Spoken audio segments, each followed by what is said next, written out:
to be lifted. Remember, both sides earlier dug in their heels over a lot of issues, and Washington is demanding that India opens its market to genetically modified crops as well as agricultural market and dairy sectors also. And India wants more tariff concessions on its especially labor-intensive exports like footwear, garments, which are basically the major job creators for India. And these were key differences due to which the negotiators are continuing their talks. And the Indian team there, the trade team in Washington, has extended its stay. And after those negotiations continuing, we understand that a trade deal between US and India is likely in the next 24 hours.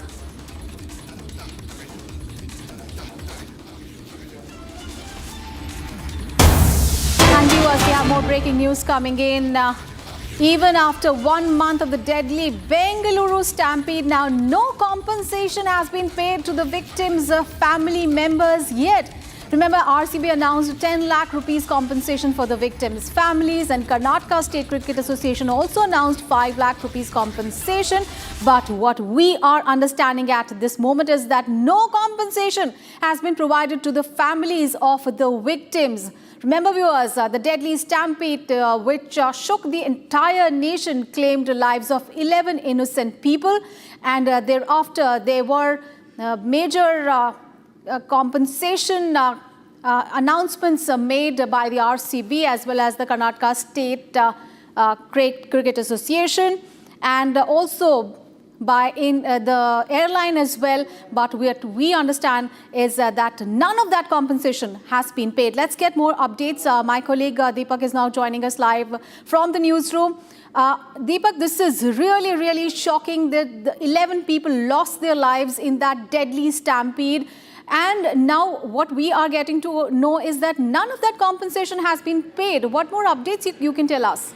That's right, Aishwarya. This is nothing but a breach of public trust, and all these 11 individuals are not just victims of the stampede, but they're ardent fans of RCB, Royal Challengers Bengaluru, because even as Royal Challengers Bengaluru basked in the glory of their success, it was the victims who were left to die outside the Chinnaswamy Stadium. 11 innocent lives were snuffed out, and the KCA, after the stampede claimed these lives, had claimed that it would pay a sum of 5 lakh rupees to the families of the victims. And RCB, on the other hand, had also come out with a public announcement on its social media post that it will pay 10 lakh rupees compensation. But it's been 30 days since that announcement was made by RCB and KCA, but the compensation is yet to see the light of the day. 11 lives have been lost in the celebrations of RCB's grand victory, Aishwarya, but it is the fans who are now left in the lurch. And what follows after the announcement, 30 days after the announcement, is nothing but stone cold silence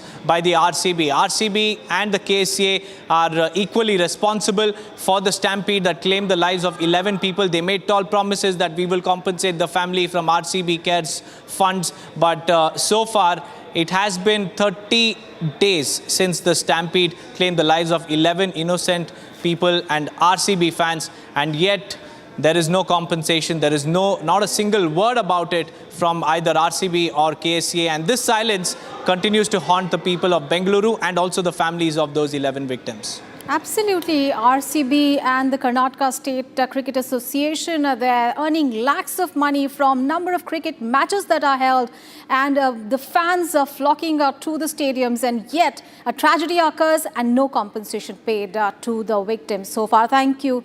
Before we say thank you to Deepak, Deepak, we would also like you to just take us through the entire sequence of events, after the stampede. All right, before that, let's listen into some of the reactions that have been coming in.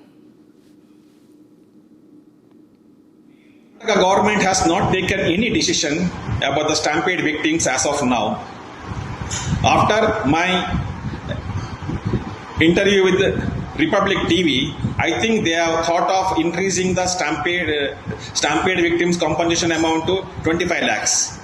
But they are not answering about our demand to transfer the stampede case, the stampede complaint to the CBI. No one is answering about that. And RCB, as of now, I think they announced a compensation of rupees 10 lakh, but as of now, they are not given to anyone. I am surprising, our Karnataka government is giving compensation to a person who has died at Kerala because of some elephant attack. They have given 25 lakhs. But they are not concerned about the young victims who have lost their lives. It is so sad. No one is talking about that, not even the local authorities, local MLAs and the member of parliaments. That is the reason we have united together. All 11 victims' families are decided to take up this issue with the central government. We want the CBI inquiry and the compensation has to be reworked depending upon the status of the victim and the age of the victim and all their family standards.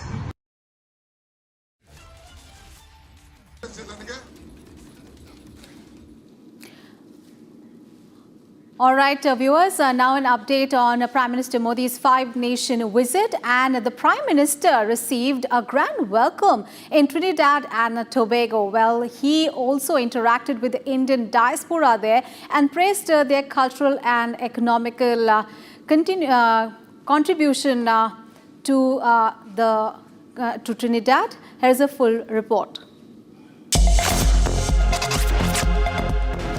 Second leg of Prime Minister Modi's five-nation visit begins as Prime Minister Modi landed in Trinidad and Tobago. Prime Minister Modi was received by his counterpart Kamala Prasad Besesar at the Piarco International Airport, where he was accorded a ceremonial welcome and a guard of honor.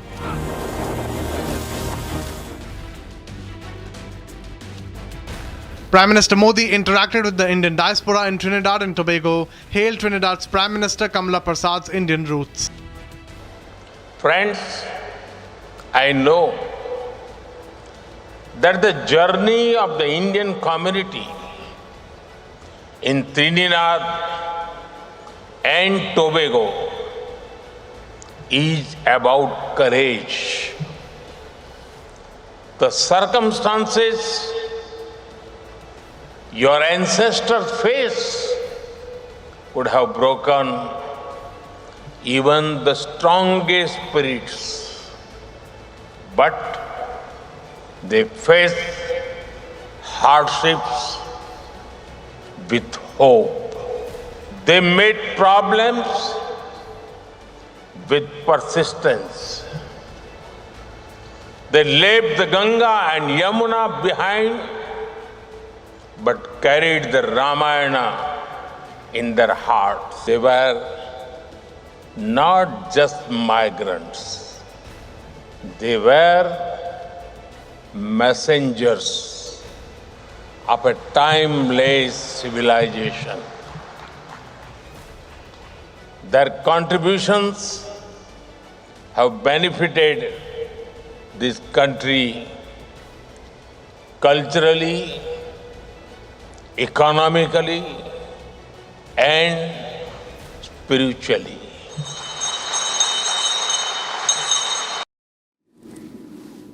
And viewers, big breaking news coming in from Bihar. Now, AIMIM chief and MLA Akhrul Iman has now written a letter to Rashtriya Janata Dal chief Lalu Prasad Yadav asking to include the Hyderabad headquartered party in the Grand Alliance. Now, AIMIM is seeking entry in Bihar polls, and in the letter, AIMIM Bihar chief said that fighting the election together will ensure that secular votes are not scattered and the Grand Alliance will have a much better chance at forming the next government.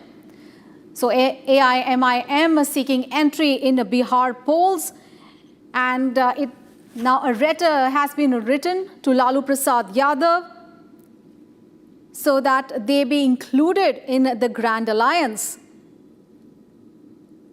And the argument that has been given in the letter is that the secular votes will not be divided. So Akhrul Iman writing a letter to RJD chief Lalu Prasad Yadav asking to include the party in the Grand Alliance. And in this letter, the AIM, Mr. Iman has said that the fighting the election together will ensure that the secular votes are not scattered, and the Grand Alliance will have a much better chance at forming the next government. So far, no decision has been taken as to what RJD and the Congress are willing to do, and whether MIM's entry will be allowed in the Grand Alliance. And Mr. Iman added that not taking a quick decision will be considered a missed opportunity for the RJD. So whether AIMIM is going to be included in the Mahagathbandhan or the Grand Alliance is something to watch out for. Remember, Simanchal is going to be a key area that all the parties are looking at, especially for the minority votes. And whether these parties can come together, whether they can iron out the differences is something that we have to watch out for. Remember earlier, all right, let's get an opinion on what is happening on the ground and what is really brewing really in the politics in the state. Let's get an update from Prakash, who's joining us for more details. Prakash, now AIMIM has written a letter to Lalu Yadav seeking an entry in the Grand Alliance. What are your sources telling you? What are the voices that are coming out of, especially from the RJD and the Congress party, and whether they are open to the idea? Well, it's just a pressure tactics from the AIMIM because both the parties, AIMIM as well as the RJD and the Congress party, know that they cannot stitch an alliance between them because the RJD and the Congress feels that the Muslim votes are predominantly on their side, whereas the AIMIM, led by Asaduddin Owaisi, wants to penetrate in the territory of Bihar on a larger scale, specifically among the minorities. They feel that the minorities are supporting them. And specifically, last time in Simanchal, AIMIM had gathered around 5 seats, and those MLAs joined the RJD. Now, they want to put pressure and send a message to the Muslim voters that, look, we tried for alliance between the RJD, with the RJD and the Congress party, but they did not take us into the Mahagathbandhan. And with effect, they want to split the minority voters. So this is just a posturing. And when I spoke to Mukesh Sahni, the BIP president, last time around in my interview, said that we will give 2 seats to the AIMIM, which of course the AIMIM will not be ready for.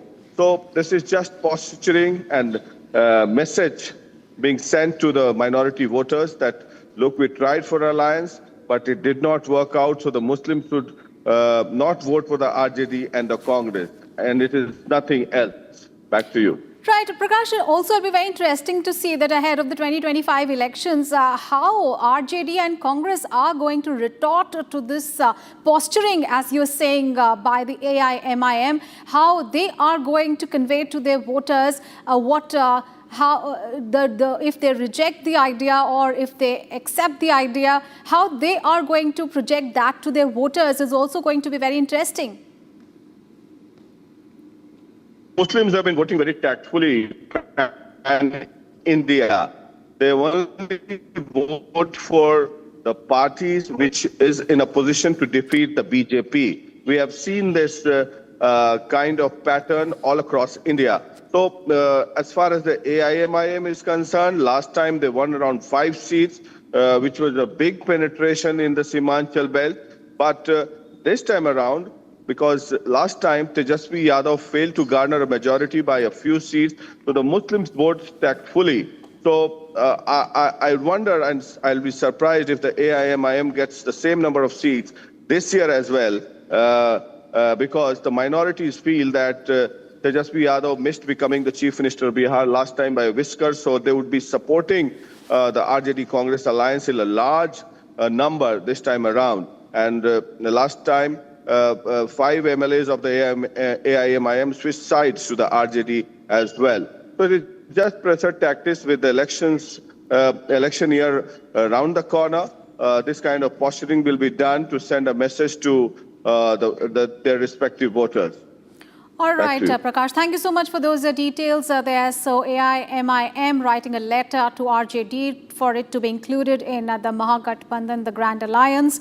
But as our reporter has been telling us, it is merely a posturing as the party is looking to extend its control beyond Simachal area. And viewers, we have more breaking news coming in from Jammu and Kashmir. Well, the Kishtwar encounter has entered day 3 now.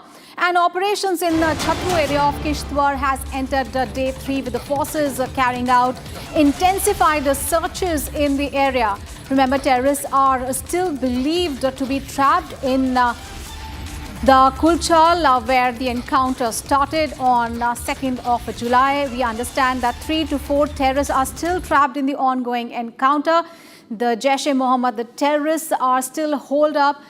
And let's get all the updates. Gursimran, our colleague, is now joining us live for more details. Gursimran, as the light began this morning, we understand that the search operations have continued. The search and cordon operations by the security forces have intensified. And 3 to 4 Jaish-e-Mohammed terrorists are still holed up. What are you hearing from the ground? See, if we speak of the situation that is prevailing on the ground, the operations are continuing, a relentless operation for last more than 40 hours. The security forces have circled the group of terrorists. This is a Jaish terrorist group. All the terrorists in this group, which are believed to be 3 to 4 in numbers, they are Pakistani terrorists that are active in this very area of Chhatru for last more than, it was somewhere 1.5 years time. Now what these terrorists are trying to do, these terrorists are trying to change their location from the Chhatru, because what is happening that the security forces have strengthened their security grid in the Chhatru area, and the terrorists are now trying to escape. And while escaping from the area, they have already lost 3 of their associates. 3 terrorists have been killed in the April encounter. There was another encounter, but there the terrorists managed to escape. Here this time 1 terrorist has been injured as per the security forces, and now the relentless operations are continuing. We are told that the senior officials from the Indian Army as well as the Jammu and Kashmir police, they are camping at the operation site. So the seniors are also at the operations site to ensure that the real-time directions are given and these terrorists are neutralized, because this is going to be really very challenging once the terrorists move away from this very area, because they will enter a new bowl, a dense forested area, and then it will be going to be a new level of challenge for the security forces. And that's why the entire focus is being put on this stretch of the Chhatru, especially the Kushal area, so that the terrorists that are still in this very area, they can be neutralized at an earliest. And the operations are continuing as we speak, with Jammu and Kashmir police along with the Indian Army Special Operations Group and the CRPF conducting the operations. All right. Thank you, Gursimran, for all those updates. You keep tracking those developments. We'll keep coming back to you. And viewers, we'll take a very... we'll take a very short break here. News and updates are going to continue.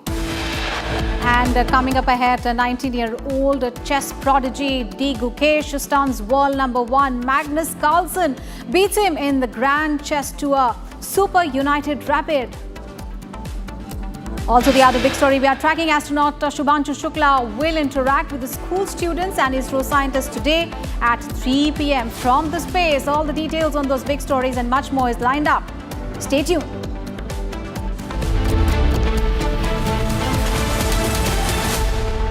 Powered by Century Ply Club Prime. Raho befikar.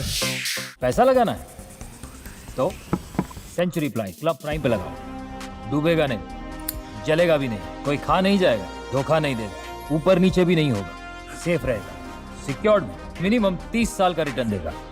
अब इससे better investment है तो बताओ। Century Ply Club Prime, रहो बेफिक्र। दादी के हाथों का जादू और खुशबू से महकता घर, माँ की मुस्कुराहट और खाने की सुगंध। MDH गरम मसाला, क्योंकि हर रिश्ता है स्वाद से जुड़ा।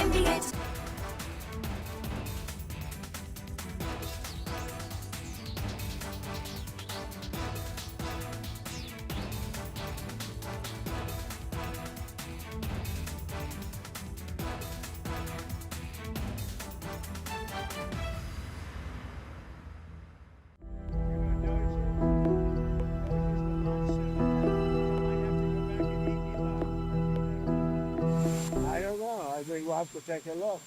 We might have to put those on Elon. You know what Doge is? Doge is the monster that might have to go back and eat Elon. Wouldn't that be terrible? He gets a lot of subsidies, Peter. His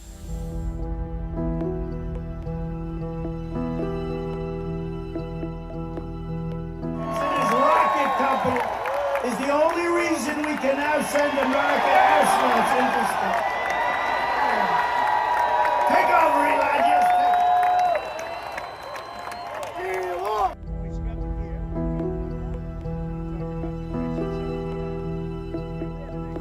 But Elon's very upset that the EV mandate is going to be terminated. And you know what? When you look at it, not everybody wants an electric car. I don't want an electric car. I want to have maybe gasoline, maybe electric, maybe a hybrid, maybe someday a hydrogen. If you have a hydrogen car, it has one problem. It blows up, you know?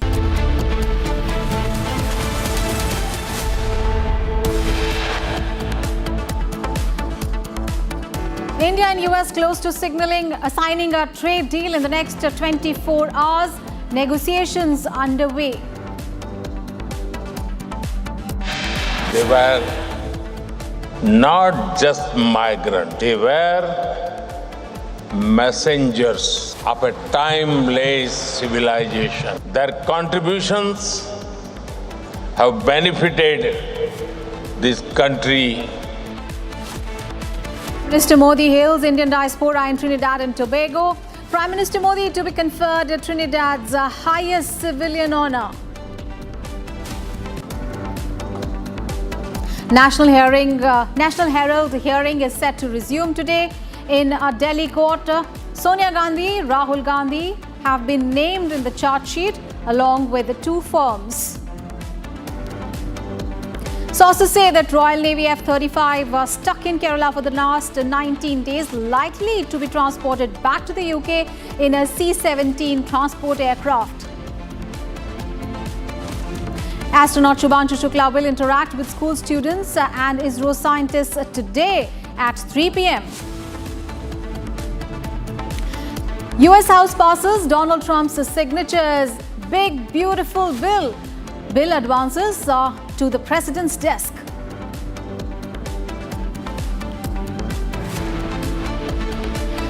"19-year-old chess prodigy D. Gukesh storms wall number 1. Magnus Carlsen beats him in the Grand Chess Tour Super United Rapid.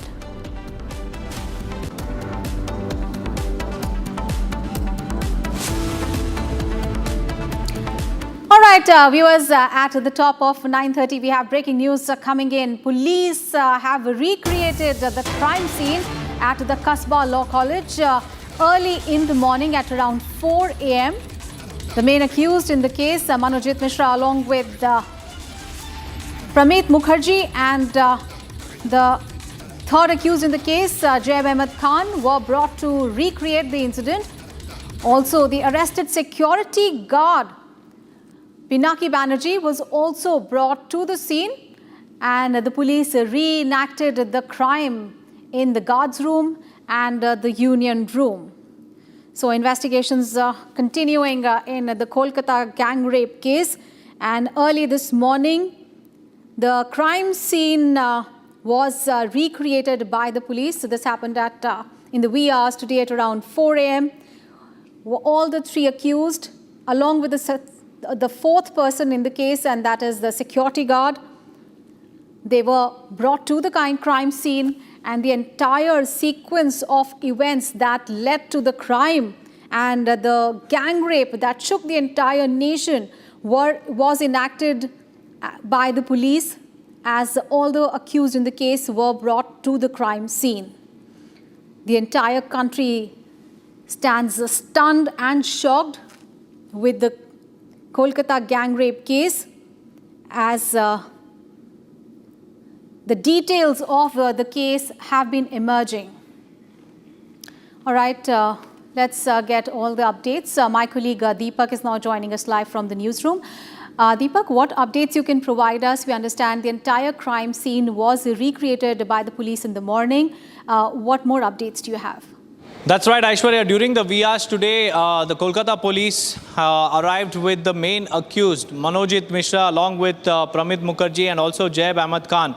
The three accused in the Kolkata gang rape case, they arrived at the law college and they were brought to the scene under tight security to retrace their alleged steps. And the college security guard, Pinaki Banerjee, was also arrested in connection with the case, was also present during the crime scene recreation. And the police, Aishwarya, recreated the incident inside the guard room and also the union room. These are the key locations where the horrific crime is believed to have taken place. The investigators also walked the accused through the timeline to piece together the details and also to verify the statements made so far. Remember, just days ago, the victim, the survivor herself, had participated in the crime scene reconstruction, and it was an incredibly painful but an essential step in helping the investigation move forward. And today's exercise with the accused is also a very, very crucial step in tightening the case and also to ensure that no part of the truth is uncovered. So today, the police, along with the three accused, arrived at the Kasbah College, the guard room, the union room, where the crime is said to have taken place on that fateful day, and they have recreated the crime scene, trying to piece together the puzzle on what exactly happened on that fateful day. All right, Deepak, thank you for those details there. We'll keep coming back to you for more on that story. Thank you so much. And viewers, let's move on in the bulletin now. US President Donald Trump had a phone call with Russian President Vladimir Putin. And during the call, the two leaders discussed the Israel-Iran conflict and also the conflict between Russia and Ukraine. And Donald Trump stated that no process really was made and progress was made, and he's not satisfied with the discussion that he has had with the Russian president. Here is more on the story. US President Donald Trump and Russian President Vladimir Putin had a discussion over a phone call on Thursday. The discussion lasted nearly an hour, but Trump expressed that no progress was made. We had a call. It was a pretty long call. We talked about a lot of things, including Iran. And we also talked about, as you know, the war with Ukraine. And I'm not happy about that. During the call, President Putin stated that Moscow would achieve its goals in conflict with Ukraine, including elimination of its root causes. Trump reiterated his proposal for a swift ceasefire in Ukraine. On the other hand, Putin emphasized that Russia insists on resolving the conflict through political negotiations.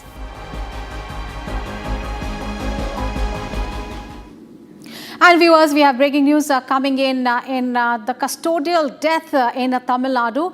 Now, the details are emerging. The post-mortem report by the Madurai Medical College has mentioned that the victim was brought dead on 28th of June at 11:15 p.m. And the report also mentions that 44 external injuries were present on his body.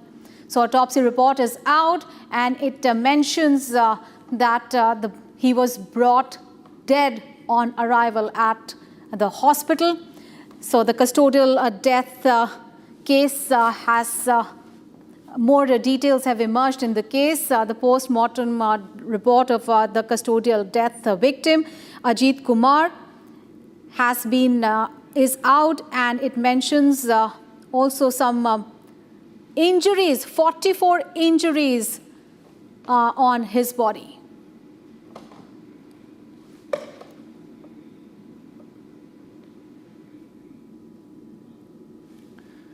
And viewers, let's get you some more breaking news coming in. The Pakistan Hockey Federation has made its participation in the event conditional on the government approval. Rara Mujaid, who is the Secretary General of the Pakistani Hockey Federation, had previously stated that they would only play the Asia Cup in India if the government granted permission. So Pakistan looking to play in India. There's been no green signal so far from Pakistan, but it has made its request Let's get all the updates from Soumya, my colleague who is joining us live. Soumya, what details you can provide us? Pakistan is looking to play the Asia Cup in India. What are the reactions coming in, and what is the Indian Hockey Federation saying? Yes, so well, Aishwarya, see, at the moment, the development from the Pakistan Hockey Federation side is that they are seeking an approval from their government. So it's on a conditional basis whether they can travel to India altogether or not. So at the moment, it is not even sure that Pakistan Hockey Federation or the Pakistan hockey team will be getting the approval to travel to India altogether or not. So it's again reiterating the fact that it is subject to approval. So on the other side, we have the Indian Hockey Federation issuing a statement saying that they are yet to receive a final answer from the sports ministry. So at the moment, even the Indian Hockey Federation doesn't have an answer whether the Pakistan hockey team will be traveling to India or not. So both sides, if we talk about the Pakistani Hockey Federation, they are waiting for an approval from their government. It's on a conditional basis. And if we talk about the Indian Hockey Federation, they are yet to receive a confirmation. And for that, the sources within the Hockey Federation have to say that the update, the final update, whether the team will be traveling to India or not, there's no set time by when will they get the confirmation. So these are the details that we're picking up at the moment. All right. Thank you so much, Soumya, for those details. There's a deck's really been cleared by the centre for Pakistan to play in India the Asia Cup, which is a kind of a qualifying match for the World Cup. But we have to wait and watch how developments unfold as far as the participation of the team is concerned, and this coming especially after the Pahalgam attack. And let's move on in the bulletin. Details on Prime Minister Modi's five-nation visit. Prime Minister Modi received a grand welcome in Trinidad and Tobago. He interacted with the Indian diaspora there and praised their cultural and economical contribution in Trinidad. Here's the full story. Second leg of Prime Minister Modi's five-nation visit begins as Prime Minister Modi landed in Trinidad and Tobago. Prime Minister Modi was received by his counterpart Kamala Prasad Besesar at the Piarco International Airport, where he was accorded a ceremonial welcome and a guard of honor.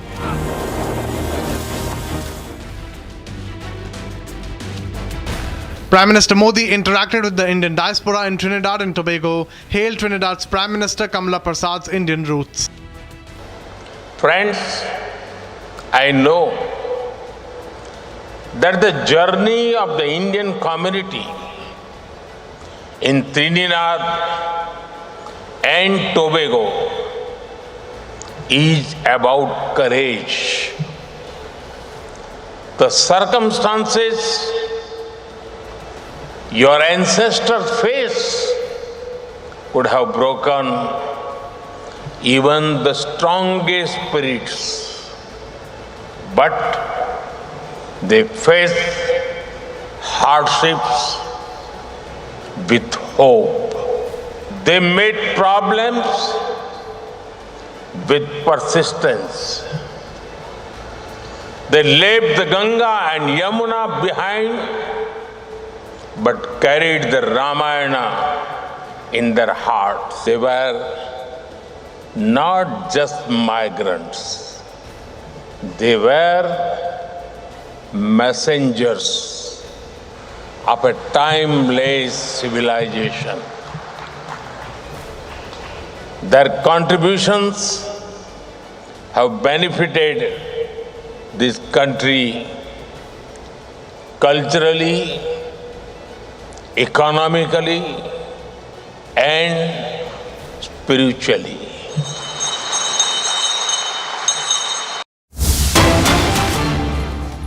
And viewers, more breaking news coming in. Shubhanshu Shukla completes 1 week aboard the International Space Station, and he speaks with his family during off-duty day. Pilot Shubhanshu Shukla, who is a part of the International Axiom Mission 4 crew aboard the International Space Station, completed 1 week in orbit on Wednesday, and he spoke with his family. So Group Captain Shubhanshu Shukla has completed 1 week in space. He's aboard the International Space Station. He is also going to interact with the school's students today. He has spoken to his family, and there'll be an live interaction that will be happening at around 3 p.m. and where Shubhanshu Shukla will speak to the school students. He is aboard the International Space Station as part of the Axiom space mission, and the school students will also get an opportunity to speak to him. Remember, Shubhanshu Shukla and 3 other astronauts entered the International Space Station earlier this week, and 1 week now has been completed. And now 1 week has been completed, and there'll be an interaction with the school students there. And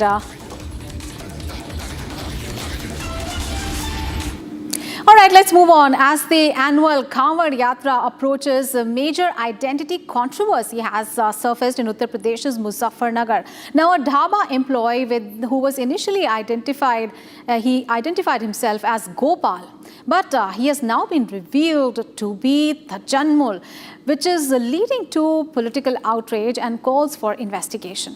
Watch this report.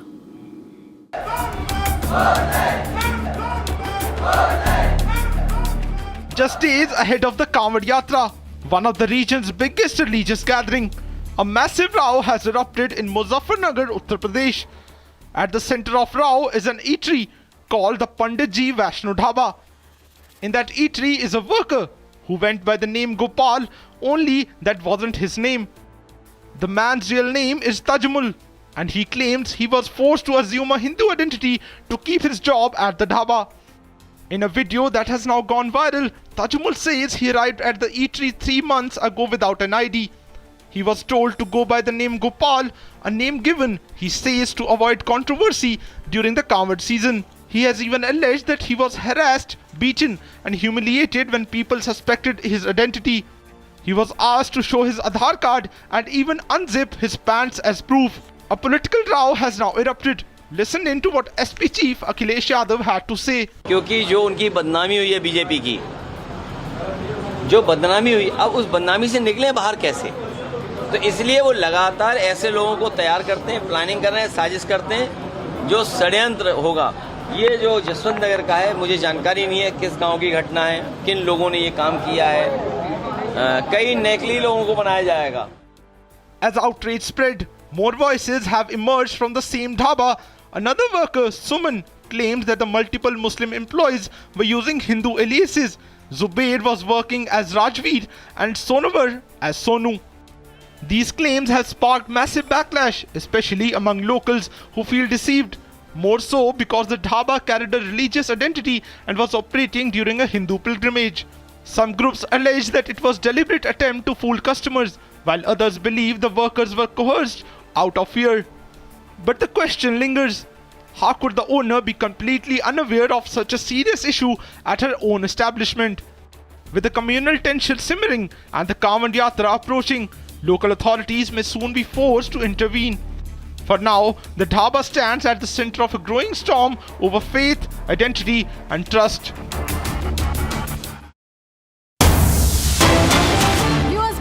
Coming in as per sources, India and the US interim trade deal is likely to be finalized in the next 24 hours. The negotiations are underway in Washington. India's trade team has extended its stay in Washington last week to iron out key differences as the two sides look to clinch a mini deal before the 9th of July deadline, when the pause on the US tariffs is set to be lifted. Now, India stands firm on agri-red lines as US backs down on core demands, and experts call it a major diplomatic win for India amid global trade tensions. So, a trade deal, an interim trade deal between the United States and India likely in the next 24 hours, and the trade team had extended its stay in Washington, and what we do know at this time that a mini deal, an interim trade deal, is likely in the next 24 hours. Remember, this is very significant considering the fact that the deadline which was imposed by the US president, is going to end soon. And ahead of that deadline, we are likely to see a trade deal between India and the United States. And we do know right now from our sources is that the US has backed out with the key demand, and there are much less tariffs are likely, something that India had wanted. And we have more breaking news coming in. India has strongly objected to China's assertion that Beijing must approve the next reincarnation of the Dalai Lama, stating that only the Tibetan spiritual leaders has the authority to decide on his successor. The Union Minister for Minority Affairs, Kiren Rijiju, in an official statement said, and I quote him now, "The Dalai Lama holds a deeply significant position not only for Tibetans but also for millions of his followers around the world. The decision regarding his successor lies solely with the Dalai Lama," unquote. So India hitting hard on China as far as the successor of the Dalai Lama is concerned. And remember, just a few days back on his birthday, Dalai Lama had said he would soon decide on the successor. And India now snubbing China and asserting that only the Dalai Lama will decide on his successor and nobody else can decide on the successor of the Dalai Lama. A few days back on his birthday, there were celebrations wherein it was asserted, and the Dalai Lama hinted that he is going to soon name his successor. China had asserted that they'll name the successor, but India has snubbed China on the Dalai Lama's succession, saying that only the Dalai Lama will decide on his successor.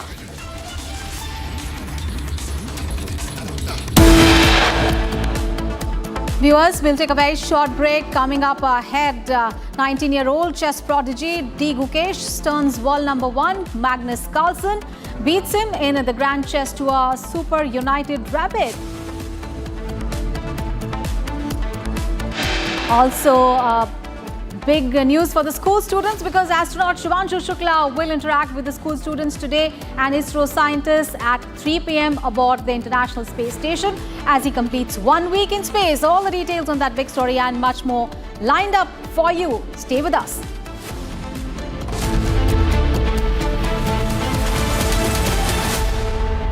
Powered by Century Ply Club Prime. Raho befikar.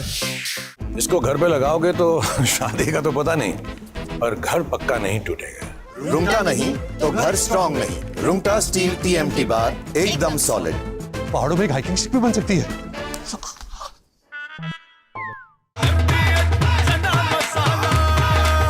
अब छोलिया हो या लोबिया, सफेद चने या काले चने, सब कुछ मजेदार बने। Future wars will be conducted based upon intelligence input gathered from enemy's territory. Suppose there is a war with Pakistan or China or even Indian Ocean region, then we have to know what exactly Pakistan is doing in depth, what they are doing towards their military assets, which are closer to Afghanistan border, closer to Iran border. Similarly, in Tibet, in case there is a skirmish with China, we would like to know what is PLA doing in Tibet or even in depth in China. Similarly, in case there is a war, Pakistan Navy or PLA Navy may operate from Indian Ocean region to cause damage to our coastal installations, both military as well as civilian. So we would like to know well in advance what they are up to. These kind of intelligence gathering activities were on earlier also, but they were not very organized on military scale. You see, earlier we had some satellites which ISRO had launched.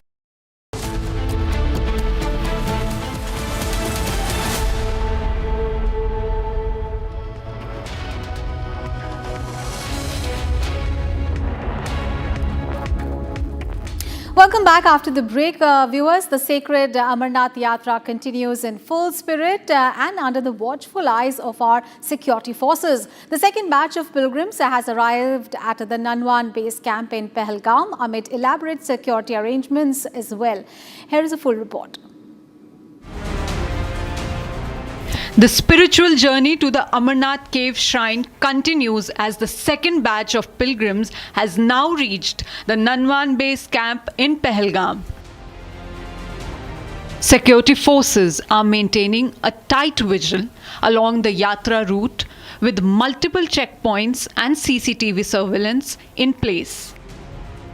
As per traffic plan ही जो हम लोगों ने ground पे जो अपना नफरी या officers अहदेदार हमने लगाए हैं और आप देखें हम लोगों ने एक तो डाइवर्शन जो है आप पीछे सर्कल भी दिया वो मेंटेन्ड है और सिंगल लाइन में ही चल रहे हैं सो दैट एक ऑब्स्ट्रक्शन फ्री रहे और हैसल फ्री जो मूवमेंट रहे और यात्रीगण जितने भी हैं और उनको कोई असुविधा ना हो उसके साथ साथ जो भी यहाँ पे लोकलाइट्स हैं उनको भी कोई असुविधा ना हो इसीलिए हम लोगों ने एक प्लान जो डिवाइस किया उसी के मुताबिक हम लोग यहाँ पे काम कर रहे हैं और I have given direction to my all the officer right from my constable up to DYSP that they have to follow the guidelines which we have been providing them and which we have been instructing.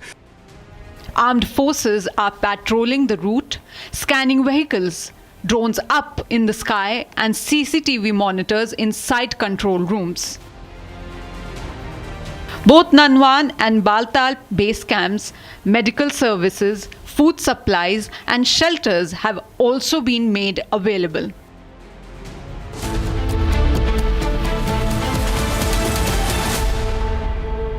Powered by Century Ply Club Prime. रहो बेफिक्र.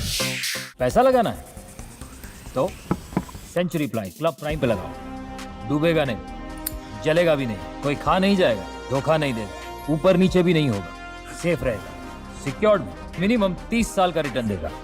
अब इससे better investment है तो बताओ. Century Ply Club Prime, रहो बेफिक्र. MDH की हल्दी मिर्ची धनिया करे कमाल. ये रंग दे, ये खुशबू दे, ये तीखा, ये कम पड़े. क्या निराला MDH masala.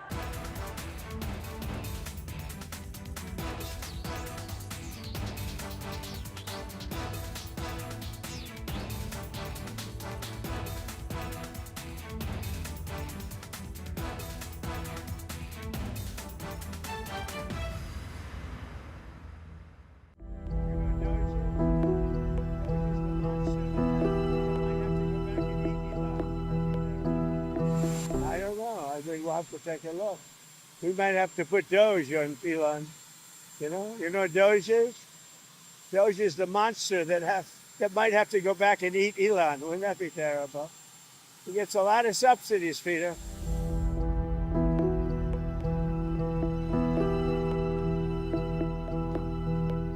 His rocket company is the only reason we can now send America astronauts into space.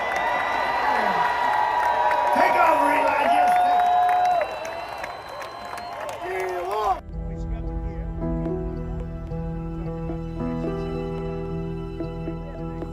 But Elon's very upset that the EV mandate is going to be terminated. And you know what? When you look at it, not everybody wants an electric car. I don't want an electric car. I want to have baby gasoline.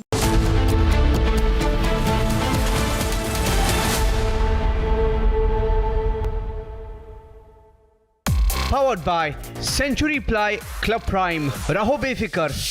पैसा लगाना है तो century Ply Club prime पे लगाओ. डूबेगा नहीं, जलेगा भी नहीं, कोई खा नहीं जाएगा, धोखा नहीं देगा, ऊपर नीचे भी नहीं होगा, सेफ रहेगा, सिक्योर्ड, मिनिमम 30 साल का रिटर्न देगा. अब इससे बेटर इन्वेस्टमेंट है तो बताओ. सेंचुरी प्लाई क्लब प्राइम, रहो बेफिक्र. MDH की देगी मिर्च. देगी मिर्च का तड़का, अंग अंग फड़का. MDH की देगी मिर्च. Future wars will be conducted based upon intelligence input gathered from enemy's territory. Suppose there is a war with Pakistan or China or even Indian Ocean region. Then we have to know what exactly Pakistan is doing in depth, what they are doing towards their military assets, which are closer to Afghanistan border, closer to Iran border. Similarly, in Tibet, in case there is a skirmish with China, we would like to know what is PLA doing in Tibet, or even in depth in China.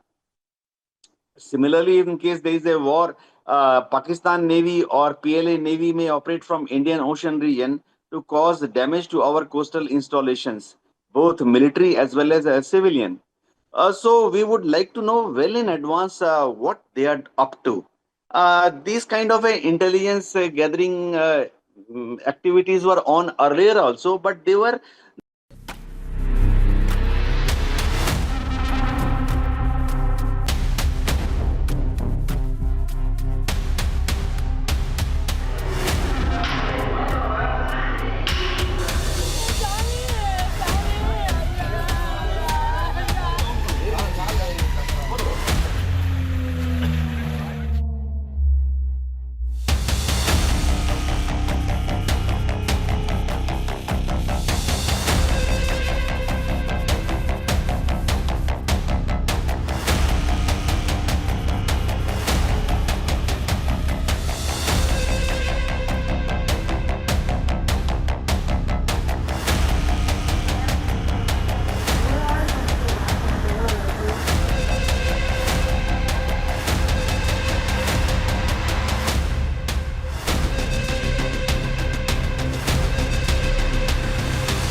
from Asia's largest news headquarters, setting the agenda for Bharat.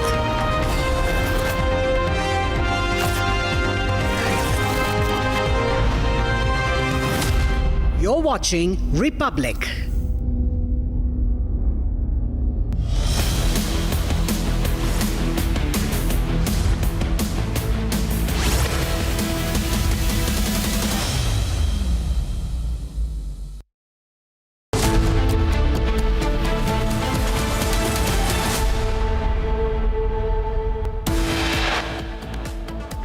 India-US close to sealing a trade deal in the next 24 hours. Negotiations underway.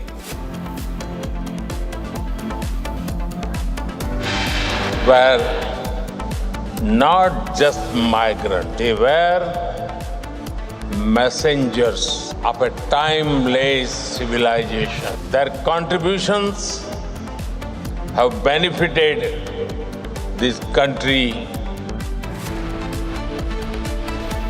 PM Modi hails Indian diaspora and Trinidad and Tobago. PM to be conferred with Trinidad's highest civilian honor.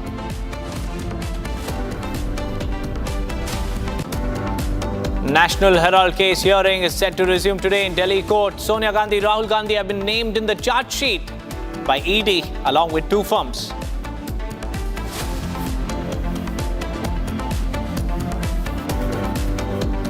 Sources say Royal Navy F-35 stuck in Kerala for the last 19 days, likely to be transported back to UK in a C-17 transport aircraft.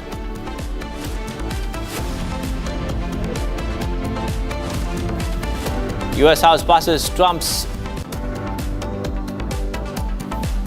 In fact, astronaut Shubhanshu Shukla will interact with school students and ISRO scientists today at 3 p.m.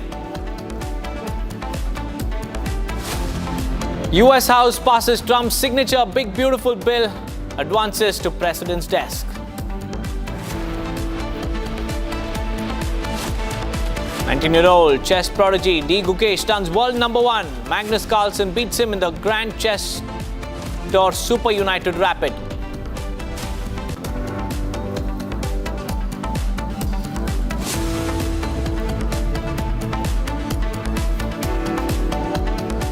A very good morning, viewers. It's 10 a.m. and you're watching Republic TV. I'm Deepak Suresh Kumar. Focus is on the India-US trade deal, for which negotiations have reached the final stretch.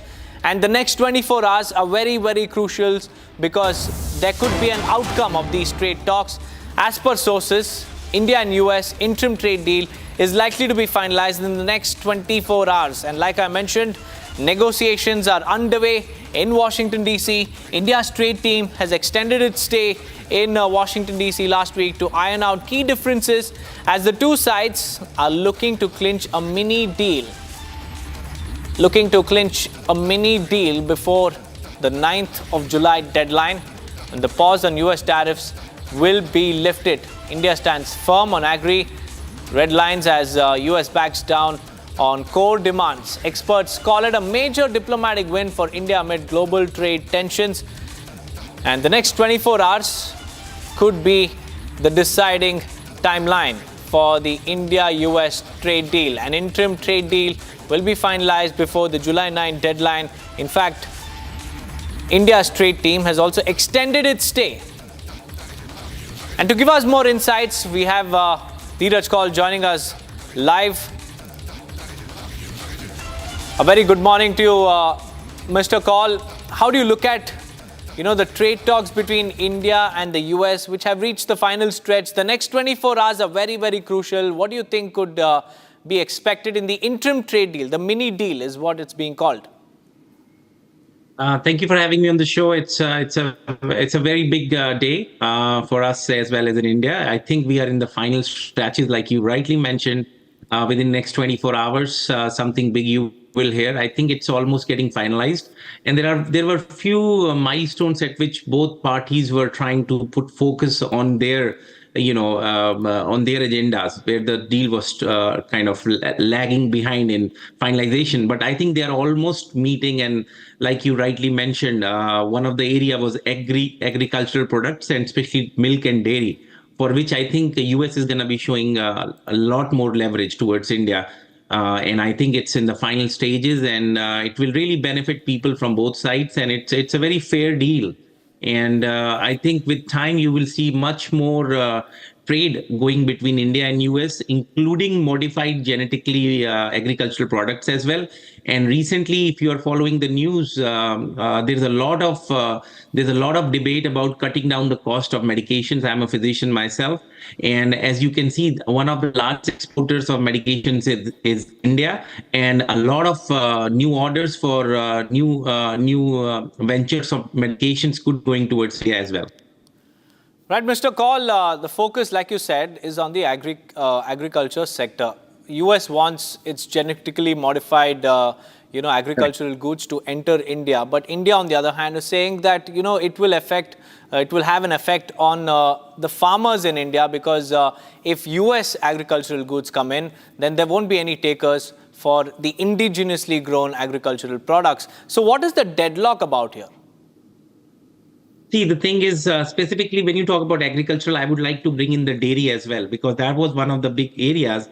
What United States government wanted access to 1.5 billion, and India, as you know, is one of the largest per capita utilization of milk products, and US is one of the biggest producers of milk and milk products. So we wanted an access to Indian market, but India has put across that, okay, we are going to give you some limited access, but we cannot provide you broader access, because our own infra of distribution and marketing and farmers would be big time affected. You mind still India is a very, very agriculturally dependent country in that husbandry, and the milk and milk related products suffice a significant fraction of population gets employment from that. So if India opens the gates to US milk dairy products, I think the competition would be tremendous, and it would be very hard for an agro farmer in India to sustain this kind of pressure. So in the right spirit, I think India is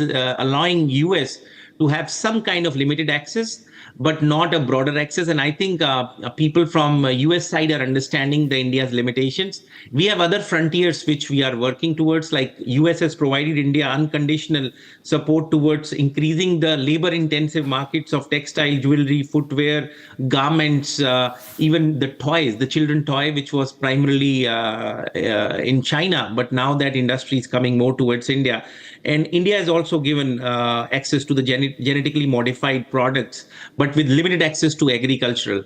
And these genetically modified products would actually increase the harvest, even the seeds of the area, and the content of the micronutrients. So it's good for the patient, for the population of the country, and the food amount of food per hectare will go up, and the quality and the ingredients will also increase. So these are very high-tech, genetically modified products which have been labeled in last 12 years if you read the products. Also, Mr. Kaul, bilateral trade is a two-way street. It's not always one-sided. You know, while US is also seeking an entry into Indian markets, India's demand has been very, very clear that it wants, zero tariffs on some of its products. Correct. And that is something that Donald Trump has been, budging on, that saying that, this is a very hard bargain. This is not something that the US can do immediately. But do you think that this will also be featured in the interim deal, or will it be part of the broader trade deal? I think I would go with the second point you just made. I think it will be a part of the broader deal because, mind it, tomorrow is our Independence Day. And a few hours ago today, we passed the big tax bill in US Parliament, which is going to basically cut down the taxes on corporates and rich class of American. And there is a big hit coming towards Medicaid, Medicare, which is a very touchy area, around $1 trillion, and 17 million people will be directly affected. So this is a very, it's going to take down brownie points from the current government. So they want to do certain, which brings a positive note to the current conversation, which is breaking the good deals for productivity in America and creating orders and creating job employment numbers in US. As you know, the last numbers were very positive, actually much more better than we anticipated. But any deals which go through in the current next, I would say, 1 week would be looked upon very positively, which is a big need. It will provide extra oxygen to the current government, which is under tremendous pressure, including from allies such as Elon Musk as well, as you have been following. So the government needs some good news to take it to the people, which is breaking a big deal with India. And India is one of the strongest geopolitical alliance of US. So it's a very welcoming step which is happening finally. Mr. Kaul, my last question to you is, what are your predictions? What could be part of the interim trade deal? What are the key benefits that India and US will get? I think definitely India is moving more towards employment prospects in the tech. I work in the AI sector also. I can see the pressure of the AI talent we are requiring in my field of healthcare, in finance, in constructions, in space. So India can provide a huge amount of talent and back-end support, which is required. And as you know, US can provide the technology platform, and mutually both of them can grow. And it's not like an option. If you have to lead the world like US does, it needs a very strong tech-savvy partner, which in Southeast Asia, you can see none other than India. And both are democratic countries. You cannot be looking. US has a trust deficit, if I may tell you, with China, which is now openly admitted. So India happens to be the right kind of partner. One of the oldest democracy of the world, combining with the largest democracy, with the common values and very hardworking people. I feel there is a very strong growth period coming in next 2 to 3 years, which you will see. And you can see that in markets, actually, if you follow the markets. I work as a consultant with the markets too. They are doing phenomenal. The NASDAQ and S&P, if you look at, they are all-time highs right now. So it's reflecting. And I think good times are coming very soon. You will hear very good news within next week. Right, Mr. Kaul, like you mentioned, US has the tech, India has the talent. So together it's AI, and we hope that there is some headway that is made on this front as well. But many thanks for joining us with your insights on the interim trade deal. Now let's move on, viewers, to more breaking news that's coming in. From J&K, mourners on Muharram have now quoted controversy because they waved Palestinian flags during the 8th Muharram procession in Srinagar. The mourners also carried a portrait of Iran's supreme leader as well, Ayatollah Al-Khamenei. The procession commenced from Guru Bazaar, passing through Jahangir Chowk and Lal Chowk, and it will conclude at Dal Gate. This is a controversy that has erupted amidst the Muharram procession, because mourners in Srinagar have taken to the streets not just in remembrance but with a global political message. Palestinian flags were waved, and a giant portrait of Iran's supreme leader Ayatollah Al-Khamenei was also held aloft. And all of this right in the heart of Lal Chowk. From Guru Bazaar to Dal Gate, this is the Muharram procession that is being witnessed in Srinagar. There you can see controversial Palestinian flags are also being raised, and Iran's supreme leader Ayatollah Al-Khamenei's portraits are also being held aloft. And we'll get more details with Zina joining us live. Zenat, Palestinian flags, Iran's supreme leaders portrayed. What's happening in the Muharram procession?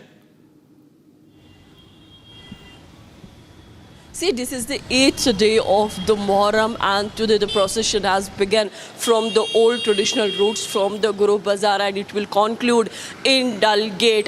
Again, we are seeing the stringent arrangements that have come from the Jammu and Kashmir police, but again this time the Palestinian flags were waved in the Muharram procession. We've also witnessed the portrait of the Supreme Leader of Iran, Ayatollah Khamenei's portrait was on display here, despite the police had claimed that the procession has remained clear. But we have witnessed the flags that were carried by the mourners, although the elegies, chanting elegies of Imam Hussain alayhi salam, who is the grandson of the Prophet, peace be upon him. So the procession is going on. There had not been any untoward incident, but the strict arrangements have been made by the police. Meanwhile, the diversions has also been taking place. Although the procession has been banned here at the Amir Road, Srinagar, last year the police had to register multiple FIRs when again the Palestinian flags were raised. Even the people were chanting prayers that for the safety of the people living in Gaza. This is the 8th Muharram that is being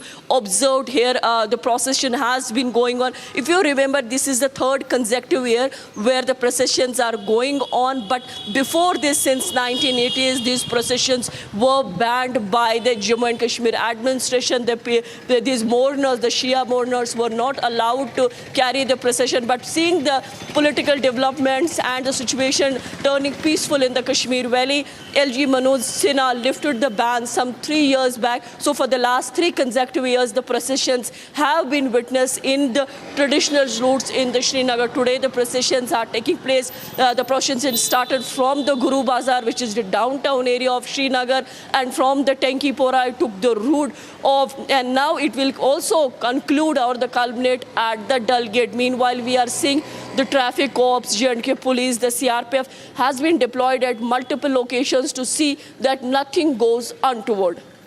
Right, Gina, thank you for joining me with the latest details from Ground Zero. We'll come back to you, but it's time for us to move on because the RSS is all set to convene its All India Prant Pracharak meeting in Delhi from July 4th to 6th to assess the organizational progress and also strategize for its centenary celebrations commencing October 2nd. And the centenary celebrations will feature nationwide programs including Shakha-level events, youth outreach and household visits. The 3-day meetings will be presided over by RSS Chief Mohan Bhagwat and General Secretary Dattatreya Hosable.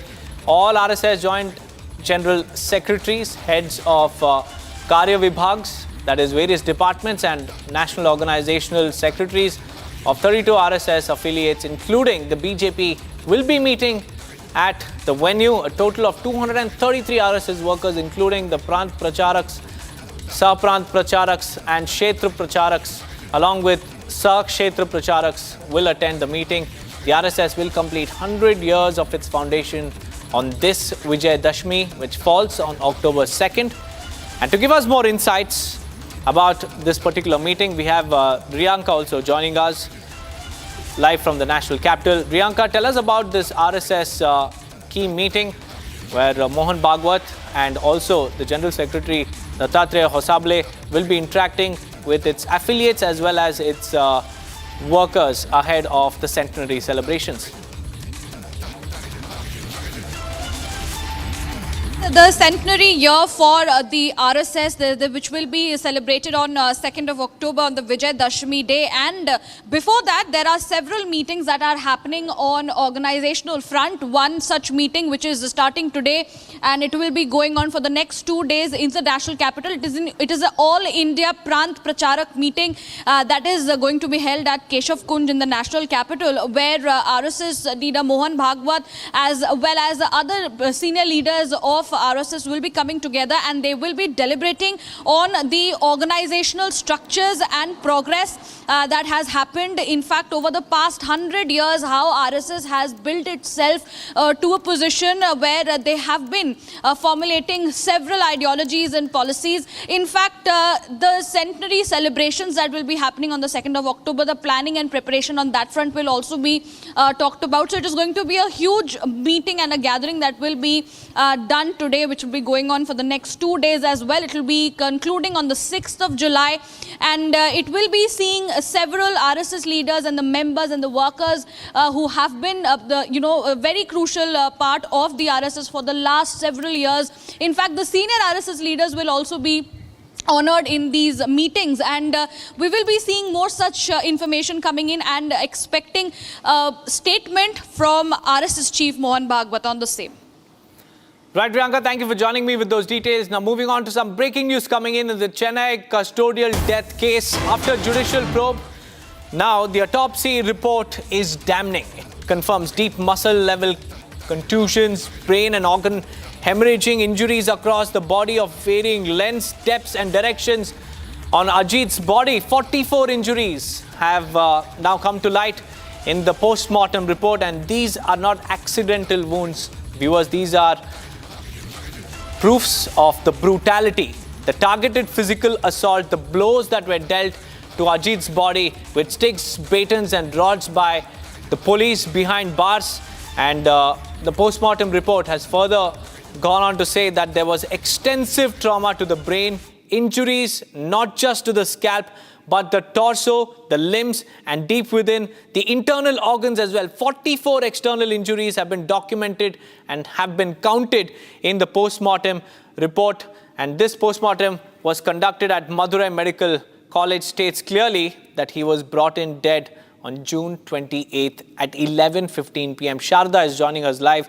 Sharda, the post-mortem report is a proof of the brutality that Ajit faced behind bars. Sticks, rods and batons were used to beat him. 44 external injuries have been documented. Tell us more, Sharda. As we mentioned earlier, when the postmortem report came, there were 18 external injuries. That the report only stated 44 internal injuries. But today, the autopsy report claimed that there was a brain hemorrhage and that there were multiple marks on his body that was up to 28 centimeters, and it was all in red, and it shows that he was either beaten with batons or sticks. And the autopsy report also claims that there were 3 burnt cigarette marks on his hand, and his forearms was heavily belt, and there was also bone damage to his arms. The autopsy report also claims that the final autopsy report claims that his death was due to brain hemorrhage, and there's more waiting on this, because the report also states there was chemical reactions inside his body. So following which the autopsy report now, the judicial probe was asked by the Madurai bench of Madras High Court, and following this is when we'll know whether if Ajit Kumar succumbed to his injuries right before he was brought to the hospital, or was it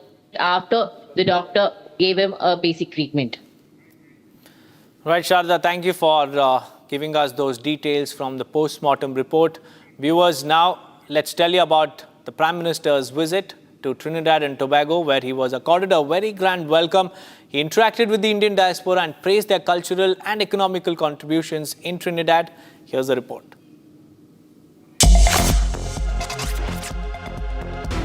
Second leg of Prime Minister Modi's five-nation visit begins as Prime Minister Modi landed in Trinidad and Tobago. Prime Minister Modi was received by his counterpart Kamala Prasad Besesar at the Piarco International Airport, where he was accorded a ceremonial welcome and a guard of honor.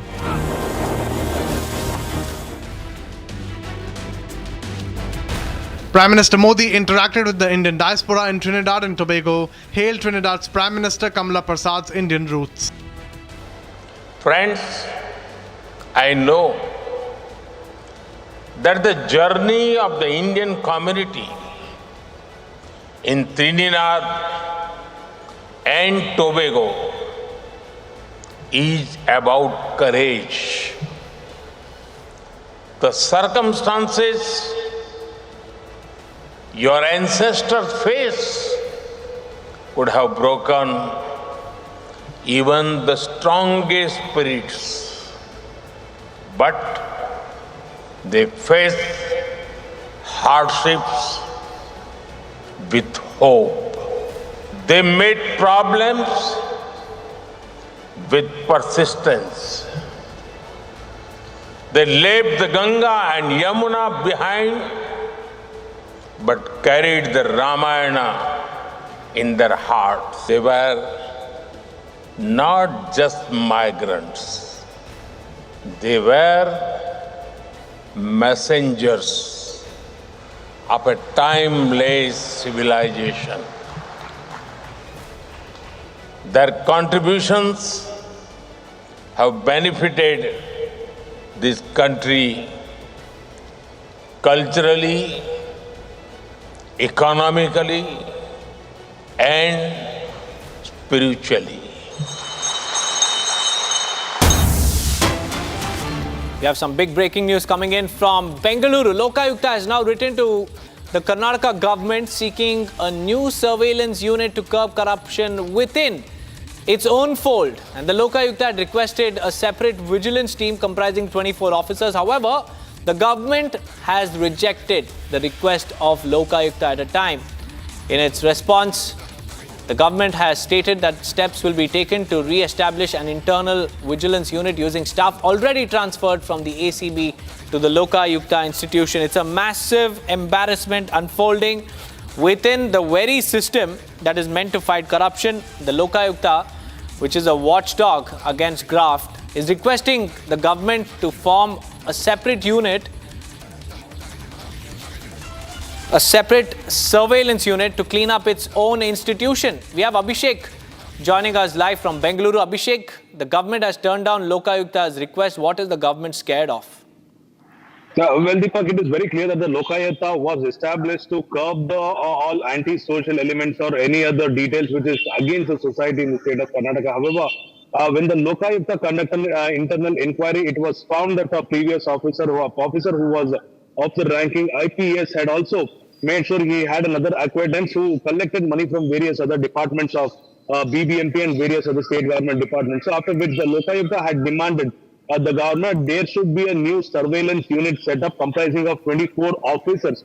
On the other hand, when the government rejects the plea of the Lokayukta, there must be a hidden agenda of the government as well, seeking, or probably it might be scared that some of its own officials might also have been involved in the scam, and also this wouldn't be possible only without the one IPS officer and another police staff.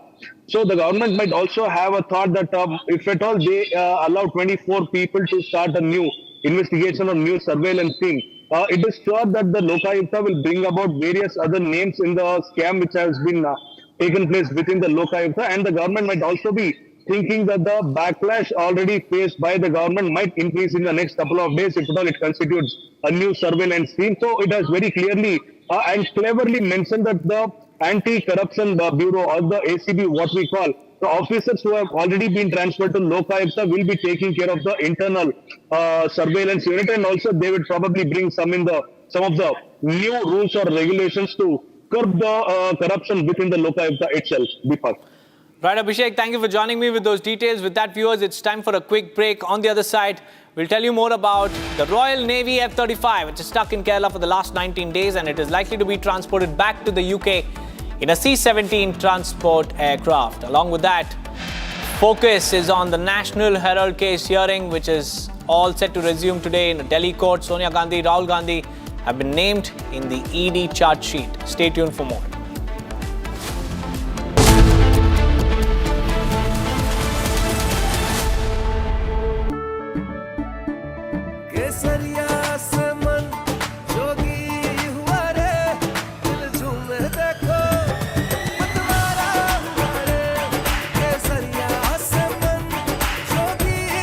हर पल मनाओ केसरी त्योहार। विमल, बोलो जुबान केसरी। आधे bowl दही में 4 चम्मच MDH चटनी पुदीना मसाला डाला, स्टर करो, पुदीना चटनी तैयार। MDH चटनी पुदीना मसाला। MDH।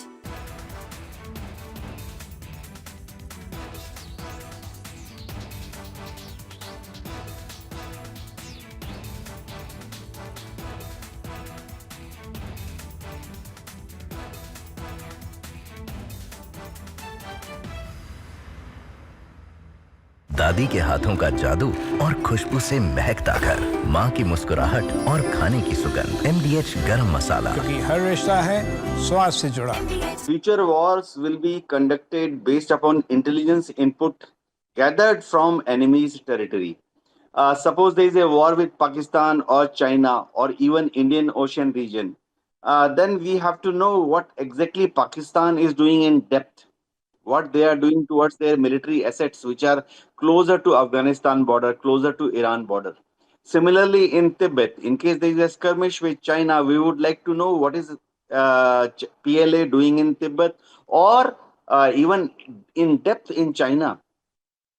Similarly, in case there is a war, Pakistan Navy or PLA Navy may operate from Indian Ocean region to cause damage to our coastal installations, both military as well as civilian. So we would like to know well in advance what they are up to. These kind of a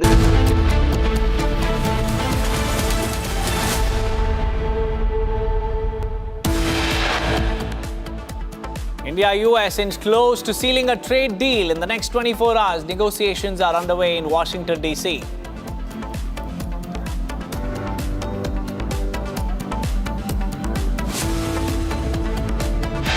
They were not just migrants, they were messengers of a timeless civilization. Their contributions have benefited this country.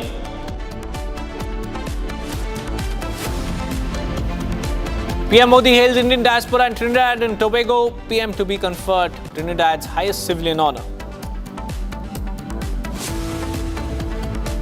National Herald case hearing is set to resume today in the Delhi court. Sonia Gandhi, Rahul Gandhi have been named in the charge sheet along with two firms. Sources say that Royal Navy F-35 stuck in Kerala for the last 19 days, likely to be transported back to UK in a C-17 transport aircraft.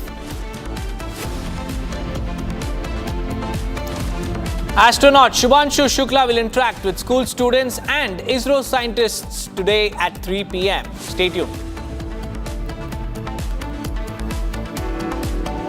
US House passes Trump's signature Big Beautiful Bill, and the bill has advanced to President's desk.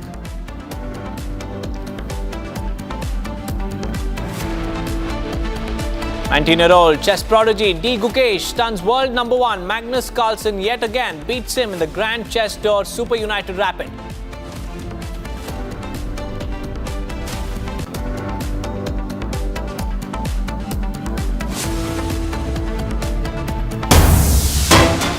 Here's breaking news coming in from the national capital. Delhi Police Crime Branch had an encounter with a criminal in Shehbaz Diary area.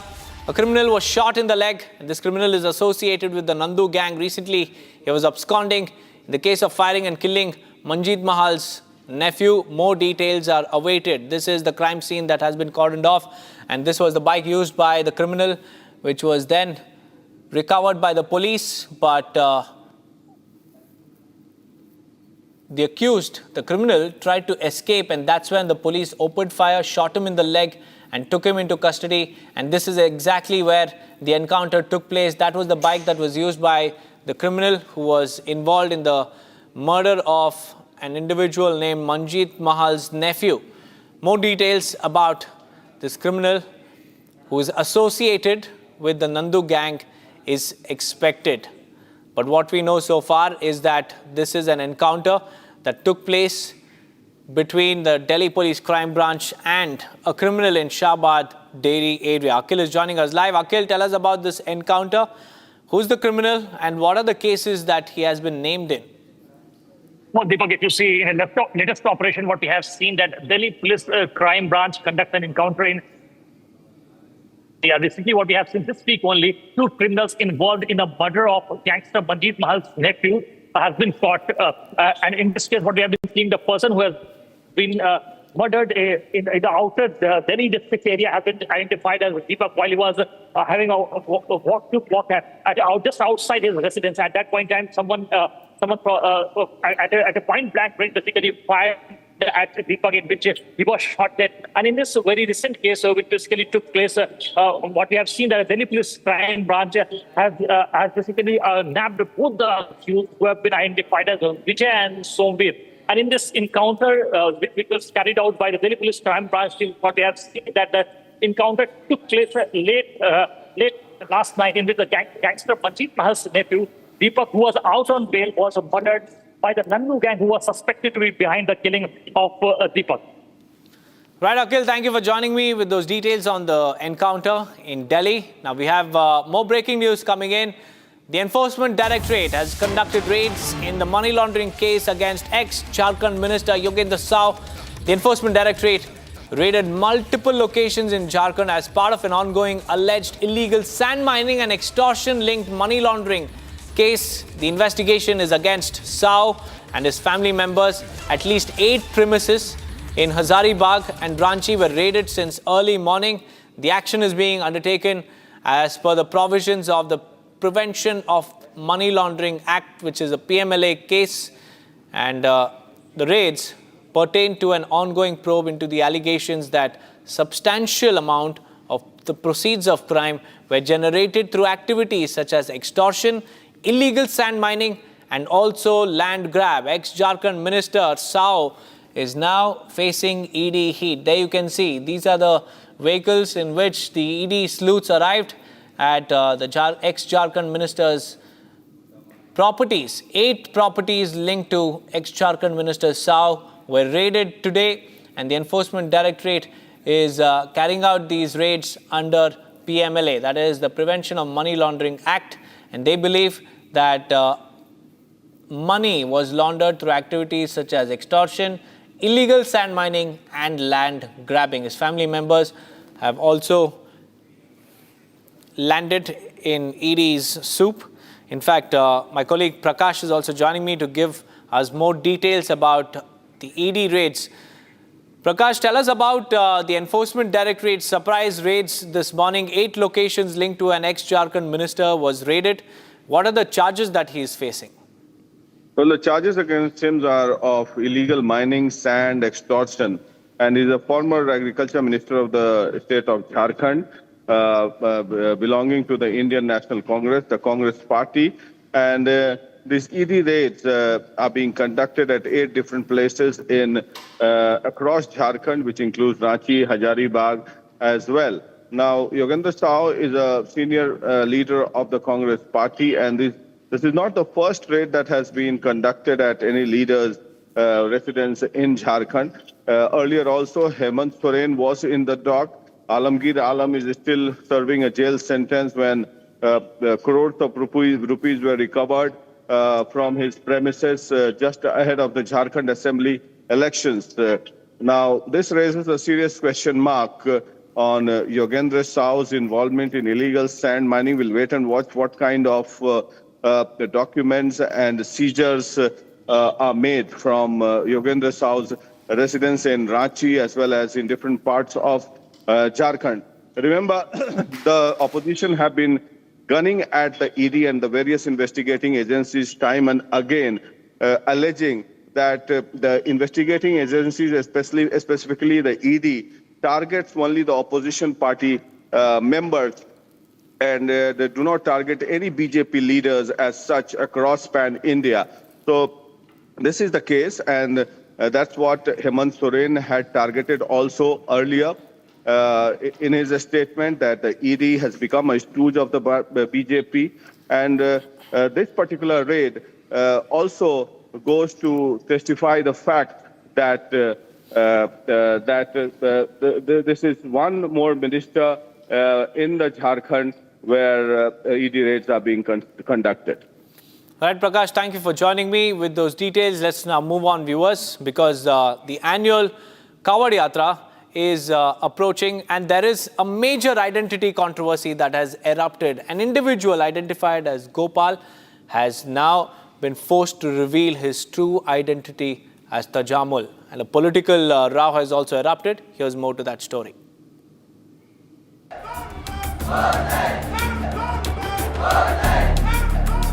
Just days ahead of the Kawad Yatra, one of the region's biggest religious gathering, a massive row has erupted in Muzaffarnagar, Uttar Pradesh.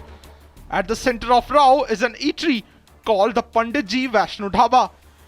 In that eatery is a worker who went by the name Gopal, only that wasn't his name. The man's real name is Tajamul, and he claims he was forced to assume a Hindu identity to keep his job at the dhaba. In a video that has now gone viral, Tajamul says he arrived at the eatery 3 months ago without an ID. He was told to go by the name Gopal, a name given, he says, to avoid controversy during the Kawad season. He has even alleged that he was harassed, beaten and humiliated when people suspected his identity.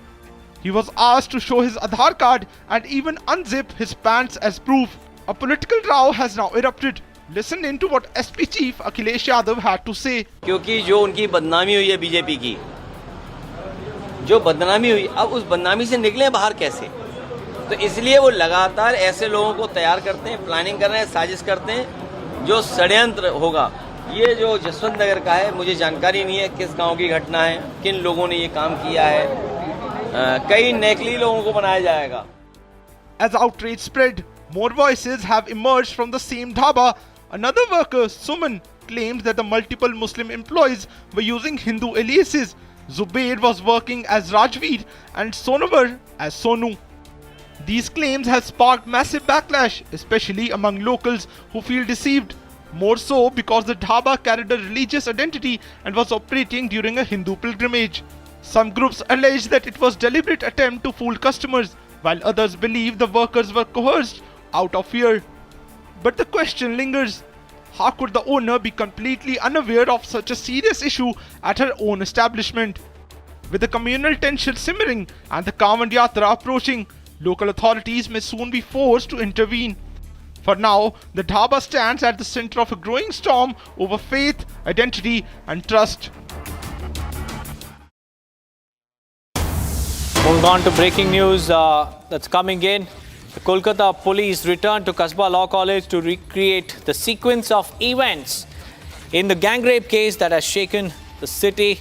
And the main accused, Manojit Mishra, along with Pramit Mukherjee and Jeb Ahmed Khan, were brought to the scene under tight security to retrace their alleged steps. The security guard, Pinaki Banerjee, was also arrested in connection with the case, was present during the crime scene reconstruction. And the police have carefully reenacted the entire incident inside the guard room and the union room. These are the two key locations where the horrific crime is believed to have taken place. And now the investigators are walking through the timeline to piece together the details and also verify the statements that have been made so far. Remember, just a couple of days back, the rape survivor herself was brought here for the reconstruction, the recreation of the crime scene. It was an incredibly painful but essential step to help in the investigation that is being conducted by the Kolkata police.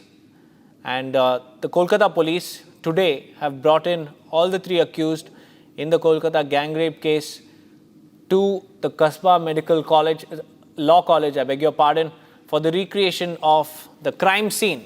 Early this morning, all three accused were brought in with tight security in place, and they were taken to the guard room, the union room, the two key locations where the heinous crime took place.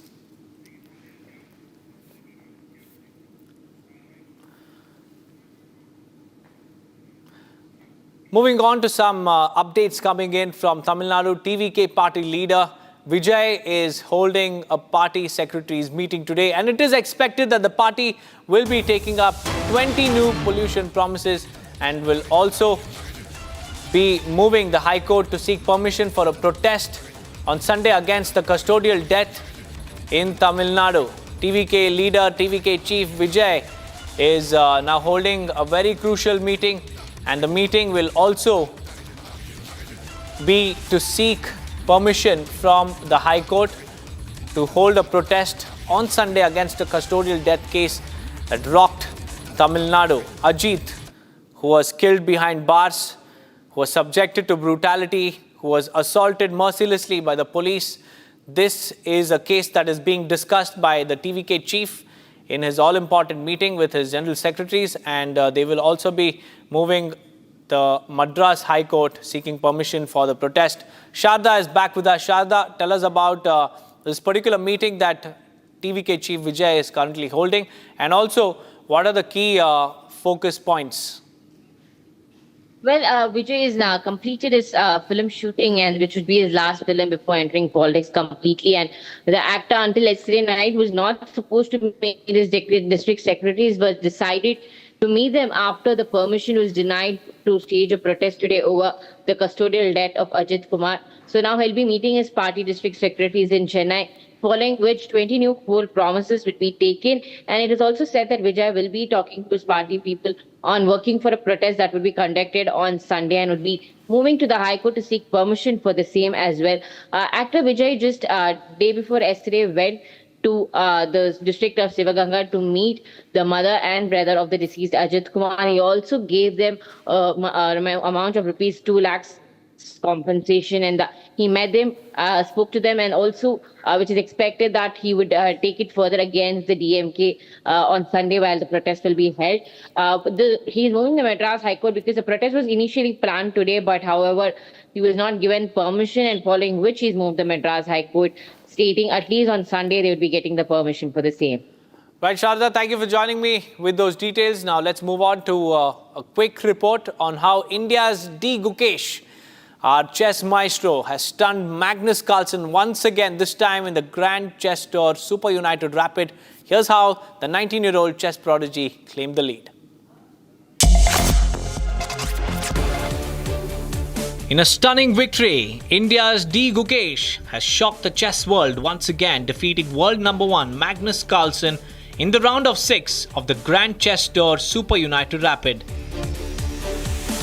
Gukesh, playing with the black pieces, seized a winning position and held his ground, pushing the game to a decisive victory, handing Carlsen a rare and convincing defeat. The win caps off an incredible performance for the 19-year-old, who now leads the tournament with 10 points from 12. This victory not only boosts Gukesh's position but also strengthens his reputation as one of the brightest young talents in global chess. Day 2 of the tournament concludes with Gukesh standing as the sole leader, leaving behind a trail of stunned spectators. Gukesh is unstoppable and continues his meteoric rise, stunning the chess world with his back-to-back victories against Magnus Carlsen.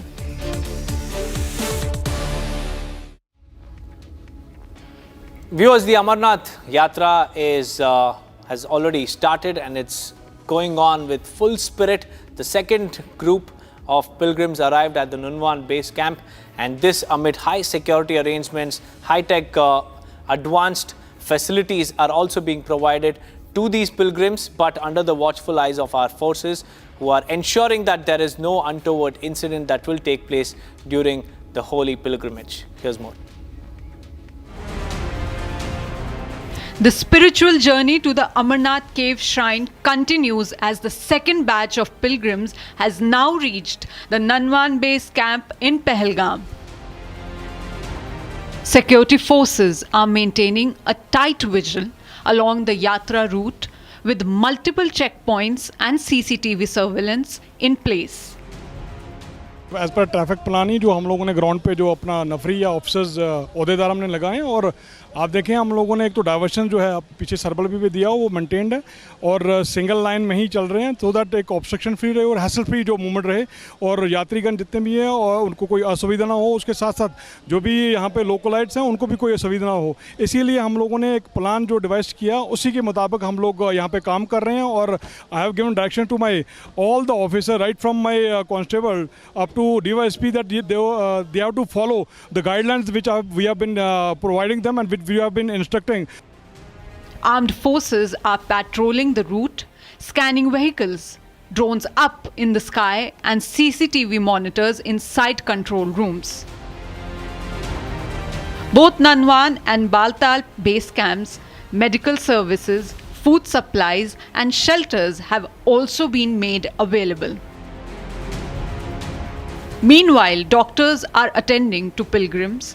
Langars and tents have also been set up across the camp.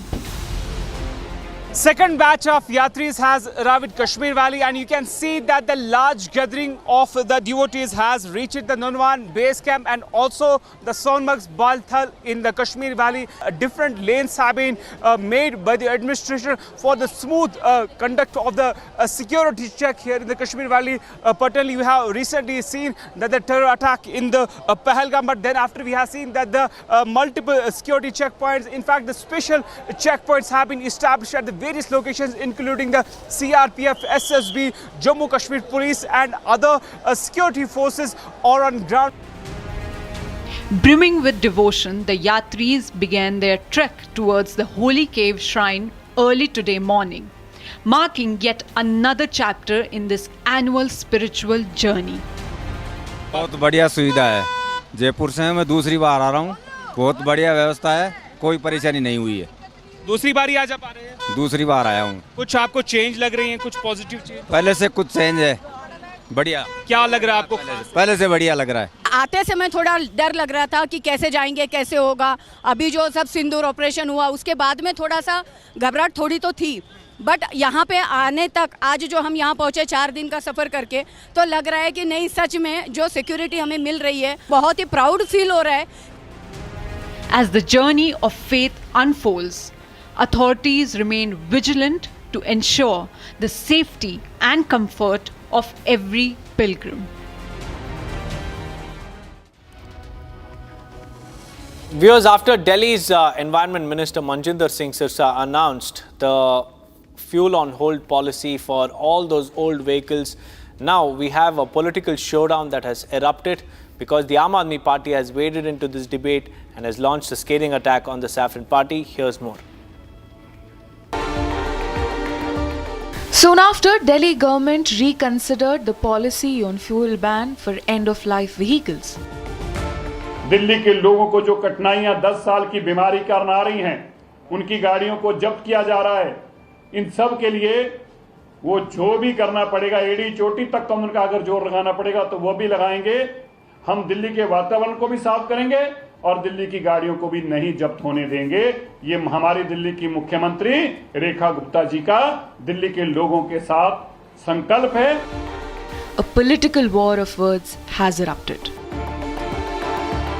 AAP leader and leader of opposition Atishi questioned the BJP government for taking a U-turn over its fuel ban policy for overage vehicles. The AAP leader criticized the BJP, accusing them of troubling people and colluding with car manufacturers. Atishi asked if the BJP is running a government or a panchayat in Fulera. Bharatiya Janata party Delhi में सरकार चला रही है, ये फुलेरा की पंचायत चला रही है। समस्या है कि प्रदूषण को कम करना है।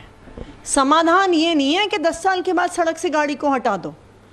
आखिर कोई ऐसी गाड़ी भी तो हो सकती है जो 10 साल में मात्र 50,000 किलोमीटर चली हो। कुछ ऐसी गाड़ियां भी हो सकती हैं जो 5 साल में 2-3 लाख किलोमीटर चल रही हों। इसलिए 10 साल के बाद ऑटोमेटिक गाड़ी हटा देना बिल्कुल बेतुका, इलॉजिकल और निराधार फैसला है। Earlier in the day, the Delhi government had written to the Commission of Air Quality Management saying the fuel ban on overage vehicles is not feasible due to technological challenges. Addressing a press conference, Delhi Environment Minister Manjinder Singh Sirsa said that there was discontent among people due to this move. Sirsa slammed the previous AAP government for its strong norms on overage vehicles. The Delhi government, meanwhile, has put a pause on its controversial order after facing the public outrage.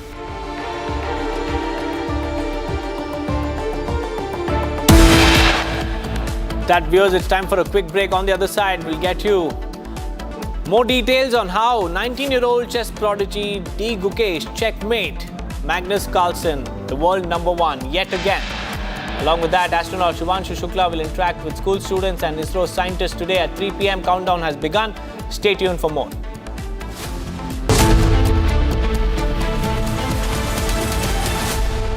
ये है secret recipe MDH का जीरा सिर्फ जल जीरा मसाला। SIP SIP जीरा SIP जीरा SIP MDH का जलजीरा जीरा सिप MDH का जलजीरा जीरा SIP.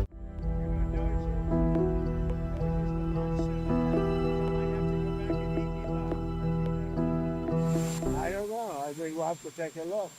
We might have to put Doge on Elon. You know what Doge is? Doge is the monster that might have to go back and eat Elon. Wouldn't that be terrible? He gets a lot of subsidies, Peter.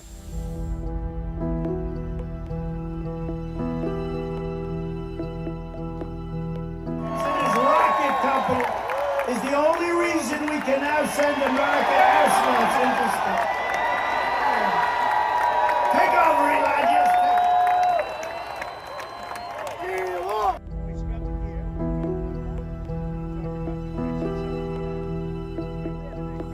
But Elon's very upset that the EV mandate is going to be terminated. And you know what? When you look at it, not everybody wants an electric car.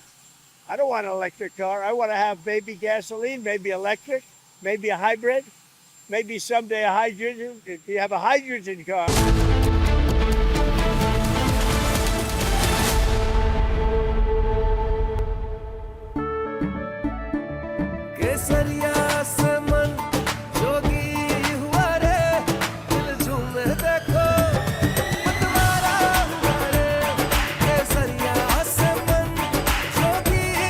हर पल मनाओ केसरी त्योहार।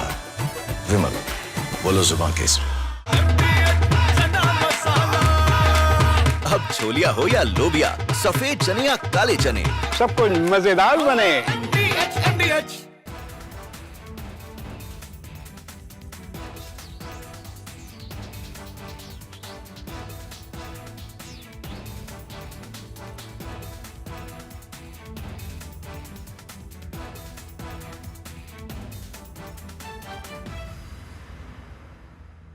Future wars will be conducted based upon intelligence input gathered from enemy's territory.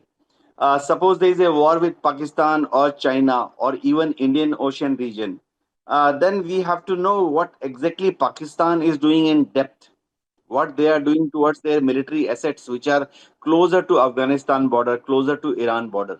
Similarly, in Tibet, in case there is a skirmish with China, we would like to know what is PLA doing in Tibet or even in depth in China. Similarly, in case there is a war, Pakistan Navy or PLA Navy may operate from Indian Ocean region to cause damage to our coastal installations, both military as well as civilian. So we would like to know well in advance what they are up to. These kind of intelligence gathering activities were on earlier also, but they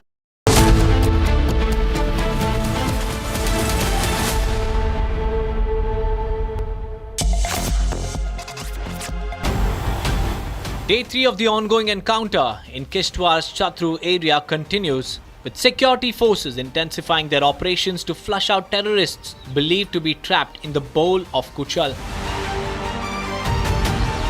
The encounter, which began on July 2nd, has seen a series of gunfire clashes between security forces and terrorists, with multiple search operations being carried out in the dense forested area. According to sources, a group of terrorists is still believed to be cornered, and forces are using advanced techniques to locate and neutralize them. Despite difficult terrain and adverse weather conditions, the operation remains high priority, with security forces committed to neutralize the terror threat. Local authorities have urged civilians to stay clear of the area as the operation is expected to continue through the day.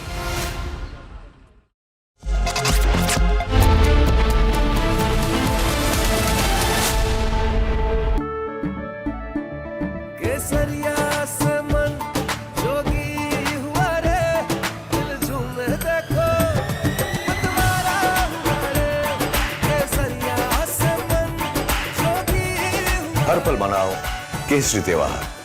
विमल, बोलो जुबान Kesari. MDH की हल्दी मिर्ची धनिया करे कमाल, ये रंग दे, ये खुशबू दे, ये तीखा, ये कम पड़े, क्या निराला MDH masala.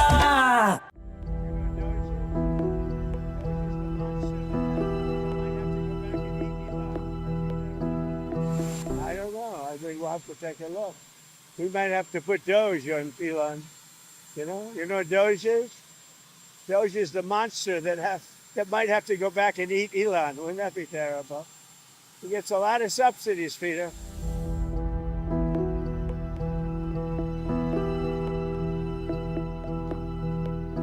His rocket company is the only reason we can now send American astronauts into space. Take over, Elon. Just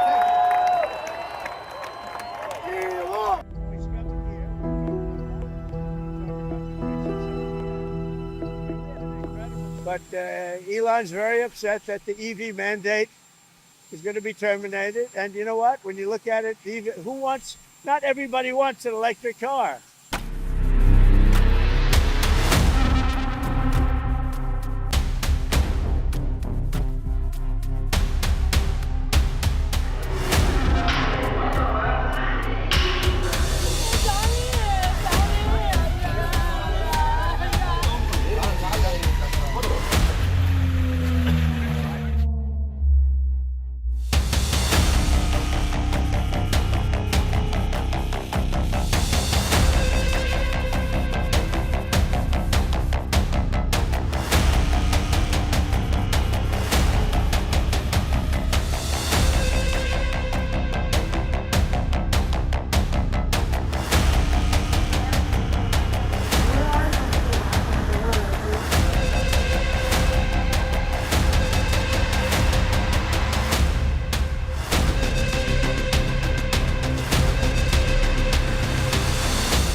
From Asia's largest news headquarters,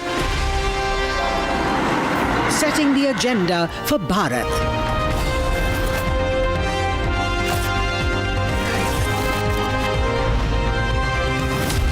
You're watching Republic.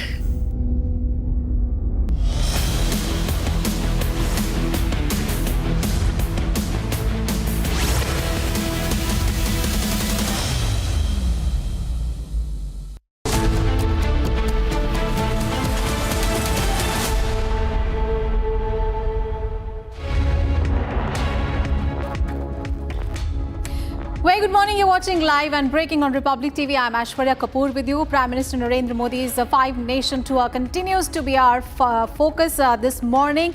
And he is in Trinidad and Tobago right now, and he will be accorded the highest civilian honor in that country. All the details on that big story and much more lined up for you. Here is a look at the headlines that we are tracking for you at this hour.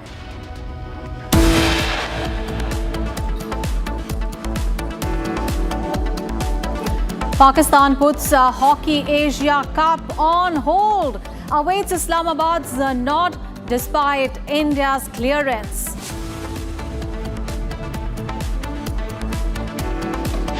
India and US close to sealing a trade deal in the next 24 hours. Negotiations underway.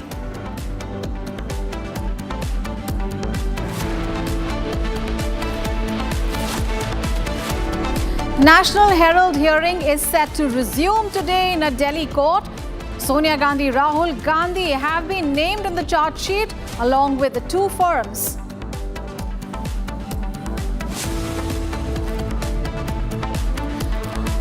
Autopsy report of Ajit Kumar reveals torture and 44 external injuries. Probe widens in Tamil Nadu custodial death case.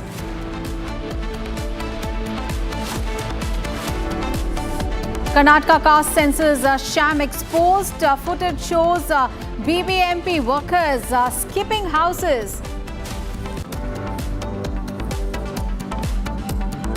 India snubs China on a succession plan of the Dalai Lama. Union Minister Kiran Rijiju says only the Dalai Lama will decide on his successor.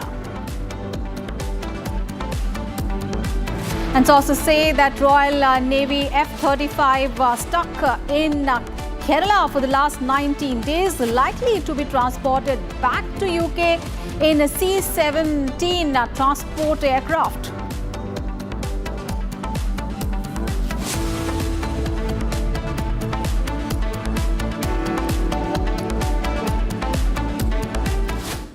Viewers, we have big breaking news coming in from Karnataka. Well, Republic TV has exposed Karnataka caste census sham. Now, CCTV footage shows BBMP workers skipping houses for surveys, and the footage shows that workers are pasting pamphlets and stickers on the walls and skipping the houses for survey. Census staff completes the survey of 4 houses in just 10 seconds. So the caste census by the Karnataka government seems to be a sham, as it is seen in the CCTV footage that the census staff is skipping the houses. It is not even entering the houses, and they just are putting in posters outside the houses, and they are doing the survey just for the heck of it. Is the Karnataka caste census a sham? Well, the CCTV footage really shows that that is the case. So the CCTV footage that has been accessed by the Republic TV shows how the census staff is skipping the houses for the survey. It is just the staff is going in outside the houses and not even entering the building, not even talking to the people inside. And what we are witnessing is really the chaos of Karnataka's caste survey or the census. The caste survey has been ordered by the Karnataka government, but what really seems to be the case is really a chaos, a sham unfolding, as the workers are just pasting these stickers outside the houses, and the CCTV footage shows the BBMP workers skipping houses and not even entering the homes of the people and randomly pasting the stickers without collecting any data during the door-to-door survey of the households in Karnataka. Let's get all the updates. My colleague Abhishek is now joining us live from Bengaluru for more updates. Abhishek, what we witnessed in Karnataka was that in the last census that was carried out by the Congress government in 2015, there was a backlash that the party received. There was a lot of criticism about that caste survey as well, and now another caste survey. And yet again, what we are witnessing, the footage that has been accessed by Republic TV shows the BBMP workers clearly skipping houses and not doing their work seriously. What how the opposition parties are reacting to this? Well, this is not the only first video that we have seen. For the last couple of days, we've been seeing videos like this from the BBMP, where the staff usually just walk in randomly to the houses that they have been allotted. They wouldn't have a conversation with the residents. They wouldn't take any information. They wouldn't gather any data with the person who is residing in the location. All they do is just take a sticker, as we are clearly seeing on the screen. They come to the various locations. They don't even knock the doors of the houses. They paste a sticker saying that the BBMP staff had visited the spot, have collected the data, have completed the census progress, and this is one of such stickers that has been pasted on the wall. After it, they also take a ticket to share it to their higher ups, stating that they have completed the caste census survey technically and scientifically. So, this is one of the other videos that we have been seeing from the last couple of days in Republic Canada. We've also shown BBMP staff running around to place a sticker. The usual time required to complete a survey is at least 2 to 3 minutes. However, we have seen the staff of BBMP completing the survey in the next 10 seconds. This is the target that they are achieving as of now is what we can clearly see. On the other hand, the government says that it has spent crores of amount or crores of fund on reconsidering the caste survey. So this is actually one of the videos where it clearly shows that the intention of the government is not to help the people of Karnataka, is not to get into equality, but to complete the required task within the stipulated time, even without following any rules and regulations. On the other hand, BJP and JDS are opposing the move of the Karnataka state government and the BBMP for not conducting the caste census survey in a scientific manner, and also they are challenging the government to release the actual data of the census they have collected as of now, and also there might be a chance that this issue will be elevated in the next couple of days. Back to you. Right, Abhishek, stay with us. We'll just come back to you. Meanwhile, we have more breaking news related to this survey as well, because BBMP workers are seen assaulting a resident over scheduled caste survey query in Bengaluru. A BBMP worker was in fact affixing a sticker on a house without collecting information from the homeowner regarding the scheduled caste survey. And when the resident questioned this worker about this, the worker's supervisor assaulted the homeowner. So as the BBMP workers are not only skipping and shirking responsibility, but also assaulting the residents of Bengaluru when they are being questioned. Let's get back to my colleague Abhishek, who is joining us live from Bengaluru. Abhishek, what we are witnessing and what the CCTV footage shows is absolutely shocking. Not only these BBMP workers are shirking responsibility, but also assaulting the local residents in Bengaluru. Of course, there have been questions asked about the amount of money that really has been spent on this entire caste census. About 160 crore, we are talking about the numbers. And these workers are also assaulting the people of Bengaluru.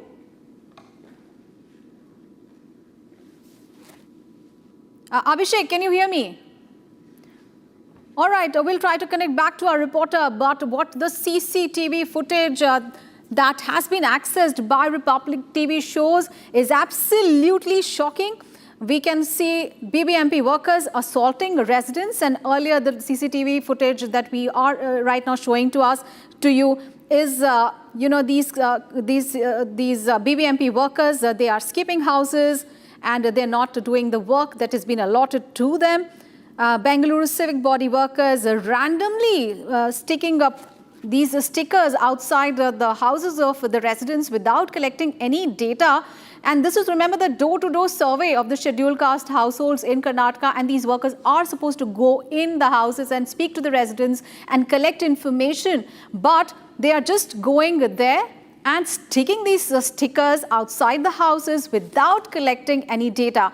And in the second footage, we can see this the staff of the BBMP assaulting the residents, because one of the residents asked a question as to why are you sticking these stickers outside our houses without collecting information. And when the matter escalated, the staff was seen assaulting the residents. Let's go back to my colleague Abhishek. Abhishek, not only the questions being asked about how the staff are shirking responsibilities, skipping the census survey that they are supposed to do, but also seen assaulting the residents of Bengaluru. It is very clear that the BBMP staff are misbehaving when questioned about their activity, whatever they are doing in the city of Bengaluru or in the state of Karnataka. The BBMP is taking care of the caste census survey, which has been allotted to that, which has been allotted to them. However, when we have shown various other CCTV visuals and various other visuals recorded by the residents themselves, where the BBMP staff don't even interact with the civilians.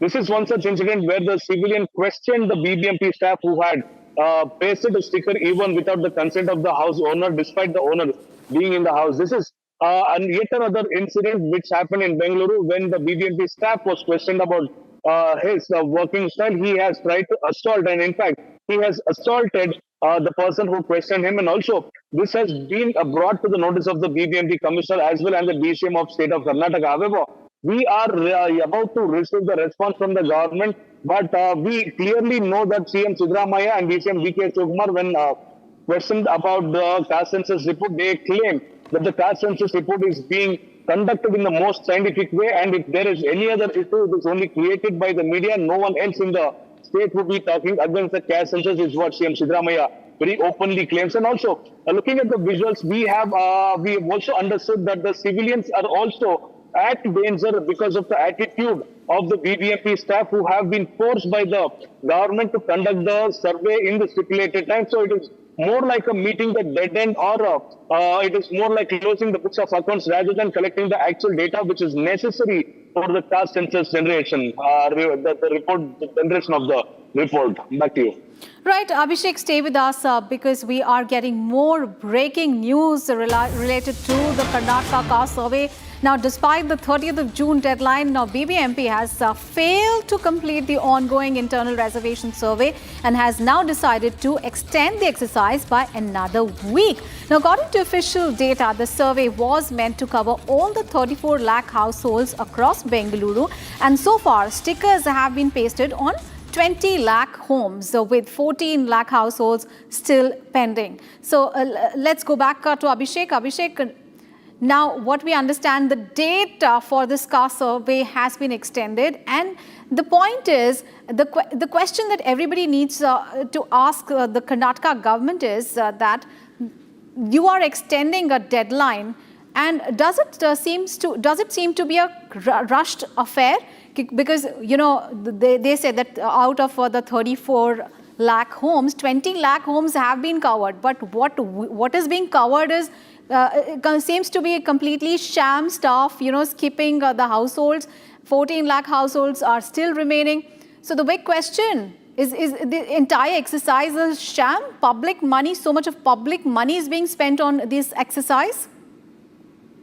The extension of time with respect to the caste census report or the survey is just an eye washer, is what the people of Karnataka believe. Because when the government and the BBMP had ample time to collect the data of the various other households by talking to the various other citizens of Bengaluru, we've also, there was an option of talking to the residents if at all they didn't want to openly claim their caste or reservation in person. They could have also done that on the online mode. This information had to be shared by the BBMP staff to the people they actually meet at the households. However, we have clearly seen that the BBMP staff didn't do that. However, they have submitted a report to the government stating that at least 14 lakh households are still to be completed, and the time of extension is only 1 week. So on an average, if at all we look at the duration and the household number, at least 2 lakh households should be met every single day, and the BBMP is running short of staff, and this will not be able to stay with us, Abhishek. We are right now joined in by Mr. G.S. Prashant, BJP spokesperson from Karnataka. Good morning, sir, and thank you so much for joining us here on Republic TV. Sir, your initial reaction on the caste census that is going on in Karnataka, and what the Republic TV has accessed the CCTV footage, and what we are witnessing is BBMP workers putting these stickers outside the houses without collecting information, and also assaulting the residents of Bengaluru.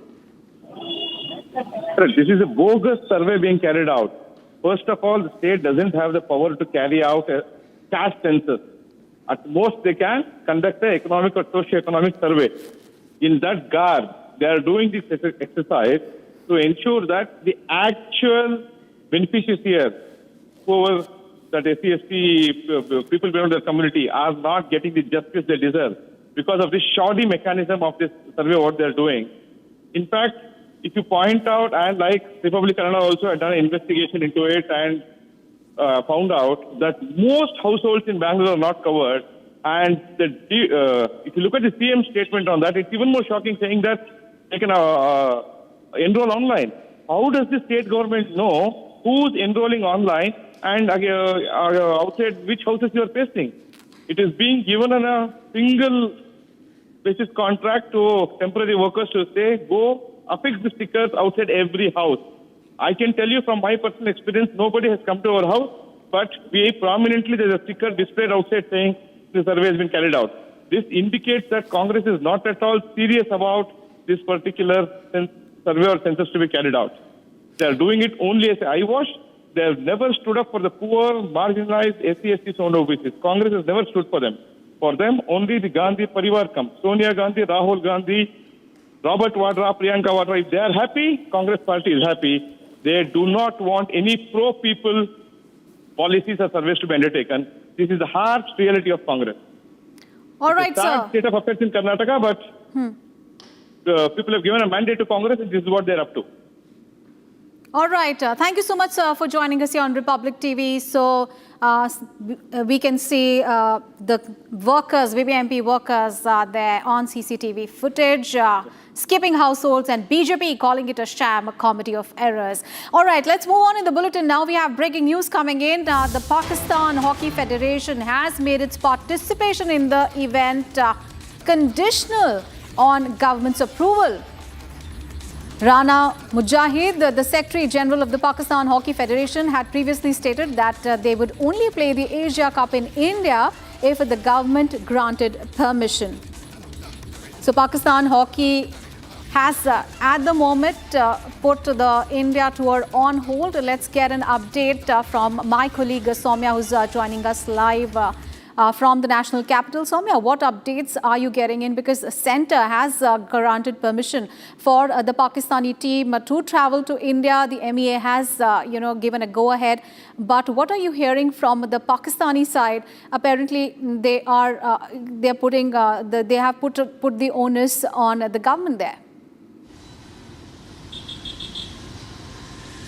Well, Aishwarya, see here in this case, the last decision whether the Pakistani team will be travelling to India and play the game rests in the hands of the Sports Ministry.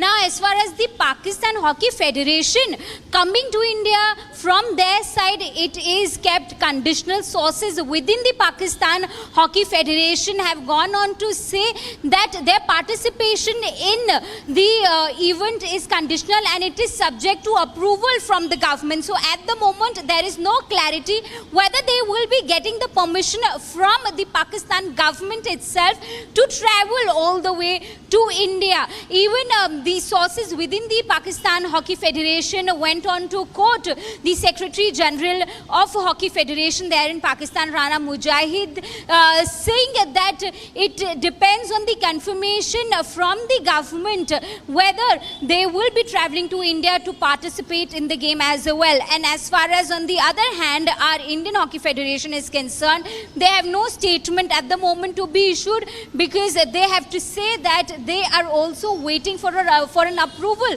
from the Sports Ministry.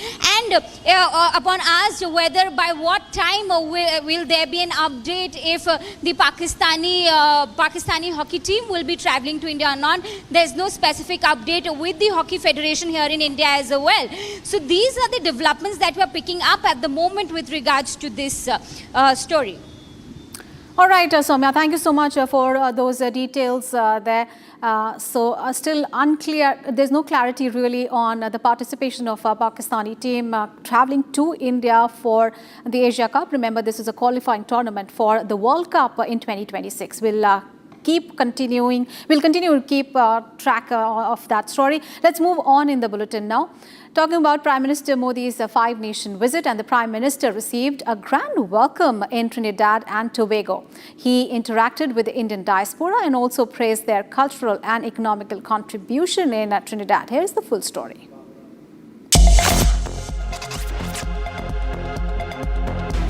Second leg of Prime Minister Modi's five-nation visit begins as Prime Minister Modi landed in Trinidad and Tobago.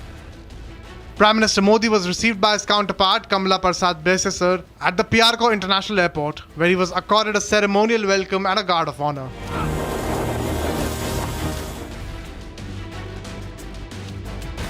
Prime Minister Modi interacted with the Indian diaspora in Trinidad and Tobago, hailed Trinidad's Prime Minister Kamala Prasad's Indian roots.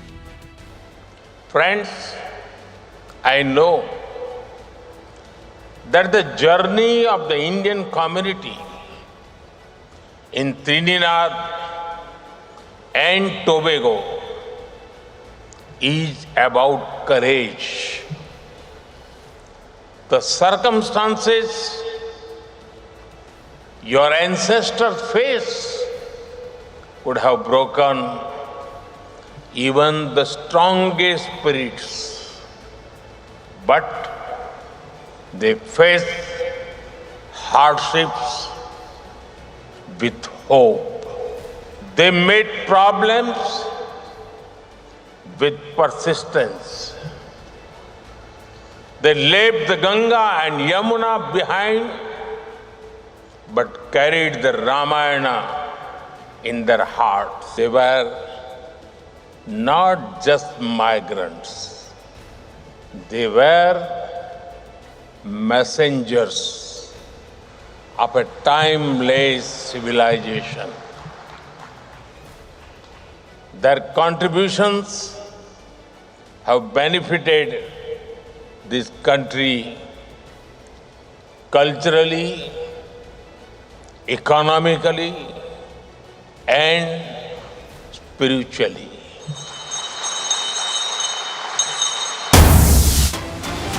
Viewers, we have breaking news coming in on the Tamil Nadu custodial death. An audio of the complainant Nikita, who said that Ajit had taken away the gold jewellery to the DSP, has now been submitted to the judiciary for probe. The judicial magistrate is now asking for the police to find where Nikita is, as she went missing. In the meanwhile, the autopsy report reveals 44 external injuries on Ajit's body. So the Tamil Nadu custodial death case, more details emerging in the case. Sharda, my colleague, is now joining us live from Chennai for more details. Sharda, what details are emerging? Because we understand that the audio of the complainant has now been accessed and it is being submitted. And this lady who had complained, who had accused of her gold being stolen, that ultimately led to the death of Ajit in the case. What details do you have about that? No, Aishwarya, what has happened is the DMK took time to react on this particular death, following which a judicial probe was ordered. And then only then it was given information that the person who had given the complaint was missing. And only when the magistrate yesterday tried to take up the case from the police station, they found that the person had already involved in multiple other cases of cheating and that she is now missing. So while accessing to these cases, the magistrate has now found audio notes and voice records of the calls of the DSP, the SP, and the inspectors that were all involved in this custodial death of Ajit Kumar. So it has now come to evidence that the Nikita girl who gave the complaint is from Thirumangalam and that she's been missing for a while now. In the last 4 days, she has not spoken to the police and she's also not seen anywhere else. And now the magistrate is asking for her to appear in before the court and to also check with the police if the complaint that she gave was actually true in the first place or not. All right, Sharda, thank you so much. You keep tracking those developments, really questions being asked about the custodial death in Tamil Nadu. We'll keep tracking that story for you. Let's move on in the bulletin. India's D. Gukesh has stunned world number 1 Magnus Carlsen once again, and this time in the Grand Chess Tour Super United Rapid. Here is how the 19-year-old chess prodigy claimed the lead. In a stunning victory, India's D. Gukesh has shocked the chess world once again, defeating world number 1 Magnus Carlsen in the round of 6 of the Grand Chess Tour Super United Rapid. Gukesh, playing with the black pieces, seized a winning position and held his ground, pushing the game to a decisive victory, handing Carlsen a rare and convincing defeat. The win caps off an incredible performance for the 19-year-old, who now leads the tournament with 10 points from 12. This victory not only boosts Gukesh's position but also strengthens his reputation as one of the brightest young talents in global chess. Day 2 of the tournament concludes with Gukesh standing as the sole leader, leaving behind a trail of stunned spectators. Gukesh is unstoppable and continues his meteoric rise, stunning the chess world with his back-to-back victories against Magnus Carlsen. Time to take a break. We'll get all the updates and all the details on 19-year-old chess prodigy D. Gukesh stunning world number 1 Magnus Carlsen, beating him in the Grand Chess Tour Super United Rapid. Also, the big story that we are tracking, astronaut Shubhanshu Shukla is going to interact with the school students and the ISRO scientists today at 3 p.m. from aboard the ISS in space. All the details on those big stories and much more is lined up after a short break. Stay with us.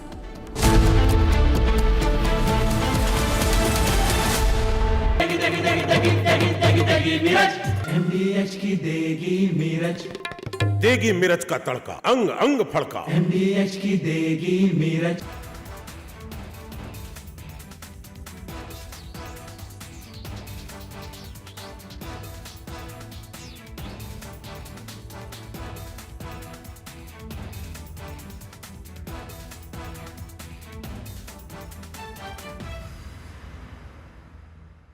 आधे bowl दही में 4 चम्मच MDH चटनी पुदीना मसाला डाला, stir करो, पुदीना चटनी तैयार। MDH चटनी पुदीना मसाला।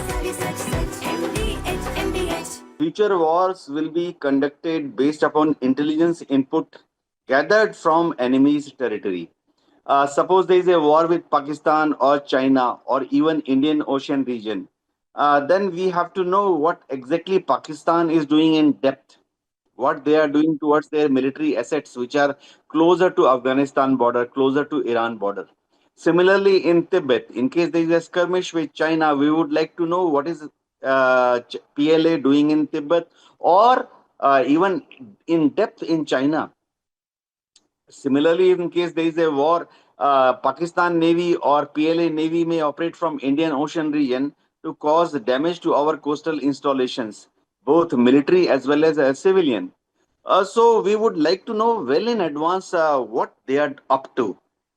These kind of intelligence gathering activities were on earlier also, but they were not very organized on military scale. You see, earlier we had some satellites which ISRO had launched. We had cartograph series of satellites. We had research.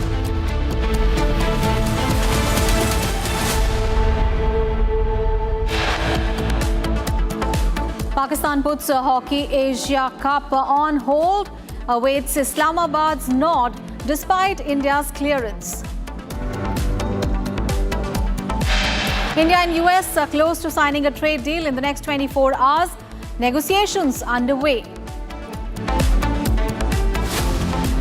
National Herald hearing is set to resume today in a Delhi court. Sonia Gandhi, Rahul Gandhi have been named in the charge sheet along with the two other firms. Autopsy report of Ajit Kumar reveals torture and 44 external injuries. Probe widens in the Tamil Nadu custodial death case. Karnataka caste census sham exposed. Footage shows BBMP workers skipping households. India snubs China on succession plan of the Dalai Lama. Union Minister Kiren Rijiju says only the Dalai Lama will decide his successor. Sources say that Royal Navy F-35 stuck in Kerala for the last 19 days, likely to be transported back to UK in C-17 transport aircraft.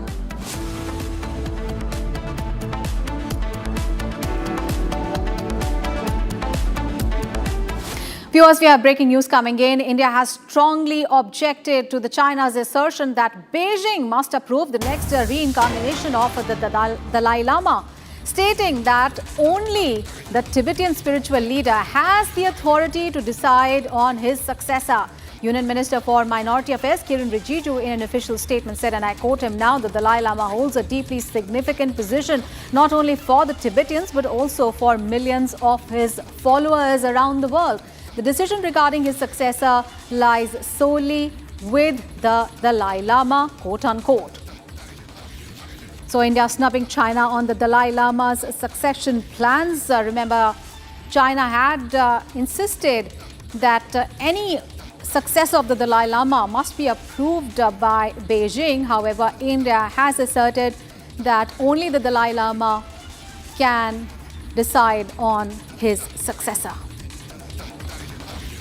And viewers, we have more breaking news coming in. Marathi language row erupts. Minister issues a tough warning. Maharashtra minister says if anyone disrespects Marathi language, then they will face the law. He says, and I quote him now, Maharashtra, you have to speak Marathi. If you don't know Marathi, your attitude shouldn't be that you won't speak Marathi.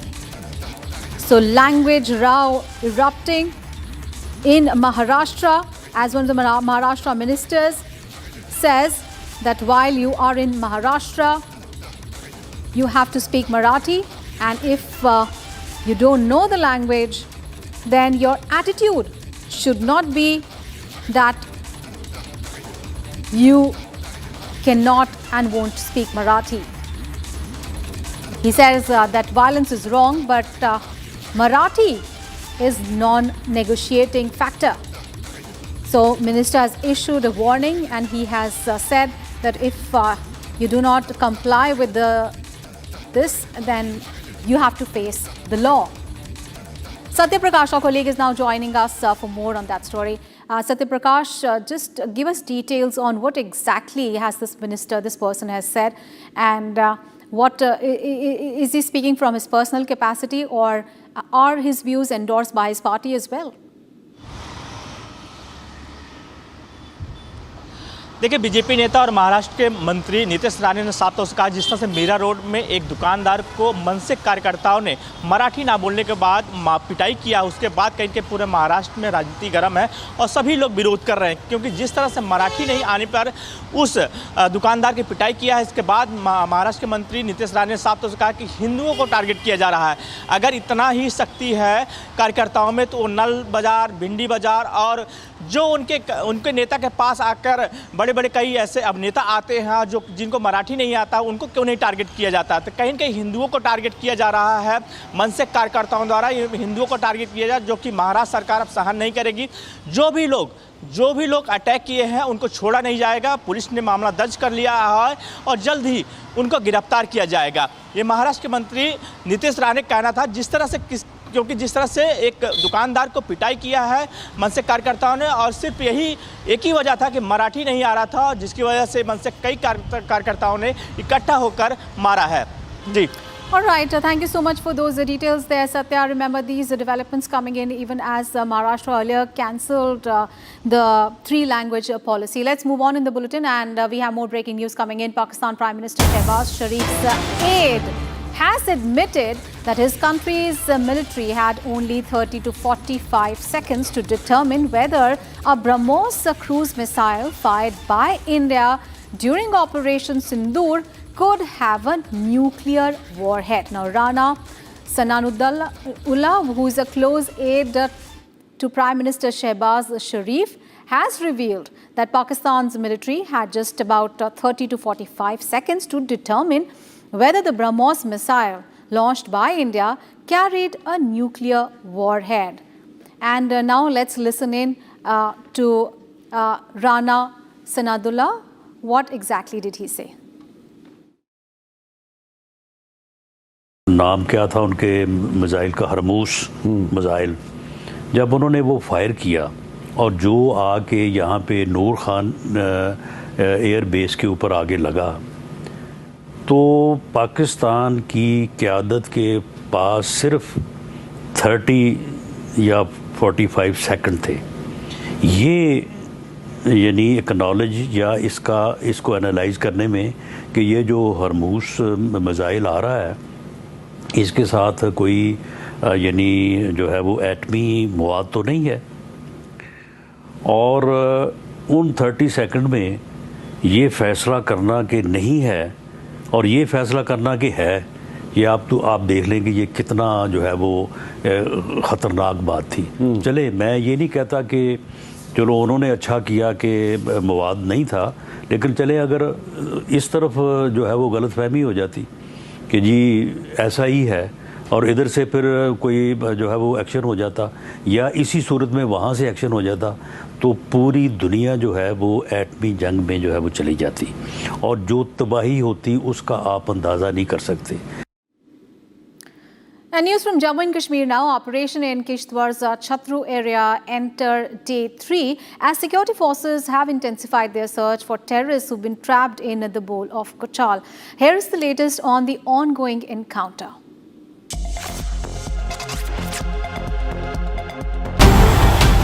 Day 3 of the ongoing encounter in Kishtwar's Chhatru area continues, with security forces intensifying their operations to flush out terrorists believed to be trapped in the bowl of Kuchal. The encounter, which began on July 2nd, has seen a series of gunfire clashes between security forces and terrorists, with multiple search operations being carried out in the dense forested area. According to sources, a group of terrorists is still believed to be cornered, and forces are using advanced techniques to locate and neutralize them. Despite difficult terrain and adverse weather conditions, the operation remains high priority, with security forces committed to neutralize the terror threat. Local authorities have urged civilians to stay clear of the area as the operation is expected to continue through the day. And viewers, we have breaking news coming in from Jammu and Kashmir, where mourners on Muharram have waved Palestinian flags during the 8th Muharram procession in Srinagar. The mourners also carried a portrait of Iran's supreme leader Ayatollah Ali Khamenei, and the procession commenced from Guru Bazar, passing through Jahangir Chowk as well as Lal Chowk, and it will conclude at the Dal Gate. So Muharram marches in Kashmir, where mourners are waving the Palestinian flag, showing their support to Palestine. Let's get all the updates. Zeenat, my colleague, is now joining us live for more details. Zeenat, what more can you tell us about these processions that have turned into a procession of solidarity with Palestine in Jammu and Kashmir? See, we have been seeing this procession starting around 6 in the morning, and it has crossed various junctures, because this is the old city of the downtown Srinagar where the procession was allowed. This is the third consecutive year where the LG administration is allowing the Muharram processions, and today in the procession the Palestinian flags were seen, and they were these Azadas, those who were the part of the processions, they were waving these flags and also expressing the solidarity with the people of Gaza. Meanwhile, the portraits of Supreme Leader of Iran, Ayatollah Ali Khamenei, was also witnessed, and this is more like to show the solidarity with what is happening in Iran as well as in Palestine. Although the J&K police is maintaining that the procession is going incident-free, and the procession is also being monitored. Before 3 years before, there had been a complete ban on the procession since 1980s when insurgency hit Kashmir Valley, but for the last 3 years LG administration allowed the procession because of the improvement in the situation and also the development in the political scenario on the ground. The procession was carried from the Guru Bazar, and now it has reached to Dal Gate, Srinagar, where the processions is taking place. The people are participating in the huge number. Most of them are in black attires, waving the flags, also chanting elegies honoring the martyrdom of Imam Hussain alayhi salam, the grandson of Prophet Muhammad, peace be upon him. So the procession will continue as per its 8th of Muharram, will continue for the whole day. The government has already given the route plan to them, but what was witnessed again today, because last year on this very day the same flags were also witnessed in multiple junctures, multiple routes that these azadars completed while being the part of the procession. This is the 8th Muharram, and we are seeing together on the one side we are seeing the Amarnath Yatra taking place from the Baltal as well as from Dunwan base camp, and on the another side we are seeing the administration also facilitating the 8th Muharram in the Kashmir Valley.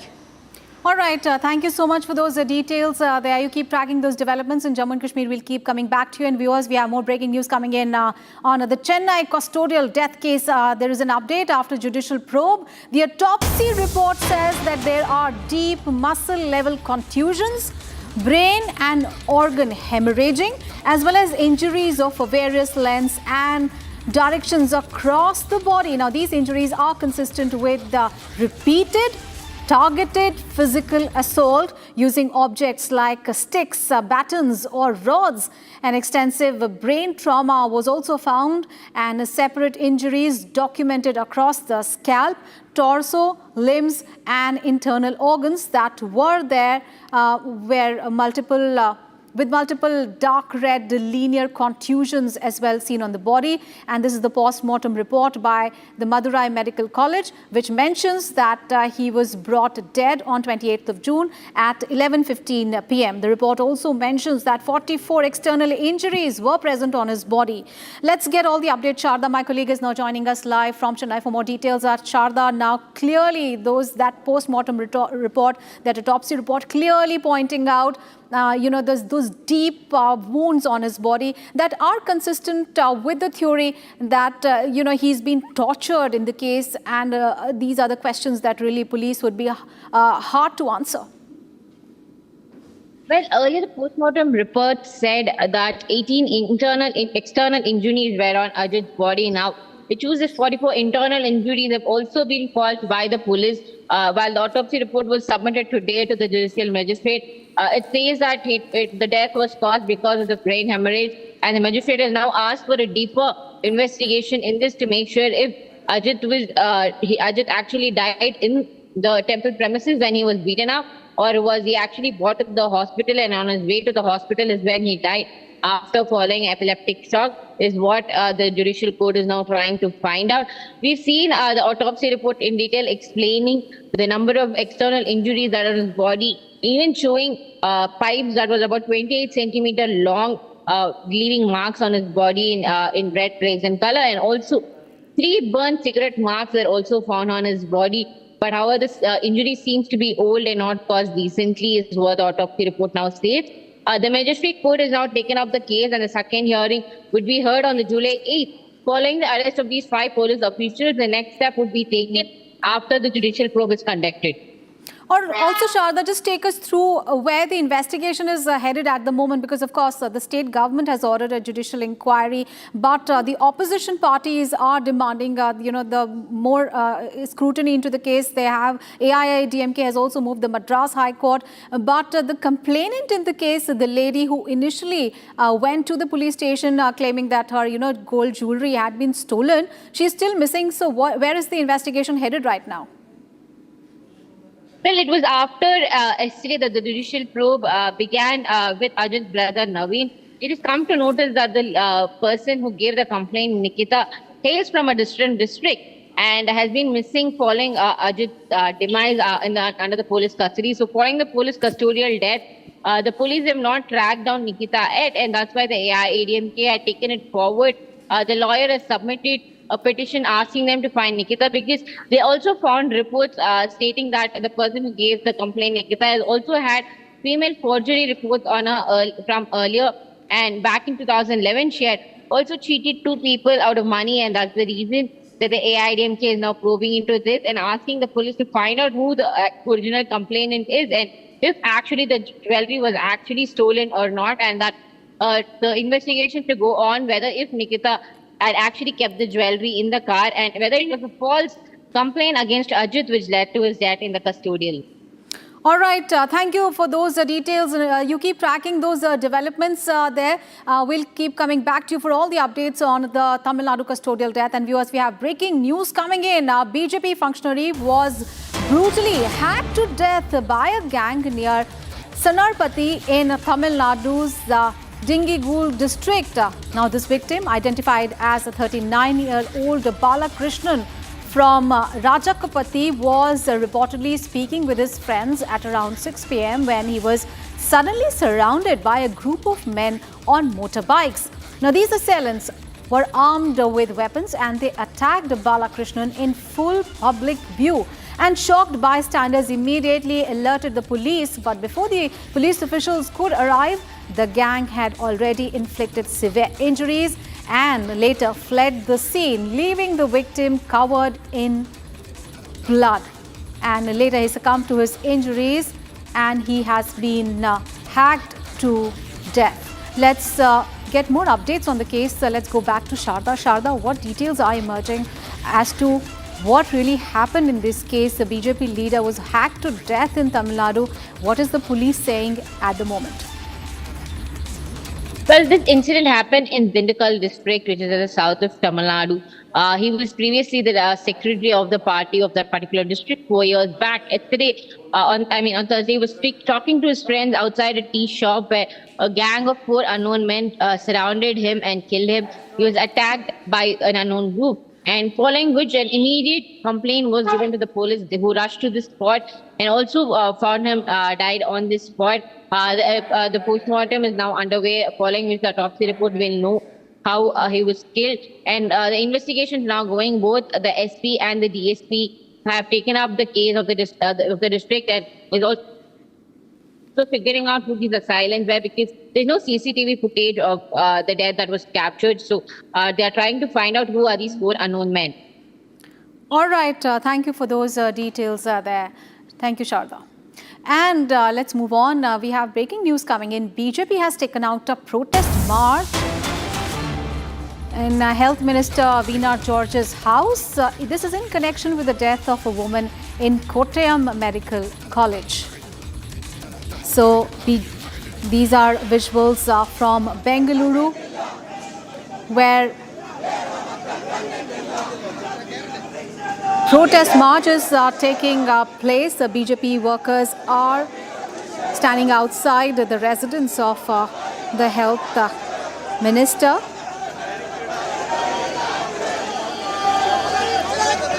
And shouting slogans there. The road has been blocked.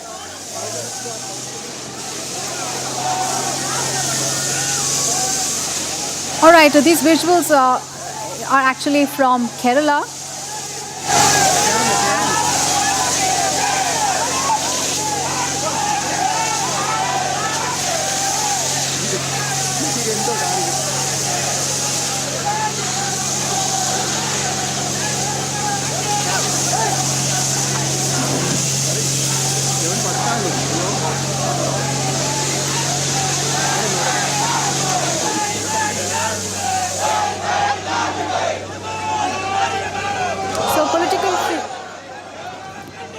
So Kerala Health Minister Veena George is facing a political heat. That protest taking place in Kerala.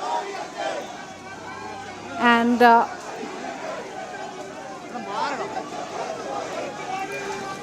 so the BJP has taken out protest march outside Health Minister Veena George's house. This is in connection with the death of a woman in Kottayam Medical College. And the protesters pointed out that had the 2 ministers, Veena George and also the State Cooperation Minister, V.N. Vasavan, acted diligently, the precious life of a 56-year-old homemaker, Bindu, who was trapped under the debris following a 3-storied building collapse at the Kottayam Medical College Hospital earlier on Thursday, could have been saved. And both the ministers who reached the spot after hearing about the collapse of the building after going around it categorically stated that barring 2 people who suffered minor injuries, there was no other casualty. They were repeatedly saying that this building was a closed one and no one needed to go there. Let's get all the updates. My colleague Ashwin is joining us from Thiruvananthapuram. Ashwin, now Veena George, the health minister, facing political heat there, that protest taking place. Give us more updates. What is the BJP demanding now? Well, the BJP is demanding the resignation of the health minister, Veena George, after this unfortunate in the Kottayam Medical College collapse. There has been several statements that came after the collapse that happened. The minister tried to deviate the entire issue by stating that this particular building was not in use, and that led to the rescue attempt of this to delay by almost 1.5 hours. So there has been severe protest of the BJP.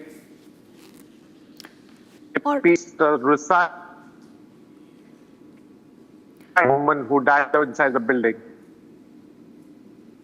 All right, there seems to be a technical glitch there in the audio that we are getting from our reporter, but these are the live visuals that we are getting from outside Veena George's residence, and BJP the workers there protesting, holding her responsible for the death of a woman where a part of the building of the medical college collapsed and a woman died under the debris.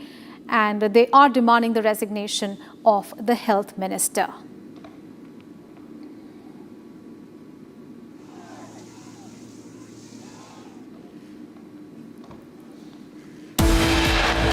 Time to take a break. Coming up ahead, Karnataka caste census sham exposed. Footage shows BBMP workers skipping houses.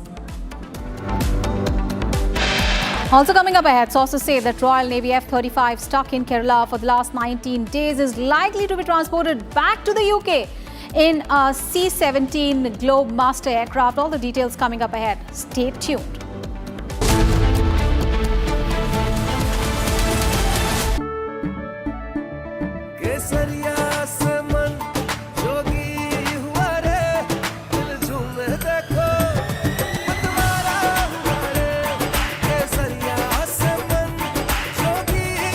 हर पल मनाओ केसरी त्योहार।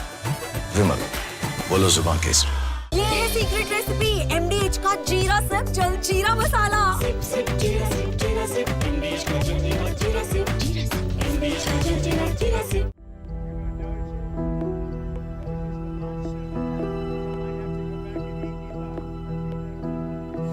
I don't know. I think we'll have to take a look. We might have to put Doge on Elon.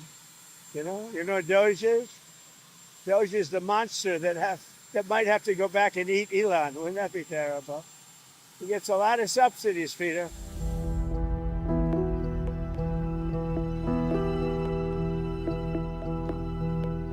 His rocket company is the only reason we can now send America astronauts into space. Take over, Elon. Just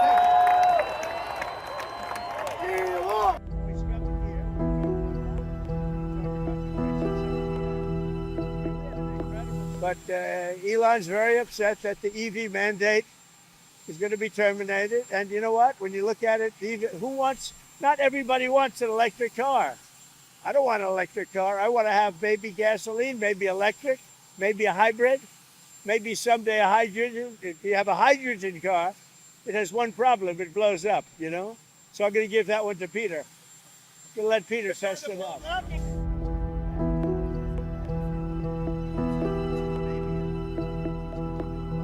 This is not the end of Doge, but really the beginning. My time as a special government employee necessarily had to end. It was a limited time thing. It's 134 days, I believe, which...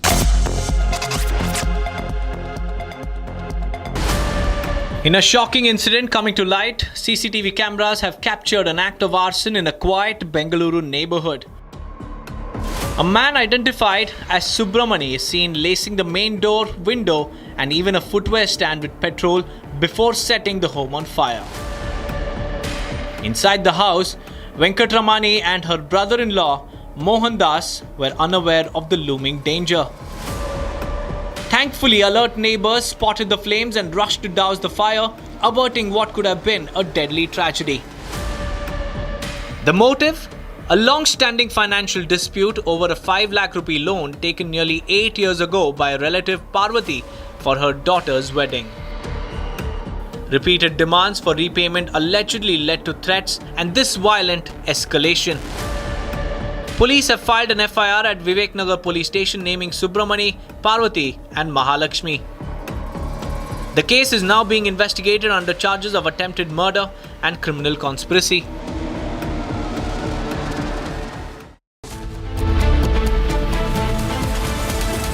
दादी के हाथों का जादू और खुशबू से महकता घर, माँ की मुस्कुराहट और खाने की सुगंध। MDH गरम मसाला, क्योंकि हर रिश्ता है स्वाद से जुड़ा।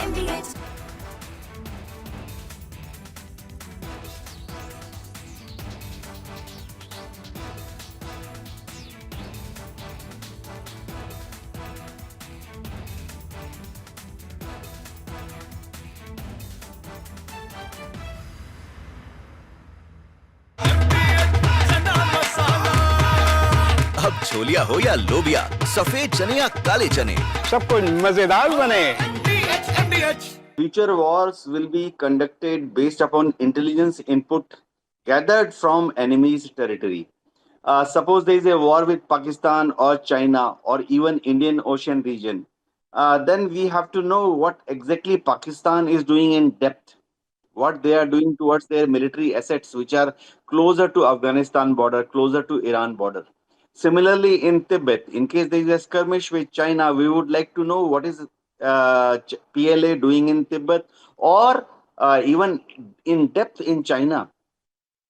Similarly, in case there is a war, Pakistan Navy or PLA Navy may operate from Indian Ocean region to cause damage to our coastal installations. both military as well as civilian. So we would like to know well in advance what they are up to. These kind of intelligence gathering activities were on earlier also, but they were not very organized on military scale. You see, earlier we had some satellites which ISRO had launched. We had cartograph series of satellites. We had reset set of satellites which were rather, radar imaging satellites. The resolution was not very good, and we had GSAT, we had INSAT, but their orbiting time was very long.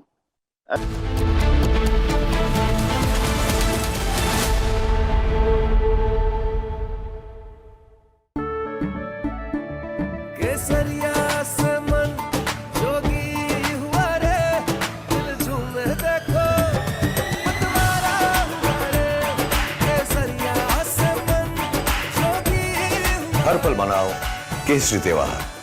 विमल, बोलो जुबान Kesari.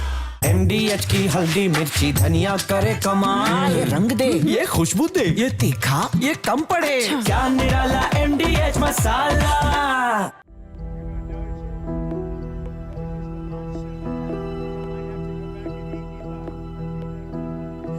I don't know. I think we'll have to take a look. We might have to put Doge on Elon. You know what Doge is? Doge is the monster that might have to go back and eat Elon. Wouldn't that be terrible? He gets a lot of subsidies, Peter.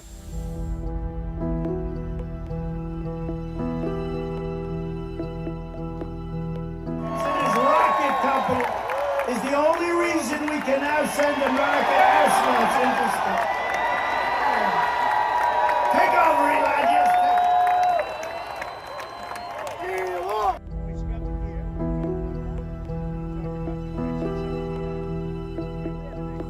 But Elon's very upset that the EV mandate is going to be terminated. And you know what? When you look at it, not everybody wants an electric car. I don't want an electric car. I want to have maybe gasoline, maybe electric, maybe a hybrid, maybe someday a hydrogen. If you have a hydrogen car, it has one problem. It blows up, So I'm going to give that one to Peter. I'm going to let Peter test it out. From Asia's largest news headquarters, setting the agenda for Bharat.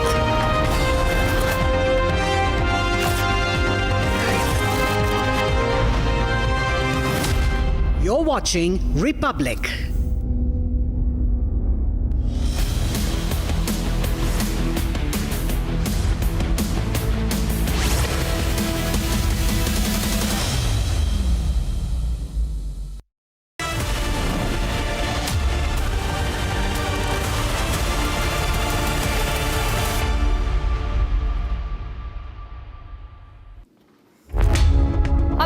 Watching Republic TV with me, Akanksha Khajure. Over the next half an hour, we'll tell you about the second leg of Prime Minister's 5-nation tour. This and much more. First up, as always, the headlines.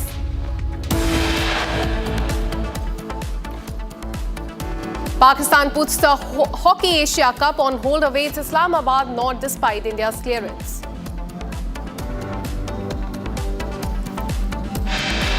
India and United States are close to sealing a trade deal in the next 24 hours. Negotiations are currently underway.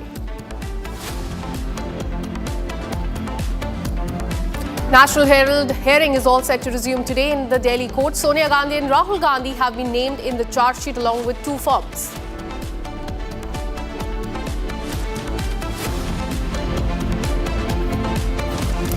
Autopsy report of Ajit Kumar in Tamil Nadu reveals torture and 44 external injuries. Probe widens in Tamil Nadu custodial death case.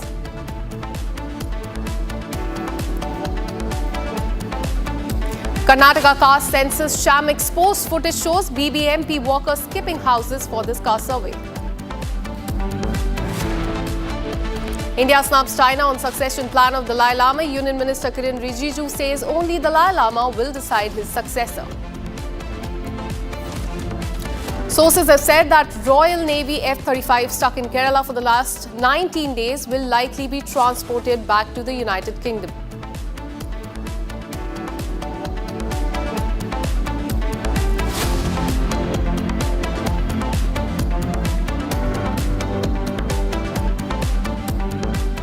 It was meant to be a celebration, but RCB's victory party ended in a stampede last month. 11 people lost their life in Bangalore. But a month later, no compensation to the families. RCB, remember, had promised 10 lakh per family. Cricket Association, that is KCSA, that is the Karnataka Cricket Association, they had promised 5 lakh, but neither has paid a rupee to them.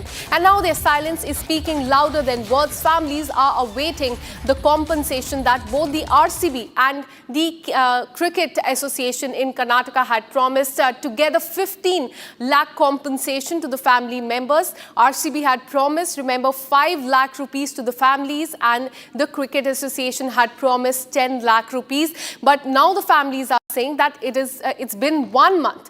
1 month later, no compensation whatsoever that has been given to the family members.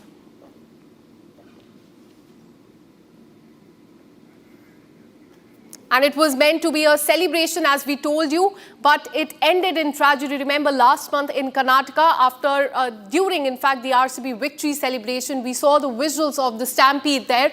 Let me now go across to Harish Kumar M. Shetty, who's the uncle of one of the stampede victims, Chinmay Shetty. Thank you so much for speaking to Republic TV. Sir, I want to ask you, 15 lakh in total was promised to the families of the victim. Nothing has been given so far. Have you spoken to the team members of the Cricket Association or RCB for that matter, and what are they telling you? Yeah, thank you, Republic. In fact, after about some 3 weeks before the interview with Arnab, Karnataka government is pressurized to rethink the compensation amount to 25 lakhs. But afterwards, it is being promised that our RCB and the KSA both have announced a compensation of 10 lakhs and 5 lakhs each. But unfortunately, as of now, nothing has come out positively from their side. But more than the compensation, our demand is the case has to be handed out to the CBI. But nobody is telling anything about the CBI. You see, already the precious 11 lives have lost. I don't understand. See, about some time back, about some 5-6 months back, when an wild elephant attacked someone at Kerala, Karnataka government has given a compensation of 25 lakhs. But in this case, they are keeping mum. That is point number 2. Why? They have simply punished the poor police force. The policemen are suspended and transferred without any fault of theirs.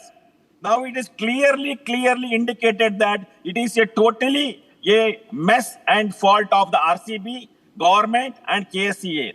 But nobody is accountable for that. Sometime before, RCB officials have been arrested and now they're out on bail. I think the matter has gone. Now, this 11 people and 11 families, we strongly urge that, again, the compensation has to be reworked depending upon their age and their qualification and their family background. See, for my niece, Chinmay Shetty, she's 19-year-old, multi-talented girl, secondary engineering student. She should have been achieved the sky. Sky is the limit to her. And one more victim, one new young chartered accountant from Bangalore.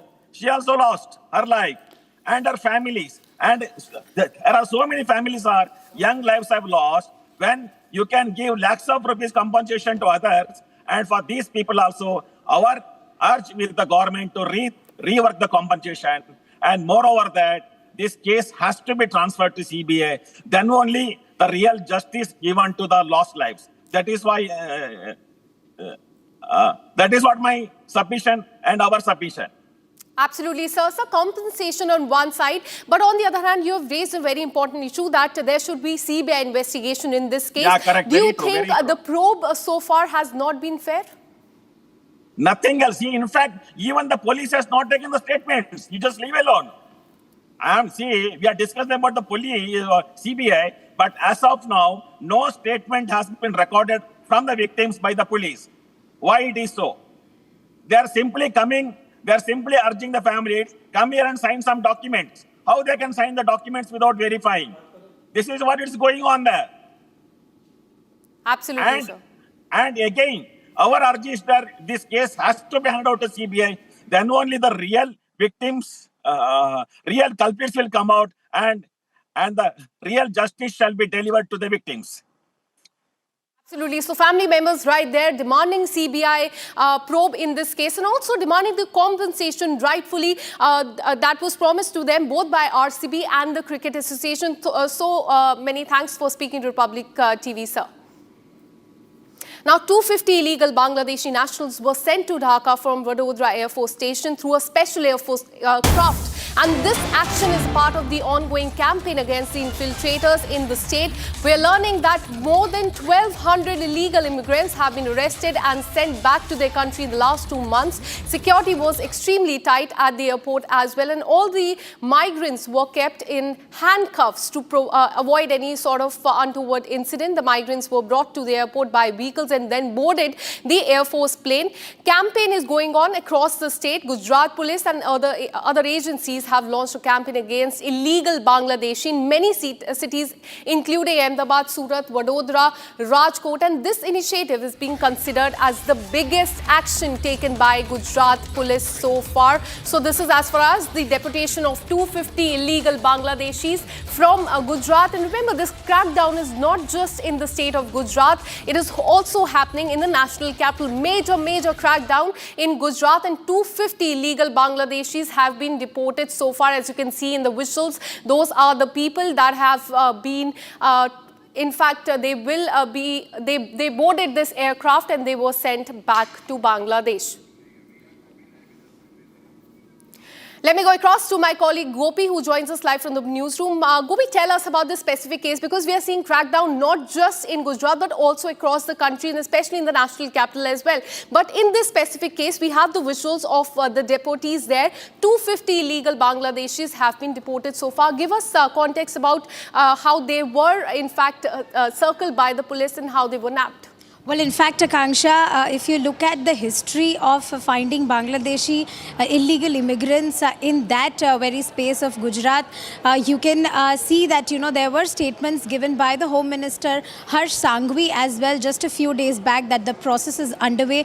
And not just Vadodara, let's tell our viewers that all the illegal immigrants from the whole of Gujarat, which includes a smaller town like Nadiad as well, wherein Bangladesh were deported from there. Well, in fact, the entire process of checking their Aadhaar cards as well as other ID cards was underway since past 3 months, and over 1,200 Bangladeshi immigrants have been caught from Gujarat. Now, as you've correctly mentioned, that the crackdown is underway in the national capital as well. But let's understand that the first flight which went yesterday from the Vadodara airport, it was a special aircraft which carried, in fact, 250 Bangladeshi immigrants from Vadodara airport to Dhaka. Back to you. Absolutely. And also explain the visuals to us, because we can see these deportees are in fact circled around. There's a rope and we are also hearing that they have been handcuffed when they were taken on this flight. Tell us about these visuals that Republic TV has accessed.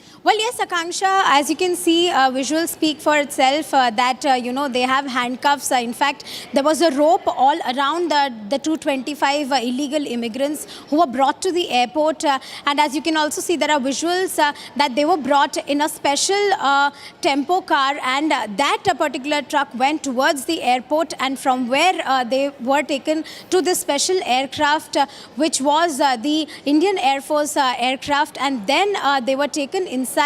After checking, they were double checking their identities, and then they were taken to that particular aircraft and finally to Dhaka. Back to you. Absolutely. So big crackdown on illegal Bangladeshi. Thank you so much, Gopi, for all the details. Keep tracking that detail. We'll keep coming back to for more on this. Now, shifting our focus, India's D. Gukesh has stunned Magnus Carlsen once again, and this time in the Grand Chess Tour Super United Rapid. Here's how the 19-year-old chess prodigy claimed the lead. Watch this.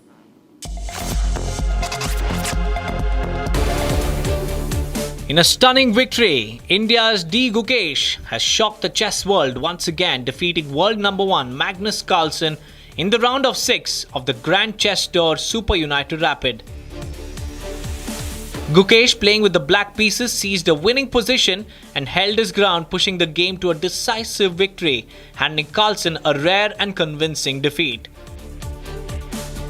The win caps off an incredible performance for the 19-year-old, who now leads the tournament with 10 points from 12. This victory not only boosts Gukesh's position but also strengthens his reputation as one of the brightest young talents in global chess.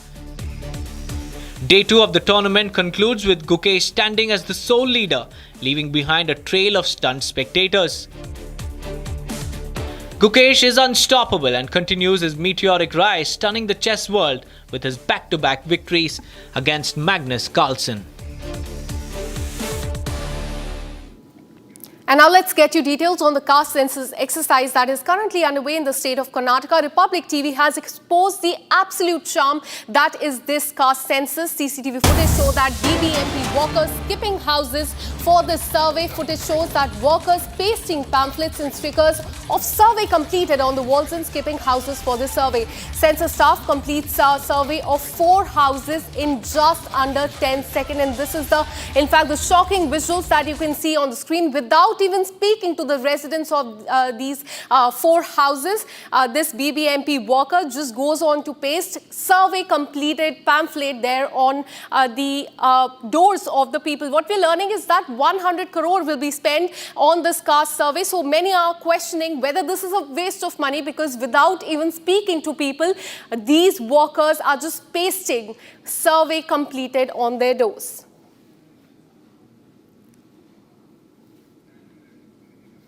So as you can see on the screen, on the right side of your screen, that is one of the workers of BBMP, just without speaking to the residents, without knocking on their door, he just comes to this floor, takes out this pamphlet of survey completed and pastes it on there, and just leaves 4 houses in just under 10 seconds. Let me go across to my colleague Abhishek, who's been tracking this story very closely. Abhishek, in just under 10 seconds, 4 houses without even speaking to the residents. Is this a fake caste survey that is being done? Because 100 crore will be spent on this. So this clearly seems to be a waste of money.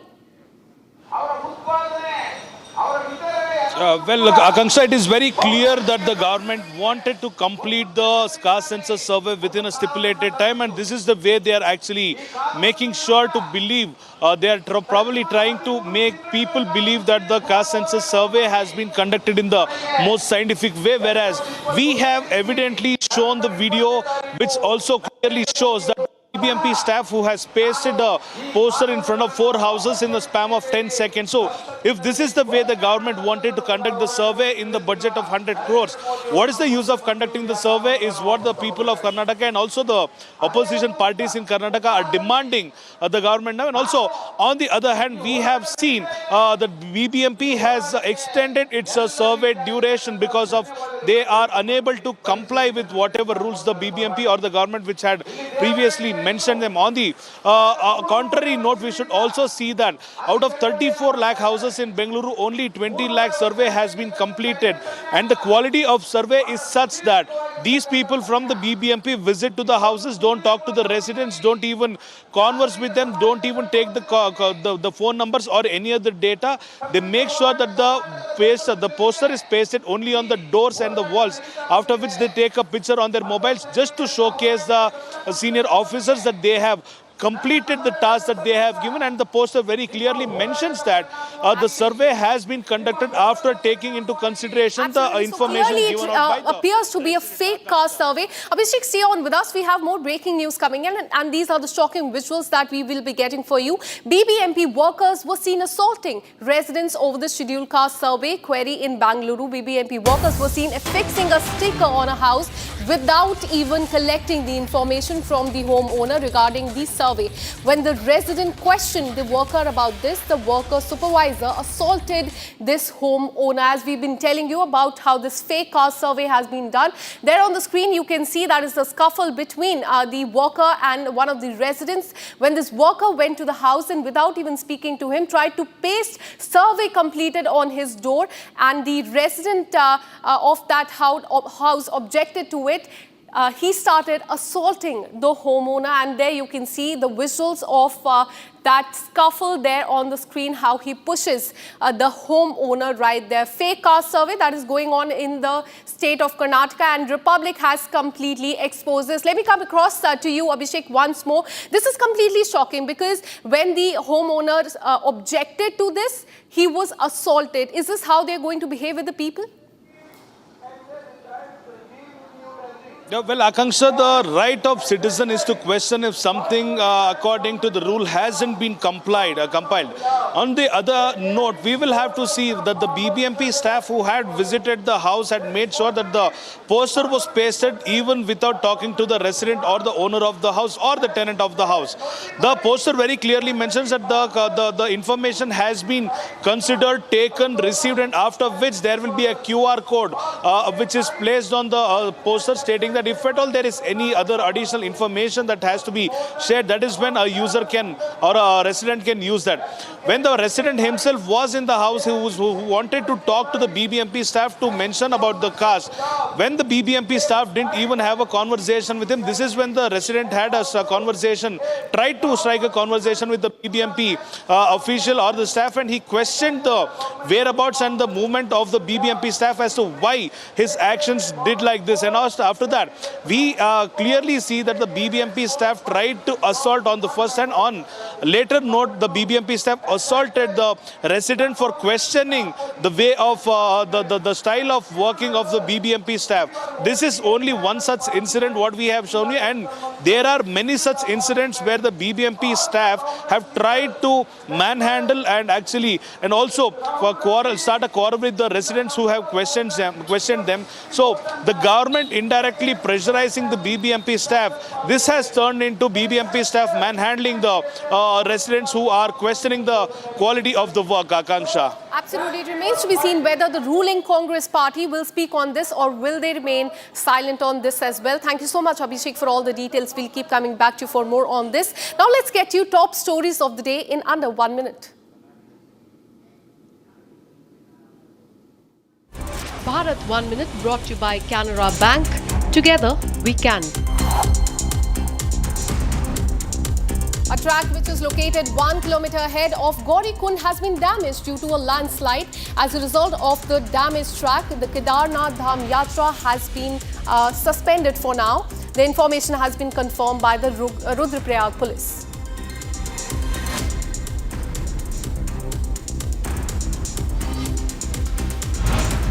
The Chief Minister of Uttarakhand, Chief Minister Pushkar Singh Dhami, has completed 4 years in this position, and on this occasion he stated that the people had a long-standing expectation from the land law. He stated that it's been implemented. He also went on to say that there was progress made in relation to anti-riot law, anti-conversion law to stop the religious conversion in the state.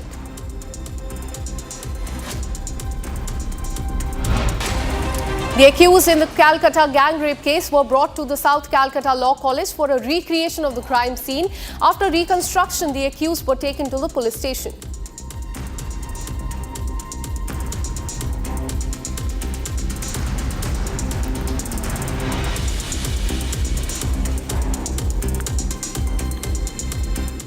Now let's take you to the state of Tamil Nadu. We have breaking news coming in as far as the custodial torture case is concerned. An audio of the complainant Nikita, who said that Ajit Kumar had taken away the gold jewellery to the DSP, has now been submitted to the judiciary for probe. The judicial magistrate is now asking the police to find where Nikita is, as she has gone missing. Meanwhile, the autopsy report has come to the fore, and shockingly, it has revealed 44 external injuries on Ajit's body. Very shocking details coming to the fore as far as the injuries are concerned. There on the screen, you can see that is a video of Ajit Kumar, a temple worker, being beaten with the stick, being dragged and taken out from the lockup area. After this incident, he lost his life, and now this case is being probed by the Central Bureau of Investigation.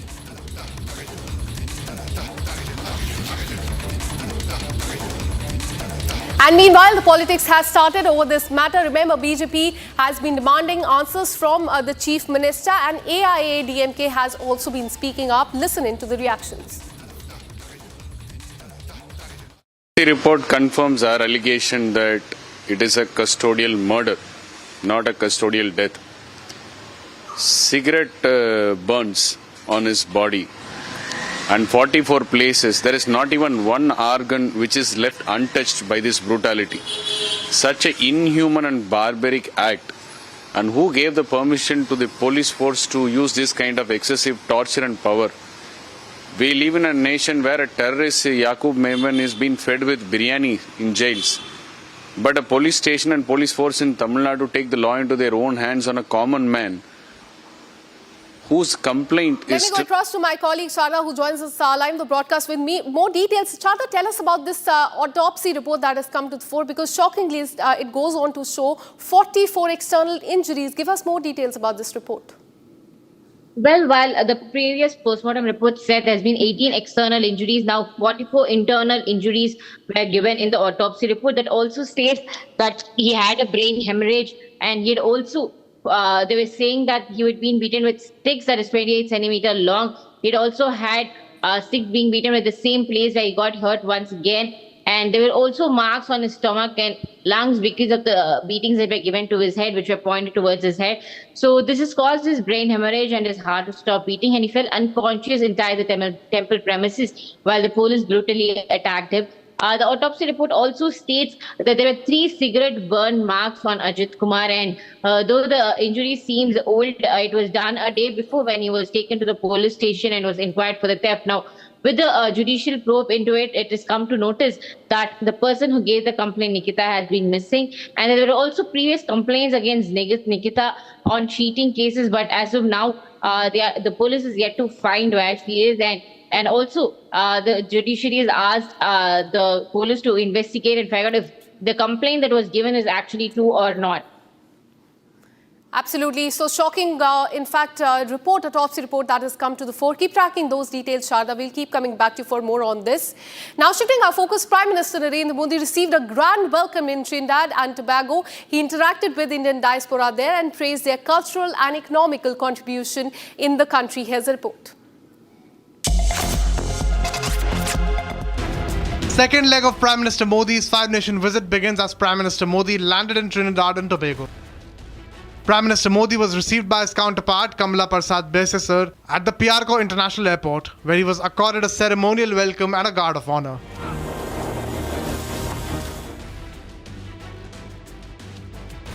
Prime Minister Modi interacted with the Indian diaspora in Trinidad and Tobago, hailed Trinidad's Prime Minister Kamala Prasad's Indian roots. Friends, I know that the journey of the Indian community in Trinidad and Tobago is about courage. The circumstances your ancestors faced would have broken even the strongest spirits, but they faced hardships with hope. They met problems with persistence. They left the Ganga and Yamuna behind, but carried the Ramayana in their hearts. They were not just migrants.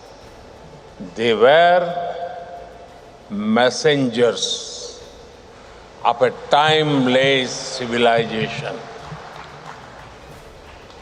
Their contributions have benefited this country culturally, economically, and spiritually.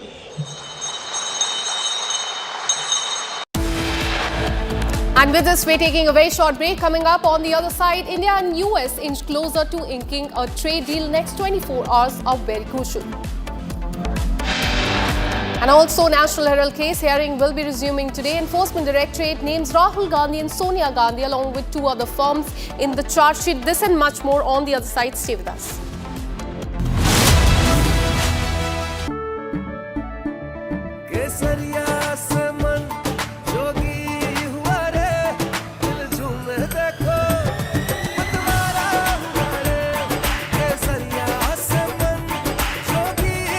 हर पल मनाओ केसरी त्योहार विमल बोलो जुबान Kesari.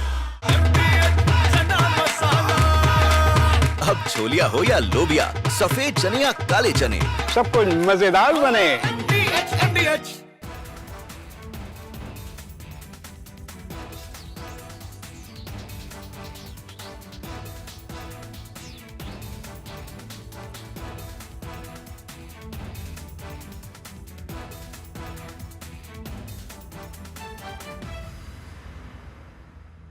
future wars will be conducted based upon intelligence input gathered from enemy's territory.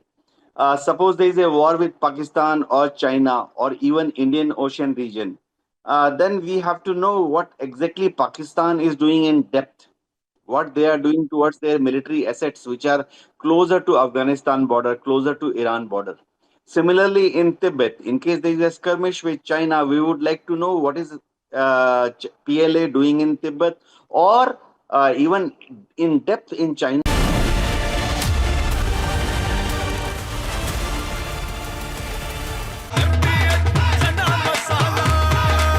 अब छोलिया हो या लोबिया, सफेद चने या काले चने, सब कुछ मजेदार बने।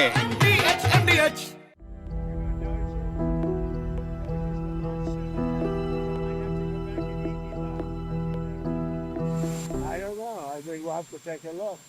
We might have to put Doge on Elon. You know what Doge is? Doge is the monster that might have to go back and eat Elon. Wouldn't that be terrible? He gets a lot of subsidies, Peter.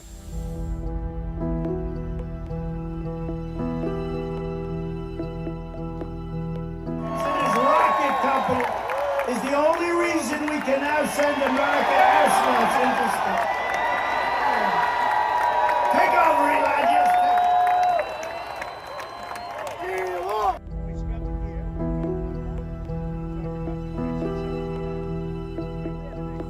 But Elon's very upset that the EV mandate is going to be terminated. And you know what? When you look at it, not everybody wants an electric car.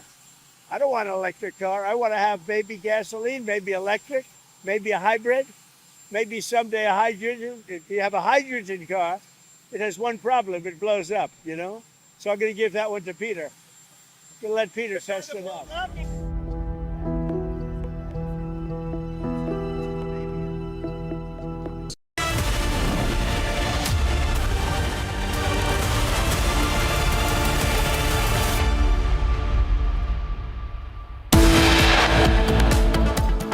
Pakistan puts Hockey Asia Cup on hold, awaits Islamabad's nods despite India's clearance.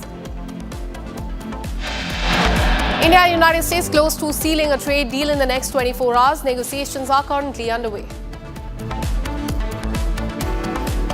National Herald case hearing is all set to resume today in the Delhi court. Sonia Gandhi and Rahul Gandhi have been named in the charge sheet. Autopsy report of Ajit Kumar reveals torture and 44 external injuries. Probe widens in the Tamil Nadu custodial death case. Karnataka caste census sham has been exposed by Republic TV. Footage shows BBMP workers skipping houses.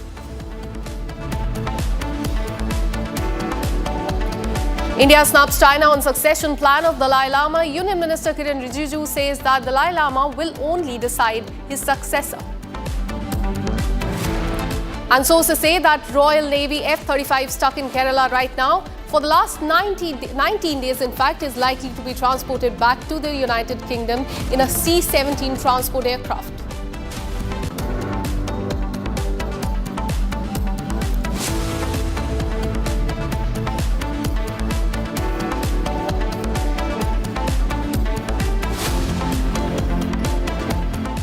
Marathi language row has erupted even more. We have breaking news coming in. Minister has issued a tough warning. Maharashtra Minister says that if anyone disrespects Marathi language, then they will face the law. He also says, and I quote, that Maharashtra, you have to speak Marathi. If you do not speak Marathi, your attitude shouldn't be that you will not speak Marathi. If anyone disrespects Marathi in Maharashtra, we will enforce our laws. Those who beat up, he's referring to the shop owners, should not take the law into their own hands. They should have filed a complaint against a concerned person. Action would have been taken in this case. Let me go across to my colleague Satya Prakash, in fact, who's joined by a leader. Satya Prakash, this language row has erupted even more. Can you speak to the leader there and seek his opinion on this? देखिए, हमारे साथ शिवसेना नेता संजय निरुपम जी हैं। निरुपम जी, जिस तरह से मराठी भाषा के नाम से हिंदी भाषी लोगों को मारा जा रहा है, क्या देखते हैं? आने वाले बीएमसी चुनाव को देखते हुए इस तरह से किया जा रहा है? ये सब कुछ एक चुनावी ड्रामा है, पॉलिटिकल ड्रामा है। महानगर पालिका चुनाव को ध्यान में रख के मराठी वोटों को मोबिलाइज करने के लिए, मराठी लोगों की भावनाओं को भड़काने के लिए सब हरकत की जा रही है। चुनाव के दरमियान अपना प्रचार करना गलत बात नहीं है, लेकिन प्रचार के नाम पर लोगों पर हमला करना, हिंसा शुरू करना, गाली गलौज करना, लोगों को धमकी देना, यह सरासर गलत है। मीरा रोड में जो हुआ वो एकदम निंदनीय और निषेध करने वाली बात है। मैं मानता हूं कि महाराष्ट्र में जो लोग रहते हैं उनको मराठी में संवाद करना चाहिए, क्योंकि महाराष्ट्र की मातृभाषा है मराठी। लेकिन बहुत सारे ऐसे लोग हैं जिनको मराठी भाषा नहीं आती, उनसे आप ज्यादा से ज्यादा आग्रह कर सकते हैं कि आप भी सीखिए मराठी। लेकिन अगर कोई मराठी में बात नहीं करता है तो इसके लिए उसको थप्पड़ मारना, उसको धमकी देना, यह गुंडागर्दी है। मनसे वाले इस प्रकार की गुंडागर्दी अपनी स्थापना के समय से चला रहे हैं, और यही नतीजा है कि जो 10-12% का इनका वोट था महाराष्ट्र की पॉलिटिक्स में, वो घटते घटते आज 2% हो गया। महानगर पालिका चुनाव तक इस प्रकार की हरकतें अगर करते रहें तो चुनाव के बाद इनका वोट घट के 0.2% हो जाएगा। क्यों? क्योंकि महाराष्ट्र में बड़े पैमाने पर मराठी भाषी के लोग ऐसे हैं जो हृदय के बहुत बड़े हैं, बड़े उदार लोग हैं। वो उनकी अपेक्षा होती है कि मराठी संस्कृति का मान सम्मान होना चाहिए, मराठी परंपरा का मान सम्मान होना चाहिए, मराठी भाषा का मान सम्मान होना चाहिए। लेकिन इसके लिए मारामारी करना, किसी को थप्पड़ मारना, हिंसा करना, वो उन्हें मंजूर नहीं है। यही वजह है कि राज ठाकरे की पूरी पार्टी लगातार गर्त में चली जा रही है। अब रह गई बात उद्धव ठाकरे की, तो उनसे मेरा प्रश्न है, बाला साहब तो कभी हिंदी विरोधी नहीं थे, वो तो हिंदी को एक राष्ट्रीय भावना का प्रतीक मानते थे। और उसका सबसे बड़ा सबूत यह है कि जब हमारी सरकार भी नहीं आई थी पहली बार, तब उन्होंने 1993 में मुझे बुला करके हिंदी सामना शुरू किया, हिंदी भाषा में अपना अखबार शुरू करवाया, मुझे संपादक बनाया, मुझे कार्यकारी संपादक बनाया, और 12 वर्षों तक मैं उनके अंडर काम करता रहा। यही नहीं, प्रत्येक हर हफ्ते उनके यहां से मेरे पास फोन आया करता था थापा का कि साहब ने आज रात को 10 बजे के बाद बुलाया। 10 बजे के बाद साहब की सारी मीटिंग वूटिंग हो जाती थी, और उसके बाद जैसे मैं पहुंचता था अपने स्टाफ को बोलते मेरी डायरी लाओ, और डायरी में बहुत सारे हिंदी शब्द लिखे होते थे जो पूरे एक हफ्ते में उनको उनके संवाद के दरमियान या टेलीविजन शोज के दरमियान, न्यूज़ के देखने के दरमियान जो शब्द सुनते थे वो नोट कर लेते थे, जिनका अर्थ उनको नहीं मालूम तो वो अर्थ मुझसे पूछते थे। उनके मन में हिंदी के प्रति इतना प्रेम था। और आज उद्धव ठाकरे की पार्टी हो या राज ठाकरे की पार्टी, ये दोनों क्लेम करते हैं कि ये बाला साहब के विचारों का अनुसरण करते हुए पार्टी चला रहे हैं। तो बाला साहब तो हिंदी विरोधी नहीं थे, फिर आप हिंदी के विरोध में वर्ली के डोम में इतनी बड़ी रैली क्यों कर रहे हैं? आपको शर्म नहीं आती? हिंदी भाषा के विरोध में आप रैली कर रहे हैं, जिस भाषा से बाला साहब प्रेम करते थे, प्यार करते थे, जिस भाषा के प्रचार प्रसार में भी उनका विश्वास था, जिस भाषा का अखबार उन्होंने शुरू किया, मेरे जैसे व्यक्ति को, हिंदी भाषिकों ने राज्यसभा में भेजा। तो ऐसे बाला साहब का अपमान है, ये बाला साहब के विचारों का अपमान है। और मैं मान सकता हूं उद्धव ठाकरे को कि उन्होंने तो लगातार बाला साहब ने जो भी विचारधारा पकड़ी थी उसके खिलाफ जाकर के वो कांग्रेस से हाथ मिलाते हैं, बाद में हिंदुत्व को छोड़ देते हैं। लेकिन राज ठाकरे भी अब उसी लाइन पे चले गए हैं। ये दोनों भाइयों की जो रैली है और दोनों भाइयों ने जो नई राजनीति शुरू की है, ये अपनी खोई जमीन को बचाने के लिए, उनकी राजनीति खत्म हो रही है, उनको लोगों ने, महाराष्ट्र के लोगों ने रिजेक्ट कर दिया है। तो अब नए सिरे से कैसे नया वोट बैंक तैयार किया जाए, उसके लिए सारा ड्रामा, सारा तमाशा चल रहा है, और ये सब महानगर पालिका चुनाव को सामने रख करके। लेकिन उत्तर भारतीयों को टारगेट करना नहीं, उत्तर भारतीय हो या दक्षिण भारतीय हो या मारवाड़ी समाज हो या गुजराती समाज हो, मुंबई एक ऐसा मेल्टिंग पॉट है जिसमें हर वर्ग के लोग रहते हैं, और सब लोगों ने अपना अपना योगदान दिया है मुंबई को बनाने में, मुंबई को सजाने और संवारने में। तो आप किसी भी वर्ग के ऊपर भाषा के नाम पे या किसी भी नाम पर इस प्रकार से हमला करते हैं, यह सरासर गलत है। सवाल सिर्फ उत्तर भारतीय वोटों का नहीं है, सवाल फिर दक्षिण भारतीय वोटों का, मारवाड़ी गुजराती वोटों का नहीं है, सवाल लोगों की अपनी प्रतिष्ठा से जुड़ा हुआ है। एक ह्यूमन डिग्निटी होती है साहब। भारत के संविधान ने सबको इज्जत के साथ, प्रतिष्ठा के साथ जीने का अधिकार दिया है। और जब आप किसी दुकानदार के पास जाते हैं और उससे किसी विजय में बहस करके जब उसको थप्पड़ मारते हैं, तो उसकी पूरी डिग्निटी को आप चैलेंज कर रहे हैं, और इस डिग्निटी को पुनर्स्थापित करने की जिम्मेदारी हमारी बनती है, सरकार की बनती है। इसलिए आज मैं मीरा रोड जा रहा हूं, इसलिए मैंने सरकार से डिमांड की है कि आप सख्त कार्रवाई करिए। और यह कार्रवाई सिर्फ इस केस के लिए नहीं, आने वाले दिनों में महानगर पालिका चुनाव तक इस प्रकार की कई घटनाएं हो सकती हैं। पूरे एमएमआर रीजन में जो कमजोर और गरीब लोग रहते हैं उन लोगों को सताने, उन लोगों को प्रताड़ित करने, उनका वीडियो बनाकर रिलीज करने, ये सारी घटनाएं घटेंगी। इसलिए आप पहली घटना पे इतनी सख्त कार्रवाई करिए ताकि आने वाले अक्टूबर नवंबर तक इस प्रकार की घटनाएं न घटें। नवंबर के बाद ये सब बंद हो जाएगा कि नवंबर से चुनाव है, चुनाव तक ये सब तमाशा चलेगा। नीतीश राणे ने कहा कि अगर इतना दम है तो जाके नल बाजार में जाइए, भिंडी बाजार में जाइए, वहां तो कोई मराठी बोलता नहीं, वहां टारगेट यही नहीं बहुत हिंदुओं को टारगेट किया जाए। सही बात कही है उन्होंने कि अगर यहाँ पर बहुत बड़े पैमाने पर लोग रहते हैं, मुस्लिम लोग बड़े पैमाने पर लोग रहते हैं जो हिंदी में बात करते हैं, आप अपनी भाषा उर्दू में बात करते हैं, लेकिन वो मराठी बात नहीं करते। आपकी हिम्मत है क्या? आप उस गरीब जोधपुर स्वीट के मालिक को तो थप्पड़ मार के आ गए। आपकी हिम्मत है क्या कि आप नल बाजार जा सकें, आप डोंगरी जा सकें, आप भाईखला जा सकें, आप भिंडी बाजार जा सकें? आपकी हिम्मत है क्या? यही नहीं, आगे का सवाल यह है कि आप अदानी अंबानी से मिलते हैं, जो बड़े बड़े लोग हैं, क्या इनसे आप मराठी में बात करते हैं? क्या आपसे वो मराठी में बात करते हैं? जब वो आपसे हिंदी में बात करते हैं तो क्या आपकी हिम्मत है कि उनके ऊपर थप्पड़ चला सके? तो आप सिर्फ गरीब को टारगेट करते हैं, गरीब को सताते हैं। बड़े बड़े मारवाड़ी जो गुजराती बिल्डर हैं उन लोगों के साथ आपका धंधा पानी चल रहा है। महानगर पालिका के जो बड़े बड़े कॉन्ट्रैक्टर हैं, सारे के सारे कॉन्ट्रैक्टर नॉन महाराष्ट्रियन हैं और उनके साथ मातोश्री का जो रिश्ता है, लेन देन है, वो सबको मालूम है। क्या वो कॉन्ट्रैक्टर इनसे मराठी में बात करते हैं? उद्धव ठाकरे जो मराठी आज कह रहे हैं, जब वो महानगर पालिका पर उनकी सत्ता थी 2022 तक, पूरा कंट्रोल करते थे मुंबई महानगर पालिका, मुंबई महानगर पालिका के माध्यम से पूरी मुंबई पर नियंत्रण रखते थे, तब उनके राज में उस दौर में 131 से ज्यादा मराठी स्कूल बंद हो गए मुंबई में। मराठी स्कूलों में जो पढ़ने वाले बच्चों की संख्या थी वो 40% कम हो गई। तब तो आपको चिंता नहीं हुई मराठी भाषा की और मराठी लोगों की। जिन नॉन मराठी कॉन्ट्रैक्टर जो हैं, जिनके साथ आपकी रिश्वतखोरी चलती है, वो तो सारे के उनके साथ तो रिश्ता रखने में आपको कोई तकलीफ नहीं हुई। तो मराठी लोगों को आगे लाना है, मराठी भाषा का सम्मान होना चाहिए, मराठी संस्कृति का सम्मान, ये महज दिखावा है, ये महज पॉलिटिकल स्टंट है।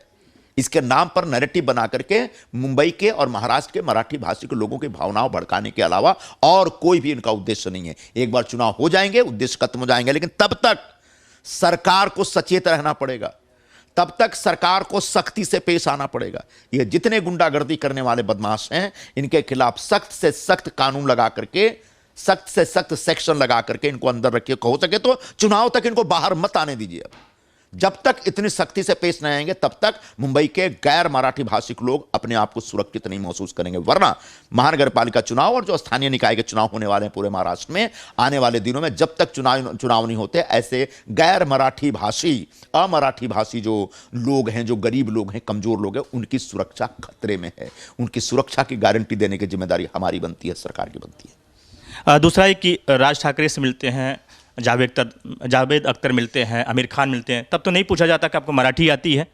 ये तो सबने देखा था।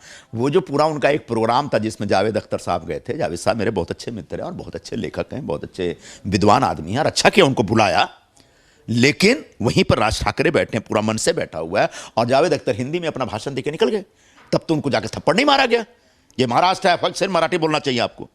महाराष्ट्र में मराठी नहीं बोलोगे तो थप्पड़ मारूंगा। जावेद अख्तर को थप्पड़ मार के दिखाइए, तो आपको जावेद अख्तर चलेगा और वो जोधपुर सीट वाला नहीं चलेगा। ये जो दोगली भूमिका है, इस भूमिका का मैं निषेध करता हूं। कल जिस तरह से दोनों भाई मिल रहे हैं एक साथ, कहीं न कहीं बीएमसी को देखते हुए एक नया टारगेट। बिल्कुल, मैं तो बता चुका हूं आपको कि ये कुछ नहीं है। सबसे पहले शर्मनाक यह है कि हिंदी के विरोध में ये लोग जमा हो रहे हैं। हिंदी एक राष्ट्रीय भावना का प्रतीक रखने वाली भाषा है। दूसरी बात यह है कि दोनों पार्टियों की जमीन खिसक चुकी है। अपनी जमीन बचाने के लिए तड़पते हुए, तरसते हुए दोनों भाई एक दूसरे के विरोधी होते हुए भी हाथ मिलाने के चक्कर में। और तीसरी बात यह है कि महज महानगर पालिका चुनाव को ध्यान में रखकर ज्यादा से ज्यादा मराठी वोट इनके पास आए, यह उद्देश्य लेकर के दोनों भाई जमा हो रहे हैं। क्या उद्देश्य इनका पूरा होगा? क्या मुझे नहीं लगता पूरा होगा, इसलिए कि इन दोनों पार्टियों को जो वोट मिलता है उसकी पहले सच्चाई को समझने की आवश्यकता है। राज ठाकरे को जो मराठी वोट मिलते हैं वो एंटी उद्धव ठाकरे वोट, जो कांग्रेस को वोट देने वाले मराठी वोट हैं, जो बीजेपी को वोट देने वाले मराठी वोट हैं, वो इनको नहीं मिलते। उनको सिर्फ वो वोट मिलते हैं जो एंटी उद्धव ठाकरे वोट है। तो जैसे ही उद्धव ठाकरे से वो हाथ मिलाएंगे, जो एंटी उद्धव ठाकरे वोट है उन तक नहीं आएगा, ट्रांसफर नहीं होगा। बिल्कुल उसी तरह उद्धव ठाकरे को एंटी राज ठाकरे मराठी वोट मिलते हैं, जैसे वो राज ठाकरे से हाथ मिलाएंगे एंटी राज ठाकरे वोट उनको नहीं मिलेगा, वो कहीं और रास्ता तलाशेगा। तो दोनों को लगता है, क्योंकि राजनीति में क्या होता है 2 + 2 4 होता नहीं है। ये जो दूर से लोगों को लगता है 2 भाई मिल जाते हैं, इनके पास 2 भाई, इनके पास 4 भाई, दोनों मिल जाएंगे तो 8% 6% हो जाएंगे, ऐसा होता नहीं है। एक बहुत ही जटिल किस्म का इक्वेशन होता है चुनावी राजनीति में, और उस जटिल इक्वेशन को इनको समझना पड़ेगा। तो जैसे कांग्रेस के साथ अलायंस करके उद्धव ठाकरे जी तबाह और बर्बाद हो गए, उसमें कांग्रेस भी बर्बाद हो गई। आज मैं पूरे देश को और तमाम कांग्रेसियों को याद दिलाना चाहूंगा कि जब 2019 में, उस समय मैं कांग्रेस में था, जब शिवसेना के साथ कांग्रेस पार्टी अलायंस कर रही थी, गठबंधन कर रही थी, तब मैं पहला और अकेला व्यक्ति था पूरे देश में जिसने कहा था कि शिवसेना के साथ गठबंधन मत करो, इससे शिवसेना भी नष्ट होगी, कांग्रेस भी नष्ट होगी। आज नतीजा सामने है, कांग्रेस 16 सीट पे है, उद्धव ठाकरे 20 सीट पे, शरद पवार 10 सीट पे। मैंने सुना कि एआईसीसी की 2-3 दिन पहले जो बैठक हुई थी, उस बैठक में कांग्रेस के लोगों ने स्वीकार किया कि उद्धव ठाकरे के साथ अलायंस करना एक गलत डिसीजन था, जिसकी वजह से कांग्रेस पार्टी का बहुत बड़ा नुकसान हुआ।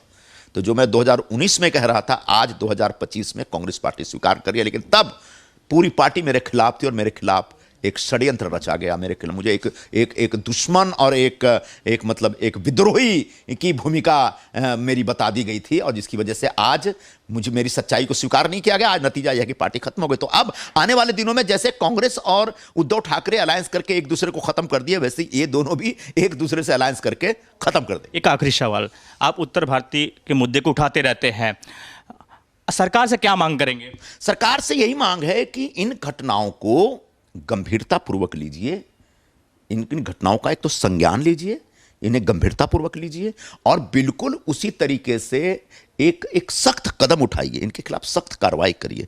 ये जो हौसला बढ़ गया है कि कभी भी किसी भी दुकान में 4 लोग जाएंगे और एक अकेले दुकानदार के ऊपर थप्पड़ मार देंगे, ये कहीं ना कहीं ये हौसला उनका टूटना चाहिए। मैं नहीं बोल रहा हूं कि सरकार मराठी भाषा के प्रचार प्रसार के खिलाफ जाए। सरकार कैसे जा सकती है? सरकार ने तो महाराष्ट्र में मराठी भाषा को अभिजात भाषा का दर्जा दिलवाया। आज केंद्र सरकार ने मराठी भाषा को अभिजात भाषा का दर्जा दिया है। मराठी भाषा के प्रचार प्रसार के लिए धुआंधार कार्यक्रम चल रहे हैं हमारे। पूरी सरकार में बैठे लोग एक व्यक्ति। Absolutely. So as you heard, that was Sanjay Nirupam saying that this is happening just ahead of the election, and MNS is in fact playing the vote bank politics. We have more reactions coming in from several leaders in Maharashtra. Listen in. Maharashtra में मराठी तो बोलनी ही पड़ेगी। अगर मराठी नहीं आती है तो आपका ये एटीट्यूड नहीं चलेगा कि हम मराठी बोलेंगे नहीं। हम कोशिश करेंगे ऐसा वो बता सकते हैं, बोल सकते हैं। तो मेरे ख्याल से देखिए, हमें किसी और लैंग्वेज का अपमान हमें करना नहीं है, लेकिन मराठी में अगर कोई महाराष्ट्र में कोई मराठी को डिसरिस्पेक्ट करता है तो बिल्कुल वहाँ पे हमारे कायदा हम लागू करेंगे, उनको कार्रवाई करेंगे। जो भी है, जिन्होंने भी उनको मारपीट की है, बिल्कुल उनको एक ही संदेश देंगे कि कायदा हाथ में मत लीजिए। जो भी कंसर्न पर्सन की आप कंप्लेंट फाइल कीजिए, उसके अगेंस्ट कार्रवाई कीजिए। कल जो मीरा रोड ने कुछ दिनों पहले जिन्होंने वो 6-7 लोगों ने जिन्होंने हाथ उठाया, उनको पुलिस ने गिरफ्तार कर चुकी है, कड़ी से कड़ी कलम लगा चुकी है, और उनके ऊपर जो एक्शन लेना है वो शुरू हो चुका है। आप इस बारे में बिल्कुल चिंता मत कीजिए। मैं उनको आश्वस्त करता हूं, ये सरकार ये पूरी तरीके से उनके साथ में है। इनके स्टेज पे आने वाले जावेद अख्तर भी क्या बहुत शुद्ध मराठी बात करते हैं क्या? नल बाजार और मोहम्मद अली रोड में भी क्या मराठी बात करते हैं क्या? शुद्ध मराठी बात करते हैं क्या? है क्या इनको हिम्मत? जाके बोलो मदरसा में, जाके बोलो मस्जिदों में कि आप तुम्हारा आजान ये मराठी में होना चाहिए। है इतना हिम्मत? आगे देखिए होता है क्या। आप थोड़ा विश्वास हमारे सरकार के ऊपर रखिए। कल 2 दिन से हम सभी एक्शन मोड पे चले गए। हमारे मुख्यमंत्री जी हर चीज पे कड़ी नजर रखते हुए इनको करारा जवाब मिलेगा। इतना आपके चैनल के माध्यम से उनको बोल रहा हूं।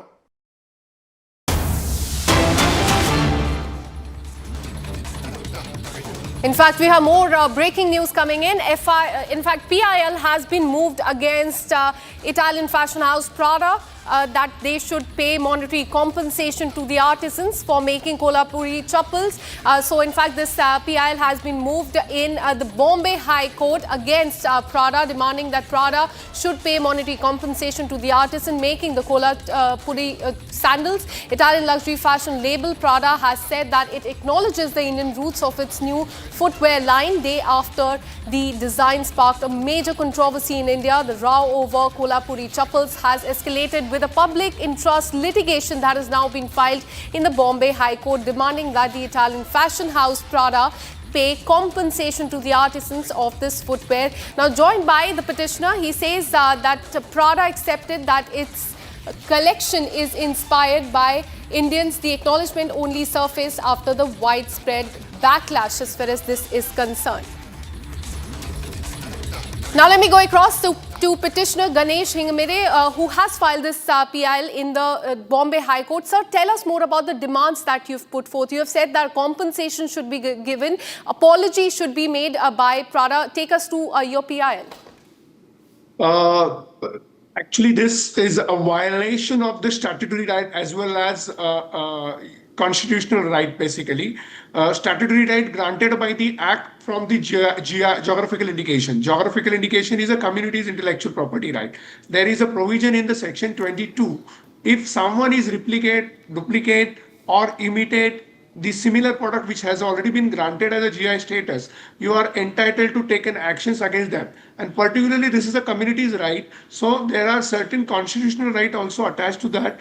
Article 21 of the Indian Constitution particularly says about the right to life. Right to life includes the livelihood and further also the culture identity. So here, it's not only the issue of violation, but it's also a dilution of the geographical indication as well as infringement of our culture. It's not happened for the first time, and several times it before happened and should not be happen. Is the aim behind such kind of an initiative where we would like to give the message to the rest of the world. There is a law, there is a constitution, and there is a provision in the India like you cannot take our culture, our heritage, our unique product as your product and should not show it's your product. So particularly we would like to mention on this through this initiative, like our product is unique, and fortunately they have accepted. They said they have inspired, but that does not mean only this is a kind of a lead to the acceptance. However, we want the thing to be on paper through law, because we have a law. We are a law-abiding country, and then they can give it an affidavit, or they should apologize before this kind of issue. Several issues happened, like a bindi, our kumkum, or our symbol. Like we have system, we have what we can say tradition of bindi, kumkum. But some foreigners came here, and this celebrity, he said that is a beauty mark, and it became a beauty mark. So what happened? What will happen to our next generation? They will follow. They'll say this is a beauty mark, but this is a bindi, this is a kumkum, and there is a there is a background, there is a history, there is a culture which may not be known to the next generation. So we wanted, and we already fought such kind of cases with respect to the biodiversity. For an example, turmeric case, we fought there in US. Someone took the credit, and then we fought that. We got back our turmeric patent and everything. So here, thereafter, particularly traditional knowledge digital library was introduced. So we want something to be the message to the international, particularly community, that okay, India is strong enough. India, there is a community, and community rights are protected by particular law called geographical indication, and India also protect the culture through such kind of a laws. And this is, and no one can easily take our product, our culture, our heritage, or our unique product. Those are our identity, and as well as what we can say, a symbol of cultures. That's the message what we wanted to convey, and no one should happen. Nothing should be happen on such kind of unique product in futures for our India. Absolutely. Without consent or credit, they just cannot take away the product. But this is as far as the entire controversy over the Prada chappals are concerned. But sir, I want to ask you, since you handle the intellectual properties case, are the GI tag, the laws are taken in a very unserious way by these international brands? Without any consent or credit, how can they take it? Because GI tag was given to Prada sandals in 2019. So take us through that. GI tag is given to artisans. Basically, there are two registered proprietors, one from Maharashtra, one from Karnataka. So basically, that registered proprietor means the organization who files an application for the GI and they receive the GI. So this time we have a very strong case. Previously, even there was a violation for the unique product, but we didn't have some kind of a registration. Even we had a registration, we didn't take a proper actions. And then what we have a message like, okay, mayors in India particularly, they assume that India is lagging behind of violence of bad people, but it's not like the silence of good people. So we'll have to come out with the thought. Absolutely, okay, we are not also silent. Despite getting the GI tag, those laws are not taken so seriously by these international brands, and that is very shameful. In fact, thank you so much for the details on this, and thanks so much for speaking to Republic TV. Now, shifting our focus to the state of Tamil Nadu, not just in Maharashtra, but state of Tamil Nadu is also witnessing the language row. We have breaking news coming in. In fact, the Stalin minister E.V. Velu has brought up the language war once again. Speaking at the DMK rally, he brought up the funds allocation to the language Sanskrit that got over 2,500 crore in the budget, and for Tamil, the central government allocated only 150 crore rupees, and this is what this Tamil Nadu minister has said, further igniting the language war. He insisted that Tamil language allows people to communicate to each other, while Sanskrit does not allow people to communicate, but only used for doing puja at the temple. In fact, this is a big statement that has come in from this Tamil Nadu minister. Let me go across to my colleague Sarda. Sarda, not just in Maharashtra, as we were telling our viewers, but in Tamil Nadu also, the language war continues. Now, this Tamil Nadu minister says that Sanskrit is of no use because it is only done to, to do puja, while their own language, Tamil, it allows people to communicate amongst each other. What are the other parties? How are they reacting to this?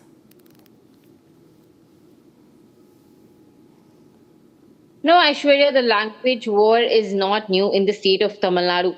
It's been there for a very long time, and we've also seen multiple times that the DMK government under MK Stalin has taken up this issue, and have also pointed out how the centre has been denying funds for the state of Tamil Nadu. And following the NEP and the third language in the state of Tamil Nadu, the DMK has continued to state that they'll take only Tamil and English is two-language policy, and they will not take any other third language because they consider the third language to be an imposition of Hindi. Now, Minister E.V. Velu, speaking at one of the DMK rallies yesterday evening as they've started the campaign for 2026 elections, their main motto is to make sure that the people of Tamil Nadu get to know that this is what the DMK is trying to do, saying that the centre is imposing Hindi and that's what the DMK is fighting, and that's what he's been alleging. And following which he said that the recent funds being given by the Centre for Sanskrit Language of 2,250 crores, while Tamil got only 150 crores, he's been saying that while the funds have not been given to the states for education policy, they are not giving the funds for the language. He tried to state that if you can promote Sanskrit for so much, which is only a language that is used to do pujas in temples, but Tamil is the old language where Tamil can be used to communicate with people. The centre is not trying to build it up, and he's also bringing in a fight in that he says the centre is now focusing on Sanskrit, and that the love for the Tamil that they have is all just in papers. Absolutely. So the language war continues in the state of Tamil Nadu. Thank you so much, Sarda, for all the details. We'll keep coming back to you for more on this. Now, let's, in fact, before we get you more, let's go to a short break. We'll be right back with more news and updates. Stay with us. After this very short break, we'll tell you about India and US inching closer to inking a trade deal, and also about the National Herald case and the hearing that will go on today. This and much more on the other side. Stay with us.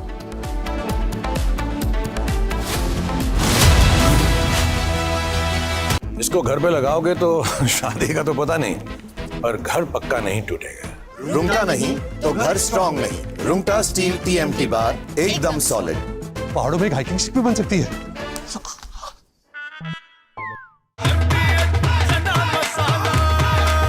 अब छोलिया हो या लोबिया, सफेद चने या काले चने, सब कुछ मजेदार बने।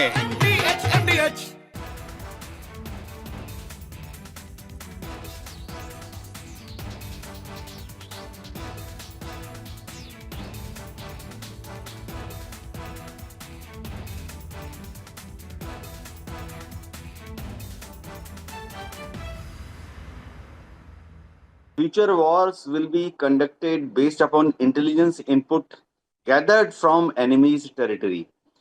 Suppose there is a war with Pakistan or China or even Indian Ocean region, then we have to know what exactly Pakistan is doing in depth, what they are doing towards their military assets, which are closer to Afghanistan border, closer to Iran border.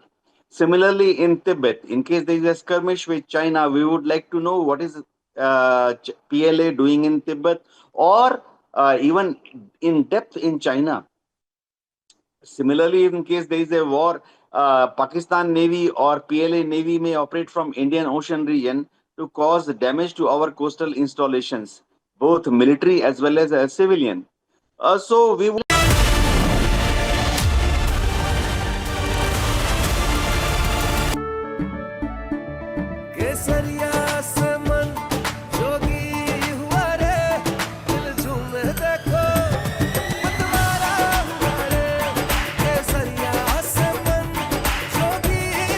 हर पल मनाओ केसरी त्योहार, विमल बोलो जुबान Kesari.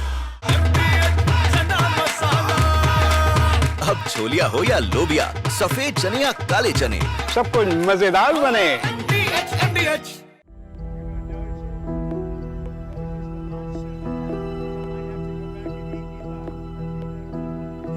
I don't know. I think we'll have to take a look.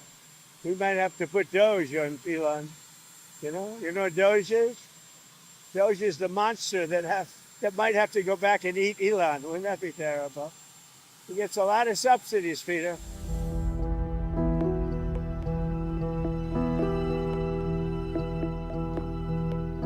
His rocket company is the only reason we can now send American astronauts into space. Take over, Elon. Just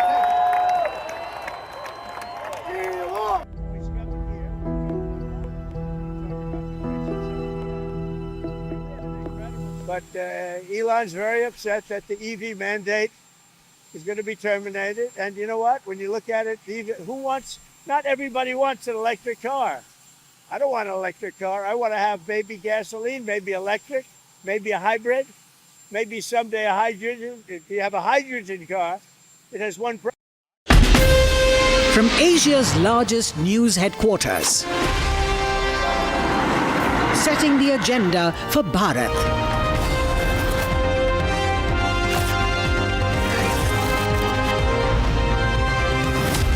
You're watching Republic.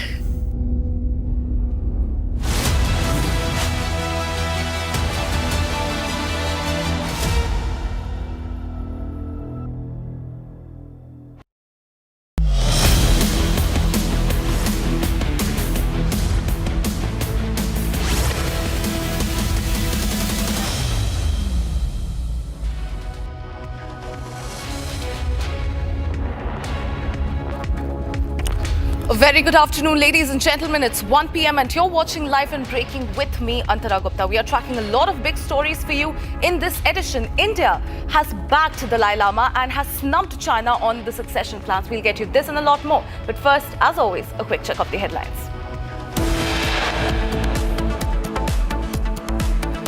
Pakistan puts Hockey Asia Cup on hold, awaits Islamabad's nod despite India's clearance.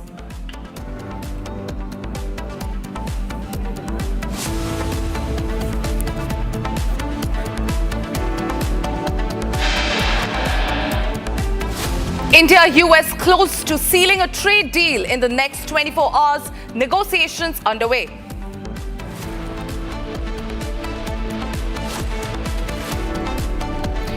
National Herald hearing is set to resume today in Delhi court. Sonia Gandhi, Rahul Gandhi have been named in the charge sheet along with two firms. Autopsy report of Ajit Kumar reveals torture and 44 external injuries. Probe widens in Tamil Nadu custodial death case.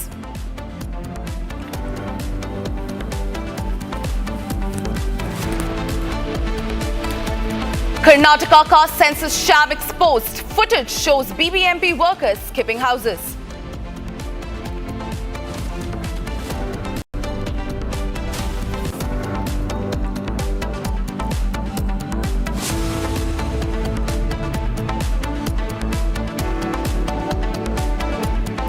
India stumps China on succession plans of Dalai Lama. Union Minister Kiren Rijiju says only Dalai Lama will decide his successor.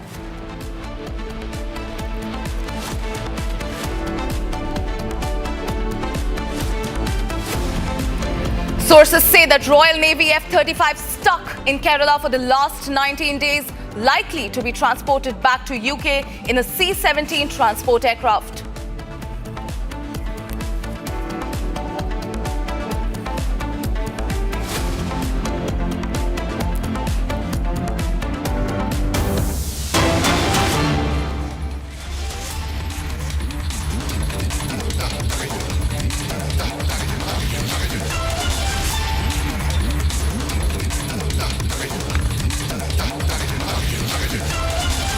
Ladies and gentlemen, we have a breaking news coming in. China Pak census during Operation Sindoor has now come out. Remember, viewers, we are tracking what hand could China would have had with Pakistan in the dastardly Pahalgam attack, and now the China-Pak nexus during the Operation Sindoor has come out.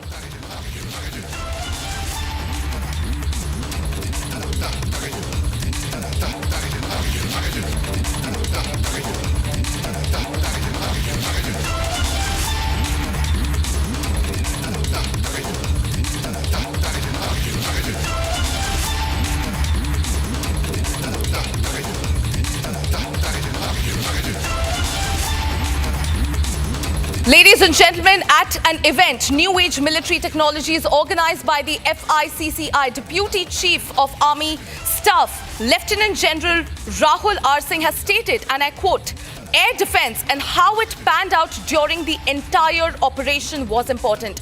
This time, our population centers were not quite addressed, but next time, we need to be prepared for that." He's also said that we had one border and two adversaries.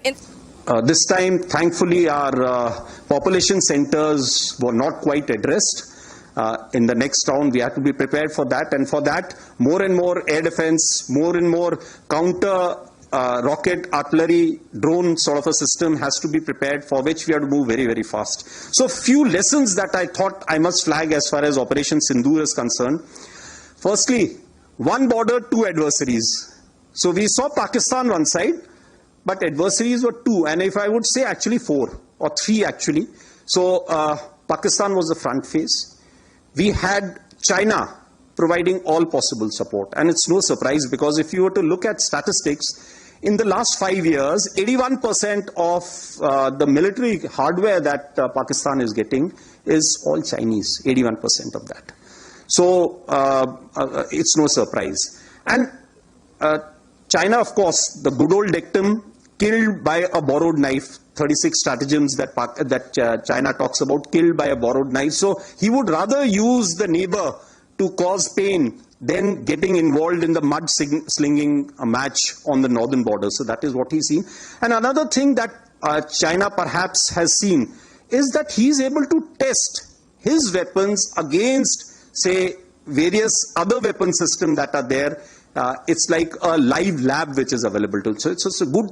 That is what is something we have to be very, very cognizant about.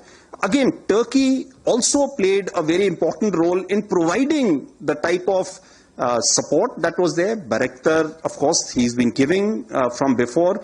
We saw numerous other drones also coming in, landing in the face of war, during the war. along with trained sort of individuals who were there. The next important lesson is the importance of C4ISR and civil military fusion. There is a lot to be done as far as this domain is concerned. When the DGMO level talks were going on, Pakistan actually was mentioning that we know that your such and such important sort of vector is primed and it is ready for action. I would request you to perhaps, pull it back. So he was getting live inputs as far as from China.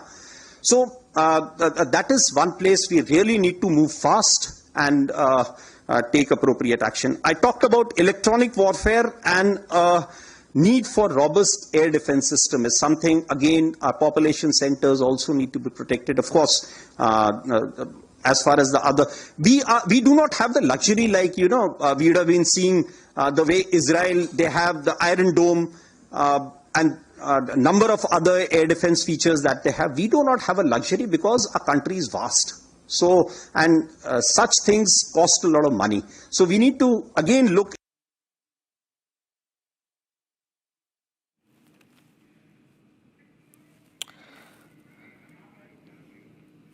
Ladies and gentlemen, let's cut straight across to Akanksha, who joins me live in this bulletin. Akanksha, that was Lieutenant General Rahul R. Singh making some really strong claims. He has put it out there that a China nexus in the whole Operation Sindoor has now come out. He has also, in fact, said that there were 3 parties involved. Akanksha, give us more updates. Well, absolutely. This is a statement that has come from Deputy Chief of Army Staff. In fact, he has drawn a China, Pakistan and Turkey nexus. He has said that there was one border and 2 adversaries. He's spoken about Pakistan being the direct challenger. China, he said, was working from the back end and was providing all the possible support in terms of intelligence and military hardware. And the third one, he mentioned Turkey was involved in providing tactical support to Pakistan. He went on to say that 81% of Pakistan military hardware is now Chinese, indicating deepening defense ties between the 2 neighbors. So, in fact, India, they're drawing the nexus between the China, Pakistan and Turkey. Well, absolutely, Akanksha. Thank you for getting us those updates. Moving on to another breaking story that we are tracking, ladies and gentlemen.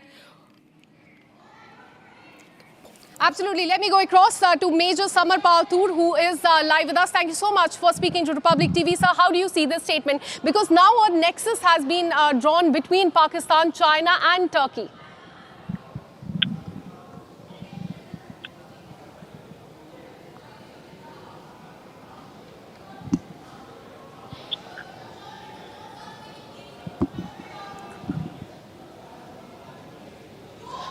All right, let me go across to Shravan. Sir, how do you see this? Because now a nexus has been drawn between 3 countries, Pakistan, China and also Turkey by India post-Operation Sindoor. Well, in fact, this happens to be one of the biggest exposures that has now been made by the Indian Army. This is with regards to the nexus that we are looking between China, Pakistan and Turkey. The biggest takeaway from what the Deputy Chief of Army Staff had to say, one was the fact that China provided the information to Pakistan, which essentially means there was information that was leaked to Pakistan, enabling Pakistan to basically respond. Secondly is with regards to the role that Turkey essentially played. This is for the first time since the Operation Sindoor actually began. We are essentially looking at an official confirmation of how these 3 countries came together. That is the reason why Indian Army essentially saying that we were not facing one adversary. We were basically facing 3 adversaries, beginning with Pakistan, of course with China and Turkey now coming along. There are other important facets that basically comes across from the speech that was delivered by the Deputy Chief of Army Staff. The very fact that the Chinese missiles were actually used by the Pakistanis. In fact, there is an admission that has been made by the federal minister in Pakistan stating that these missiles that were provided by the Chinese did not even achieve the goals that the objectives that they had to begin with. The missiles that were fired, they were misfired, is what the Pakistanis had to say. As far as Turkey is concerned, remember Turkey had provided hit the Pakistanis with the drones that were essentially used. If you remember, soon after Operation Sindoor, when a swarm of drones actually came in, particularly along the line of control, what we essentially saw was that these were Turkish drones, armed drones that were actually used by the Pakistanis to target civilian areas in India. And that is the reason why India has made its position very clear. The very fact that Turkey has collaborated with the Pakistanis, that is the reason why there has been a huge umbrage over this entire issue. And the fact here is that this is perhaps the first biggest confirmation coming in from the army. Absolutely. Now, also, let me go across to Major General Samar Partul. Thank you so much for speaking to Republic TV. India has exposed this nexus between China, Pakistan and also Turkey. How do you look at the statement coming in from the Deputy Chief of Army Staff? Well, you see, we had the intelligence inputs that since 2021, the Pakistan Air Force, its officers and airmen were already training at the Baykar company plant, and they were basically training on the Akinci drone. Akinci is an unmanned combat aerial vehicle, which has a variety of 18 different type of payload bombs that it can dispatch with a range of 7,500 kilometers, deep strike capability, and it can fly at an altitude of 25,000 feet. So, you see, we were well aware that, yes, Pakistan had constantly been sending its Air Force personnel for the training since 2021. But the issue is that why did we not foresee this coming? I mean, we had to be proactive. That is where probably we lagged in terms of our forecasting and strategic advanced planning in terms of these. But you see, having the intelligence, we had our radar and tracking systems and jammers in place. So, yes, we knew Turkey was involved, actively involved in supplying drones. There's a company called Songar. The Songar drones were also there, which have small arms attached to it. So they were also used. And moreover, the Chinese played a major role in helping the Pakistanis because, you see, recently China has launched the 10G network. So after it has launched the 10G network, this was the first time where the satellites had a very wide area of coverage for the motorized drones of the Wing Lung company, which is situated in China. So you see, this has been an eye-opener for the Indian forces. It is not that we were caught by surprise. We were also prepared because of the air defensive systems that we had in place. So we were also prepared, but now we have fast-tracked the kamikaze drones and loitering munition systems in the forces. So that is going to give us an upper edge in the coming few months, and with the precision strike capability. So, you see, warfare has definitely changed since the Azerbaijan-Armenia war, and it is going to keep evolving. But however, China remains a big concern because of its technological advancement and the availability of rare earth metals and electronic chips that it has in possession with it. It's going to be a little constraint for India, but we are heading in the right direction. And I think right now we are steady and focused as to what is the real-time requirement by the forces. Akansha.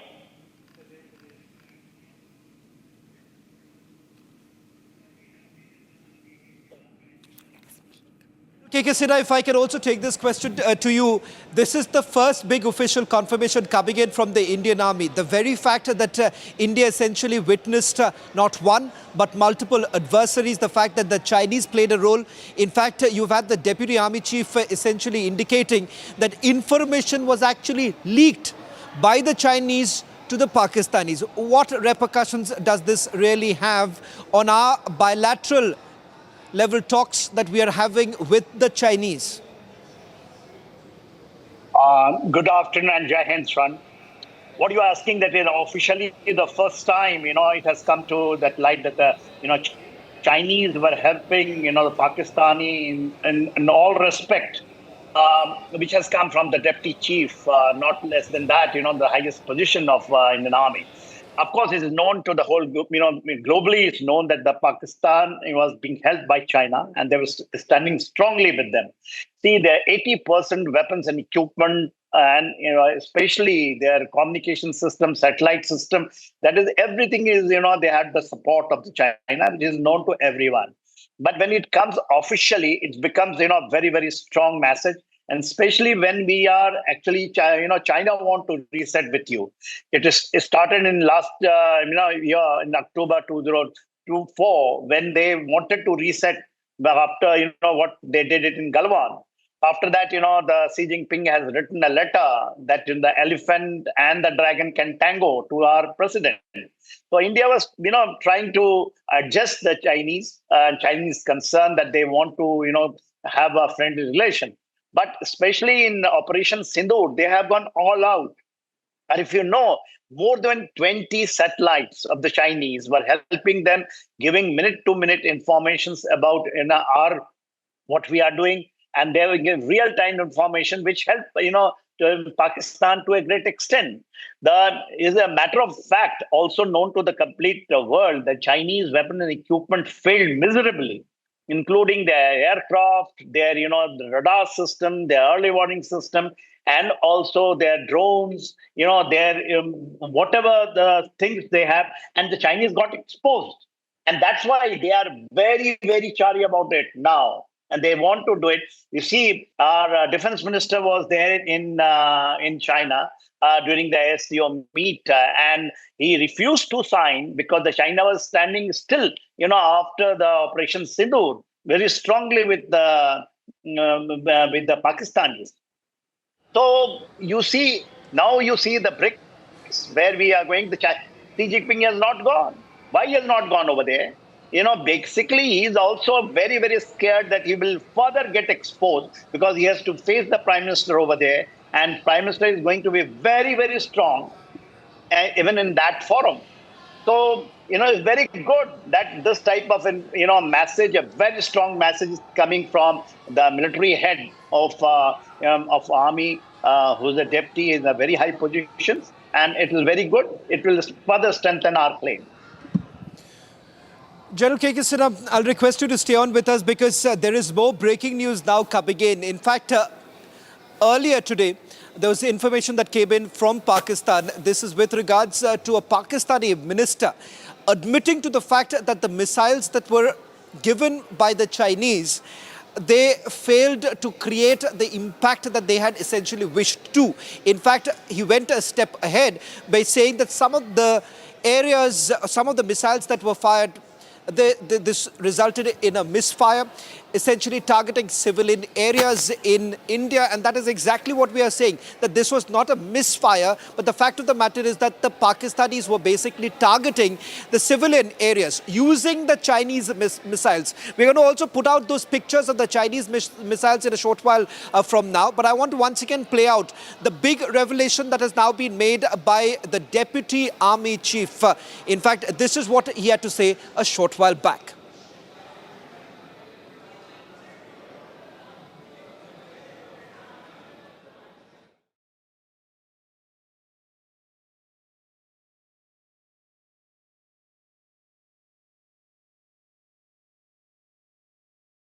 During Op Sindoor was air defense and how it panned out. So it is good, bad. We could do a lot. Mr. Ashok did talk about it, that some of our indigenous systems performed well, some did not perform very well too.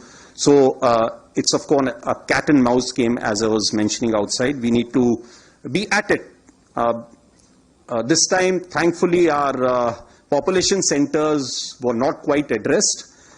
In the next round, we have to be prepared for that. And for that, more and more air defense, more and more counter rocket, artillery, drone sort of a system has to be prepared, for which we have to move very, very fast. So few lessons that I thought I must flag as far as Operation Sindoor is concerned. Firstly, one border, two adversaries. So we saw Pakistan one side, but adversaries were two. And if I would say actually four or three actually. So Pakistan was the front face. We had China providing all possible support. And it's no surprise, because if you were to look at statistics, in the last 5 years, 81% of the military hardware that Pakistan is getting is all Chinese, 81% of that.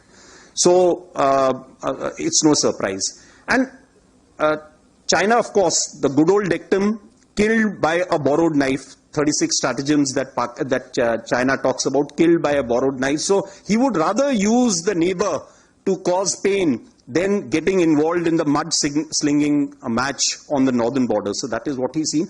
And another thing that China perhaps has seen is that he's able to test his weapons against, say, various other weapon systems that are there.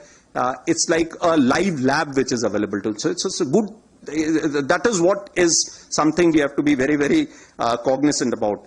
Again, Turkey also played a very important role in providing the type of support that was there. Bayraktar, of course, he's been giving from before.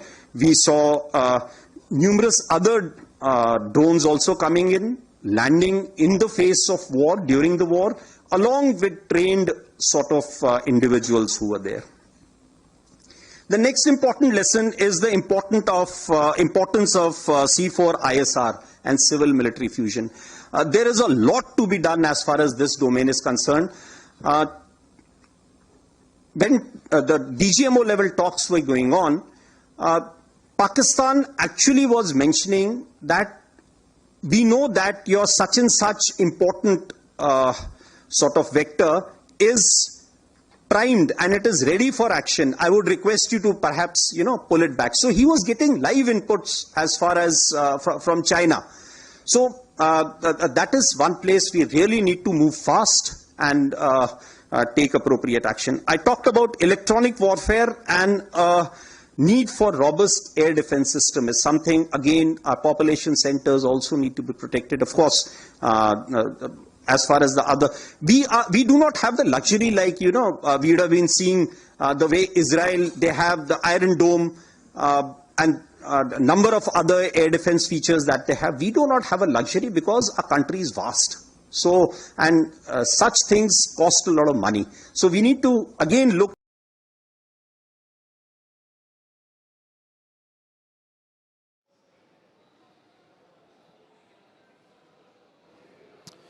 Well, in fact, there are two other developments taking place from Pakistan. One, you have a Pakistani federal minister admitting to the fact that the missiles had misfired. Second, you have had the Shehbaz Sharif government admitting to the fact that they did not have much time to really respond. This was after the BrahMos missiles that were basically fired by India. Listen to what Shehbaz Sharif's close aide had to say in an interview to a private news channel in Pakistan.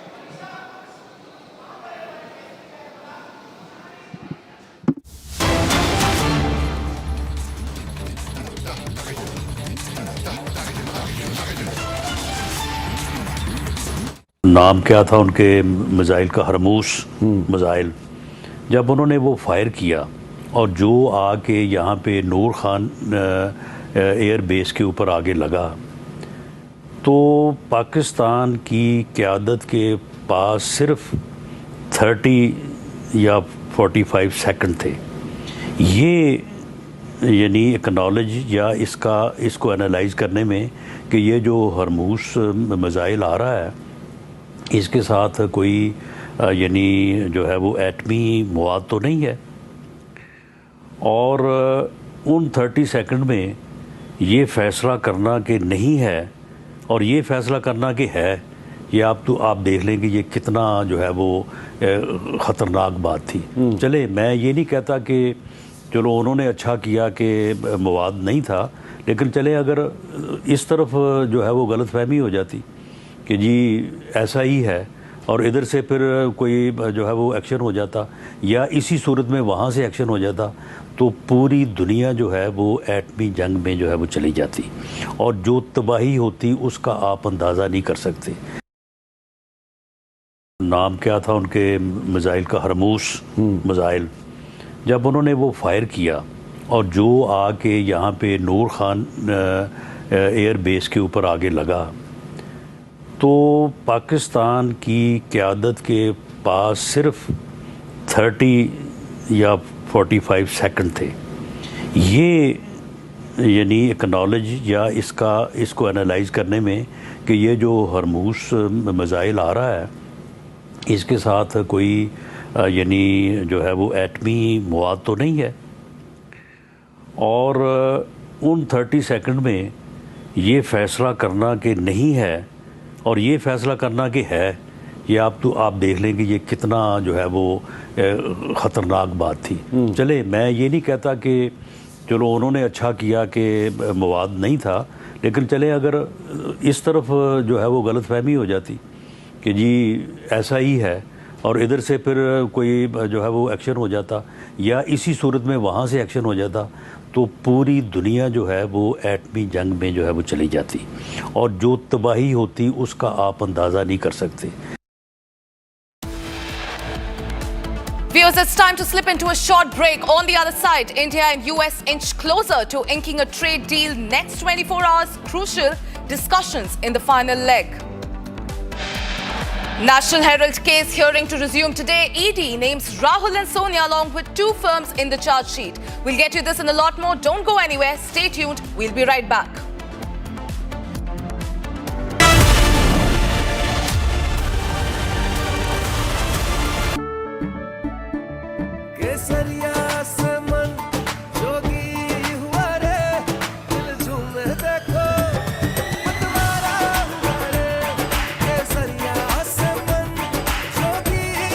हर पल मनाओ केसरी त्योहार, विमल बोलो जुबान केसरी। अब छोलिया हो या लोबिया, सफेद चने या काले चने, सब कुछ मजेदार बने।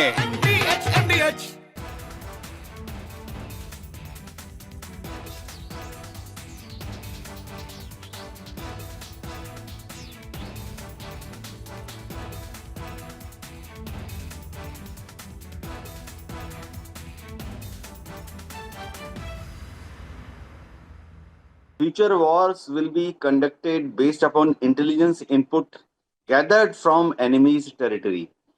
Suppose there is a war with Pakistan or China or even Indian Ocean region, then we have to know what exactly Pakistan is doing in depth, what they are doing towards their military assets, which are closer to Afghanistan border, closer to Iran border. Similarly, in Tibet, in case there is a skirmish with China, we would like to know what is PLA doing in Tibet or even in depth in China. Similarly, in case there is a war, Pakistan Navy or PLA Navy may operate from Indian Ocean region to cause damage to our coastal installations.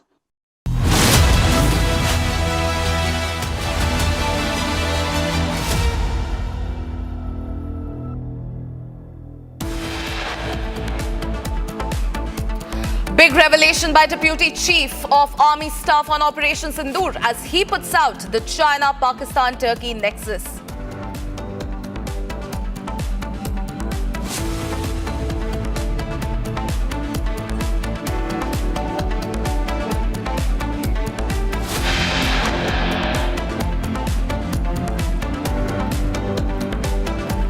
One border, 2 adversaries. So we saw Pakistan one side, but adversaries were 2, and if I would say actually 4 or 3 actually. Deputy Chief of Army Staff Lieutenant General Rahul R. Singh says India has 3 enemies during Operation Sindoor and that China aided Pakistan. Pakistan puts Hockey Asia Cup on hold, awaits Islamabad's nod despite India's clearance. National Herald hearing is set to resume today in Delhi court. Sonia Gandhi and Rahul Gandhi have been named in the charge sheet along with 2 firms. India snubs China on succession plan of Dalai Lama. Union Minister Kiren Rijiju says only Dalai Lama will decide his successor.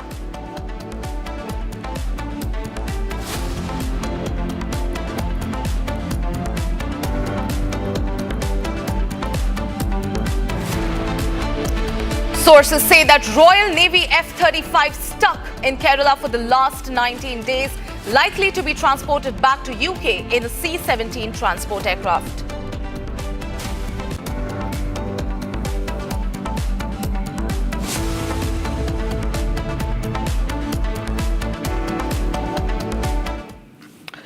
Ladies and gentlemen, there's a breaking news coming in now. Indian Hockey Federation has said to the sources that no formal communication from the ministry at this point. In fact, this tournament that is set to start from August 28 is a qualifier tournament and it comes under the Asia Hockey Federation. In that case, the decision to allow Pakistan team solely rests with the government. Now, as per the sources, the brainstorming on the same has been going on post-Operation Sindoor, given the strained ties with Pakistan. Now, the Indian Hockey Federation says that it's okay with going ahead with the qualifying tournament with or without Pakistani team's participation. However, ladies and gentlemen, at the end of the day, if the government decides to let the team travel to India, they will accept the decision, is what they're saying. Now, at the same time, there has been no formal communication of any sorts from the ministry to the federation regarding this matter.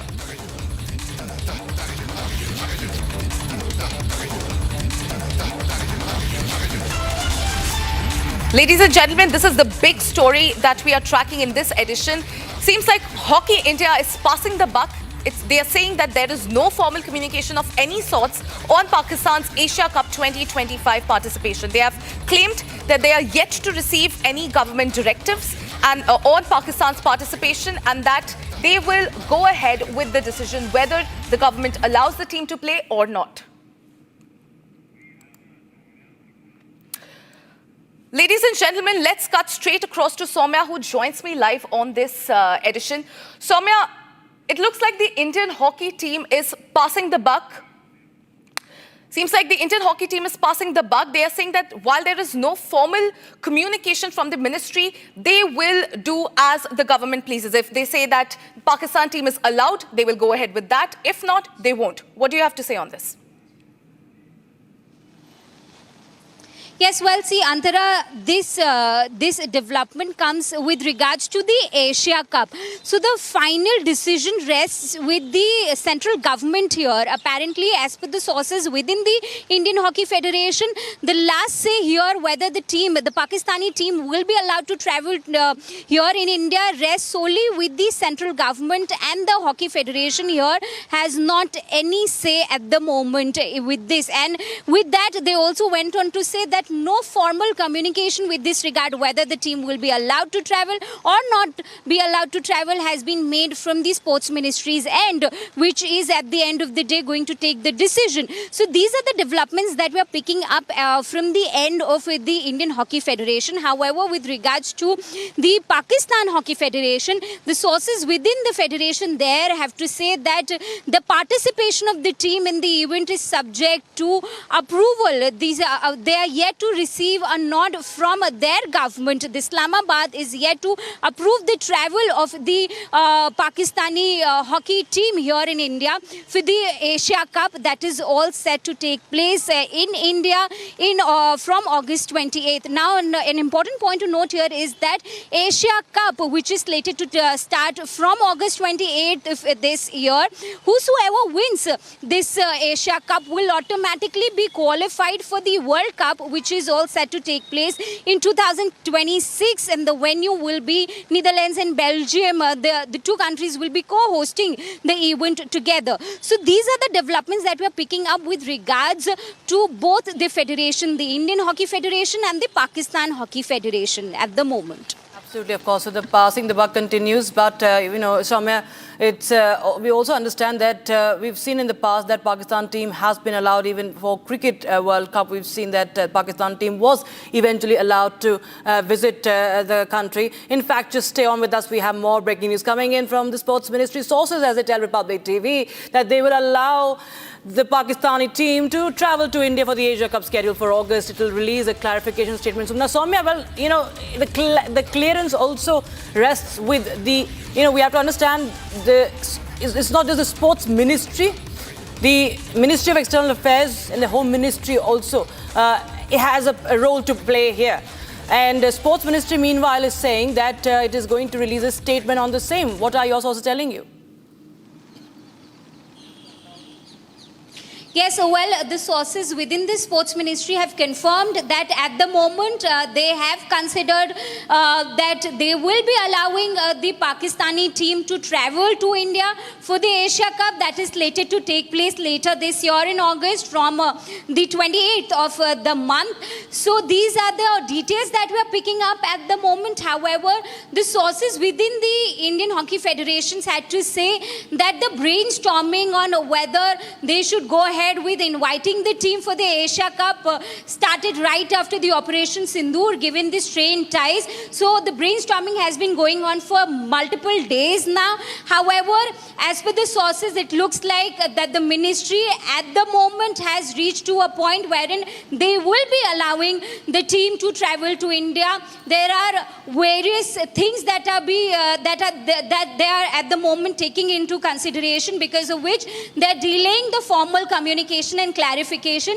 But the clarification is expected soon in the matter.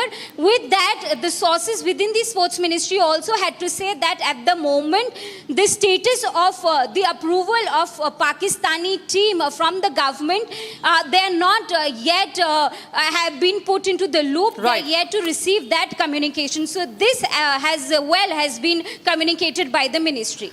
All right, we have Meeranjan Negi, former hockey player, is back with us. Mr. Negi, well, we've talked about this earlier as well. There is a lot of backlash, sir. Pakistan sponsors terror on Indian soil. It sends terrorists on Indian soil. It bleeds the lives of innocent, on Indian soil. Now, they will want to play on Indian soil. Now, the sports ministry is also saying that they will be given a go-ahead, sir. How do you see this? Okay, ma'am. Mr. Meeranjan Negi, can you hear me?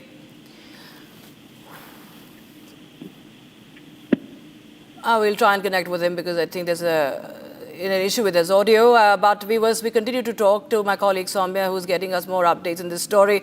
Soumya, there is a lot of backlash. There's a lot of backlash, and there's something that is simply we cannot forget what has happened in April.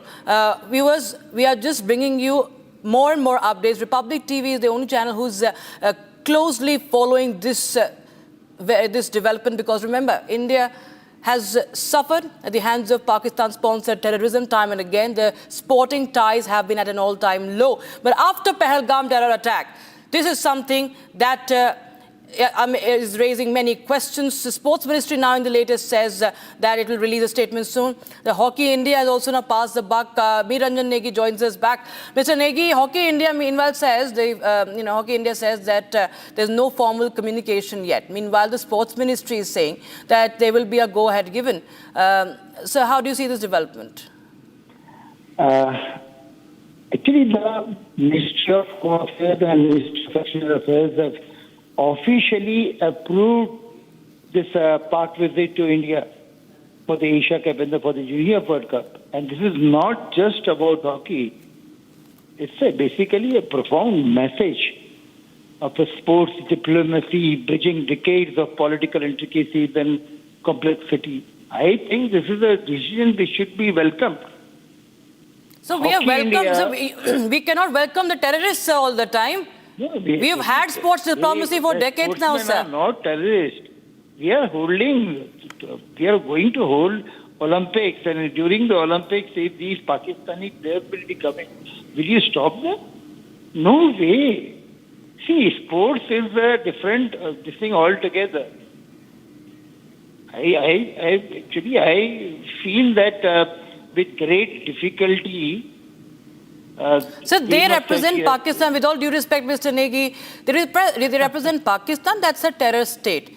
Their de facto leader, the army chief, says very incendiary remarks. He has made incendiary remarks about India, about Hindus, and whatever he has said was followed by this dastardly attack, sir. They bleed the innocents on our soil.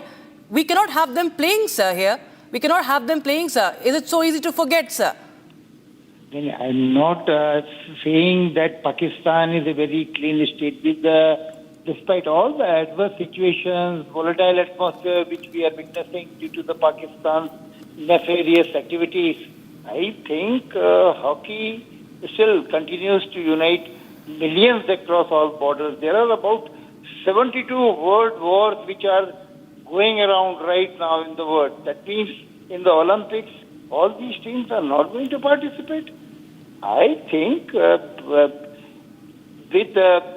if you want to promote hockey, I think that if you want to promote hockey, and hockey as such is not getting any viewership, there must be a Herculean task to get this tournament, get a facelift and call all these players, arrange such massive arrangements for them. Hockey India has done tremendously well to uplift the game, and this is one thing which they are trying again, to uplift hockey in the region of South Asia. So, at least as a sportsman, I feel that they should be allowed. I don't know. Okay, sir. Okay, Mr. Mir Ranjan Negi, thank you so much for joining us on Republic TV with your views and your thoughts on that story, viewers. So, viewers, this is to do with Asia Cup in hockey. Remember, there is also the Asia Cup that has been planned in UAE for now, as far as cricket is concerned. And viewers, we continue to keep a track on the developments because India, of course, is continuing with its fight against the terrorists. India, the Operation Sindoor, it's clear from the center that Operation Sindoor is underway. Operation Sindoor has been there are some activities that have been suspended for now, but our fight continues, viewers. And we've seen time and again, this army chief of Pakistan recently also has made another remark on India, on Kashmir. And we know that Pakistan never changes, but why does India continue to welcome these teams from Pakistan? We do not need to fill their coffers. Why welcome the Pakistan team is the question that we are asking. Asia Cup will be held in India, in Bihar's Rajgir, 27th of August. Then there will be the Junior World Cup of hockey as well. And the questions are looming that why are we letting Pakistan on our soil, the Pakistani team on our soil? India is the host for these two important tournaments as far as hockey is concerned. Hockey India says that there is no formal communication yet from the ministry yet. However, we keep a close eye on the responses awaited.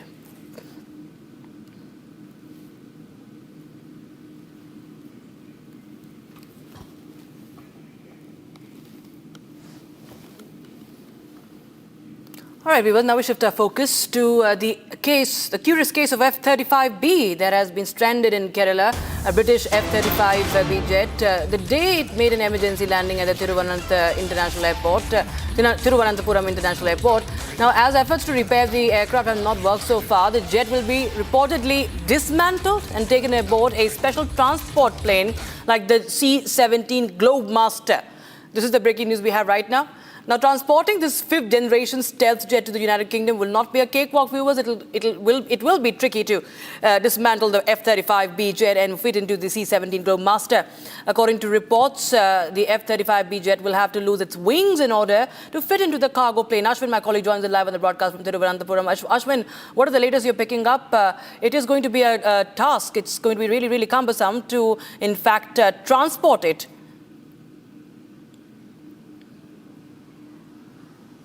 Absolutely, Rakshita. In fact, we are getting information that the process will be done on 5th of July, that is tomorrow.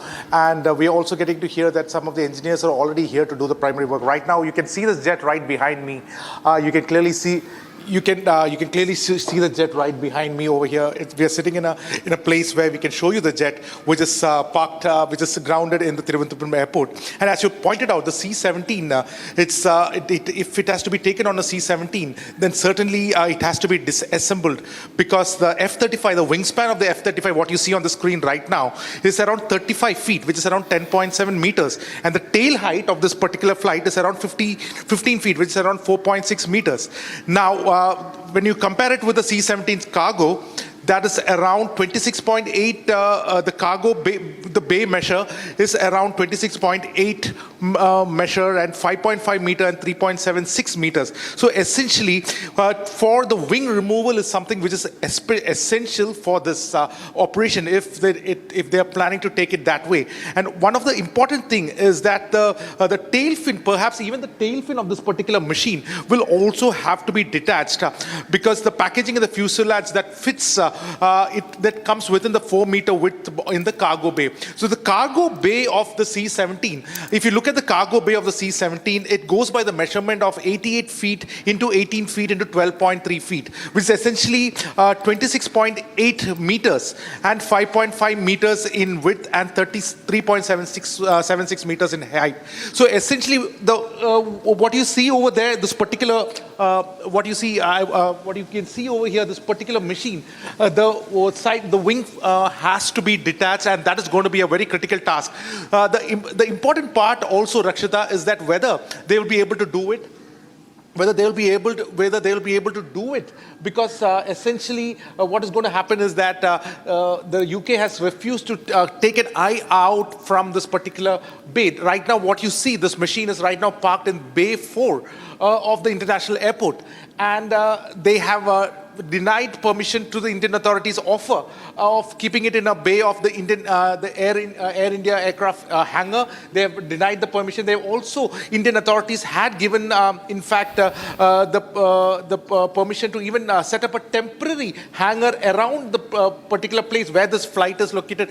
Right now. So, which essentially means that the UK authorities do not want to take their eyes out of this aircraft, and dismantling it right here in the spot where you're seeing it right now will be a cumbersome task. It needs to be moved into a hangar. We are getting information that tomorrow a special crew is coming all the way in a military jet from London. That needs to be affirmed. But what we know so far is that if C-17 is being used, then it will have to be dismantled and taken. In fact, this has been done before also in 2022. In 2022 in Korea, it has been done as well. And certainly a similar kind of taking it in the flight has been done 2 times before as well.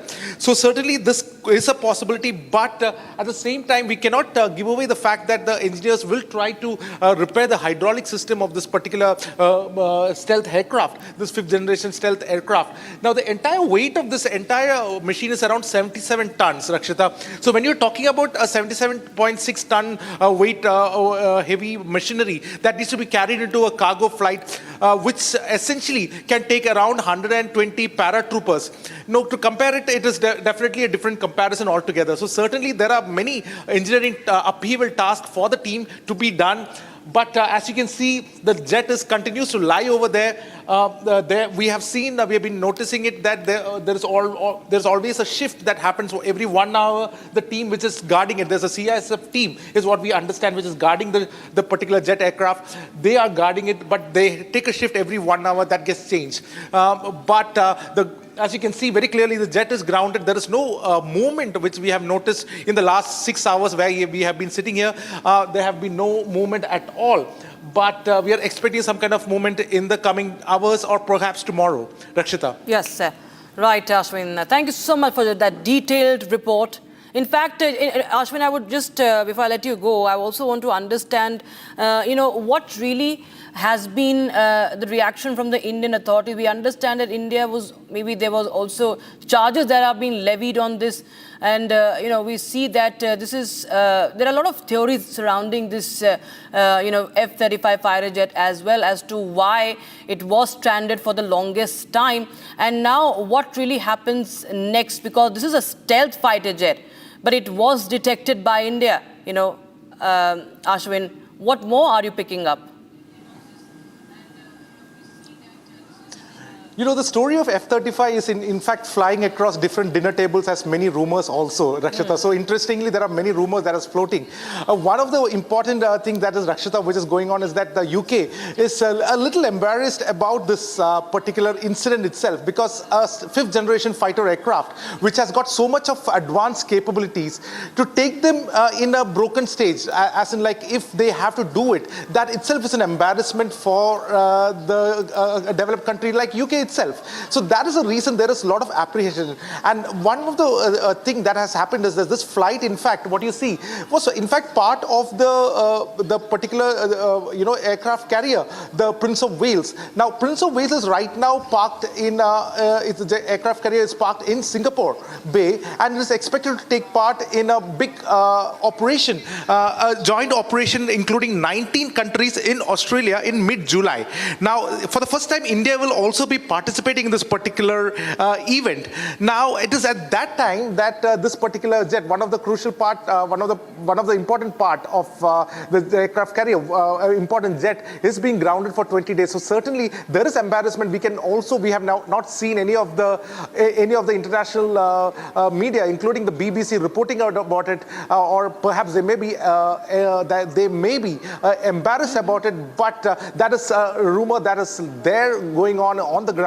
But certainly what you can see very clearly, the jet has been grounded. It's almost been 19 days today. Tomorrow is going to be 21st day, in fact. So 21 days the jet has been grounded, and there seems to be no action from the UK authorities to take the jet in its manner, in the best manner possible. Rakshita. Right. Thank you so much, Ashwin, for that detailed report. Republic TV's exclusive input from Ground Zero in Thiruvananthapuram. Viewers, the mystery of the F-35 continues. We understand that the UK is sending a special team to literally evacuate that aircraft. We'll get you more. Stay tuned.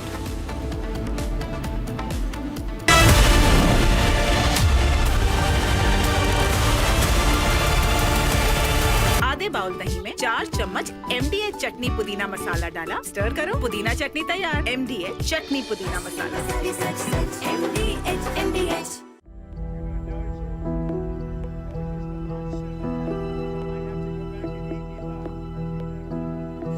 I don't know. I think we'll have to take a look. We might have to put Doge on Elon. You know what Doge is? Doge is the monster that might have to go back and eat Elon. Wouldn't that be terrible? He gets a lot of subsidies, Peter.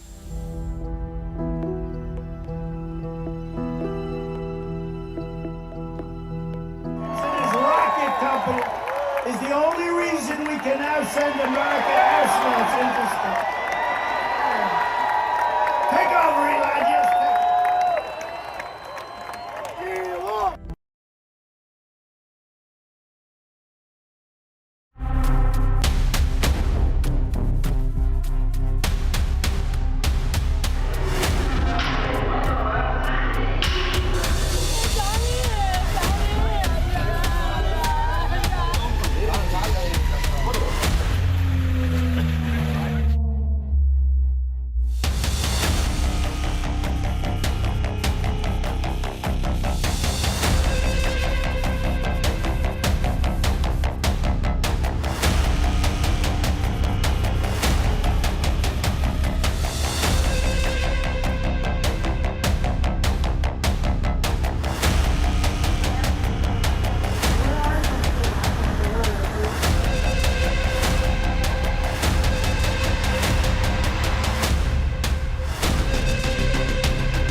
इसको घर पे लगाओगे तो शादी का तो पता नहीं, पर घर पक्का नहीं टूटेगा।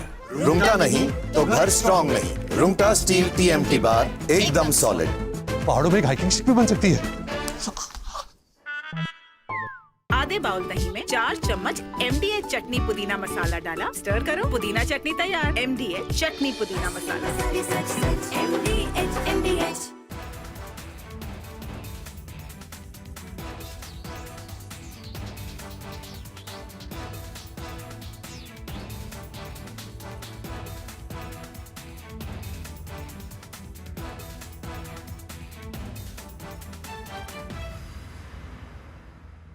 Future wars will be conducted based upon intelligence input gathered from enemy's territory.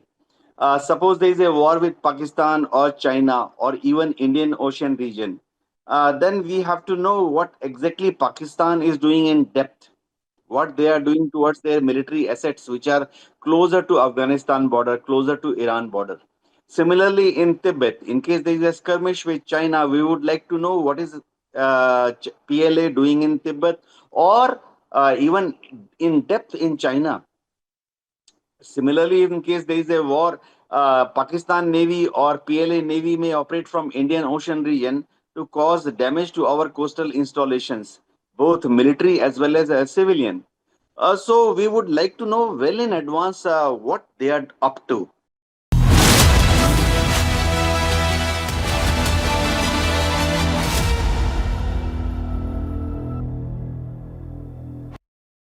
Again, viewers, D. Gukesh has once again defeated Magnus Carlsen. Yes, the same Carlsen who had a few days back called him one of the weakest players in this current tournament. That, of course, he is now ousted from, thanks to Gukesh. Here's more on that.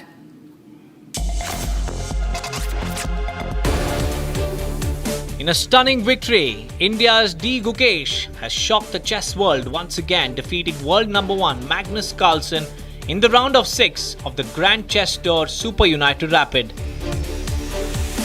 Gukesh, playing with the black pieces, seized a winning position and held his ground, pushing the game to a decisive victory, handing Carlsen a rare and convincing defeat. The win caps off an incredible performance for the 19-year-old, who now leads the tournament with 10 points from 12. This victory not only boosts Gukesh's position but also strengthens his reputation as one of the brightest young talents in global chess. Day 2 of the tournament concludes with Gukesh standing as the sole leader, leaving behind a trail of stunned spectators. Gukesh is unstoppable and continues his meteoric rise, stunning the chess world with his back-to-back victories against Magnus Carlsen.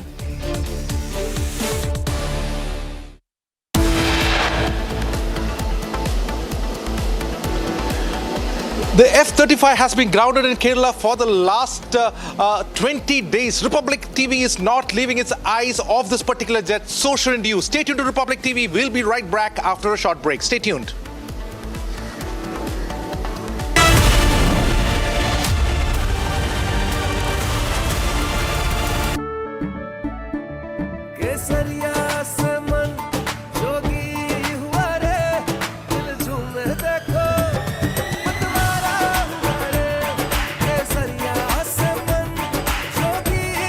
हर पल मनाओ केसरी त्योहार विमल बोलो जुबान केसरी आधे bowl दही में 4 चम्मच MDH चटनी पुदीना मसाला डाला, स्टर करो, पुदीना चटनी तैयार। MDH चटनी पुदीना मसाला। MDH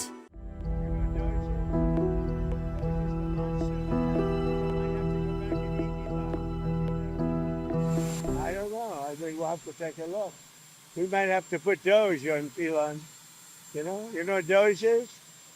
Doge is the monster that might have to go back and eat Elon. Wouldn't that be terrible? He gets a lot of subsidies, Peter.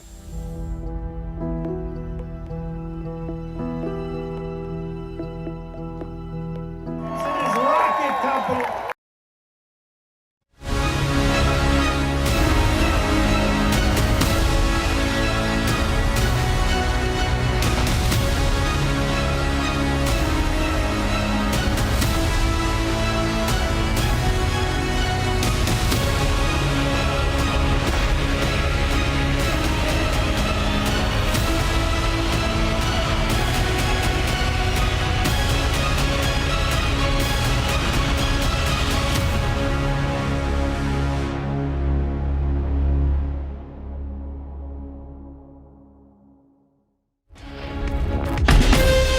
From Asia's largest news headquarters,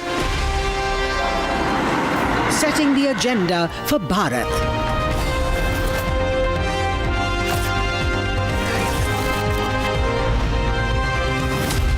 You're watching Republic.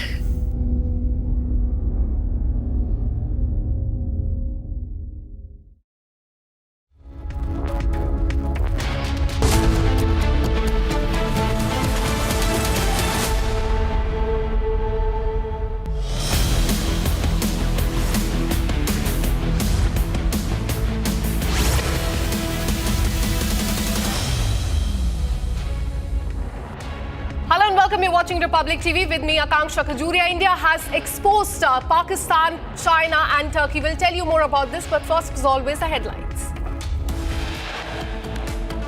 In the last 5 years, 81% of the military hardware that Pakistan is getting is all Chinese, 81% of that. Turkey also played a very important role in providing the type of support that was there. Big revelation by Deputy Chief of Army Staff on Operation Sindoor as he puts out the China, Pakistan and Turkey nexus.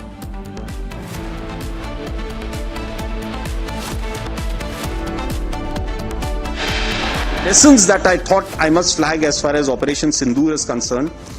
Firstly, one border, two adversaries. So we saw Pakistan one side, but adversaries were two, and if I would say actually four or three actually. Deputy Chief of Army Staff Rahul R. Singh says that India has three enemies during Operation Sindoor and that China aided Pakistan.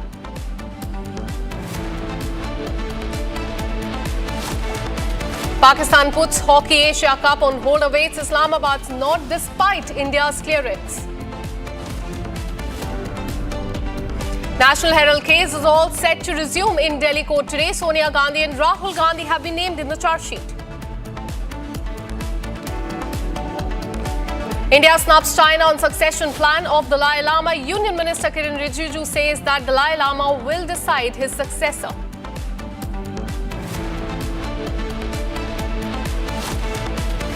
Sources say that Royal Navy F-35 stuck in Kerala for the last 19 days will likely be transported back to the United Kingdom in a C-17 transport aircraft.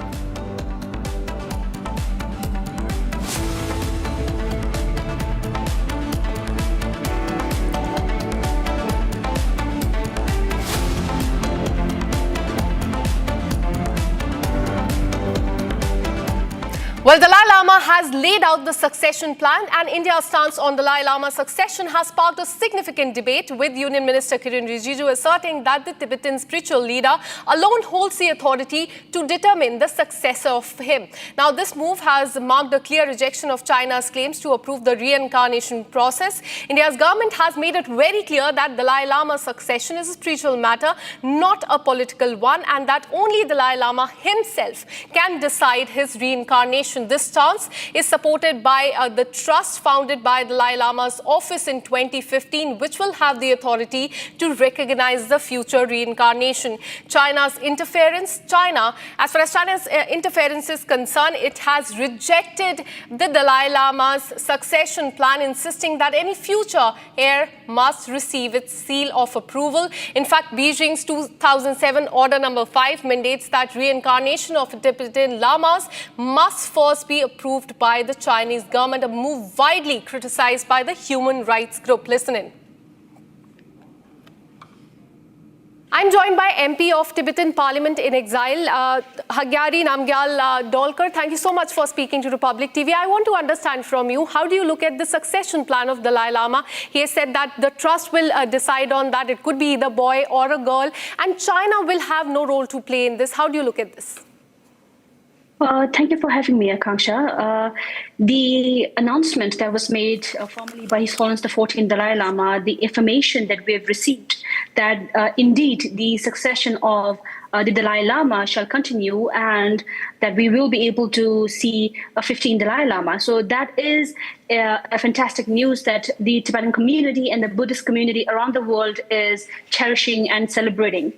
Having said that, of course, we are chasing this big elephant here in terms of talking about this important matter, but I have been trying to reiterate that when it comes to His Holiness the 14th Dalai Lama, we are looking at the 90 years old 14th Dalai Lama who's doing physically very well, but spiritually and mentally even better. So in terms of that, we're hoping that he'll have many more years to go as he's promised to us. But if we have to highlight on this matter, what is very crucial for us to understand is that we are talking about the reincarnation of His Holiness the 14th Dalai Lama. So, actually common sense would guide anyone that if we are talking about one individual, it is that same individual who shall govern and be the sole legitimate authority to decide upon his or her future reincarnation. And as such, His Holiness has made it very clear that when it comes to his reincarnation and the succession of the Dalai Lama institution, it shall entirely be his decision, which shall be informed with due diligence to his Gande Podang Institute, which shall inform the message as per the guidance and recognition from the High Lama of the Tibetan religious gathering. And what is important, that message that sends out is the fact that China or anyone else has no authority to intervene in this matter, especially China. And when we are talking about the Chinese authority, we are talking about such a system who does not believe in the not just the reincarnation process, but the concept of rebirth itself. And it's a complete farce that they would even consider intervening in this. Absolutely. And they've also responded to the succession plan. They said that it will be only them that will take a call on this. How do you react to the statement that came in just after the succession plan was decided by the Dalai Lama? Well, as always, it's again a gross violation of the religious freedom of the Tibetan people. This is a practice that has been going on for centuries. And when we are talking about the concept that the procedure that they've mentioned is that of the golden urn, and that concept had come only in the 1700s during the Manchu emperor, and it's not even the Chinese. However, when it comes to the reincarnation of the Dalai Lama, it precedes by more than 250 years of the Manchu Qing emperor. So I do not understand that this newly established PRC that has come about only in 1949 would even dare to intervene in such a manner, but then it's Chinese Communist Party. But however, what is very important to highlight is that we are talking about a spiritual matter. So when it comes to the reincarnation, the people, the followers, will accept the individual, the reincarnation that His Holiness the 14th Dalai Lama and his office themselves recognize and announce, and not, especially, certainly not who Chinese Communist Party endorses as. We have seen that in past. We have seen how the Chinese recognized Panchen Lama is being responded by the Tibetans inside Tibet, and of course outside as well. So history shall repeat itself that, whoever Chinese Communist Party recognize in their utmost political game, it shall not succeed. Absolutely. And since this is a spiritual matter, I want to understand from you the ground situation. What are the other parliamentarians local that you must have spoken to saying about the succession plans, China's intervention, could be boy or a girl? And that is a very interesting point. What are the people around you, the parliamentarians, saying on this? Honestly speaking, the mood and the aura in Dharamsala, or in terms of my colleagues, we are currently in a celebration mode. We are trying to celebrate His Holiness the 14th Dalai Lama's 90th birthday and celebrating that he will live many more years with us to continue the amazing work that he's been doing so far. This is actually the mood in terms of that. However, when it comes to the reincarnation, it is, as I mentioned earlier, it's entirely his decision. In whatever form, wherever he wishes to be born, he's made it very clear that, I must highlight that he's made it very clear that he'll be born in the free world. So this is all we know of, that he can come in any form, he can come wherever he wants, but he's made it very clear that it is certainly not under the occupation of China, and that we're hoping that it will be a free Tibet. However, if that is not the case, it will certainly not be occupied Tibet under the Chinese Communist Party's regime. Now shifting our focus in a significant revelation on the deepening strategic nexus between China and Pakistan, the Indian Army has confirmed that China leveraged the recent India-Pakistan conflict as a live lab to test its military hardware and the technological capabilities. Now speaking at the New Age Military Technology event, Lieutenant General Rahul R. Singh, Deputy Chief of Army Staff on the capabilities, development and sustenance, highlighted the extent of Chinese involvement, stating that over 80% of Pakistan's India's military equipment is of Chinese origin and that China provided real-time support, including sharing sensitive operational data. The acknowledgement points to an evolving security paradigm where India faces not just a two-front challenge, but a coordinated triad involving Pakistan, China, and increasingly other regional actors like Turkey as well.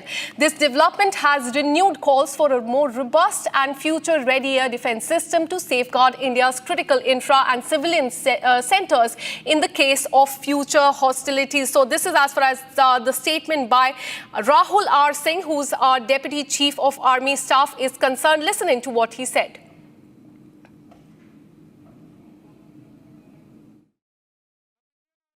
Few lessons that I thought I must flag as far as Operation Sindoor is concerned.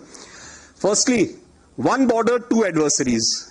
So we saw Pakistan one side, but adversaries were two, and if I would say actually four or three actually. So Pakistan was the front face. We had China providing all possible support, and it's no surprise because if you were to look at statistics, in the last 5 years, 81% of the military hardware that Pakistan is getting is all Chinese, 81% of that. So it's no surprise. And China, of course, the good old dictum, killed by a borrowed knife, 36 stratagems that China talks about, killed by a borrowed knife. So he would rather use the neighbor to cause pain than getting involved in the mud slinging match on the northern border. So that is what he's seen. And another thing that China perhaps has seen is that he's able to test his weapons against, say, various other weapon systems that are there. It's like a live lab which is available to him. So it's a good, that is what is something we have to be very, very cognizant about. Again, Turkey also played a very important role in providing the type of support that was there. Bayraktar, of course, he's been giving from before. We saw numerous other drones also coming in, landing in the face of war, during the war, along with trained sort of individuals who were there. When the DGMO level talks were going on, Pakistan actually was mentioning that we know that your such and such important sort of vector is primed and it is ready for action. I would request you to perhaps, pull it back. So he was getting live inputs as far as from China. So that is one place we really need to move fast and take appropriate action. Across to Major General G.D. Bakshi, thank you so much for speaking to Republic TV, sir. Pakistan, Turkey and most importantly China has been exposed by India for providing support to Pakistan, and we all know about this, but now that is on there in public, in fact that on the global stage as well. Your first reaction to this statement?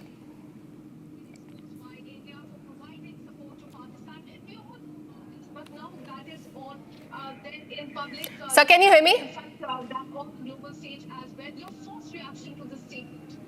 No, I think it is a very valid statement that he has made. It is well known that Pakistan was. It is well known that Pakistan had, the support of China and Turkey. 81% of its weapons are sourced from China. China is testing out its weapons, in this conflict using Pakistan as a cat's paw. The Turks were helping Pakistan with their drones, Bayraktar, Sheba drones and a whole lot of others, and also drone operators.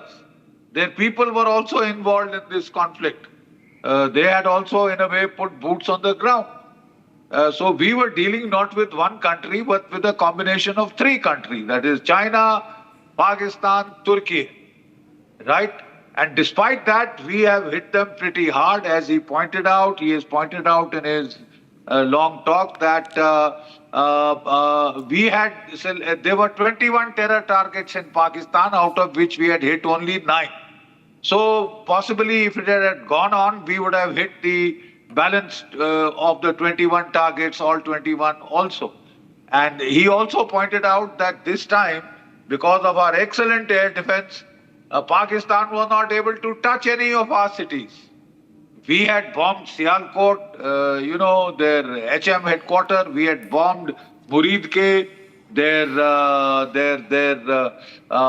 headquarters of the Lashkar-e-Toiba. We had bombed Bhavalpur, headquarters of the Jaish-e-Mohammed.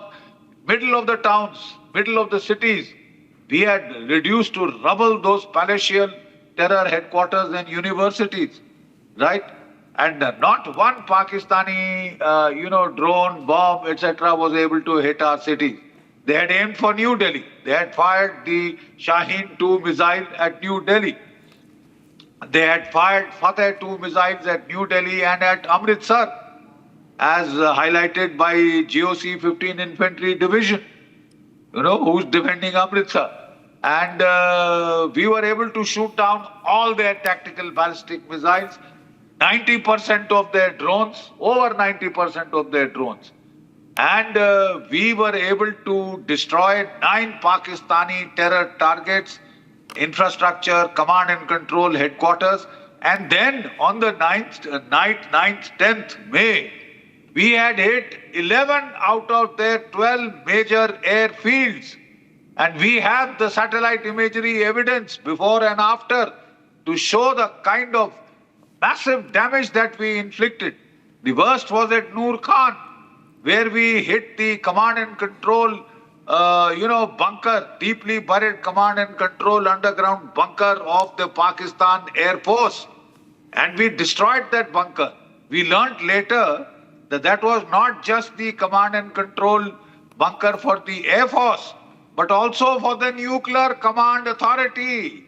And that is why Pakistan was in such dire panic that it had, burned the hotlines to United States. Come and save us, get this war stopped. This is getting very risky for us, etc. And we had also, learned from our tactical mistakes of the first day. I think that was most probably the guesses about the range of the PL-15 missile. We thought Pakistan had the export version, which is 145 kilometer range, whereas the Chinese had quietly supplied to them the PL-15 original Chinese with 200 to 300 kilometer range. So quite obviously some of our planes did get hit in the bargain. But as we have said, there's not very many, and definitely not the 6 that Pakistan is claiming. But that is fine. We had to accept it because we wanted to keep our reaction proportional. We wanted to hit in the first strike only the terror targets. Normally, when you hit such targets in an enemy country, you first carry out SEAD, suppression of enemy air defenses. Now that we could not do because if we had done that, the Pakistani terrorists would have fled. As it is, most of them had left these madrasas and these terror headquarters and fled all over. That is why we had to wait 15 days for at least many of them to come back. And many of them had come back to Jaish-e-Mohammed headquarters at Bhavalpur, where, not only Asad Mazur's room was hit. It's just lucky that he had left that room, but 13 of his family members were killed in that particular attack, along with many more Pakistani terrorists. So total 140 we were able to eliminate, which included 6 very high-value targets, to which Pakistani lieutenant generals had come for their funerals, and they were draped in the Pakistani flag and given state funerals, thus showing to the whole world how the Pakistani state is deeply involved. I think we should also now be very clear in our minds that there is no point supporting the stupid Pakistani fiction that only non-state actors are involved. The Pakistani state is lily white. It has nothing to do. Nonsense.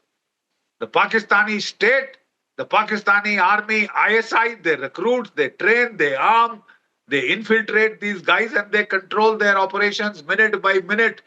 Their army officers control it from across the border. So definitely they are up to their neck involved. And they are the main culprits. These terrorists are expendable. Next time we must hit the Pakistani controlling headquarters.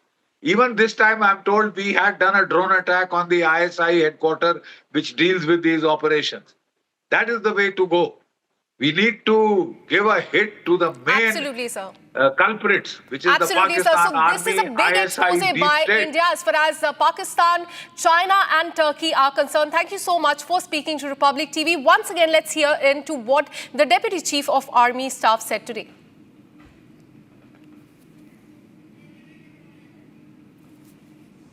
Pakistani side decided that no, they wanted to, sort of come equal. They engaged our military targets. So in step 2 of the escalation, a very strong message was sent by engaging their military targets in a manner that on 10th of May, there was a message from the military operations, Pakistan, that they would want a ceasefire. Of course, we completed our mission to ensure that we end the conflict on top of the escalation ladder. And thereafter, of course, it is all about information warfare, how the narrative shape out. That's another domain that could be discussed. And the reason why this particular thing happened, because there was a punch that was ready, and they realized that hidden punch, in case that comes through, Pakistan would be in a very, very bad condition. So that was the reason why they asked for a ceasefire. And now shifting our focus to the state of Tamil Nadu in a major political development, actor turned politician Vijay has taken a decisive step towards his electoral journey now. At the executive committee meeting of TVK, a key resolution was passed from nominating Vijay as the party's chief ministerial candidate to kickstart a massive statewide outreach, and with a firm stance against alliance with parties like AIADMK and the Bharatiya Janata Party and the plans to mobilize 2 crore voters, TVK is setting the stage for the high voltage political campaign. Here are the top takeaways from that crucial meeting. Let me go across to my colleague Sarda, who continues to track this story very closely. Sarda, we are learning that actor turned politician Vijay is all set to, take a decisive step towards his electoral journey. He has been appointed as the chief ministerial face ahead of the Tamil Nadu elections. Give us more details about this crucial meeting that took place in the party today. Well, the meeting is now decided that Vijay will be the sole leader of the party, and he is the authoritarian of the decisions that will be taken for the party, and also has every right to decide who the alliance will be. So taking up almost 20 resolutions, the important one is that the TVK party will show Vijay as its CM candidate, and it would go for alliance only with parties that agrees Vijay to be the chief minister, and that they would not settle for any less equation than that. He also made it clear that he will not be in alliance with the AIADMK and BJP, the NDA alliance, because he said ideologically the parties' difference are there, and that as initially when the party was started, Vijay stated that DMK would be their political alliance and BJP would be their ideological alliance. He continues to stick to that point, and it has now been made clear that he would not be forming an alliance with the NDA, and the doubt that they were there in the past few days, he cleared it by saying that he would be the chief ministerial candidate, and the entire party has agreed to it. So the sole decision of his alliance in the forward days, we have to wait and see if he's going to either go with Seeman, who is also running a party without any alliance, or the DMDK's Vijay Kant, if they have also not formed an alliance with the DMK or the AIDMK for the 2026 elections as of now. Absolutely crucial, in fact, decision taken in this meeting today. Thank you so much, Sarda, for tracking those details. We'll keep coming back to you for more on this. Now, with this, we're taking a very short break. Coming up on the other side, India and the United States is in fact inching closer to inking a trade deal. Next 24 hours will be very crucial. A National Herald case hearing will be resuming in a Delhi court today. Rahul Gandhi and Sonia Gandhi have been charge-sheeted along with 2 other firms. This and much more on the other side. Stay with us.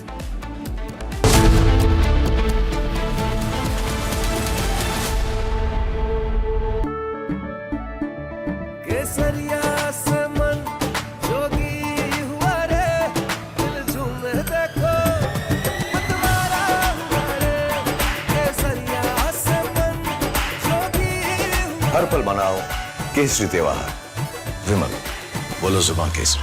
आधे bowl दही में 4 चम्मच MDH चटनी पुदीना मसाला डाला, stir करो, पुदीना चटनी तैयार। MDH चटनी पुदीना मसाला। MDH।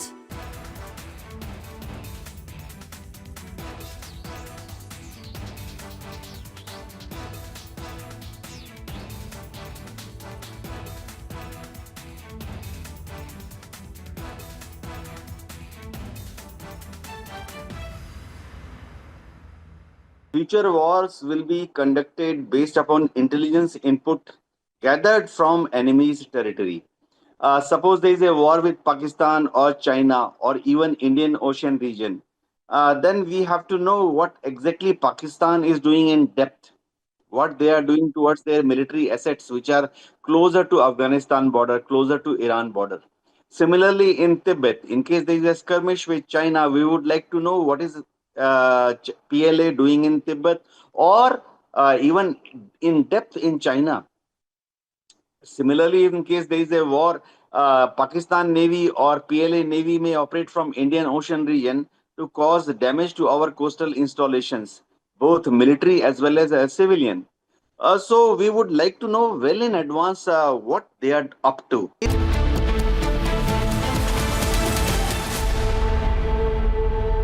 दादी के हाथों का जादू और खुशबू से महकता घर, माँ की मुस्कुराहट और खाने की सुगंध। MDH गरम मसाला, क्योंकि हर रिश्ता है स्वाद से जुड़ा। I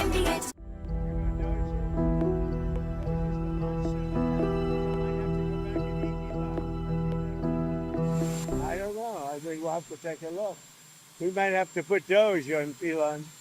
You know what Doge is? Doge is the monster that might have to go back and eat Elon. Wouldn't that be terrible? He gets a lot of subsidies, Peter.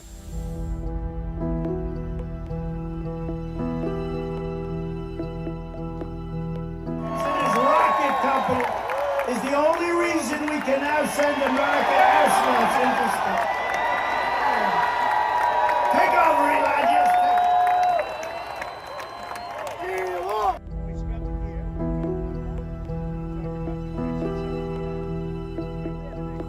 But Elon's very upset that the EV mandate is going to be terminated. And you know what? When you look at it, not everybody wants an electric car. I don't want an electric car. I want to have maybe gasoline, maybe electric, maybe a hybrid, maybe someday a hydrogen. If you have a hydrogen car, it has one problem. It blows up, So I'm going to give that one to Peter. I'm going to let Peter test it out.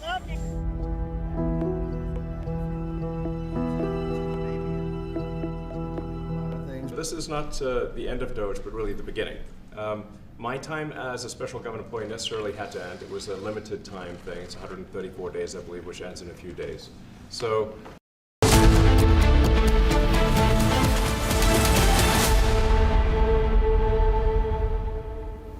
A very warm welcome, viewers. You're watching Live Breaking. I'm Rakshita Mishra with you. Viewers, the backlash against the Pakistani team coming to India to play the Asia Cup in hockey is only growing louder, viewers. We'll get you what the hockey India is saying. First, a quick look at the headlines. In the last 5 years, 81% of the military hardware that Pakistan is getting is all Chinese, 81% of them. Turkey also played a very important role in providing the type of support that was there. Big revelation by Deputy Chief of Army Staff on Operation Sindoor as he puts out the China-Pakistan-Turkey nexus.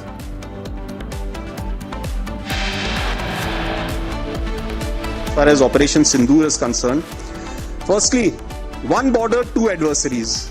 So we saw Pakistan one side, but adversaries were two, and if I would say actually four or three actually. Deputy Chief of Army Staff Lieutenant General Rahul Singh says India had 3 enemies during Operation Sindoor and that China aided Pakistan. Pakistan puts Hockey Asia Cup on hold, awaits Islamabad's nod despite India's clearance. National Herald hearing set to resume today in Delhi court. Sonia Gandhi, Rahul Gandhi named in the charge sheet along with 2 firms. Major resolutions passed in TVK meeting. Party picks Vijay as Chief Minister face for upcoming elections in Tamil Nadu. And India snubs China on succession plan of the Dalai Lama. Union Minister Kiran Rijiju says only the Dalai Lama will decide his successor. And sources say Royal Navy F-35B stuck in Kerala for the last 19 days is likely to be transported back to UK in a C-17 transport aircraft.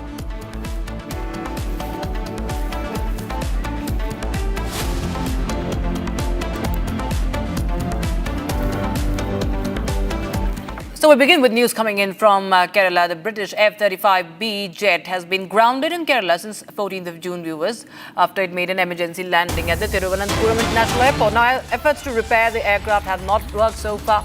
The jet will reportedly now be dismantled and taken aboard a special transport plane like the C-17 Globemaster. The transporting of this fifth-generation stealth jet to UK is not going to be a cakewalk. It is going to be tricky to dismantle the jet and fit it into the C-17 Globemaster. And according to reports, the F-35B jet will have to lose its wings in order to fit into the cargo plane. So we have live visuals coming in from the Thiruvananthapuram airport, and my colleague Ashwin is getting you all the ground reports. Ashwin, well, it's going to be very difficult, what we understand, because it's a huge aircraft and, it's not going to be easy.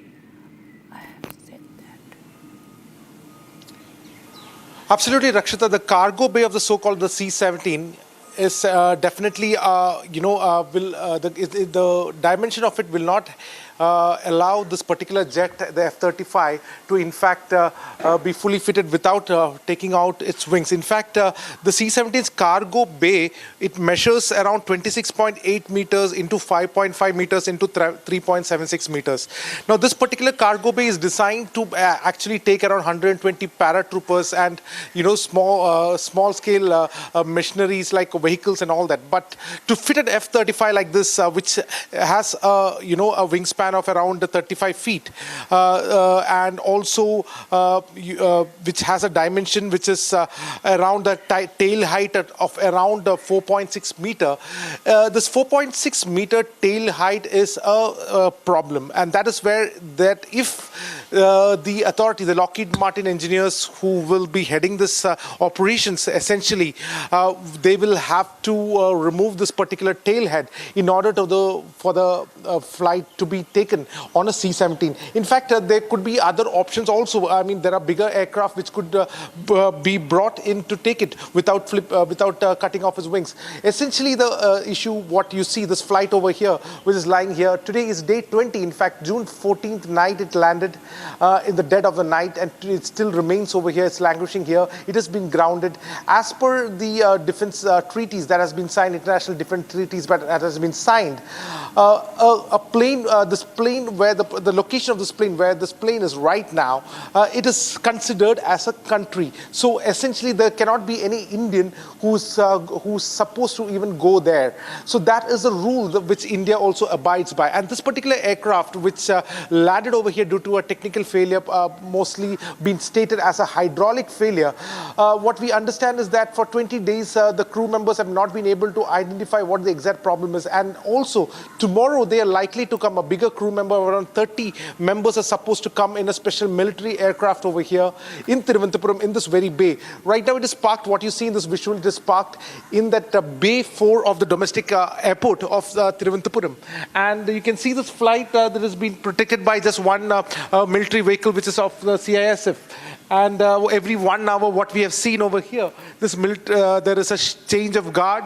And except for the change of guard, we have not seen in the last 7 hours since we have been sitting over here that we have not seen any technician coming in or going out of this military aircraft. So certainly we are expecting some kind of an operation probably tomorrow. There's a special aircraft is what we are getting to understand, which will land here and ensure that the flight is repaired or taken in a bigger air cargo. Rakshita. Right. Thank you so much for getting us those live inputs from Ground Zero from Thiruvananthapuram. Ashwin, with that, viewers, we shift our focus to the updates on the Dalai Lama's successor. Now, India's stance on the Dalai Lama's succession has sparked a significant debate, with the Union Minister Kiren Rijiju asserting that the Tibetan spiritual leader alone holds the authority to determine his successor. Now, this move marks a clear rejection of China's claims to approve the reincarnation process. Indian government has made it clear that the Dalai Lama's succession is a spiritual matter, not a political one, and that only the Dalai Lama himself can decide his reincarnation. This stance, supported by the Gaiden Pondrang Trust, founded by the Dalai Lama's office in 2015, which will have the authority to recognize the future reincarnation. China's interference, however, has, in fact, this is something that is being rejected. China now, meanwhile, rejects the Dalai Lama succession plan, insisting that any future heir must receive its seal of approval. Beijing's 2007 Order Number 5 mandates that reincarnations of Tibetan lamas must be approved by the Chinese government, a move that has been widely criticized by the human rights groups. Dalai Lama issue को लेकर के हमको confusion में रहने का जरूरत नहीं है। दलाई लामा जी पूरे विश्व में जितने बौद्ध धर्म मानने वाले लोग हैं और जो परम पावन दलाई लामा जी को जो मानते हैं, वो सबका इच्छा है कि दलाई लामा जी अपना तय करेंगे। ये तो भारत सरकार का या मुझे अलग से कुछ कहने का आवश्यकता नहीं है। अगले दलाई लामा कौन हो, वो तो दलाई लामा जी और मुझे चाइना का स्टेटमेंट पे मुझे कोई रिएक्शन करना नहीं है। मैं एक अनुयायी का तरफ से बोल रहा हूँ, मैं एक डिवोटी हूँ, परम पावन दलाई लामा जी को मानता हूँ। मैं इस नाते कहता हूँ कि पूरे दुनिया में परम पावन दलाई लामा जी को जो मानते हैं, वो उनका इच्छा है कि दलाई लामा जी खुद तय करेंगे। ये अनुयायी का इच्छा है। मैं भारत सरकार का बिहाफ से या चाइनीज गवर्नमेंट का स्टेटमेंट को मैं कुछ उस पर नहीं कह रहा हूँ। मैं किसी का बिहाफ से नहीं कह रहा हूँ, दलाई लामा जी का अनुयायी के हिसाब से कह रहा हूँ। News coming in right now, viewers. The Hockey India's Secretary General Bholanath Singh has confirmed to Republic TV that Pakistan team will be coming to India. However, they do not have any communication from the ministry, from the centre yet. That is what they maintain. Listen into this exclusive conversation.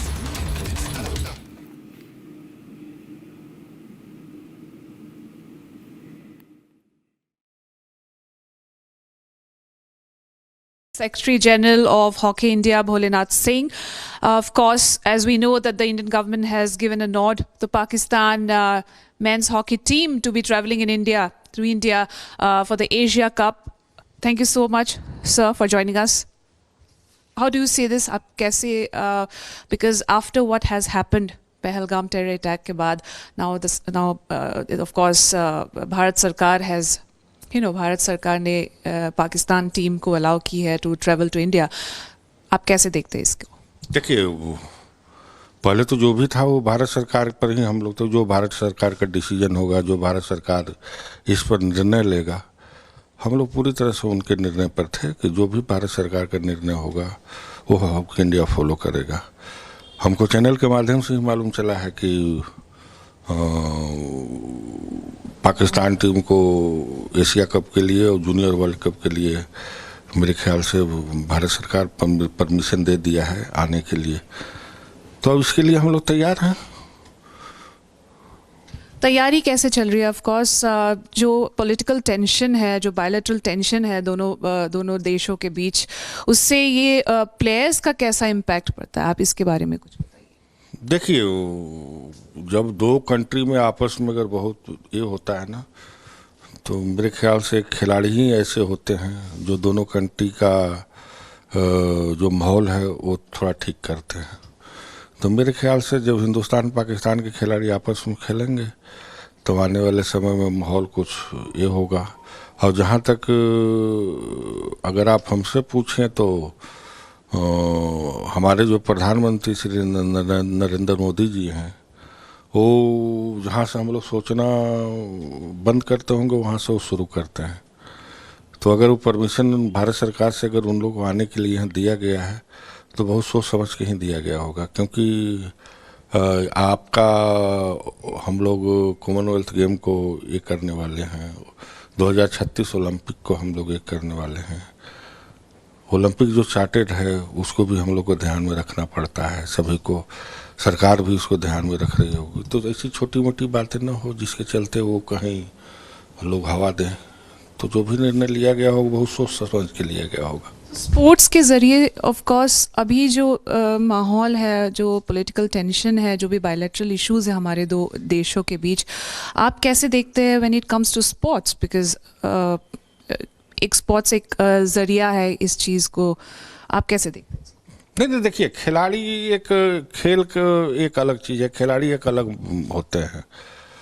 और किसी भी country में अगर ये होता है, इसके पहले भी जब इंडिया पाकिस्तान का बहुत ज़्यादा संबंध जब खराब हुआ था, तो मेरे ख्याल से क्रिकेट के खिलाड़ी आपस में खेले थे, जो ऐसा हमको ये है। तो उसी तरह से अभी हॉकी का टूर्नामेंट होने वाला है, वो इंडिया में होने वाला है। पाकिस्तान ने जब सरकार यहाँ परमिशन दे दी है तो पाकिस्तान आएगी ही, और आने के बाद एक जो माहौल है, जो है इंडिया का, वो तो आप देख रहे होंगे कि जैसा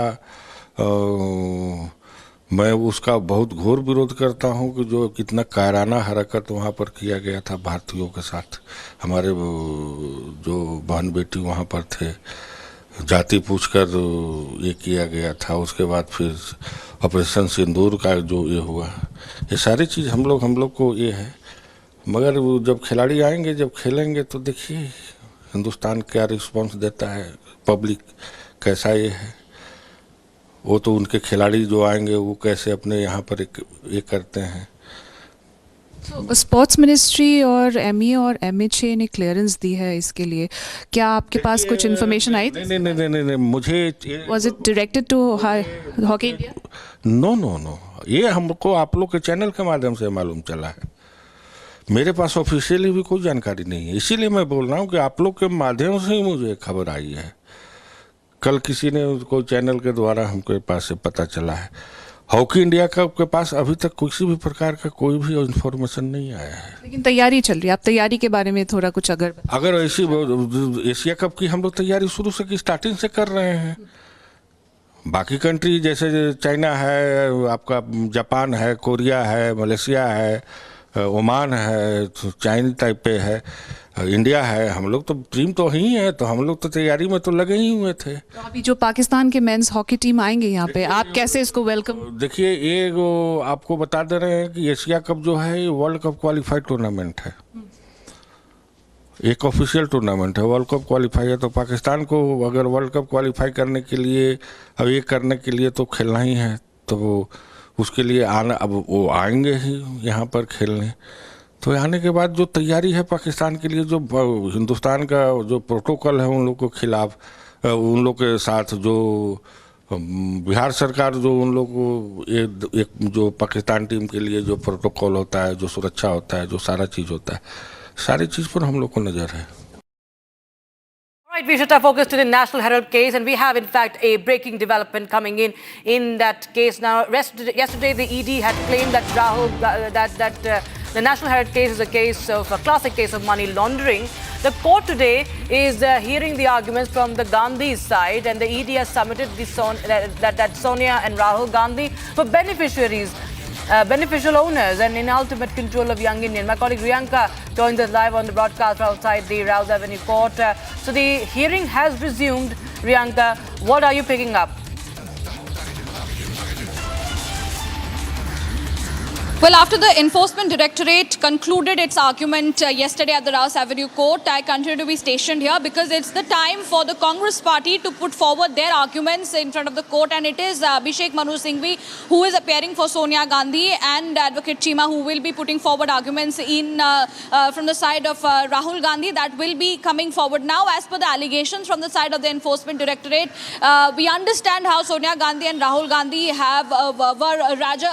they were alleged of starting a Young Indian Private Limited in order to somewhere gain assets of the Associated Journals Limited, and that is something which the Enforcement Directorate said that it was a classic case of money laundering, and there have been several more details that were put forward in the charge sheet that was made by the Enforcement Directorate. So we have to wait and see what are the crucial arguments that are put forward by the Congress party at this point in time as Abhishek Manu Singhvi starts with his arguments in front of the court.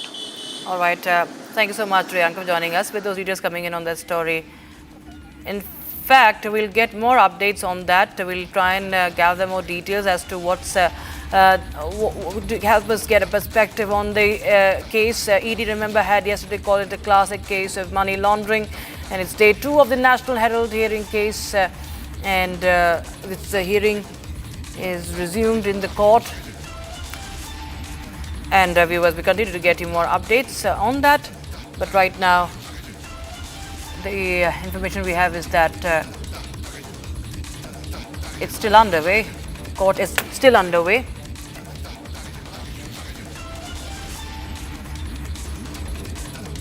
Riyanka, I think, is still with us, I'm told. Riyanka, tell us more details. Just give a sense of what the Gandhis have been, the side that has been put out by Gandhis already in the past as far as this case is concerned. Now, Rakshita, let us give you latest development that are coming in at this point in time. What we understand that from the side of the Congress party, or rather it is Sonia Gandhi's lawyer who is at this point in time saying that the ED is giving wrong explanation, that the jurisdiction to take cognizance of the matter. In fact, the Congress says that this is a strange case. It is unprecedented. This is alleged case of money laundering without any money and property being moved. So that is the claims coming in from the side of Sonia Gandhi's counsel, that is Abhishek Manu Singhvi. He also goes ahead and says there is a company called Associate Journals Limited that has properties across India. Through time, no ownership of the property moves to make AJL debt-free. The debt is assigned through a new company. So these are the arguments that are put forward in front of the Rouse Avenue Court. And in fact, he starts by questioning Abhishek Manu Singhvi has started the hearing, his arguments rather, by questioning the jurisdictional threshold of the Enforcement Directorate in conducting the investigation. Calling it a very strange case, he adds that this is an alleged case of money laundering without money or property being moved, as I mentioned earlier.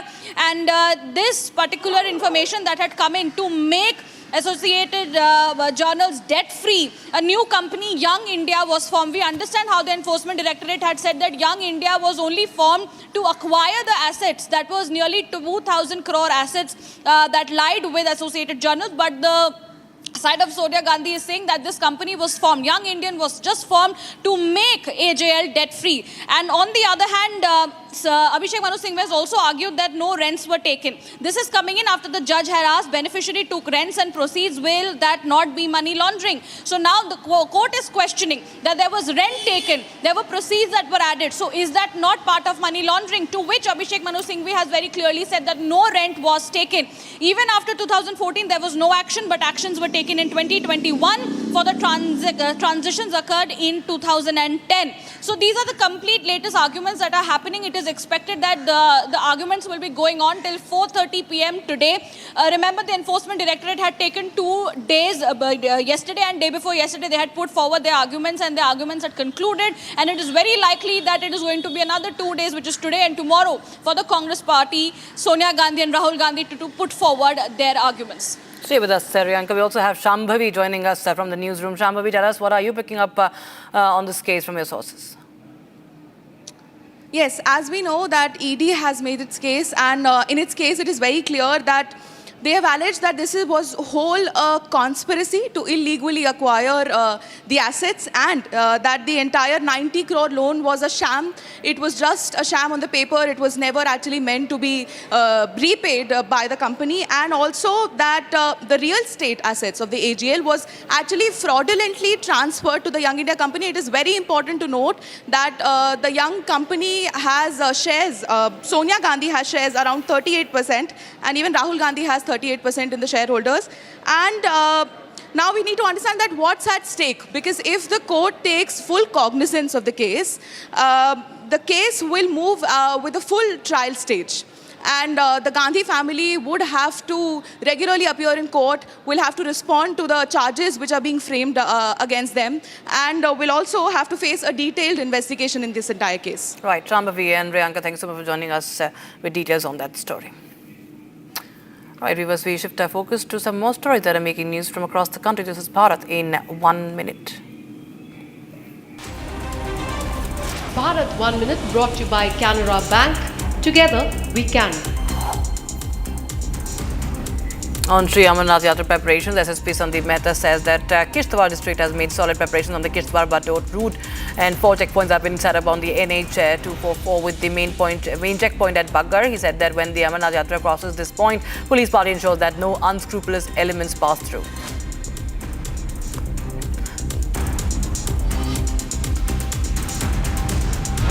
A man in Bengaluru has attempted to set a house on fire over the alleged financial dispute. CCTV footage captured the accused, identified as Subramani, pouring petrol on the house and then setting it ablaze. The house belongs to Venkat Ramani and her son Satish. Neighbours noticed the fire and managed to extinguish it, preventing casualties.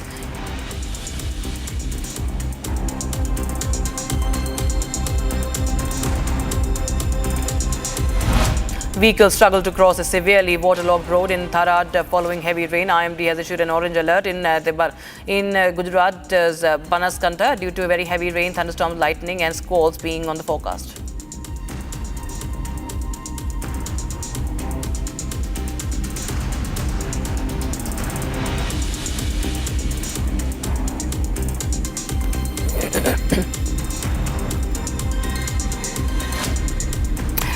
Viewers, Prime Minister Modi received a grand welcome in Trinidad and Tobago. He interacted with the Indian diaspora and praised their cultural and economical contribution in Trinidad. Here's more.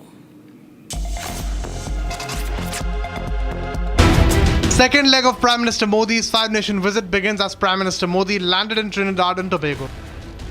Prime Minister Modi was received by his counterpart Kamala Prasad Besesar at the Piarco International Airport, where he was accorded a ceremonial welcome and a guard of honor.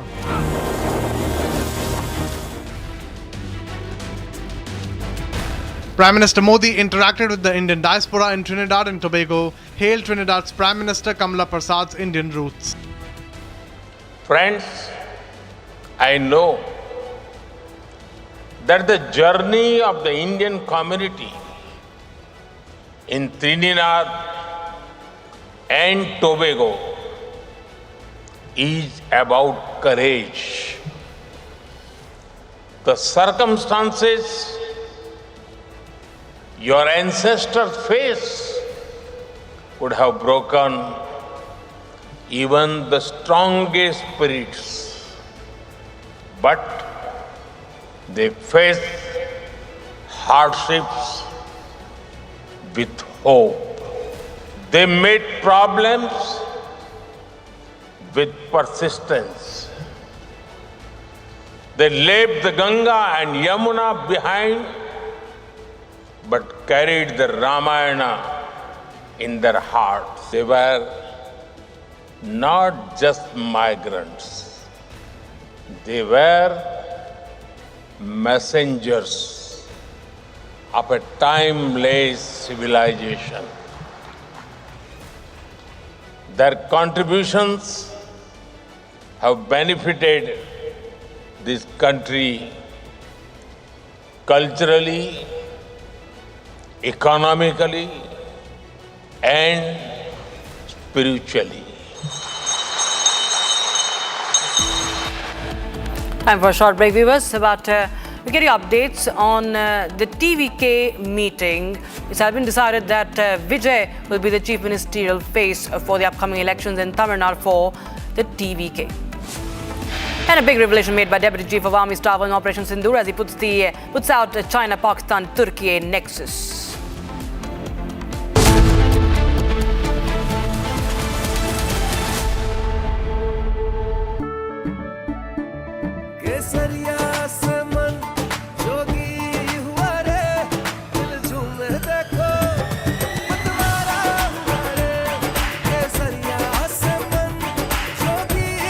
हर पल मनाओ केसरी त्योहार विमल बोलो जुबान केसरी। दादी के हाथों का जादू और खुशबू से महकता घर, माँ की मुस्कुराहट और खाने की सुगंध। MDH गरम मसाला, क्योंकि हर रिश्ता है स्वाद से जुड़ा।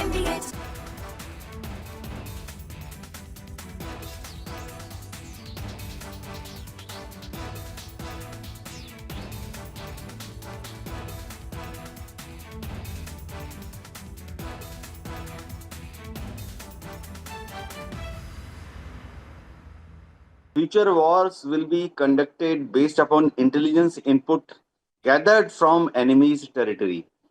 Suppose there is a war with Pakistan or China or even Indian Ocean region, then we have to know what exactly Pakistan is doing in depth, what they are doing towards their military assets, which are closer to Afghanistan border, closer to Iran border. Similarly, in Tibet, in case there is a skirmish with China, we would like to know what is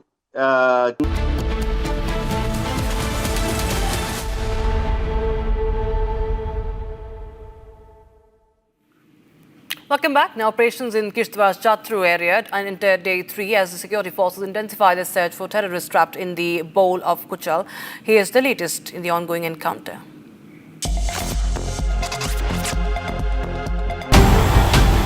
Day 3 of the ongoing encounter in Kishtwar's Chatru area continues, with security forces intensifying their operations to flush out terrorists believed to be trapped in the bowl of Kuchal. The encounter, which began on July 2nd, has seen a series of gunfire clashes between security forces and terrorists, with multiple search operations being carried out in the dense forested area. According to sources, a group of terrorists is still believed to be cornered, and forces are using advanced techniques to locate and neutralize them. Despite difficult terrain and adverse weather conditions, the operation remains high priority, with security forces committed to neutralize the terror threat. Local authorities have urged civilians to stay clear of the area as the operation is expected to continue through the day.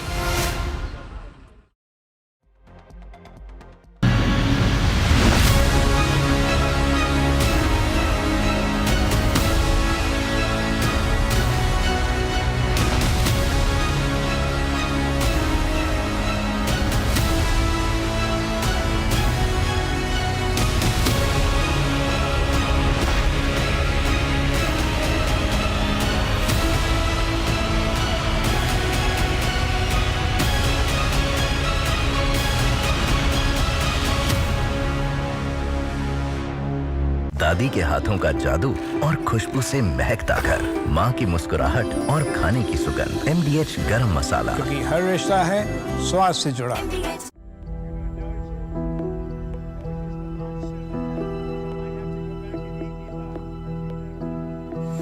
don't know. I think we'll have to take a look.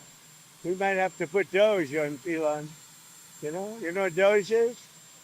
Doge is the monster that might have to go back and eat Elon. Wouldn't that be terrible? He gets a lot of subsidies, Peter.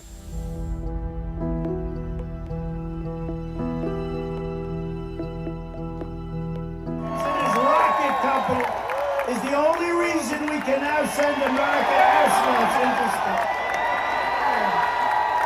Take over, Elon. Just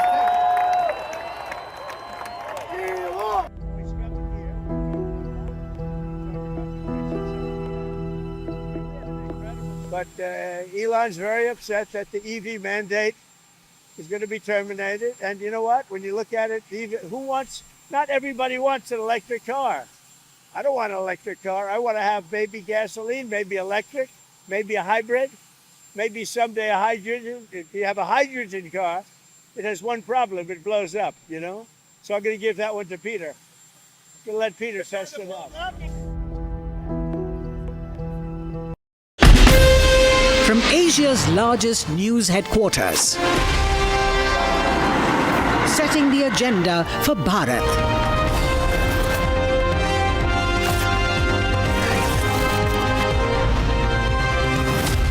You're watching Republic.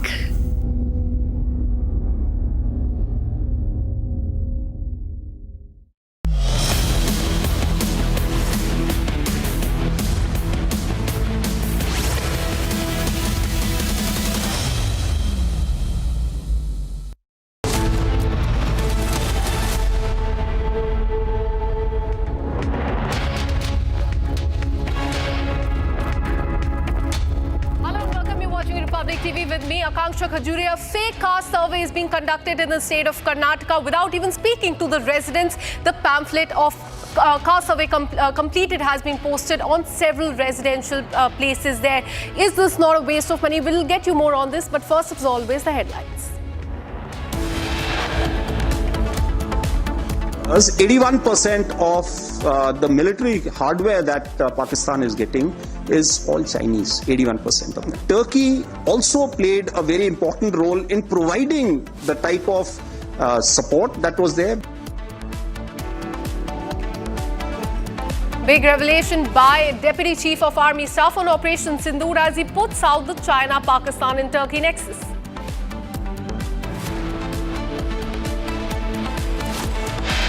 few lessons that I thought I must flag as far as Operation Sindoor is concerned.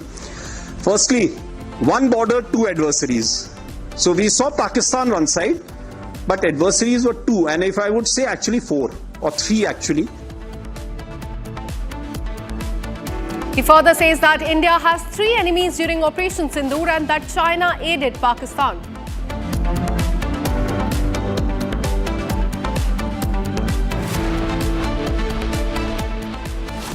आपस में अगर बहुत ये होता है ना, तो मेरे ख्याल से खिलाड़ी ही ऐसे होते हैं जो दोनों कंट्री का जो माहौल है वो थोड़ा ठीक करते हैं.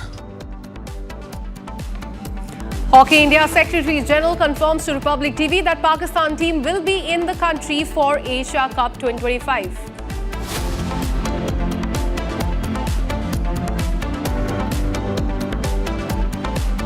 National Herald hearing is all set to resume today in the Delhi court. Sonia Gandhi and Rahul Gandhi have been named in the charge sheet.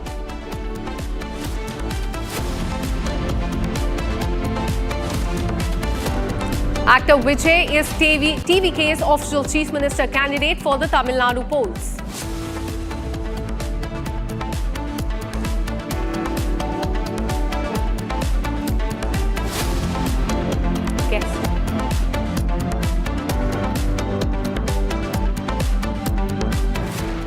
India's stance on Dalai Lama's succession has sparked a significant debate in the country, with Union Minister Kiren Rijiju asserting that Tibetan spiritual leader alone holds the authority to determine his successor.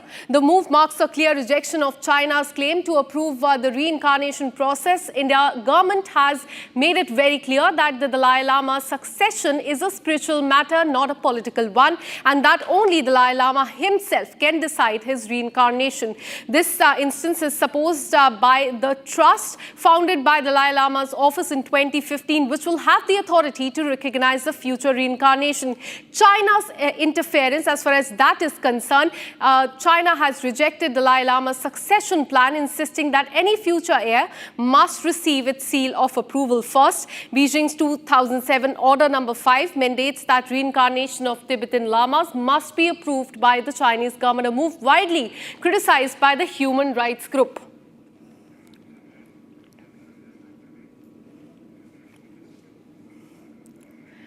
So Dalai Lama has laid out the succession plan. He said that it will be decided by the trust. It could be the boy or the girl, but that decision will remain with the trust that he founded in 2015, but not with China, and that is what he has mainly mentioned.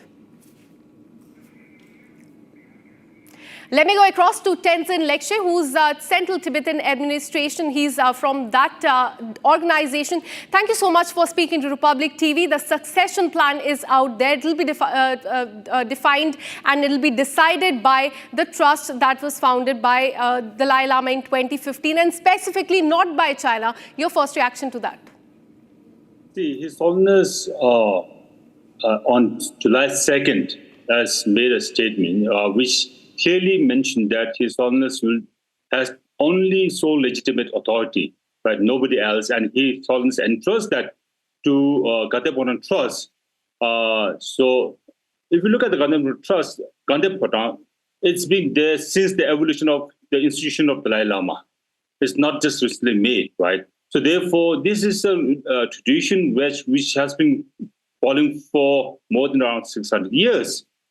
Right. So His Holiness, in this statement, His Holiness clearly mentioned that, right, there is nobody except His Holiness that can decide upon his incarnation.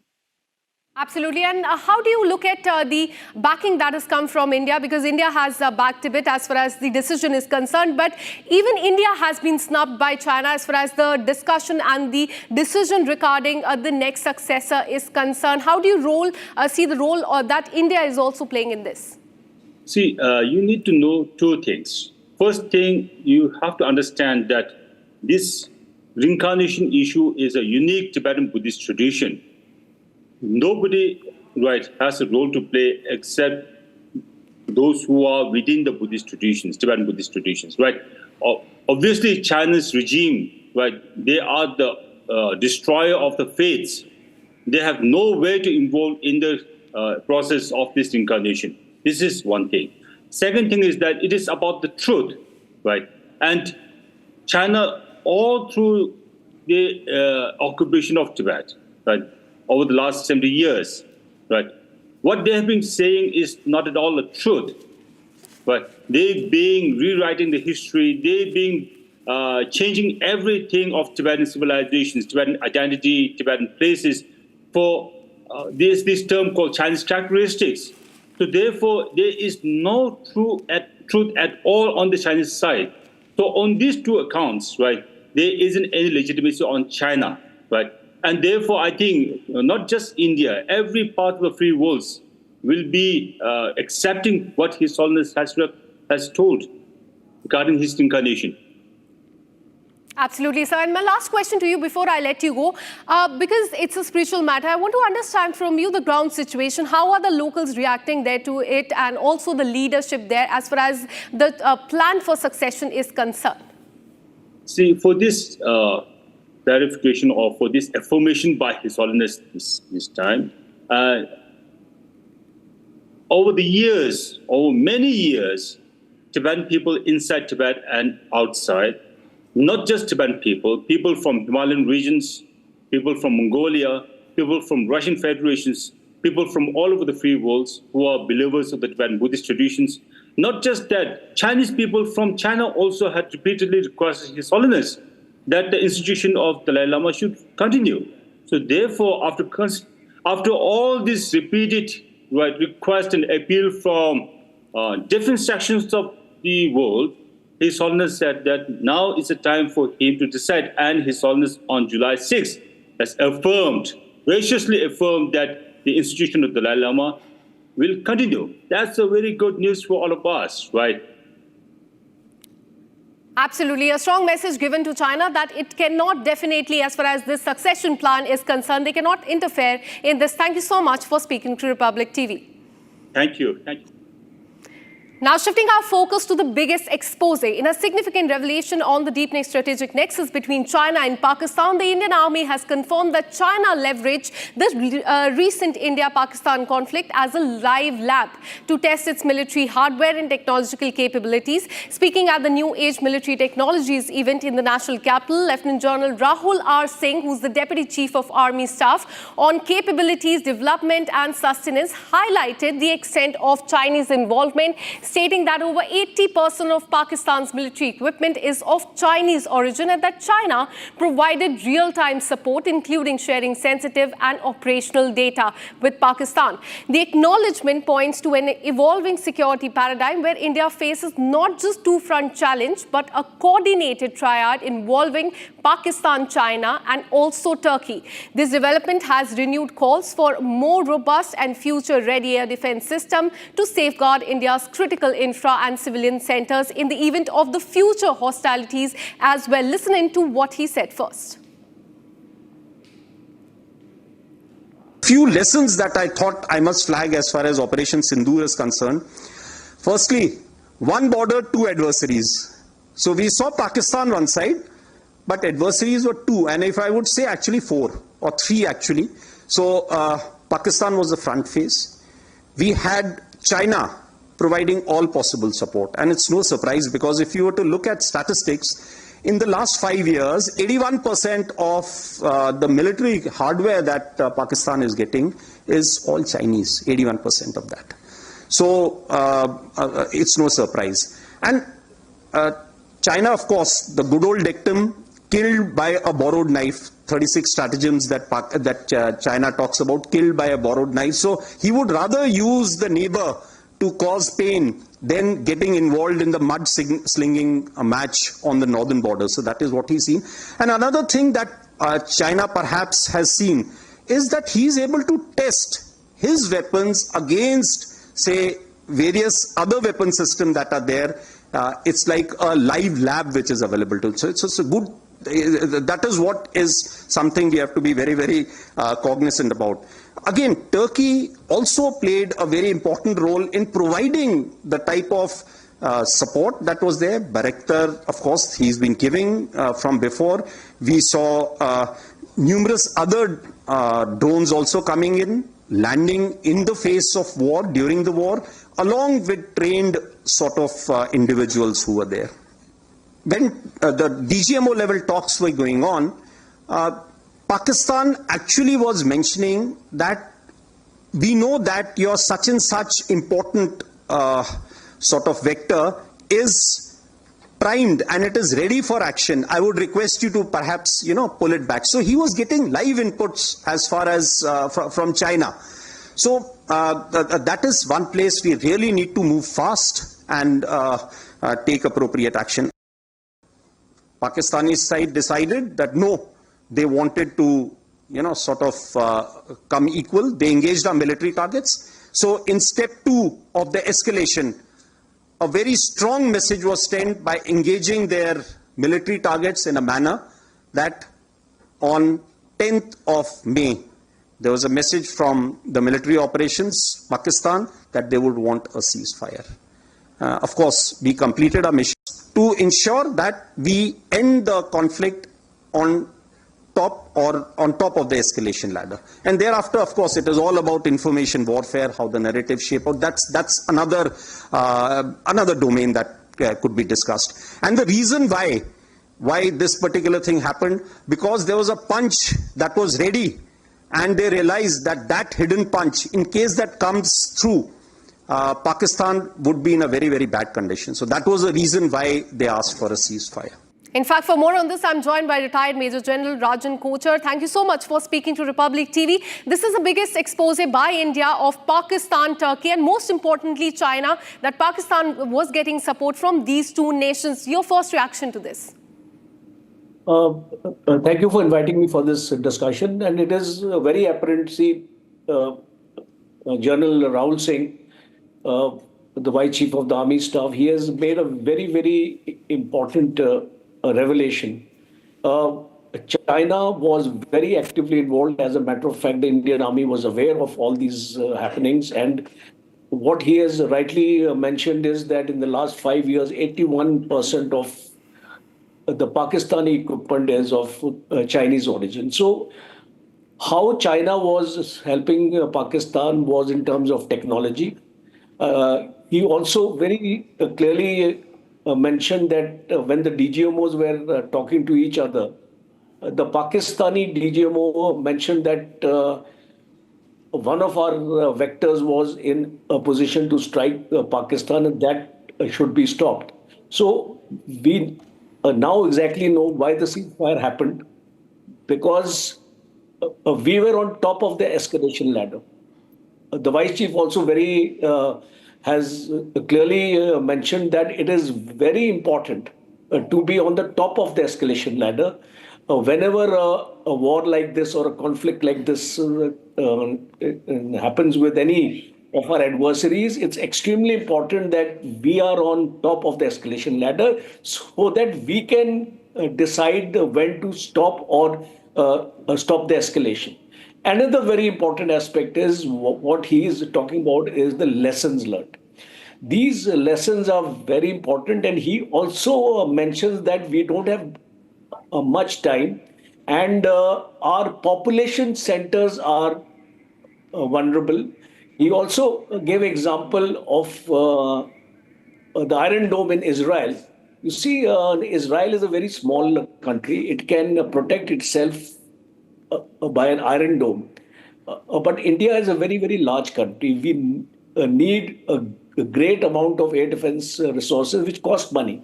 So I don't think we can invest that kind of money, but certainly certain population centers which are vulnerable would require air defense cover. Absolutely, sir. In fact, this is the biggest expose of these three nations. Please stay on with us. We have more breaking news coming in. In a shocking claim from across the border, Pakistan's Defense Minister Mohsin Naqvi has admitted that one of their missiles misfired due to a numbering issue during the launch. Naqvi said that officials were extremely tense, but with what he called Allah's grace, the missile ended up destroying what he claims is India's biggest oil depot. He also said that, and in fact credited a dua, an Islamic prayer for directing the missile to the target. In fact, this is a big claim that is coming in from Pakistan's defense minister. He said that there was a misfiring of the missile due to the numbering issue. Let me once again bring in our guest, sir. This is what we are learning. In fact, firstly, let us listen to what Pakistan defense minister said. मैं आपको दो वो मिसालें दे रहा हूं जो मैंने अपनी आंखों से देखी और खुद उसका मैं गवाह हूं। पहली ये कि हमने मिसाइल फायर किए जब उनकी तरफ, तो उनमें एक मिसाइल में कहीं पे कोई नंबर में फायर करते हुए कुछ फर्क आ गया। अब बड़े परेशान हुए सारे, जब मिसाइल फायर हो गया, चंद मिनट का टाइम होता है बीच में, तो हुआ ये कि हमें ये फिक्र था, क्योंकि हम नहीं चाहते थे कि इंडिया की किसी भी सिविल आबादी को अटैक करें या उनका कोई एक सिविलियन भी उसमें मारा जाए, बिकॉज हम ये थे कि हमारा स्टांस है ही नहीं, उन्होंने किया मगर हम ये काम नहीं करेंगे। अब बड़ी परेशानी लगी कि ये तो जाके आबादी में गिर जाएगा, अल्लाह की तरफ से क्या मदद आई। वही मिसाइल जाके उनका जो सबसे बड़ा ऑयल का डिपो था उसमें जाके लग गया और वो पूरी आबादी बच गई। और वहां पे आपने देखा होगा वीडियोस में, जो सबसे बड़ी वो आग वाली वीडियो है वो उसकी है। Let me once again bring in Major General Kocha. Sir, you heard the reaction coming in from the Pakistani minister. He's exposing his own government there. Huge embarrassment for them because they are claiming that they misfired a missile during this operation. How do you see this? First of all, I think this minister has no idea how the launch of a missile takes place. He's talking of a numbering issue. I'm surprised. Missiles don't have numbering issues. They have programmed the entire coordinates of the target are actually programmed into the missile, and only then the missile is launched, and it keeps on acquiring the target as it is in the flight, and this aspect is monitored. So first is that his lack of knowledge of a missile. Secondly, he is openly admitting that it was a misfire. So now, if it was a misfire for whatever reasons can be attributed to that, if it was a misfire, it could be due to that propellant, it could be due to the your payload in the missile. There can be technical reasons also why a missile actually misfires. So it clearly shows that Pakistanis are not very confident of their own weapon system, because if a thing like a missile is going to misfire and you are openly admitting to your own deficiency in your own equipment, so it is a very, very important revelation which we are hearing from Pakistan. And the last aspect is, it's actually laughable that after you say a missile has been misfired, you are saying it landed on the target because Allah was guiding the missile. Just imagine in what an age is he talking about. He is now in the 21st century, and Allahs don't guide a missile. It is the missile programming system which guides the missile. And he's also talking of some oil depot. I would like to ask the Honorable Minister that has he carried out a bomb damage assessment after the strike? What kind of satellite imageries are available to him to tell us that the missile has hit an oil depot of ours? It's totally a figment of his own imagination. He is trying to play to the galleries of the people, and that's how we see a field marshal being made into a field marshal. So all these things are happening in Pakistan, and we are quite aware of this entire sort of a situation. So I feel surprised that how a minister can be commenting on a military matter of which he has absolutely no knowledge. no technical expertise, and I think he has not been properly briefed by his own military establishment. Absolutely, sir. It's laughable how he has exposed his own government there in Pakistan. Thank you so much for speaking to Republic TV. Now let's get you the top national stories in under 1 minute. Bharat 1 Minute brought to you by Canara Bank. Together we can. Faridkot DSP Rajanpal Singh has been arrested for offering a bribe to the SSP office. The SSP Priyag Jain stated that a complaint of matrimonial dispute was lodged with the DSP of Crime Against Women cell. He demanded a bribe to resolve this dispute. Defence Minister Rajnath Singh has arrived in Hyderabad of Telangana. He will be attending the Jayanti celebration of the city today.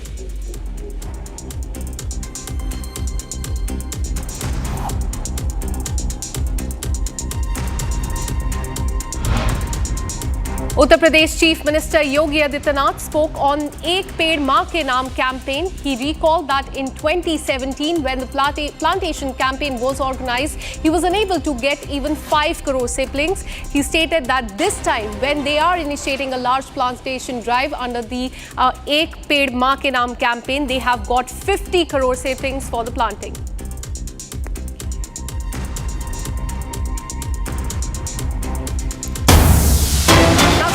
Focus to the state of Uttar Pradesh in a key development in Krishna Janambhoomi Shahi Eidgah dispute. The Allahabad High Court has dismissed a plea that sought to declare the Shahi Eidgah Mosque a disputed structure.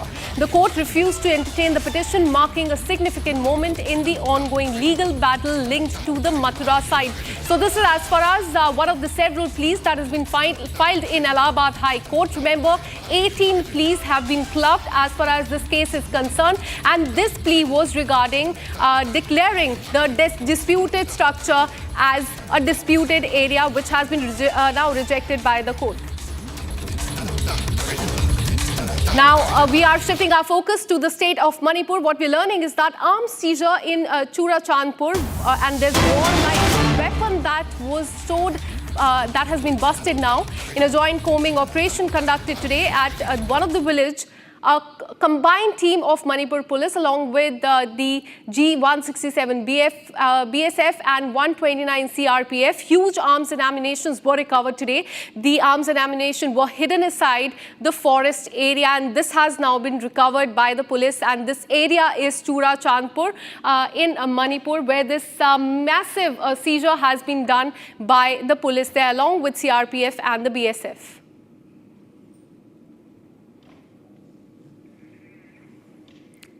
This is, in fact, the news coming in from Manipur. The area is Churachandpur, where there has been a massive arms seizure that has been done by the police. Warlike weapons is what we're learning that was stored there have been busted, and this was done in a joint combing operation conducted in one of the villages in Churachandpur. And a combined team of Manipur police along with BSF and CRPF, they recovered the huge arm and ammunition, and they were stored inside the forest area. And as you can see on the screen, those are the visuals of the arms and ammunition that were recovered by the Manipur police along with BSF and CRPF today. And they, what the police says is like a warlike weapon. Listen into what police is saying.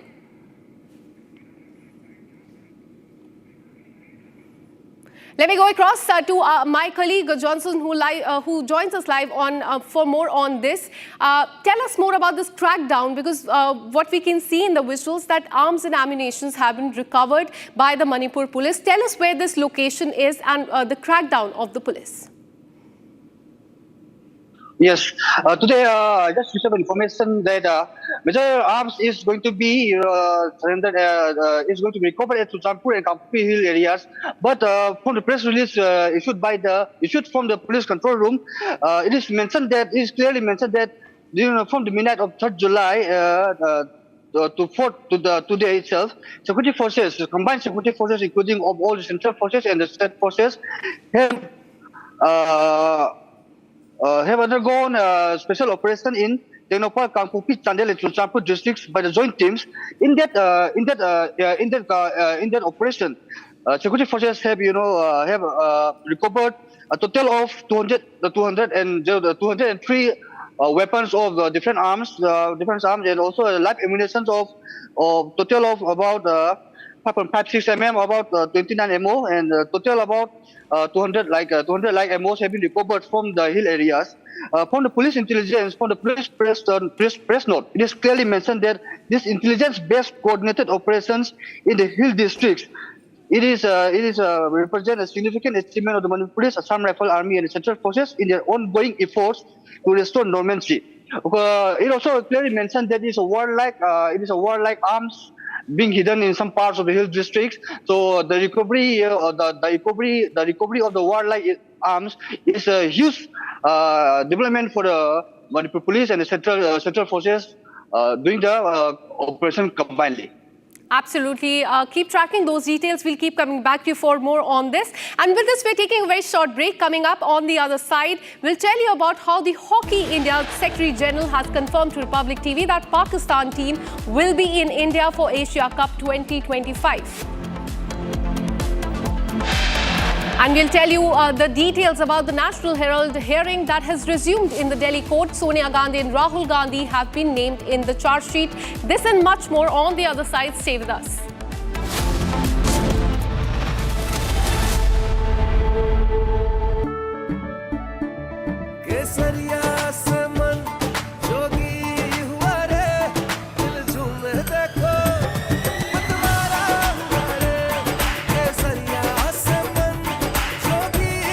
हर पल मनाओ केसरी त्योहार विमल बोलो जुबां केसरी। दादी के हाथों का जादू और खुशबू से महकता घर, माँ की मुस्कुराहट और खाने की सुगंध, MDH गरम मसाला, क्योंकि हर रिश्ता है स्वाद से जुड़ा।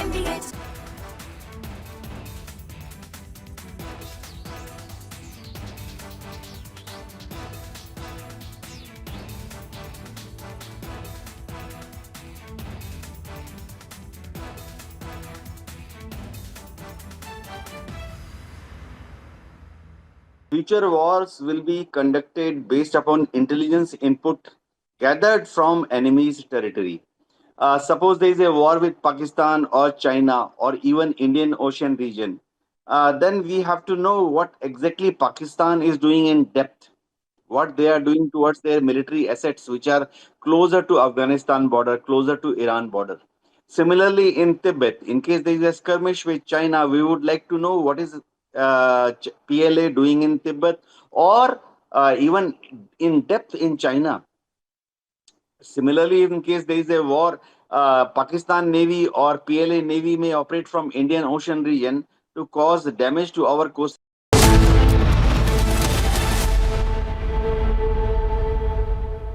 इसको घर पे लगाओगे तो शादी का तो पता नहीं, पर घर पक्का नहीं टूटेगा। रुंगटा नहीं तो घर स्ट्रॉन्ग नहीं। रुंगटा स्टील TMT बार एकदम सॉलिड।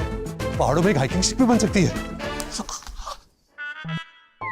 ये है सीक्रेट रेसिपी MDH का जीरा सिप जल जीरा मसाला।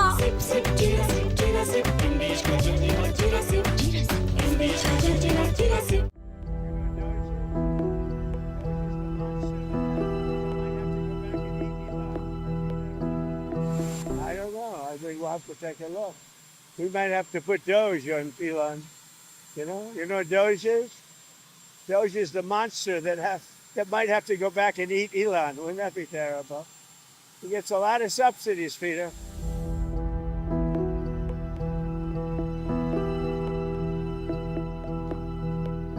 His rocket company is the only reason we can now send American astronauts into space.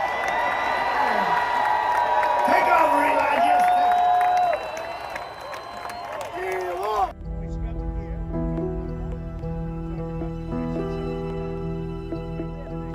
But Elon's very upset that the EV mandate is going to be terminated. And you know what? When you look at it, not everybody wants an electric car. I don't want an electric car. I want to have maybe gasoline, maybe electric, maybe a hybrid, maybe someday a hydrogen. If you have a hydrogen car, it has one problem. It blows up, So I'm going to give that one.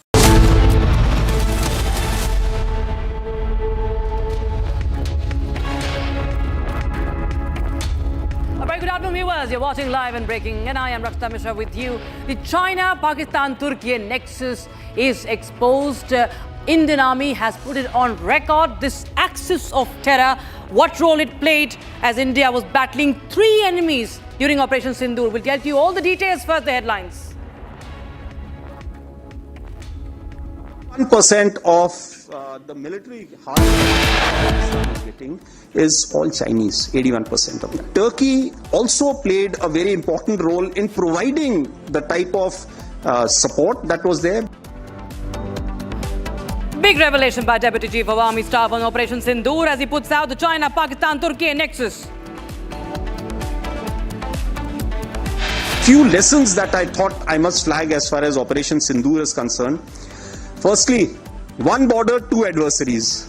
So we saw Pakistan one side, but adversaries were 2, and if I would say actually 4 or 3 actually. Deputy Chief of Army Staff Lieutenant General Rahul Singh says India has 3 enemies during Operation Sindoor and that China aided Pakistan.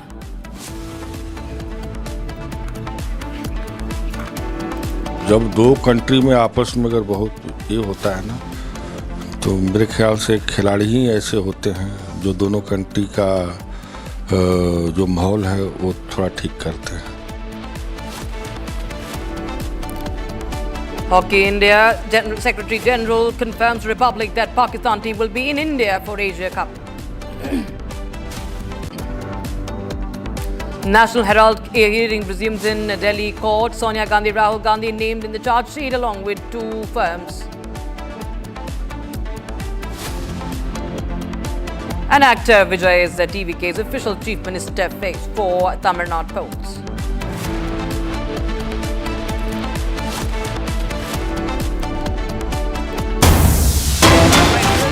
Coming in, sources say that External Affairs Minister Dr. Jaishankar is likely to visit China later this month for the foreign ministers meet. Last month, it was Aide Doval and Defence Minister Rajnath Singh who were visiting China. And now we have Jaishankar who will be visiting China for 3 days. It's going to be a 3-day visit, what we understand, that begins from the 13th of July. And of course, this comes at a very important time. India had refused, remember, to sign the Shanghai Cooperation, the joint statement that had skipped the mention of Pahalgam attack. They chose not to condemn the Pahalgam terror attack.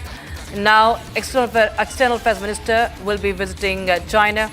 Of course, it will also be important as it's his first visit to China after both sides decided to lock the patrolling agreement last year in October as well. So there will be a couple of meetings, followed by a visit to Tianjin for the SCO foreign ministers meeting as well. So this is an important development coming in. And remember, this comes now today is in the backdrop of what has been exposed today when the army has said that there is a China-Pakistan nexus, China-Pakistan-Turkey nexus that was that was active during Operation Sindoor. My colleague Chandrakala joins us live on the broadcast for more. You know, it comes at a very crucial time, Chandrakala, isn't it, Jaishankar's visit to China? Well, yes, Rakshita, this visit comes at a very crucial time. Of course, we have seen last month Defence Minister Rajnath Singh and NSA Doval was there in China to attend the SCO meeting. Now that the External Affairs Minister Jaishankar will be visiting China for the Foreign Minister meeting, a very crucial moment for India because it comes after what happened in the Galwan. This is the first meeting by a Foreign Minister after what happened in Galwan Valley, and also the fact that the Foreign Ministers of both India and Pakistan will be sharing one roof aftermath of the Pahalgam attack. And there might be a bilateral meeting that might take place, a likely meeting, a bilateral meeting with the Chinese foreign ministers as well as the Pakistan foreign minister. Right, Chandrakala, thanks so much for joining us with details coming in on that breaking news. Viewers, now we shift to more breaking news coming in. The Marathi language row is only exploding. And now we have a Maharashtra minister issuing tough warning. Now, the minister says if anyone disrespects Marathi language, then they will face the law. In fact, he goes on to say, and I quote, Maharashtra, you have to speak Marathi. If you don't know Marathi, your attitude should not be that you won't speak Marathi. If anyone disrespects Marathi in Maharashtra, we will enforce our laws. Those who beat up should not take the law into their own hands. They should have filed a complaint against the concerned person. Action would have been taken, unquote. So they're talking about penalizing those who do not speak in Marathi. This is a cabinet minister in Maharashtra who has jumped into this language row, and it's only exploding. Just listen in, viewers. Maharashtra में मराठी तो बोलनी ही पड़ेगी. अगर मराठी नहीं आती है तो आपका ये एटीट्यूड नहीं चलेगा कि हम मराठी बोलेंगे नहीं. हम कोशिश करेंगे ऐसा वो एक बता सकते हैं, बोल सकते हैं. मेरे ख्याल से देखिए, हमें किसी और लैंग्वेज का अपमान हमें करना नहीं है, लेकिन मराठी में अगर कोई महाराष्ट्र में कोई मराठी को डिसरिस्पेक्ट करता है तो बिल्कुल वहाँ पे हमारे कायदा हम लागू करेंगे, उसको कार्रवाई करेंगे. जो भी है, जिन्होंने भी उनको मारपीट की है, बिल्कुल उनको एक ही संदेश देंगे कि कायदा आप हाथ में मत लीजिए. जो भी कंसर्न पर्सन की आप कंप्लेंट फाइल कीजिए, उसके अगेंस्ट कार्रवाई कीजिए. कल जो मीरा रोड ने कुछ दिनों पहले जिन्होंने वो 6-7 लोगों ने जिन्होंने हाथ उठाया, उनको पुलिस ने गिरफ्तार कर चुकी है, कड़ी से कड़े कलम लगा चुकी है और उनके ऊपर जो एक्शन लेना है वो शुरू हो चुका है. आप इस बारे में बिल्कुल चिंता मत कीजिए. मैं उनको आश्वस्त करता हूं, ये सरकार ये पूरी तरीके से उनके साथ में है. इनके स्टेज पे आने वाले जावेद अख्तर भी क्या बहुत शुद्ध मराठी बात करते हैं क्या? नल बाजार और मोहम्मद अली रोड में क्या मराठी बात करते हैं क्या? शुद्ध मराठी बात करते हैं क्या? है क्या इनको हिम्मत?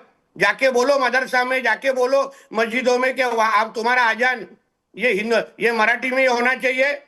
है इतना हिम्मत? आगे देखिए होता है क्या. आप थोड़ा विश्वास हमारे सरकार के ऊपर रखिए. कल 2 दिन से हम सभी एक्शन मोड पे चले गए. हमारे मुख्यमंत्री जी हर चीज पे कड़ी नजर रखते हुए इनको करारा जवाब मिलेगा.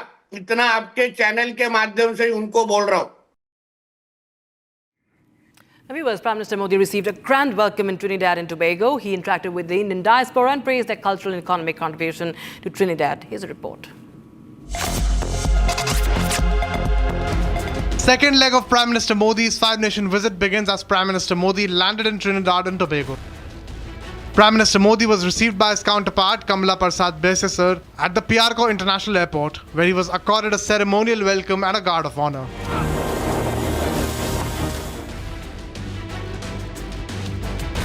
Prime Minister Modi interacted with the Indian diaspora in Trinidad and Tobago, hailed Trinidad's Prime Minister Kamala Prasad's Indian roots. Friends, I know that the journey of the Indian community in Trinidad and Tobago is about courage. The circumstances your ancestors faced would have broken even the strongest spirits. But they faced hardships with hope. They met problems with persistence. They left the Ganga and Yamuna behind, but carried the Ramayana in their hearts. They were not just migrants. They were messengers of a timeless civilization. Their contributions have benefited this country culturally, economically, and spiritually.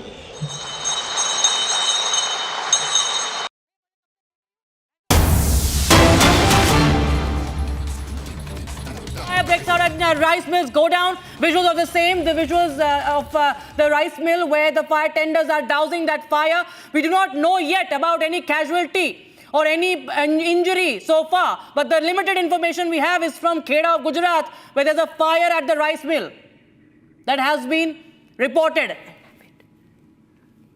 In rice mill's plastic warehouse, it's a plastic warehouse, so you can understand that there are huge plumes of smoke that were witnessed up to even 2 kilometers. A massive fire suddenly broke out in the rice mill's plastic warehouse located in front of the Ambika complex in the Kheda city. There you have, this is a dramatic visual. You can see the huge ferocious plumes of smoke that have emanated from that building, from that factory.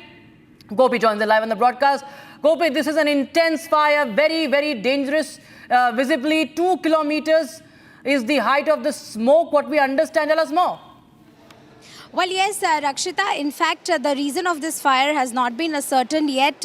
But yes, the smokes were visible up till 2 kilometers, as you've correctly mentioned. While also, let's tell our viewers that where this incident happened, apart from this very particular place, 2 kilometers away from this very incident was the bus stop of Kheda.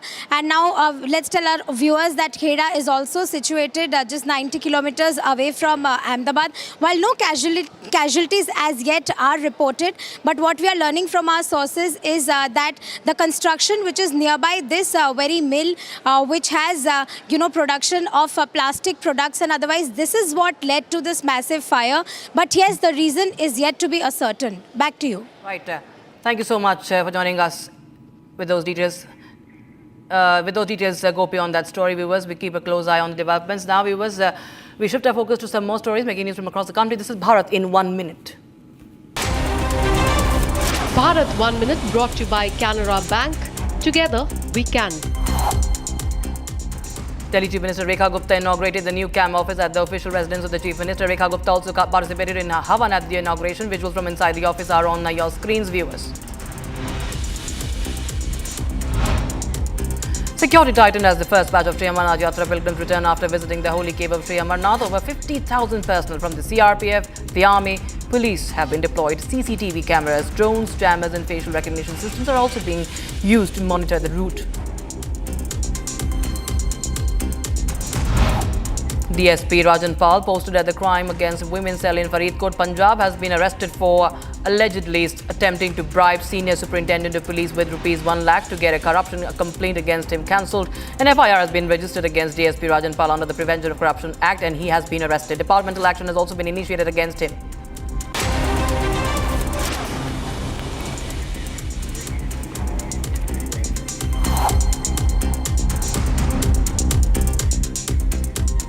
British F-35B jet has been grounded in Kerala, viewers, since the 14th of June. The date made an emergency landing at Thiruvananthapuram International Airport. Now, efforts have been underway to repair the aircraft, which have not yielded any results. The jet now will be finally dismantled and taken aboard a special transport plane like the C-17 Globemaster. However, transporting the 5th generation stealth jet to the United Kingdom would not be a cakewalk. It will be dismantled, but it will be very tricky to dismantle this huge aircraft, the F-35B jet, and fit into the C-17 Globemaster. Now, according to reports, the F-35B jet will have to lose its wings in order to fit into the cargo plane. Here's the full story.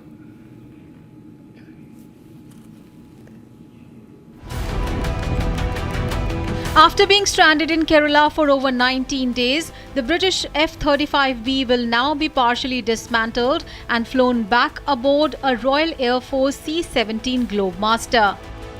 A dramatic solution for one of the world's most advanced combat aircraft grounded far from home. The F-35B, a 5th generation stealth fighter with a short takeoff and vertical landing capability, has been parked on Indian soil since 15th of June, grounded by weather and later by technical failure. The jet made an emergency diversion during an Indo-UK naval drill, unable to return to the HMS Prince of Wales due to bad weather and low fuel. A team of British engineers was flown in to assess the damage, but efforts to get the jet airborne again failed. Now, in an extraordinary move, the UK plans to fly the fighter back aboard a C-17 Globemaster, one of the few aircraft capable of carrying such a payload. The Indian Air Force and airport authorities are coordinating logistics, moving the F-35 into a secure hangar before the massive lift-off operation. The F-35 program is the most expensive weapons initiative in military history. Deployed from Syria to the South China Sea, its missions are often secret. But this one, grounded in Kerala, has become its most public chapter yet.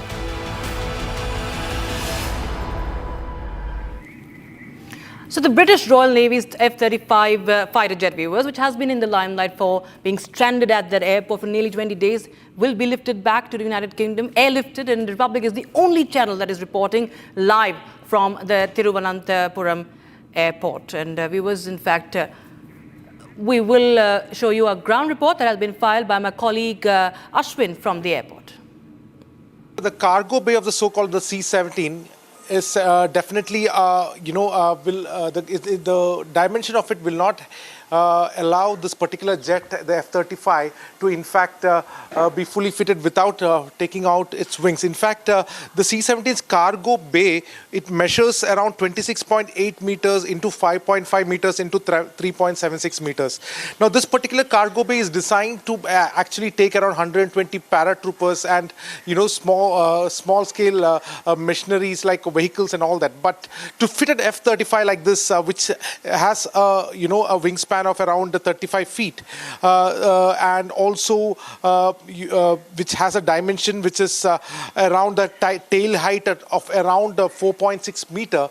This 4.6 meter tail height is a problem, and that is where that if the authority, the Lockheed Martin engineers who will be heading this operations, essentially, they will have to remove this particular tail head in order for the flight to be taken on a C-17. In fact, there could be other options also. I mean, there are bigger aircraft which could be brought in to take it without cutting off his wings. Essentially, the issue, what you see, this flight over here, which is lying here, today is day 20. In fact, June 14th night it landed in the dead of the night, and it still remains over here. It's languishing here. It has been grounded. As per the defense treaties that has been signed, international defense treaties that has been signed, this plane where the location of this plane, where this plane is right now, it is considered as a country. So essentially, there cannot be any Indian who's supposed to even go there. So that is a rule which India also abides by. And this particular aircraft, which landed over here due to a technical failure, mostly been stated as a hydraulic failure. What we understand is that for 20 days, the crew members have not been able to identify what the exact problem is. And also, tomorrow they are likely to come, a bigger crew member, around 30 members are supposed to come in a special military aircraft over here in Thiruvananthapuram, in this very bay. On the National Herald, viewers, the National Herald case hearing resumes. And yesterday, the ED had claimed before the Delhi court that National Herald case is a classic case of money laundering. Now, today, viewers, the arguments being put across from the Gandhi side. Remember, the ED had submitted that Sonia and Rahul Gandhi were beneficial owners and in ultimate control of young India. And it's day 3 of the National Herald hearing case. And we'll get more updates from a reporter on ground zero. And this is the update. Hearing has resumed. 3rd day of the hearing. Laundering, as said by ED yesterday. We'll just tell you the updates from inside the court.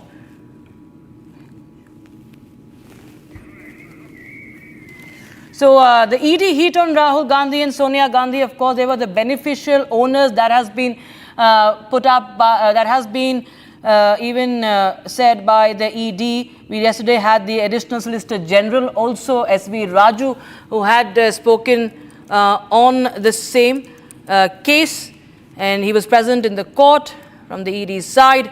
It's 2,000 crore scam, viewers, and how Rahul Gandhi, Sonia Gandhi were the beneficiaries. They created Young Indian firm. ED told court that they siphoned off 2,000 crore rupees from AJL.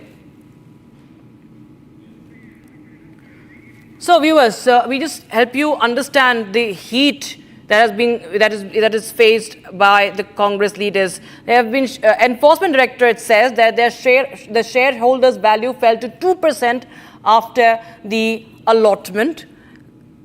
And Congress planned this deal to avoid the spotlight from what in fact was happening. This was only money laundering that was in the works. It's a classic case of money laundering that the Enforcement Directorate is saying.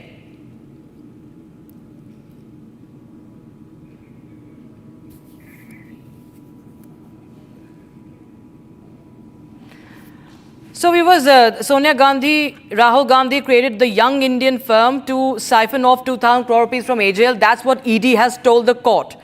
And senior Congress leaders Rahul and Sonia Gandhi are accused of misappropriation of assets worth over 2,000 crore rupees, viewers, as per our sources. And this is the case of cheating in acquisition of AJL that runs the National Herald.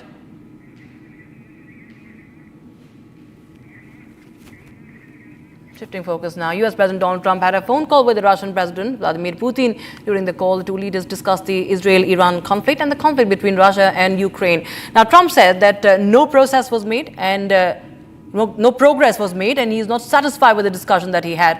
Here's more on the story. US President Donald Trump and Russian President Vladimir Putin had a discussion over a phone call on Thursday. The discussion lasted nearly an hour, but Trump expressed that no progress was made. We had a call. It was a pretty long call. We talked about a lot of things, including Iran. And we also talked about, as you know, the war with Ukraine. And I'm not happy about that. During the call, President Putin stated that Moscow would achieve its goals in conflict with Ukraine, including elimination of its root causes. Trump reiterated his proposal for a swift ceasefire in Ukraine. On the other hand, Putin emphasized that Russia insists on resolving the conflict through political negotiations.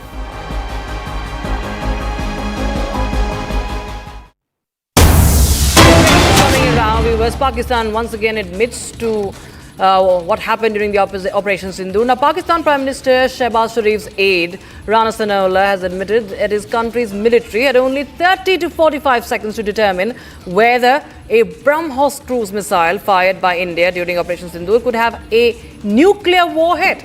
Rana Sanaullah, close aide to Prime Minister Shehbaz Sharif, said that Pakistan's military just had 30 to 45 seconds to determine whether it had a nuclear warhead. It's a big admission now, and they only had 30 to 45 seconds. He said that while speaking on a Pakistani news channel. Viewers, just take a listen in. Missile आ रहा है, क्या था उनके missile का हरमूस missile, जब उन्होंने वो फायर किया और जो आके यहाँ पे नूर खान एयर बेस के ऊपर आगे लगा, तो पाकिस्तान की क़यादत के पास सिर्फ 30 या 45 सेकंड थे। ये यानी एक्नॉलेज या इसको एनालाइज करने में कि ये जो हरमूस मिसाइल आ रहा है, इसके साथ कोई यानी जो है वो एटमी मवाद तो नहीं है, और उन 30 सेकंड में ये फ़ैसला करना कि नहीं है और ये फ़ैसला करना कि है, ये आप देख लें कि ये कितना जो है वो ख़तरनाक बात थी। चले, मैं ये नहीं कहता कि चलो उन्होंने अच्छा किया कि मवाद नहीं था, लेकिन चले अगर इस तरफ जो है वो गलतफहमी हो जाती कि जी ऐसा ही है और इधर से फिर कोई जो है वो एक्शन हो जाता या इसी सूरत में वहाँ से एक्शन हो जाता, तो पूरी दुनिया जो है वो एटमी जंग में जो है वो चली जाती और जो तबाही होती उसका आप अंदाज़ा नहीं कर सकते।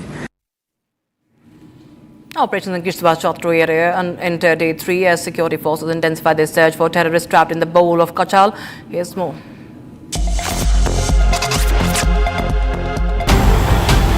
Day 3 of the ongoing encounter in Kishtwar's Chatru area continues, with security forces intensifying their operations to flush out terrorists believed to be trapped in the bowl of Kuchal.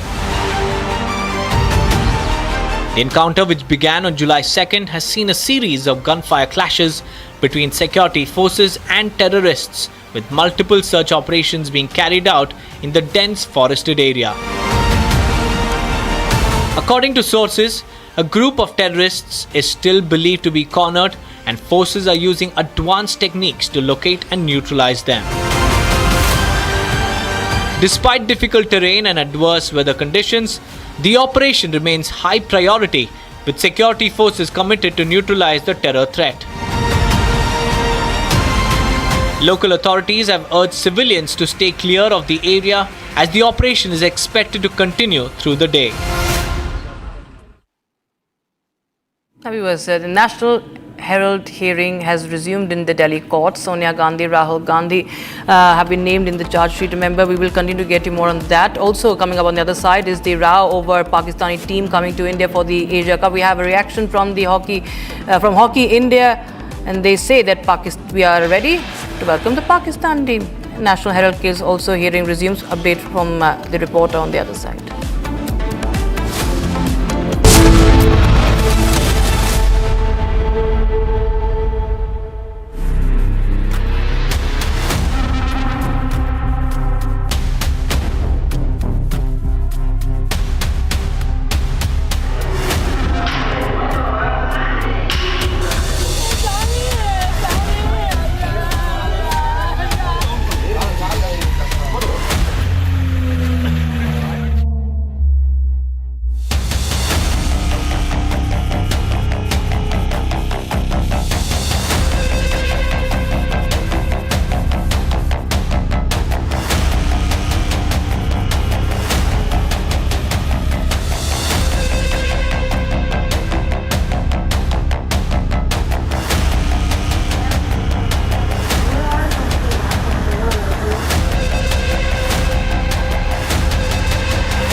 हर पल मनाओ केसरी त्योहार। विमल, बोलो जुबान केसरी। ये है सीक्रेट रेसिपी MDH का जीरा SIP जल जीरा मसाला। सिप सिप जीरा सिप जीरा सिप MDH का जल जीरा सिप MDH का जल जीरा सिप।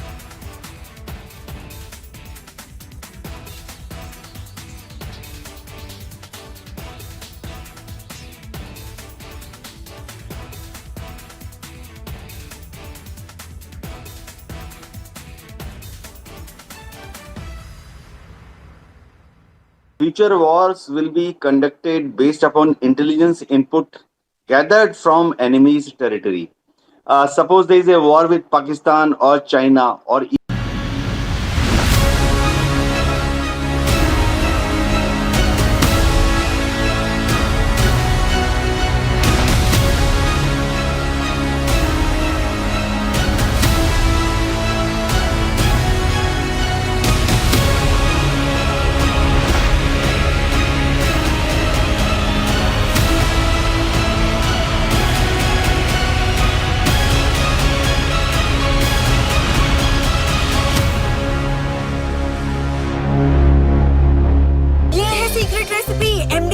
जीरा सिप जल जीरा मसाला। सिप सिप जीरा सिप MDH का जल जीरा सिप MDH का जल जीरा SIP.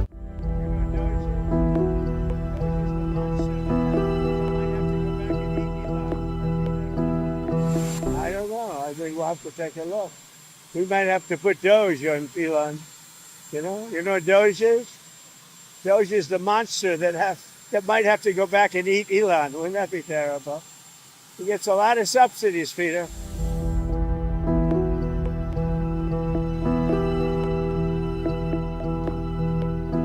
rocket company is the only reason we can now send America astronauts into space. Take over, Elon.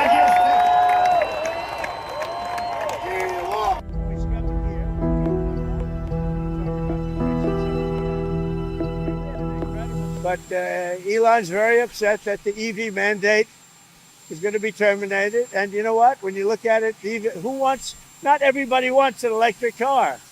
I don't want an electric car. I want to have maybe gasoline, maybe electric, maybe a hybrid, maybe someday a hydrogen. If you have a hydrogen car, it has one problem. It blows up, So I'm going to give that one to Peter. I'm going to let Peter test it out.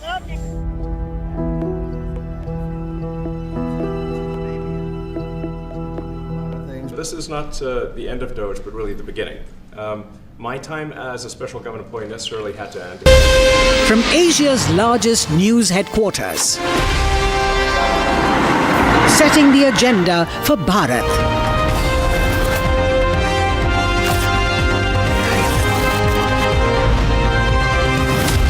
You're watching Republic.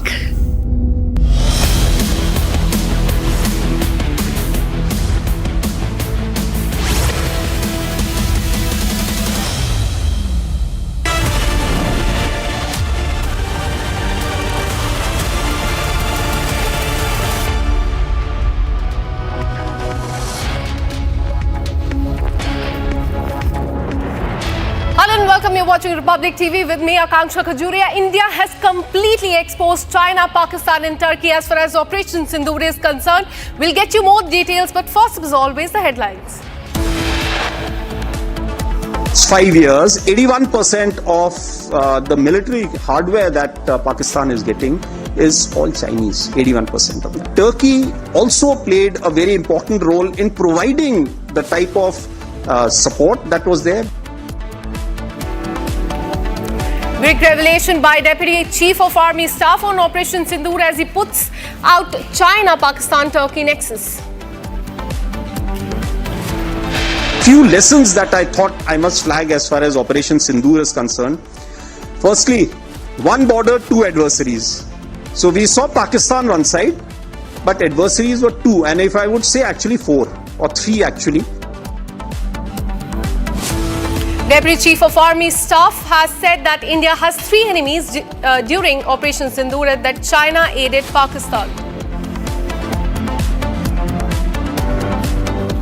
Country में आपस में अगर बहुत ये होता है ना, तो मेरे ख्याल से खिलाड़ी ही ऐसे होते हैं जो दोनों कंट्री का जो माहौल है वो थोड़ा ठीक करते हैं. Hockey India General Secretary confirms to Republic TV that Pakistan team will be in India for the Asia Cup 2025. National Herald hearing has resumed in the Delhi court. Sonia Gandhi and Rahul Gandhi have been named in the charge sheet along with the two other firms.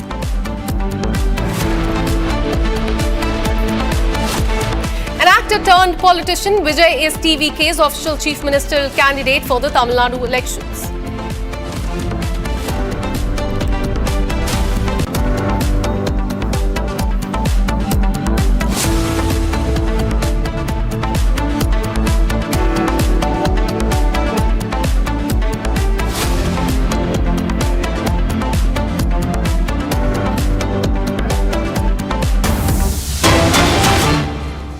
In fact, Dalai Lama has put out a succession plan. He has said that the next successor could be a girl or a boy, but China has objected to Union Minister Kiren Rijiju's remark supporting Dalai Lama. In fact, China has rebutted the claims. They have said in a statement that China urged India to act cautiously on Tibet-related matters, not interfere in what it calls its internal affairs. China also warned that such comments could negatively impact the improvement of the bilateral ties, calling the Dalai Lama an anti-China separatist. In fact, this is a big breaking news that we are getting for you. After Dalai Lama laid out the succession plan, now China has objected to our Indian Union Minister Kiren Rijiju's remarks supporting Dalai Lama's right to choose his own incarnation and going on to call him anti-China separatist. Let me go across to Executive Editor Abhishek Kapoor, who joins us live on the broadcast with more details. Now, this big statement that is coming from China, they have called Dalai Lama as anti-China separatist. All this after an elaborate plan was laid out by him as far as his next successor or reincarnation is concerned. Give us more details. Well, you see, that's the kind of confusion that China goes through when it comes to the issue of Dalai Lama. They call him separatist, they call him whatever names, and then they of course want to decide who his reincarnation would be. Had they, really pressed on this position that Dalai Lama is nobody for them and that he's a separatist, they would have had the courage to really decide about their own Dalai Lama during President Dalai Lama's lifetime, which obviously China understands that would backfire, and that really explains where the actual Tibetan sentiment lies. And so, for the Chinese to be, making the kind of comment that they have, and remember, India is going to be represented by at least one union minister and two chief ministers at the ceremony of Dalai Lama's birthday that happens on July 6th, on Sunday. So the Chinese, I think, firing this salvo just sort of to present their position, with some aggression, one would say, present their case and to try to posit Dalai Lama as a factor in India-China relationship. Even if it has been, the fact is that the Dalai Lama has been in India and a guest of India for decades now, for 7 decades or at least 7 decades and more. And the world acknowledges the stature of His Holiness the Dalai Lama. He's India's guest, but effectively he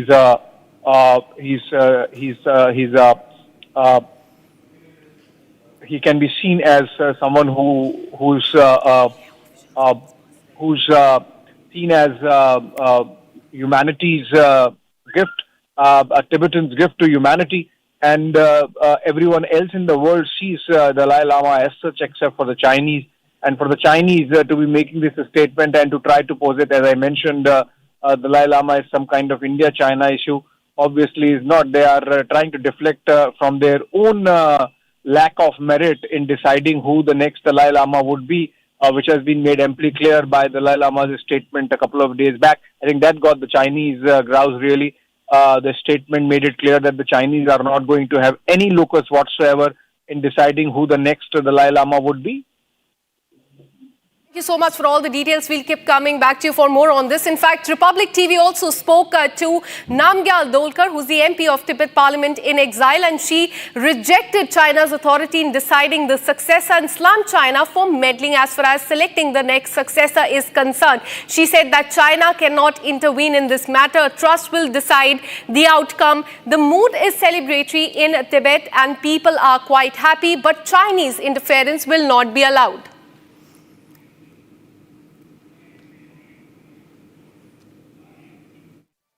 Thank you so much for speaking to Republic TV. The succession plan is out there. It will be defined and it will be decided by the trust that was founded by Dalai Lama in 2015 and specifically not by China. Your first reaction to that? See, His Holiness on July 2nd has made a statement which clearly mentioned that His Holiness has only sole legitimate authority, but nobody else, and His Holiness entrusts that to Gandhi Trust. So, if you look at the Gandhi Trust, Gandhi it's been there since the evolution of the institution of Dalai Lama. It's not just recently made, right? So, therefore, this is a tradition which has been following for more than around 600 years. Right? So, His Holiness, in this statement, His Holiness clearly mentioned that, right, there is nobody except His Holiness that can decide upon his incarnation.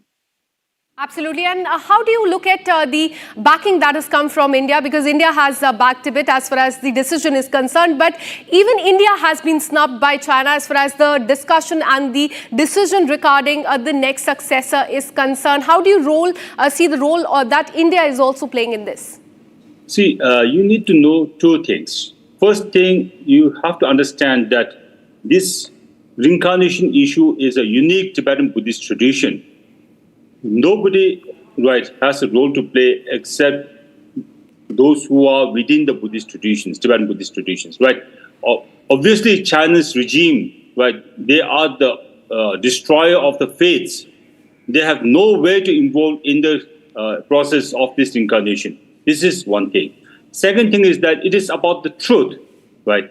And China, all through the occupation of Tibet, right, over the last 70 years, right, what they have been saying is not at all the truth, right? They being rewriting the history, they being changing everything of Tibetan civilizations, Tibetan identity, Tibetan places for this term called Chinese characteristics. So therefore, there is no truth at all on the Chinese side. So on these two accounts, right, there isn't any legitimacy on China, right? And therefore, I think not just India, every part of the free world will be accepting what His Holiness has told regarding his incarnation. Absolutely, sir. And my last question to you before I let you go, because it's a spiritual matter, I want to understand from you the ground situation. How are the locals reacting there to it, and also the leadership there as far as the plan for succession is concerned? See, for this clarification or for this affirmation by His Holiness this time,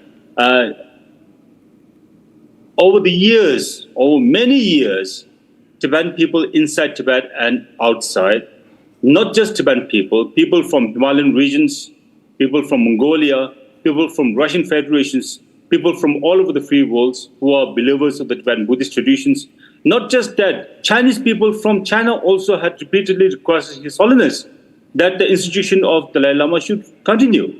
So therefore, after all this repeated request and appeal from different sections of the world, His Holiness said that now is the time for him to decide, and His Holiness on July 6th has graciously affirmed that the institution of the Dalai Lama will continue. That's a very good news for all of us, right?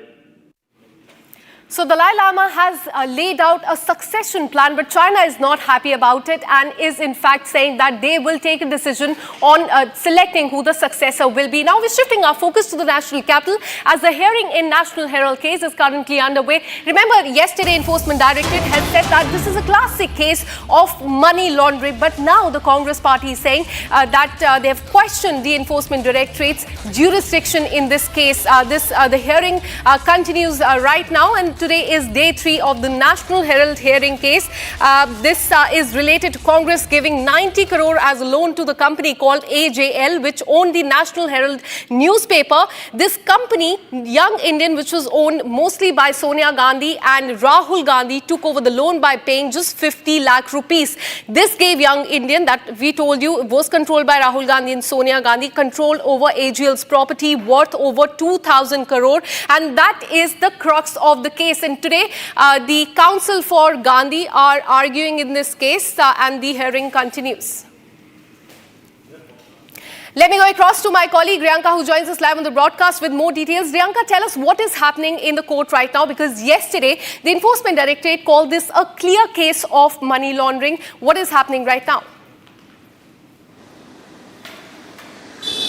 Now let's understand this particular case this way. It was the Enforcement Directorate that has already concluded its arguments in the Rasavati court, and it has very clearly mentioned that it is indeed a classic case of money laundering. Now when it comes to the counsel who has been appearing for Sonia Gandhi, that is Abhishek Manu Singhvi, he has also made a very similar statement. He says that this is a strange case where money laundering is not possible. He says that money laundering cannot be done without money or property moved or used. And in fact, at this point in time, the arguments that are going on are as follows. Abhishek Manu Singhvi has gone ahead and said that there is no complaint by any person required to investigate as provided under the Act, after which the ED jurisdiction comes at all. He argues while questioning the jurisdictional threshold of the matter. Remember, Abhishek Manu Singhvi has in fact gone ahead and questioned the ED's jurisdiction in this particular case, rather investigation that the ED is carrying on. The first complaint which was made, and then the time between the ED taking over this case is also coming in front with Abhishek Manu Singhvi questioning that what happened during that course of period from 2016 to 2021 before the Enforcement Directorate took over the case. In fact, he also says that Young India has no proprietary rights but only shareholding rights. In fact, shareholders' only right is to get dividends if the company declares. Remember, ED had said that there was a fraud money laundering attempt been made for nearly 2,000 crore rupees. These are the assets which were then held by Associated Journal Limited, which was allegedly trying to be acquired by senior leaders of the Congress party, Sonia Gandhi and Rahul Gandhi. Remember, Young Indian, this particular company was in fact made in order to recover the debt from Associated Journal. That is what has been the stake of the Congress party. But the ED said that they just wanted to not be in the highlight, which is why Young Indian had come into the forefront, and everything was happening with the knowledge of Rahul Gandhi and Sonia Gandhi at that time when they were directors of the Young Indian. So, well, the arguments are continuing to be on, and in fact it is likely to be going on. We can see the arguments continue to happen tomorrow as well. Absolutely. See, Sonia Gandhi and Rahul Gandhi are already under the scanner, but yesterday ED mentioned that Congress party could also be made an accused in this case. So it remains to be seen how this case proceeds. Thank you, Riyanka, for all the updates. We'll keep coming back to you for more on this. Now we are shifting our focus. Republic has spoken to Dilip Tirke. He's the president of the Hockey Federation of India. He has confirmed that as of now, they have not received any official communication from the government or the sports ministry for that matter. He said that Hockey India has only learned about the matter through media reports and reiterated they will fully follow the direction given by the government of India. Listen into what he said.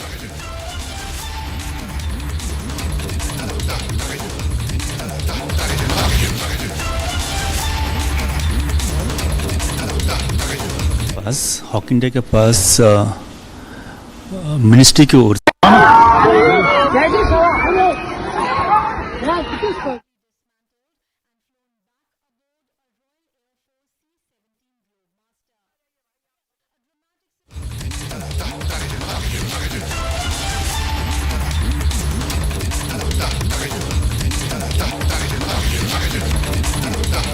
Also, Republic has spoken to the president of the Hockey Federation of India, and he has confirmed that as of now, they have not received any official communication from the government or the sports ministry as far as the match is concerned. He has said that Hockey India has also only learned about the matter through media reports, and they will fully follow the direction of the central government is what we are saying. This is what the president of the Hockey Federation has said on the entire round.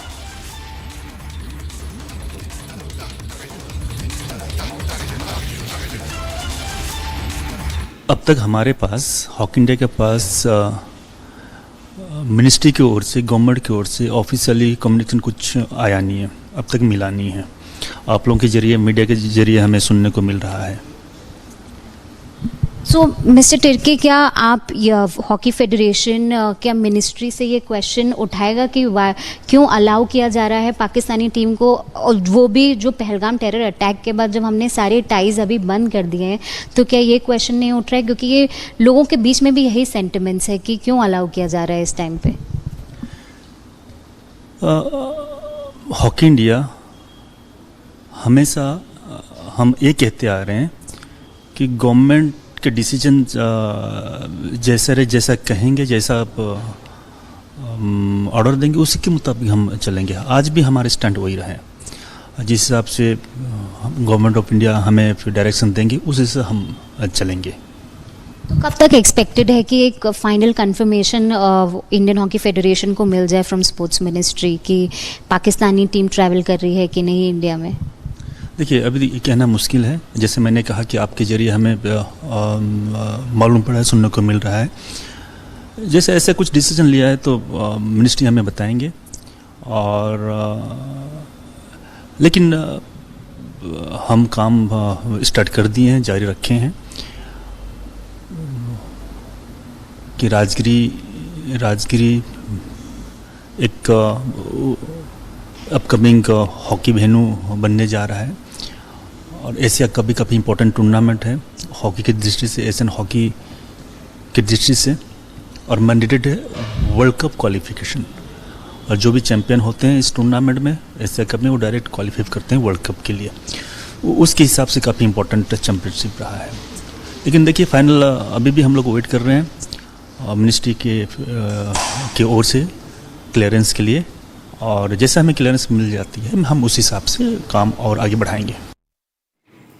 So will India welcome the Pakistani players here in the country? It remains to be seen, and that is what the president there has also said. Now shifting our focus to the state of Kerala, nearly 3 weeks after the British F-35B, the stealth fighter, made an emergency landing at the Trivandrum airport, the high-tech jet is all set to be airlifted, and yes, that it will be airlifted by none other than a C-17 Globemaster. It's an unusual move for a jet of this class, but the grounded warbird has left the British Royal Navy with only few options. Watch this. After being stranded in Kerala for over 19 days, the British F-35B will now be partially dismantled and flown back aboard a Royal Air Force C-17 Globemaster. A dramatic solution for one of the world's most advanced combat aircraft grounded far from home.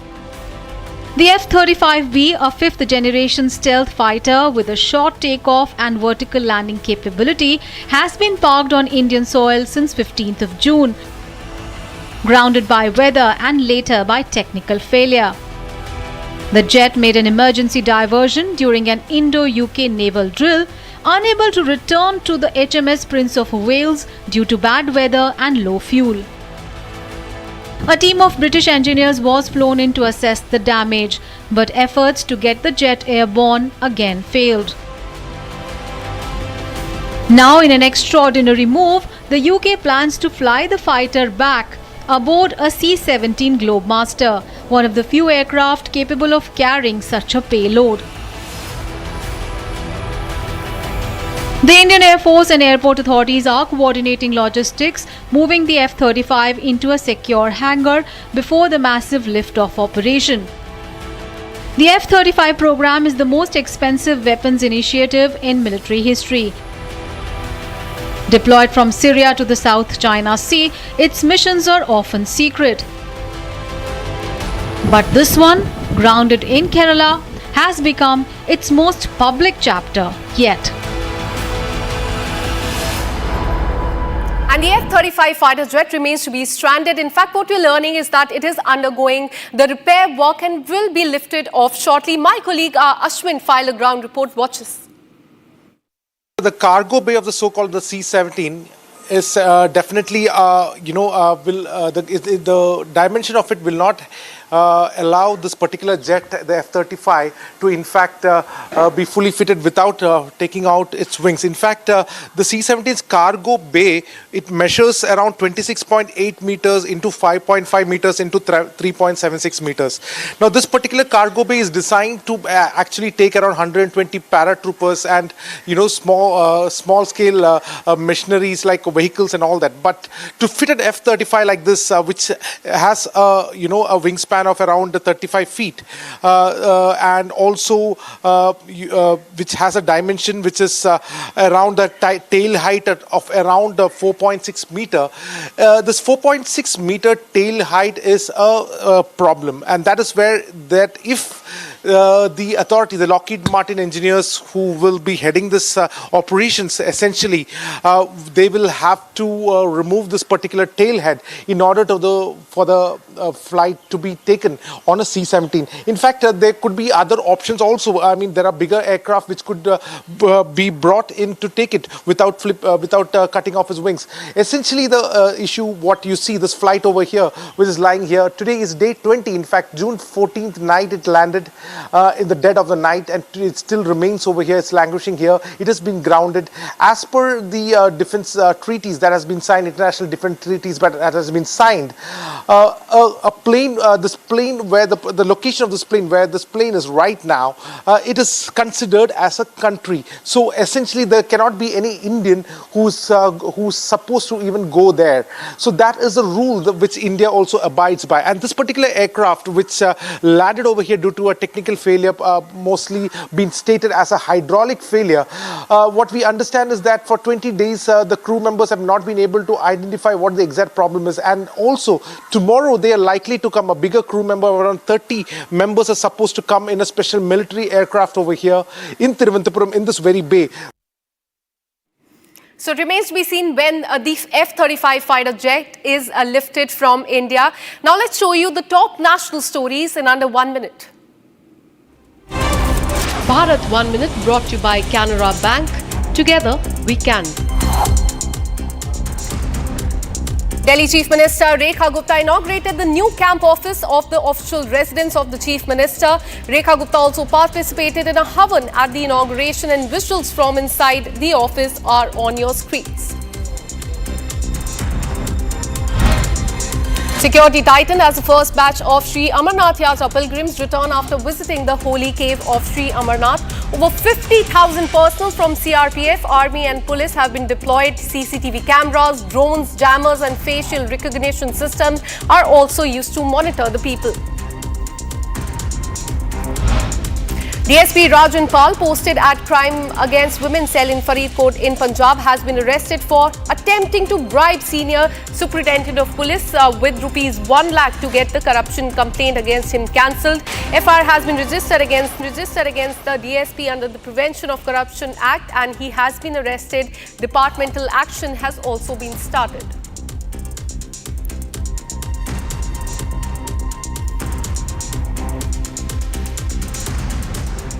And with this, we're taking a very short break. Coming up on the other side, big revelation by Deputy Chief of Army Staff on Operation Sindoor as he puts out China, Pakistan and Turkey nexus. He also, in fact, said that India has 3 enemies during Operation Sindoor and that China aided Pakistan. This and much more on the other side. Stay with us.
जीरा मसाला SIP SIP जीरा SIP MDH का जीरा SIP MDH का जीरा SIP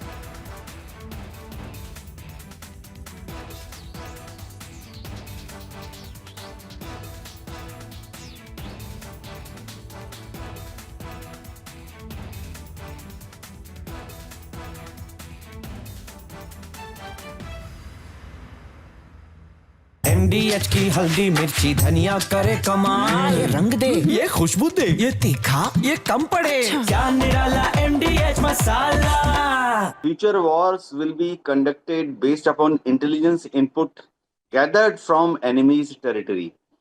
Suppose there is a war with Pakistan or China or even Indian Ocean region, then we have to know what exactly Pakistan is doing in depth, what they are doing towards their military assets, which are closer to Afghanistan border, closer to Iran border. Similarly, in Tibet, in case there is a skirmish with China, we would like to know what is PLA doing in Tibet or even in depth in China. Similarly, in case there is a war, Pakistan Navy or PLA Navy may operate from Indian Ocean region to cause damage to our coastal installations, both military as well as civilian. So we would like to know well in advance what they are up to. These kind of intelligence gathering activities were on earlier also, but they were not very organized on military scale. You see, shopkeeper assaulted by MNS workers for not speaking in Marathi. Only poor Hindus targeted, says Nitish Rane. Are poor Hindus being selectively targeted in the name of language? debating tonight at 8 p.m.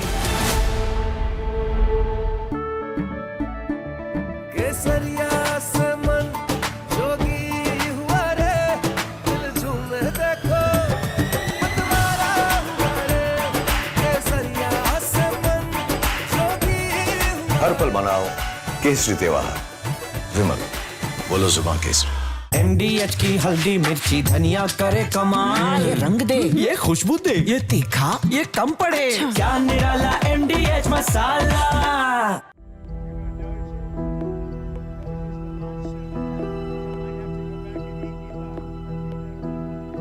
I don't know. I think we'll have to take a look. We might have to put Doge on Elon. You know what Doge is? Doge is the monster that might have to go back and eat Elon. Wouldn't that be terrible? He gets a lot of subsidies, Peter.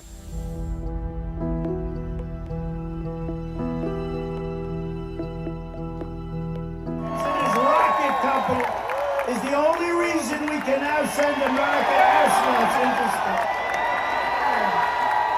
Take over, Elon. Just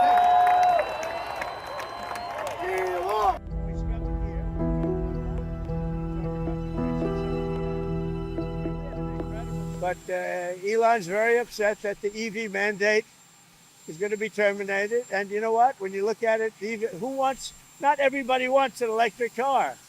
I don't want an electric car. I want to have maybe gasoline, maybe electric, maybe a hybrid, maybe someday a hydrogen. If you have a hydrogen car, it has one problem. It blows up, you know?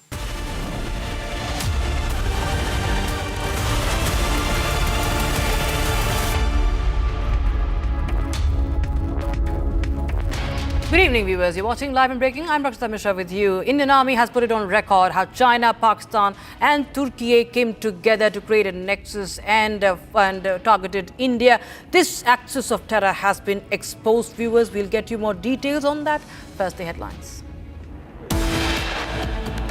In the last 5 years, 81% of the military hardware that Pakistan is getting is all Chinese, 81% of that. Turkey also played a very important role in providing the type of support that was there.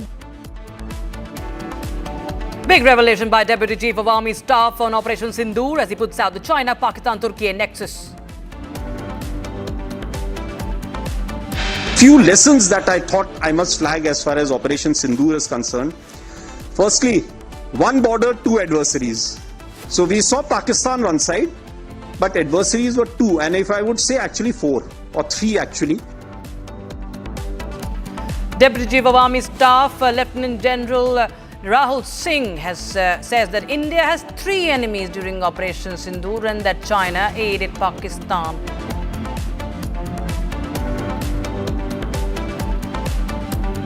अब तक हमारे पास hockey India के पास ministry की ओर से, government की ओर से officially communication कुछ आया नहीं है, अब तक मिला नहीं है. आप लोगों के जरिए, मीडिया के जरिए हमें सुनने को मिल रहा है. Public speaks to Dilip Tirki, president of Hockey India. Tirki confirms that as of now, they have not received any official communication from the government or the sports ministry. National Herald case hearing in Delhi court. Sonia Gandhi, Rahul Gandhi have been named in the charge along with two firms. Congress questions ED's jurisdiction in the case. Actor Vijay is TVK's official chief minister candidate for the Tamil Nadu polls.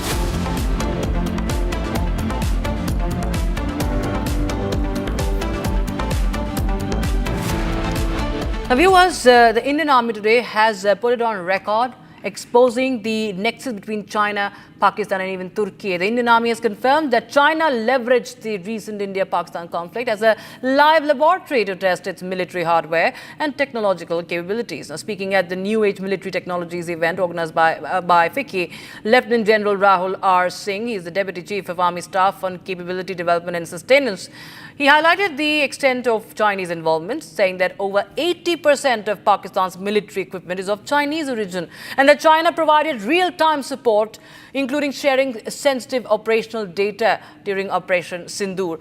The acknowledgement points to an evolving security paradigm where India faces not just a two-front challenge but a coordinated triad involving Pakistan, China and increasingly other regional actors like Turkey. Now, this development as a renewed calls for a more robust and future-ready air defense system to safeguard India's critical infrastructure and civilian centers in the event of future hostilities.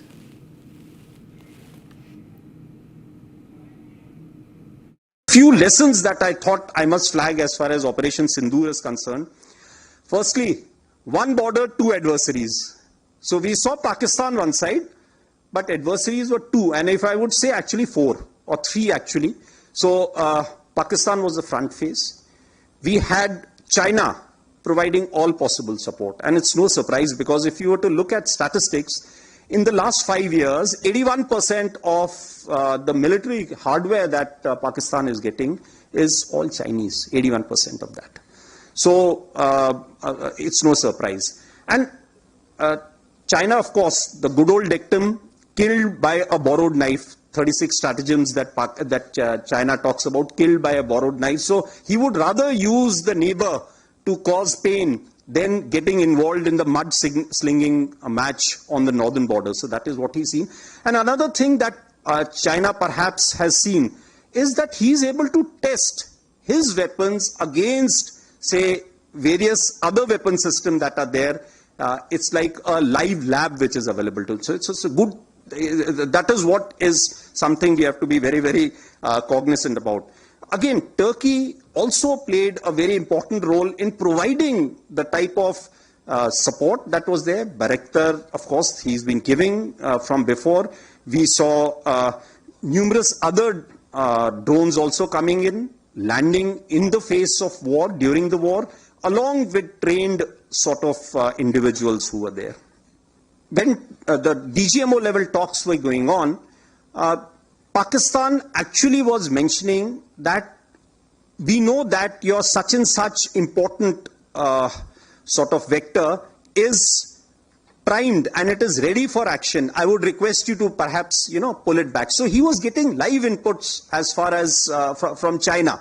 So that is one place we really need to move fast and take appropriate action.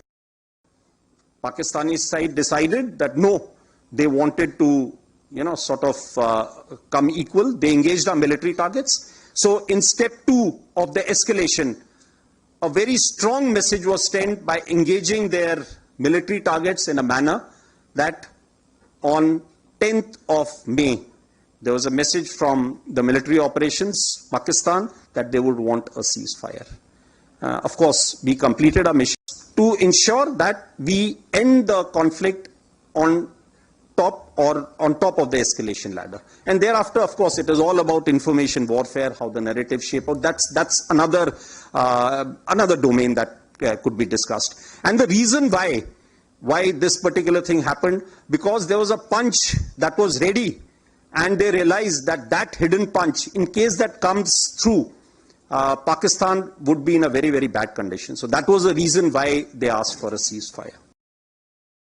All right, viewers. So there you have Indian Army puts it out on record, and point by point it explains, Lieutenant General Singh explains how Pakistan, China and Turkey came together against India as India fought this on the border with 3 adversaries. How China was providing the support, how Turkey was sending its drones. This is all well known, viewers, but the Indian Army today has put out in detail, it has put out on record, it is an official confirmation that has been put out. All right, viewers, now we shift our focus to the other stories that we're tracking from across the country. This is Bharat in 5 minutes. Police use water cannon to disperse the BJP workers taking out a protest march against the Kerala Health Minister Veena George over the Kottayam Medical College building collapse yesterday, which resulted in the death of one person in Maharashtra Assembly Speaker Rahul Narvekar has announced in the House that Maharashtra Legislature will felicitate CGI PR Gawai for making Maharashtra proud by reaching the highest post in Indian judicial system. Felicitation program will be held in the Central Hall of the Maharashtra Vidhan Bhavan on 8th July.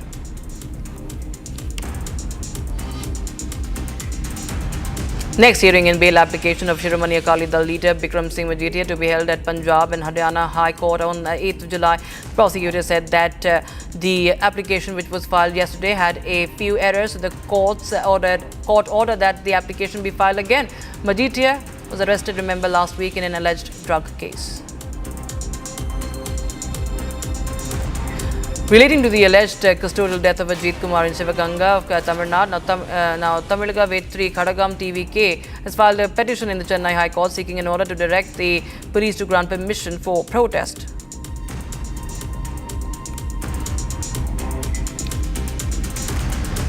In the development to Kolkata alleged gang rape case, arrested accused were brought to South Calcutta Law College for a reconstruction of the crime scene today. After reconstruction, they were taken to the police station.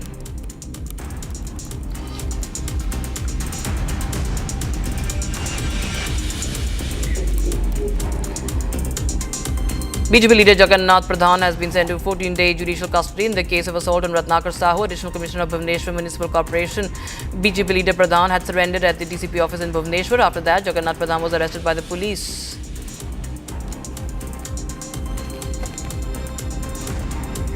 On inauguration of Mukhyamantri Jan Seva Sadan in New Delhi, BJP MP Manoj Tiwari has said that earlier CMs used to build Sheesh Mahal costing over 60 crore rupees. Now, the Jan Seva Sadan has been constructed in less than 60 lakh rupees.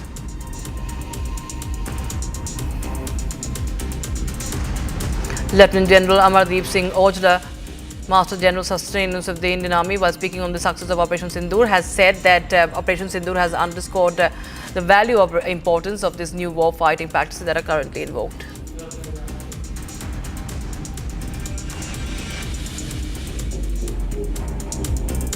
Few lessons that I thought I must flag as far as Operation Sindoor is concerned. Firstly, one border, two adversaries. So we saw Pakistan one side, but adversaries were two, and if I would say actually four or three actually. Few lessons that I thought I must flag as far as Operation Sindoor is concerned. Firstly, one border, two adversaries. So we saw Pakistan one side, but adversaries were two, and if I would say actually four or three actually. All right, viewers, now we have some more updates now coming in. TMC Minister Siddiqullah Chaudhary has faced black flag protests in Monteshwar today. Locals accused him of being missing for 5 years and they shouted "Go back" slogans against him. Now local TMC leader Ahmad Hussain Sheikh has hit out, accusing Siddiqullah of deceiving Muslims and fueling violence in Murshidabad. He said that Siddiqullah sets fires in Kolkata and hides at home, and that Muslims are no longer with him.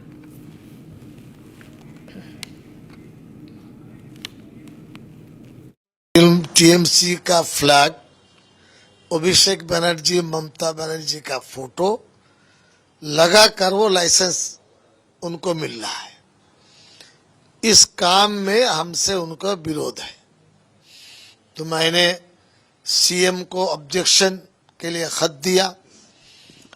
Abhishek Banerjee को, सुब्रतो बख्शी को हम चूंकि legal side में चलने वाले हैं, मुझे अंदाजा नहीं था कि पार्टी के लोग इतने नीचे उतरकर इंडियन नेशनल फ्लैग को अपमान करेंगे, मुझको मर्डर करने की कोशिश करेंगे। लोकल जो आईसी है मुंतेश्वर का, सबसे बड़ा दोषी वही है, उसने सब कुछ जानबूझकर कराया। All right, my colleague Kisholai joins us live on the broadcast from Republic Bangla newsroom in Kolkata. Kisholai, well, we've seen the likes of Siddiqullah only in the headlines when they make incendiary remarks, but it seems that they have done no work on ground, and that's why he's facing this backlash. Well, exactly. Now, we remember Siddiqullah Chaudhary for making that comment when the Waqf protests were happening, and after that the Murshidabad violence happened. Siddiqullah Chaudhary was the one who used the term tight which means that he wants to control or manipulate the Muslims in the districts. He said in Bengali, Jilai Jilai tight dite hobe, which means in districts I have to manipulate and make something out of this. So after that, the Murshidabad violence happened. Now, it's being revealed in these exclusive reports by Republic Bangla that Siddiqullah Chaudhary has not really been working in his constituency. He's the MLA of Monteshwar. And people, especially the Muslims in that area, especially the people who are his voters, they are saying that we have not even seen him. We didn't see him in our area. He did not work for us. On the other hand, one of the TMC leaders, one of the Muslim TMC leaders, especially, the local leader, Ahmed Sheikh, he's specifically saying that Siddiqullah Chaudhary is a person who has in fact insinuated and made sure that the violence in Murshidabad happens. He has done this through his speeches, which were instigating, and he instigated people, he's using the word bhai, which means brother. So this person is saying that he instigated his brothers, which means his followers, to in fact do all that violence in Murshidabad. And apart from that, he's also saying that Siddiqullah Chaudhary is using Muslims in order to take votes. We have the breaking news coming in. We have the Maharashtra Chief Minister Devendra Fadnavis right now speaking. मैं बहुत स्पष्ट शब्दों में बताना चाहता हूं, महाराष्ट्र में मराठी भाषा का अभिमान रखना ये कोई गलत बात नहीं है, लेकिन भाषा के चलते अगर कोई गुंडागर्दी करेगा तो इसको हम सहन नहीं करने वाले। कोई अगर भाषा के आधार पर मारपीट करेगा तो ये सहन नहीं किया जाएगा। जिस प्रकार की घटना हुई है उसके ऊपर पुलिस ने एफआईआर भी किया और कार्रवाई भी की है, और आगे भी अगर कोई इस प्रकार से भाषा का विवाद करेगा तो उसके ऊपर कानूनन कार्रवाई होगी। हमको हमारी मराठी का अभिमान है, लेकिन भारत की किसी भी भाषा के साथ इस प्रकार से अन्याय नहीं किया जा सकता, ये भी हमको ध्यान में रखना पड़ेगा। और मुझे तो कभी कभी आश्चर्य होता है कि ये लोग अंग्रेजी को गले लगाते हैं और हिंदी के ऊपर विवाद करते हैं। ये कौन सा विचार है और ये किस प्रकार की कार्रवाई है? इसलिए इस प्रकार से जो लोग ऐसा कानून हाथ में लेंगे, इनके साथ कड़ी कार्रवाई की जाएगी।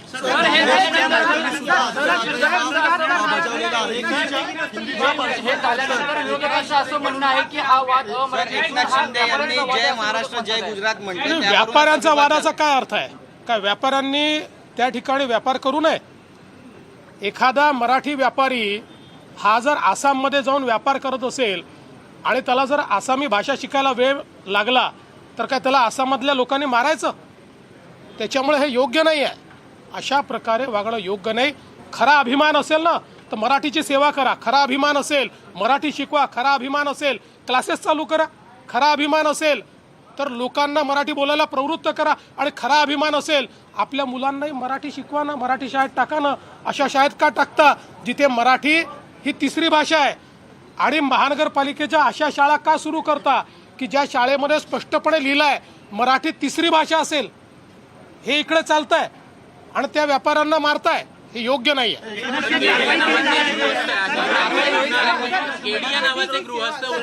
शिंदे यांनी पुण्यामध्ये जय गुजरातचा असा नारा दिलेला आहे। असं म्हणतात की अमित शहा यांना खुश करण्यासाठी त्यांनी असं आहे, आपल्याला मी आठवण करून देतो, यापूर्वी एकदा चिकोडीला छत्रपती शिवरायांच्या पुतळ्याचं उद्घाटन करताना माननीय शरद पवार साहेब हे जय महाराष्ट्र आणि जय कर्नाटक म्हणाले होते। याचा अर्थ काय? त्यांचं कर्नाटकावर जास्त प्रेम आहे आणि महाराष्ट्रावर प्रेम नाही असं ठरलं। Devendra Fadnavis setting the record straight as far as the language row. The row over Marathi. Remember, shopkeeper has been assaulted in Maharashtra over Marathi language. And Maharashtra Chief Minister Devendra Fadnavis says that violence in the name of Marathi language is unacceptable and no one can take the law into their hands. Strict action is being promised by the Chief Minister of Maharashtra.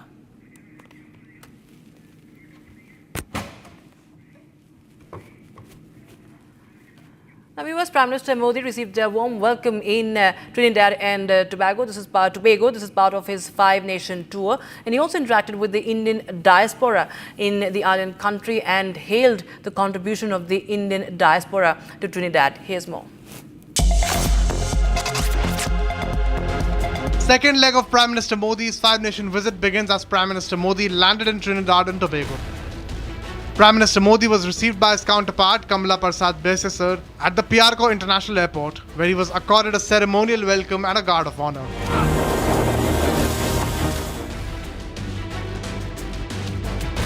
Prime Minister Modi interacted with the Indian diaspora in Trinidad and Tobago, hailed Trinidad's Prime Minister Kamala Prasad's Indian roots.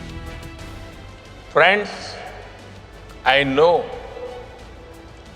that the journey of the Indian community in Trinidad and Tobago is about courage.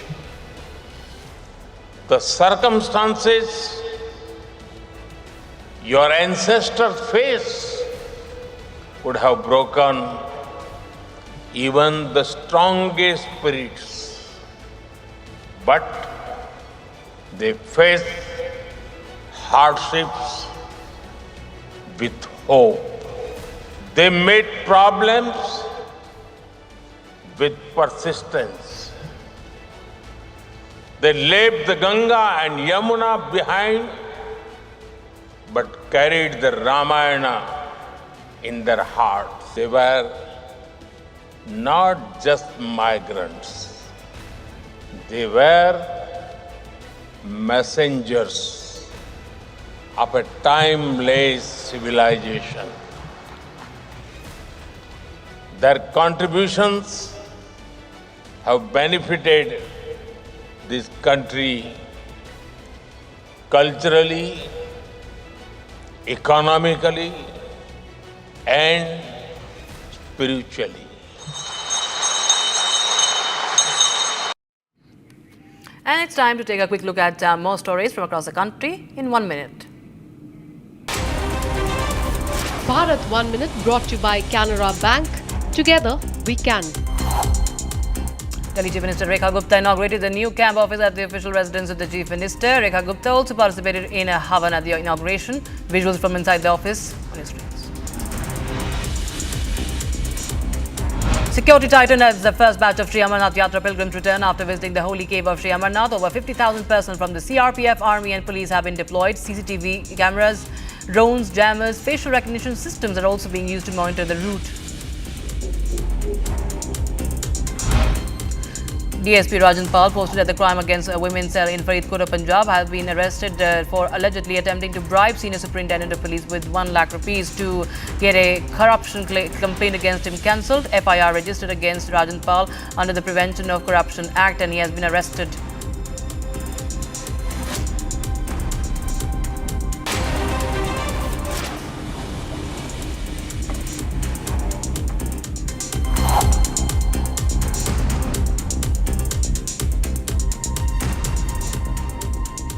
Now, the sacred journey continues, viewers. The second and the third batches of pilgrims have now departed for the holy Amarnath Yatra. Tight security and spiritual fervour has been in full display. Here's more.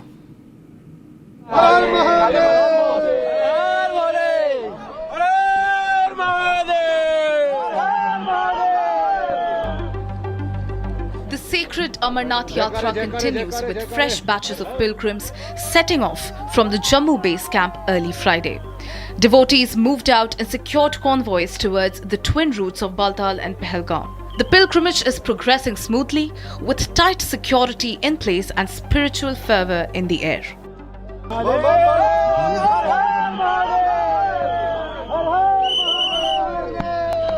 Amid chants of Bam Bam Bhole, spirits ran high as the second batch of pilgrims departed from Pahalgam. Despite recent security concerns, faith triumphed over fear. Meanwhile, the first batch of pilgrims reached the holy Amarnath cave on Thursday and performed Aarti. Union Minister Shobha Karandlaje was also part of this spiritually charged moment. To ensure safety, A robust 3-tier security setup has been enforced. Over 291 vehicles, including buses and private cars, are being escorted by armed forces, with drones and AI-powered CCTV systems monitoring the routes in real time. Security has also been heightened in returning pilgrims. In Udhampur and Doda districts, authorities tightened monitoring as the first batch made its way back from the cave shrine. More than 3 lakh devotees have registered for the Yatra this year. With security forces from the CRPF, ITBP and JNK police on constant vigil, the Yatra is being conducted with spiritual solemnity and strategic precision. The annual 38-day pilgrimage that began on July 3rd will continue till August 9th. And despite the tragic Pahalgam terror incident casting a brief shadow, the spirit of the Yatra remains strong. For now, thousands continue their journey towards the divinity, undaunted and united in faith.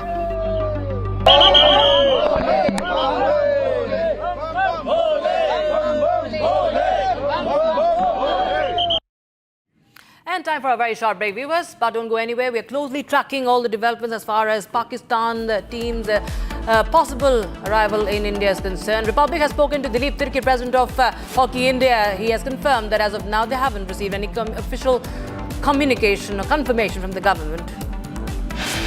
And National Herald case to resume in the Delhi court tomorrow. Sonia Gandhi, Rahul Gandhi named in the charge sheet. Congress questions ED's jurisdiction in the case.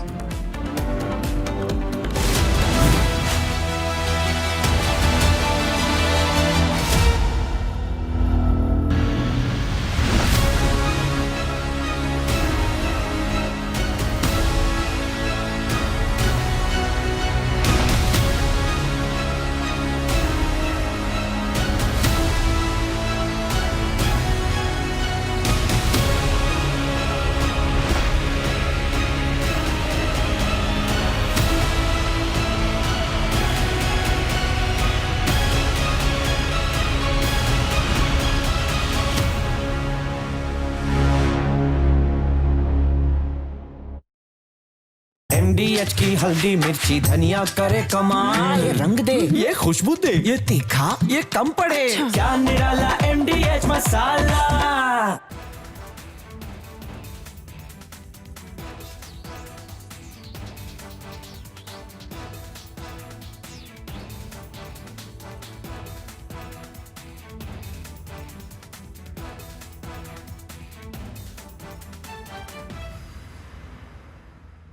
Future wars will be conducted based upon intelligence input gathered from enemy's territory. Suppose there is a war with Pakistan or China or even Indian Ocean region, then we have to know what exactly Pakistan is doing in depth, what they are doing towards their military assets, which are closer to Afghanistan border, closer to Iran border. Similarly, in Tibet, in case there is a skirmish with China, we would like to know what is PLA doing in Tibet or even in depth in China. Similarly, in case there is a war, Pakistan Navy or PLA Navy may operate from Indian Ocean region to cause damage to our coastal installations, both military as well as civilian. So we would like to know well in advance what they are up to. These kind of intelligence gathering activities were on earlier also, but they were not very organized on military scale. You see, earlier we had some satellites which ISRO had launched. We had cartograph series of satellites. We had reset.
हर पल मनाओ केसरी त्योहार।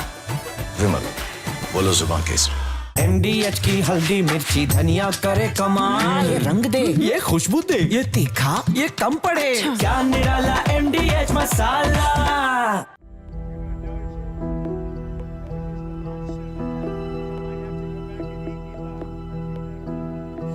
I don't know. I think we'll have to take a look. We might have to put Doge on Elon. You know what Doge is? Doge is the monster that might have to go back and eat Elon. Wouldn't that be terrible? He gets a lot of subsidies, Peter.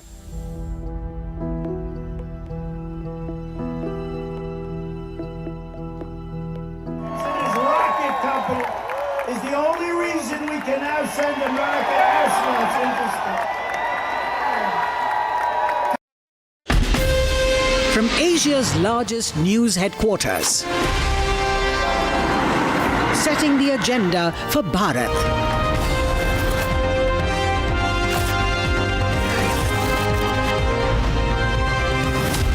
You're watching Republic.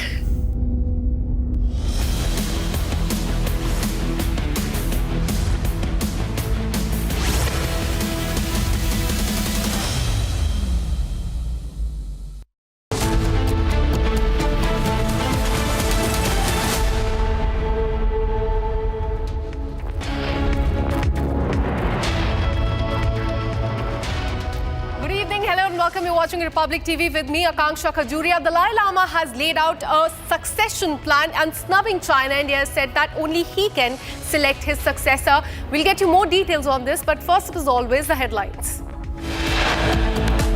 It's 5 years, 81% of the military hardware that Pakistan is getting is all Chinese, 81% of them. Turkey also played a very important role in providing the type of support that was there. Big revelation by India snubbing both China and Pakistan on Operation Sindoor.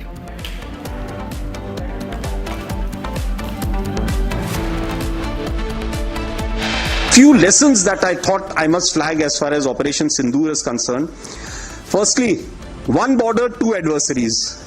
So we saw Pakistan one side, but adversaries were two, and if I would say actually 4 or 3 actually. Deputy Chief of Army Staff says that India has 3 enemies during Operation Sindoor and that China aided Pakistan.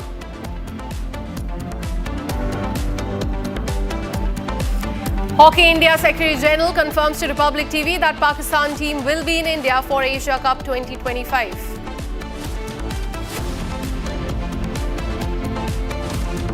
National Herald hearing resumes in the Delhi court. Sonia Gandhi and Rahul Gandhi have been named in the charge sheet.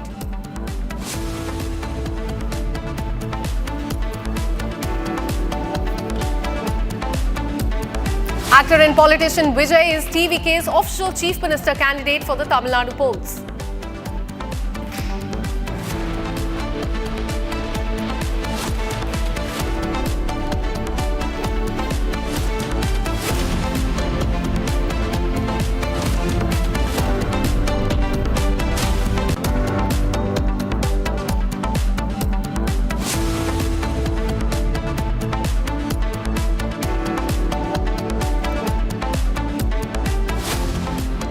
We have breaking news coming in. As far as the hockey match in India is concerned, our sources are hinting that Pakistan hockey team is yet to apply for the visa, and this is what the sources within the Supreme, the sports ministry has actually stated to us. So whether the Pakistani team will be in India or not is something remains to be seen. What we're learning is that they are yet to apply for visa for coming to India for this match. In fact, earlier today, we also spoke to the president of the Hockey Federation of India, and he said that the ball is in the court of the union government as far as allowing this match is concerned. But what we're learning through our sources in the sports ministry is that Pakistan's hockey team is yet to apply for the visa.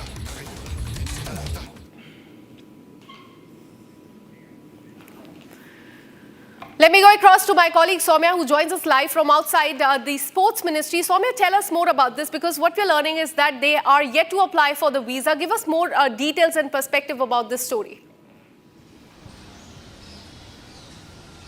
Yes, well, Akanksha, see, at the moment earlier today when it was confirmed from sources within the Pakistan Hockey Federation that their participation in the event is subject to approval from the Islamabad, the government in Pakistan. So the sources within the sports ministry have confirmed that no visa application has been received by the Indian authorities. So this stands clear at the moment that it is still very much unclear whether the Pakistani team will be travelling and participating in the Asia Cup that is all set to take place in August, 28th of August. So it still remains unclear whether they will be travelling or not, and it becomes all the more confirmed. And now the sources that have confirmed within the sports ministry that no visa application has been received as of now by the Pakistani Hockey Federation authorities. So these are the developments that we are picking up with regards to the travel plans of the Pakistani hockey team to India.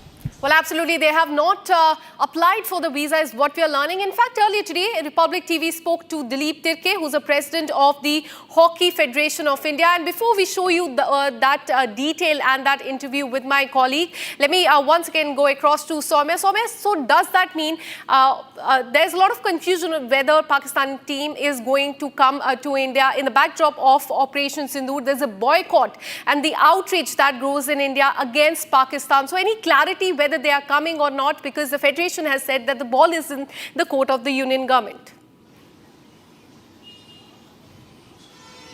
Well, Akanksha, see, at the moment, sources within the sports ministry have confirmed that they will be allowing the Pakistani team, if, as and when they apply for the visas, they will be allowed to take part in the Asia Cup, which is all set to take place from August 28th. So, however, at the same time, the Indian Hockey Federation, the team there, the president himself has gone on record and confirmed that no official confirmation and communication has been received by the Indian Hockey Federation with regards to the team, the Pakistani team travelling to India. So at the end of the day, it becomes clear that the last decision rests in the hands of the sports ministry, and they have made it very much clear that they will be allowing the travel of the Pakistani team. However, whether they will be travelling or not, the government, the Pakistani government, is yet to give its approval to its team. Absolutely, Soumya, keep tracking those details. We'll keep coming back to you for more on this. In fact, as we told you, Republic TV spoke to Dileep Tirke, President of Hockey Federation of India. In fact, he confirmed that as of now, they have not received any official communication from the Government of India, or for that matter, Sports Ministry.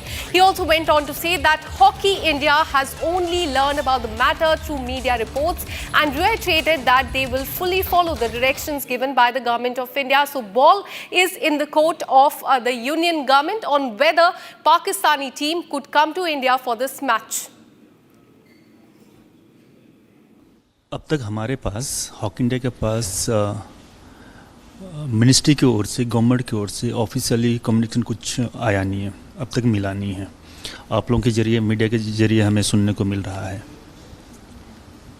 So mister तिर्के, क्या आप hockey federation क्या ministry से ये question उठाएगा कि क्यों allow किया जा रहा है पाकिस्तानी टीम को, और वो भी जो पहलगाम टेरर अटैक के बाद जब हमने सारे टाइज अभी बंद कर दिए हैं, तो क्या ये क्वेश्चन नहीं उठ रहा है? क्योंकि ये लोगों के बीच में भी यही सेंटिमेंट्स है कि क्यों अलाउ किया जा रहा है इस टाइम पे. हॉकी इंडिया हमेशा हम ये कहते आ रहे हैं कि गवर्नमेंट के डिसीजन जैसा कहेंगे, जैसा आप ऑर्डर देंगे, उसी के मुताबिक हम चलेंगे. आज भी हमारे स्टैंड वही रहे. जिस हिसाब से गवर्नमेंट ऑफ इंडिया हमें डायरेक्शन देंगे, उस हिसाब से हम चलेंगे. तो कब तक एक्सपेक्टेड है कि एक final confirmation Indian hockey federation को मिल जाए फ्रॉम स्पोर्ट्स मिनिस्ट्री कि पाकिस्तानी टीम ट्रैवल कर रही है कि नहीं इंडिया में? देखिए, अभी कहना मुश्किल है. जैसे मैंने कहा कि आपके जरिए हमें मालूम पड़ा है, सुनने को मिल रहा है. जैसे ऐसे कुछ डिसीजन लिया है तो मिनिस्ट्री हमें बताएंगे. और लेकिन हम काम स्टार्ट कर दिए हैं, जारी रखे हैं कि राजगिरी राजगिरी एक अपकमिंग हॉकी वेन्यू बनने जा रहा है और एशिया का भी काफ़ी इम्पोर्टेंट टूर्नामेंट है हॉकी की दृष्टि से, एशियन हॉकी की दृष्टि से, और मैंडेटेड है वर्ल्ड कप क्वालिफिकेशन। और जो भी चैंपियन होते हैं इस टूर्नामेंट में, एशिया कप में, वो डायरेक्ट क्वालिफाई करते हैं वर्ल्ड कप के लिए। उसके हिसाब से काफ़ी इम्पोर्टेंट चैंपियनशिप रहा है। लेकिन देखिए फाइनल अभी भी हम लोग वेट कर रहे हैं मिनिस्ट्री के ओर से क्लियरेंस के लिए, और जैसे हमें क्लियरेंस मिल जाती है हम उस हिसाब से काम और आगे बढ़ाएंगे। In fact, we have a very concerning news coming in from the coast of India. What we're learning is that fire has reignited on board Van Hai 503, temporarily disconnected from the tow. Advantage Virgo fighting this fire. Remember, earlier last month, there was fire on board MV Van Hai 503, and it took several days to control that fire. In fact, Indian Coast Guard and Indian Navy tried to douse fire in that one as well. And now what we're learning is that another Van Hai 503 has caught fire, and that you can see in the visuals as well. Black smoke coming out of this Van Hai 503 that you can see on the screen. The exact location is something we will find out shortly, but this again raises a lot of questions on the safety of the people, especially on this specific ship that is Van Hai 503 that had caught fire, and there was huge explosion last month as well. Around June 9th is when this incident took place, and now another fire we can see on Van Hai 503. Remember, last time when the fire happened, it took Indian Navy and the Coast Guard several days to douse the fire, and we are showing you visuals of the burning ship, the explosion that happened on 9th of June. Several days, in fact, officials it took to douse the fire. It was doused using chemicals, but again we are seeing that black smoke coming out of Van Hai 503 there in the visuals. You can see how this has reignited, temporarily disconnected from the tow, and Advantage Virgo is fighting the fire. We are learning that the rescue operation will begin in some time, and again Indian Coast Guard will help in firefighting. Let me go across to my colleague Aditya, who joins us live on the broadcast with more details. Aditya, we are seeing another fire at Van Hai 503. Tell us where the location is and about the rescue operation as well. Yeah, first, last night the location was 31 nautical miles from the south, and currently they are trying to maintain a location of 7 nautical miles south of exit point of EEZ, which is the exclusive economic zone. Now, the whole idea was to keep the ship out of the economic zone. The owner is set to find an acceptable port of refuge in quite short. We are being updated on that point. We'll get a point when owner is set to get an acceptable port. We'll update on that as soon as I get an update on that.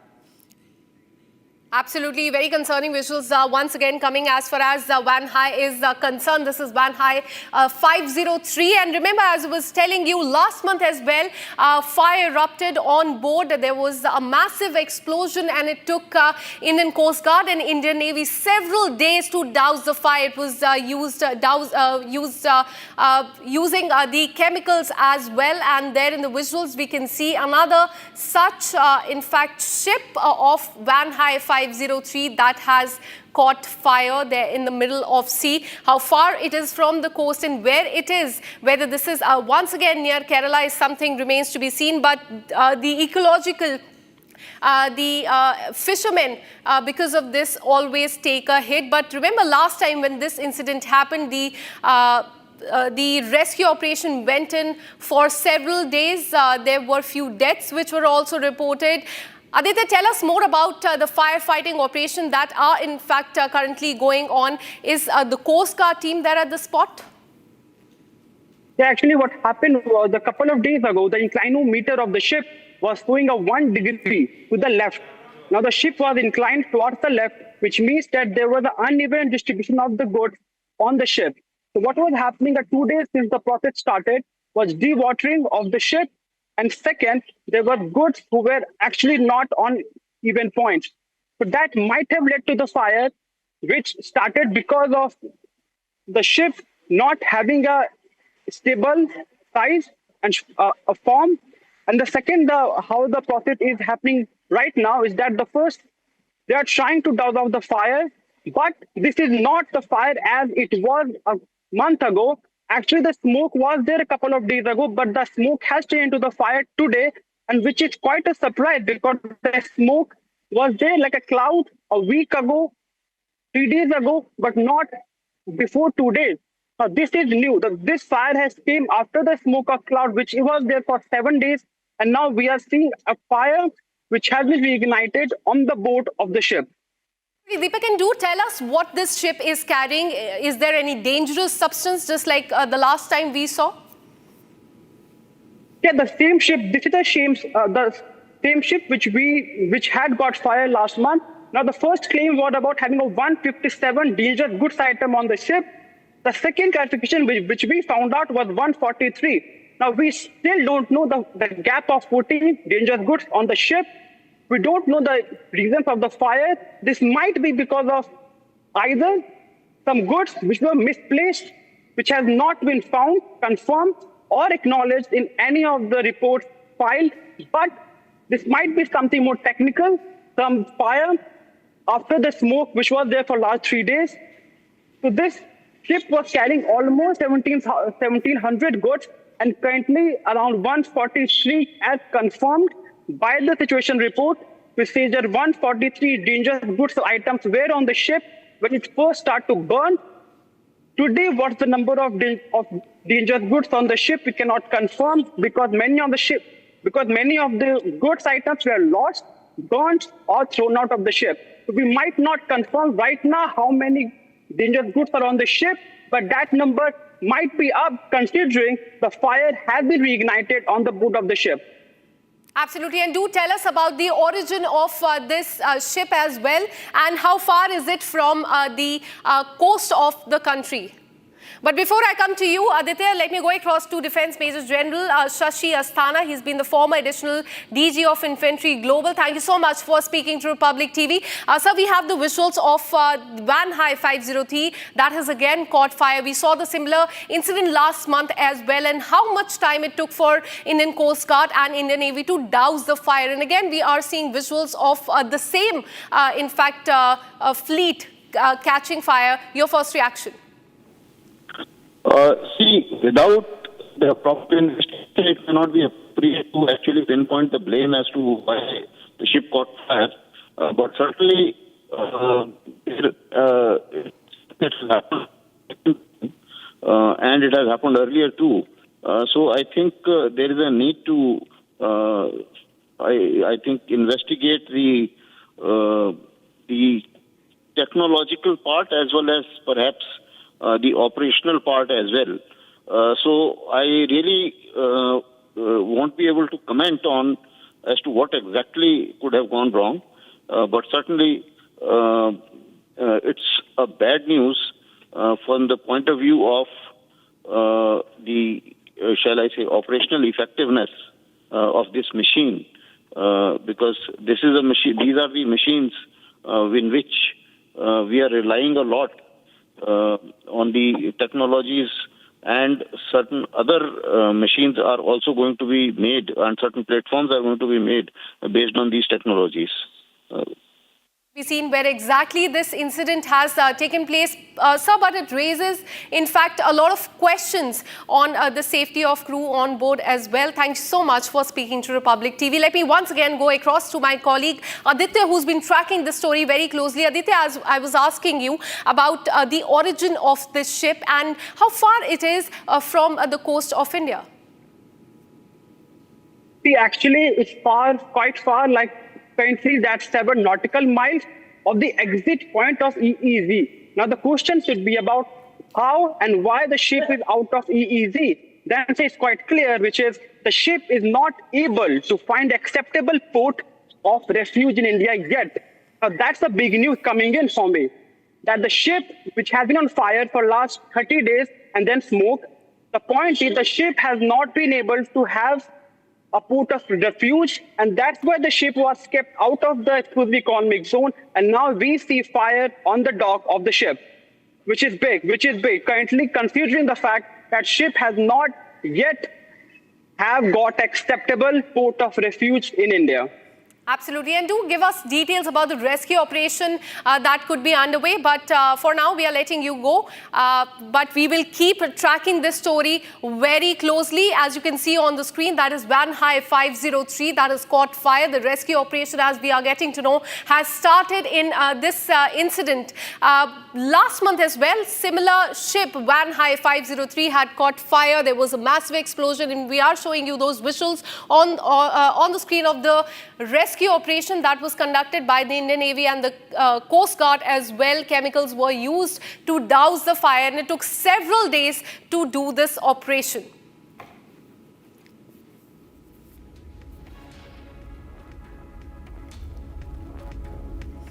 In fact, let's get you the top national stories in under 5 minutes.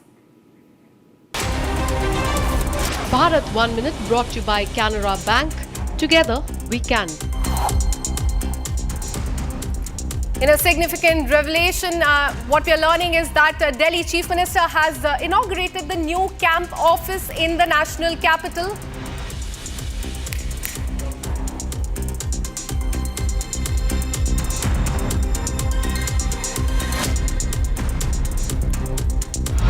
Security tightened as the first batch of Amarnath Yatra pilgrims return after visiting the holy cave of Sri Amarnath. Over 50,000 personnel from CRPF, Army and Police have been deployed. CCTV cameras, drones, jammers and facial recognition system are also being put in place.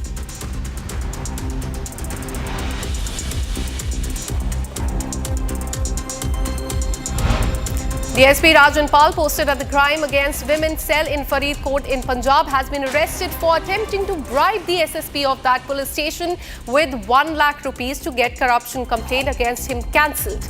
An FIR has been registered against DSP Rajan Pal under Prevention of Corruption Act, and he has been arrested. Departmental action has also started.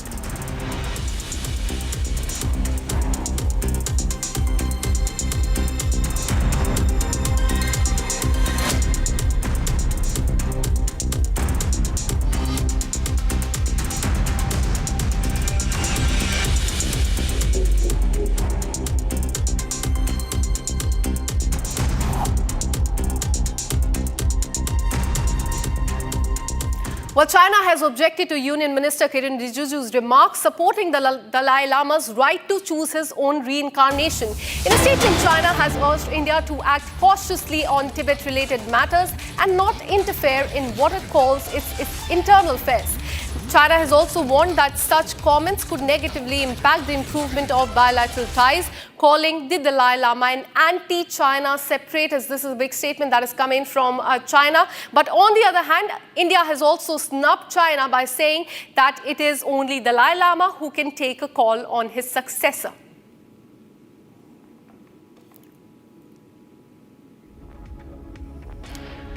Well, 2 days back, Dalai Lama had chalked out his succession plan, saying that the trust that he founded in 2015 can take a call on the next successor, and it could be a boy, it could be a girl, but China will have no say as far as choosing the reincarnation is concerned, and this had irked the country. They said that it is them who will take a call on who's going to be the next 15th Dalai Lama. India has snubbed China by saying that it is only Dalai Lama that will take the call. In fact, Republic TV spoke to the official spokesperson of the Central Tibetan Administration. He backed Rijiju's statement, saying that reincarnation of Dalai Lama is a spiritual matter that lies solely with His Holiness and the Tibetan people. He also criticized China's attempts to politicize a religious tradition and said that Beijing has absolutely no role to play in the reincarnation process. Listen into what he said. Thank you so much for speaking to Republic TV. The succession plan is out there. It will be defined and it will be decided by the trust that was founded by Dalai Lama in 2015 and specifically not by China. Your first reaction to that? See, His Holiness on July 2nd has made a statement which clearly mentioned that His Holiness has only sole legitimate authority, but nobody else, and His Holiness entrusts that to Gatebon Trust. So if you look at the Gandhi Trust, Gandhi Pathan, it's been there since the evolution of the institution of Dalai Lama. It's not just recently made, right? So therefore, this is a tradition which has been following for more than around 600 years.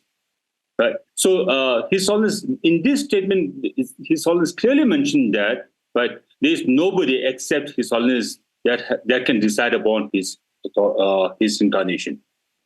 Absolutely. And how do you look at the backing that has come from India? Because India has backed Tibet as far as the decision is concerned. But even India has been snubbed by China as far as the discussion and the decision regarding the next successor is concerned. How do you see the role that India is also playing in this?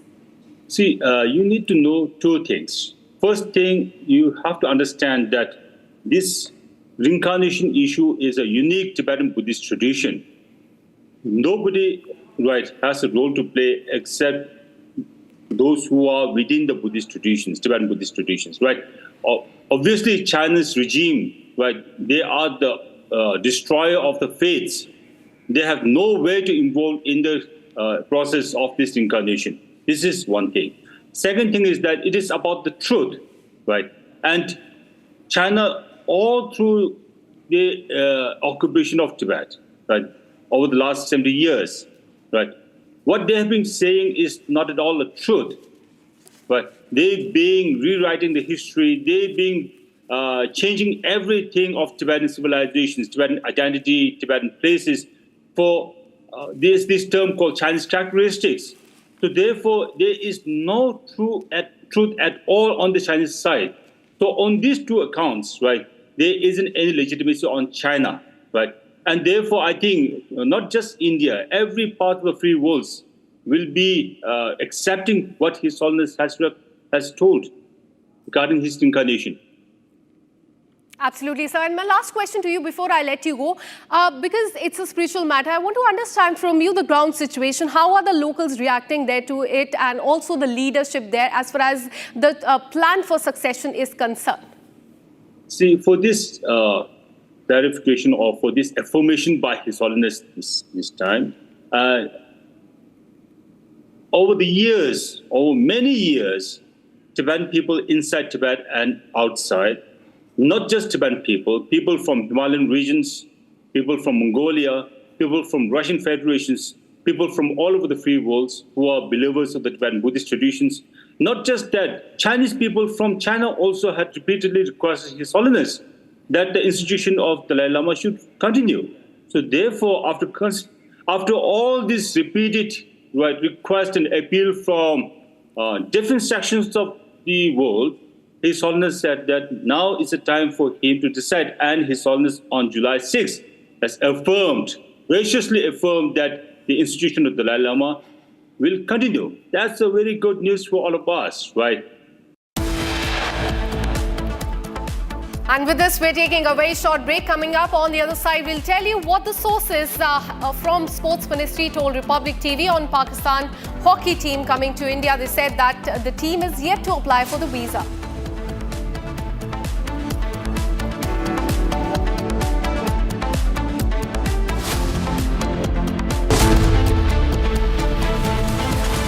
Hi, this is Chef Ranveer Brar. Guarantee you brilliance on behalf of IIHM. MDH की हल्दी मिर्ची धनिया करे कमाल, ये रंग दे, ये खुशबू दे, ये तीखा, ये कम पड़े, क्या निराला MDH masala.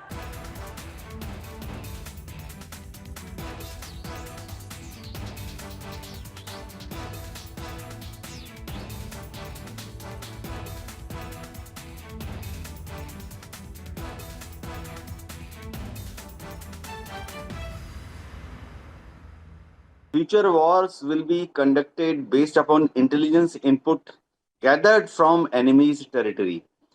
Suppose there is a war with Pakistan or China or even Indian Ocean region, then we have to know what exactly Pakistan is doing in depth, what they are doing towards their military assets, which are closer to Afghanistan border, closer to Iran border. Similarly, in Tibet, in case there is a skirmish with China, we would like to know what is PLA doing in Tibet or even in depth in China. Similarly, in case there is a war Pakistan Navy or PLA Navy may operate from Indian Ocean region to cause damage to our coastal installations, both military as well as civilian. So we would like to know well in advance what they are up to. These kind of intelligence gathering activities were on earlier also, but they were not very organized on military scale. You see, earlier we had some satellites which ISRO had launched.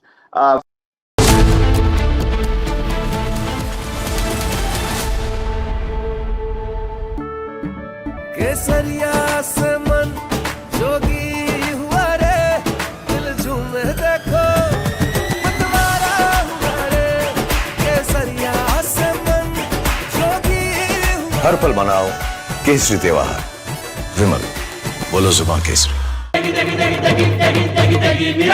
MDH की देगी मिर्च देगी मिर्च का तड़का अंग अंग फड़का MDH की देगी मिर्च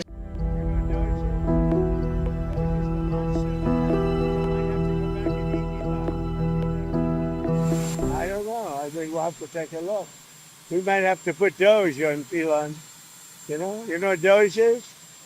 Doge is the monster that might have to go back and eat Elon. Wouldn't that be terrible? He gets a lot of subsidies, Peter.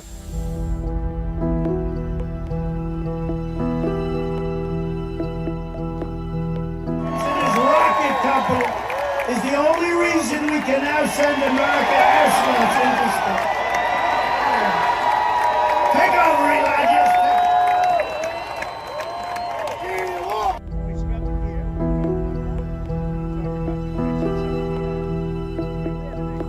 But Elon's very upset that the EV mandate is going to be terminated. And you know what? When you look at it, not everybody wants an electric car.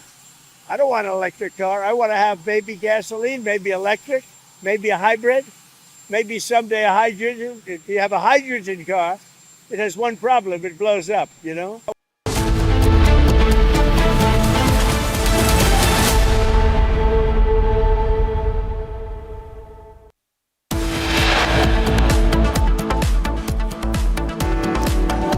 After 25 days, fire reignited on board the Wanhai 503, the burning ship currently outside India's economic zone.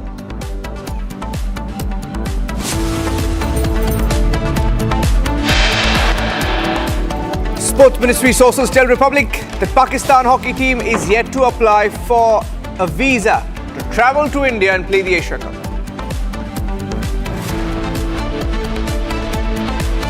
Few lessons that I thought I must flag as far as Operation Sindoor is concerned. Firstly, one border, two adversaries. So we saw Pakistan one side, but adversaries were two, and if I would say actually four or three actually. Big statement by the Deputy Chief of Army Staff on Operation Sindoor as he puts out the China-Pakistan-Turkey nexus. Says we fought 3 countries during Operation Sindoor.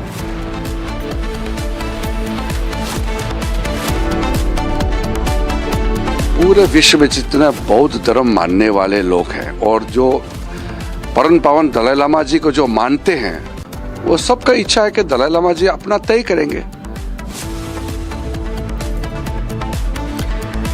Union Minister Kiren Rijiju backs Dalai Lama's sole right to choose his successor. Says there's no need for India to speak on the issue.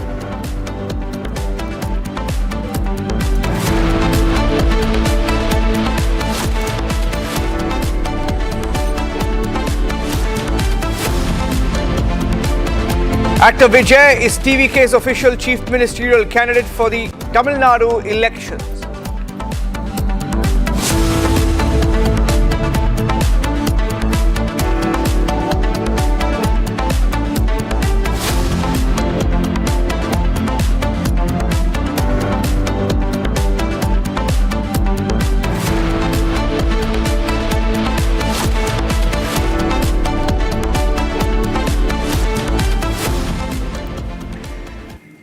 And we're getting in some more breaking news right now as the MNS assault becomes the headline in Maharashtra. Republic has accessed a new video of how one of the traders was assaulted by the MNS workers in Mumbai. putting out that video. These are the latest pictures coming in of the MNS workers who assaulted the shopkeeper. Now, this is CCTV footage that shows the assault. This is a different angle that's come in of the assault that took place on the 1st of July. Now, in this video, you can see 3 workers of the MNS primarily who assaulted the trader in Mumbai over a language issue. And these are pictures that are coming in. 7 MNS workers were detained and later allowed to go after the police served them a notice. And these are other pictures coming in. In fact, different angles. 7 members earlier of the Raj Thackeray party, MNS, which is the Maharashtra Navnirman Sena, were detained for assaulting a food stall owner for not speaking in Marathi. Now, these are pictures that are coming in. This is another different angle, CCTV footage. Now, the accused were earlier arrested and then later allowed to go after the police served notices on them. Satya Prakash is joining me live on the story. Satya Prakash, ये एक दूसरा angle है. We are looking at it from a different angle. There was one video that went viral online, but this is a different angle. This shows that there was a group of MNS workers, at least 5 to 7 of them, when this trader was assaulted. देखिए, ये पूरी घटना का CCTV है. CCTV में साफ तौर से दिख रहा है कि किस तरह से पहले 3 एमएनएस के कार्यकर्ता आते हैं और फिर 4 लोग और आते हैं. 7 से 8 लोग इकट्ठा होते हैं, पहले बात करते हैं और सब पूछते हैं कि मराठी आती है कि नहीं आती. इसके बाद कहीं कहीं जो पिटाई करते हुए सीसीटीवी सामने आया, पूरा सीसीटीवी सामने आया है, पूरे दुकान का सीसीटीवी है. पहले जो वीडियो आया था वो एमएनएस पार्टी के जो कार्यकर्ता बनाए थे, वो वीडियो वायरल किया गया था और वो वीडियो सामने आया था. लेकिन मीरा रोड पुलिस जाँच कर रही है और जब सीसीटीवी निकाला तो साफ तौर से दिख रहा है कि किस तरह से पहले इकट्ठा हुए 3 लोग और फिर इसके अलावा 4 लोग, तो 7 से 8 लोग मन से कार्यकर्ता इकट्ठा हुए और इसके बाद कहीं कहीं विवाद शुरू हुआ और जिस तरह से मराठी ना आना पूछा गया और जिसके बाद वो पिटाई किया गया. मीरा रोड पुलिस इस मामले में 7 लोग खिलाफ एफआईआर दर्ज किया और मामले की जांच कर रही है. वहीं महाराष्ट्र के मुख्यमंत्री ने थोड़ी देर पहले ही बयान दिया है, कहा कि जो ये घटना हुई है इसमें जो भी दोषी है उसको बख्शा नहीं जाएगा. भाषा के नाम से, मराठी भाषा के नाम से अगर कोई भी किसी को भी मारता है तो कहीं न कहीं पुलिस कार्रवाई करेगी. तो कहीं कहीं जो वीडियो आया है उसमें साफ तौर से दिख रहा है कि जिस तरह से पहले इकट्ठा हुआ होता है और उसके बाद मारा जाता है. तो कहीं ये पूरी तरह से टारगेट किया गया है और पूरे प्लान के तहत सीसीटीवी में दिख रहा है कि किस तरह से जो दुकानदार है उसकी पिटाई किया गया है. जी, ये Fadnavis sound bite that which came in some time back. In fact, all parties have jumped into this controversy as it becomes a political issue in Maharashtra. Here's what Devendra Fadnavis, the Chief Minister of Maharashtra, said a few minutes back. देखिए, Meera road की घटना के तुरंत बाद FIR भी दाखिल हुआ और कार्रवाई भी हुई है. इस प्रकार से कोई भाषा के आधार पर गुंडागर्दी करेंगे तो हमारी सरकार उनको छोड़ेगी नहीं, उनके ऊपर कार्रवाई करेगी. मैं वापस कह रहा हूँ, स्वभाषा का अभिमान होना चाहिए, मातृभाषा का अभिमान होना चाहिए, पर उसको आगे करके अगर कोई गुंडागर्दी करेगा तो सहन नहीं किया जाएगा. Story we've been tracking here on Republic TV. Now, the vessel just off the coast of India which caught fire. There was a report that came in earlier today that the fire had reignited on board the Wanhai 503. We'll now learn that the Singapore cargo vessel is about 130 nautical miles off the coast of Kerala and the fire has been brought under control. Now, these are details we're picking up, getting in more details of the fire that was reported once again. It was reported earlier today and another update came in that the fire had been suppressed. This is on Wanhai 503 and the fire was reported just as salvage teams had prepared to board. And after burning for nearly a month, this is a Singapore flagged container ship where fire was reported earlier, which was brought under control. And once again, fire had reignited on this vessel earlier today. In fact, on board the Wanhai, the fire was brought under control earlier today. The flames, in fact, were seen from the container ship for a few hours, and it was later brought under control. Light smoke still being seen from a distance in some of the cargo holds on board, And salvage teams are now preparing to board the vessel and also assess the vessel once the temperature on this board drops to safe levels according to the reports that are now coming in. And Shavan, my colleague, is also joining us live. Shavan, there was an explosion and then the fire has reignited. What's the cause? Do we have more details? Well, it's a curious case of a burning ship because it's been over 25 days and this perhaps has been one of the most challenging operations that have been undertaken by the Indian Coast Guard. Let me first take you through the latest update that we have. This was sometime this afternoon when reports essentially came in that the fire reignited in this particular ship. Now, what's important to point out here, the silver lining that it was about 130 nautical miles away from Kerala coast, so which is basically outside the India's EEZ. That is perhaps the silver lining here.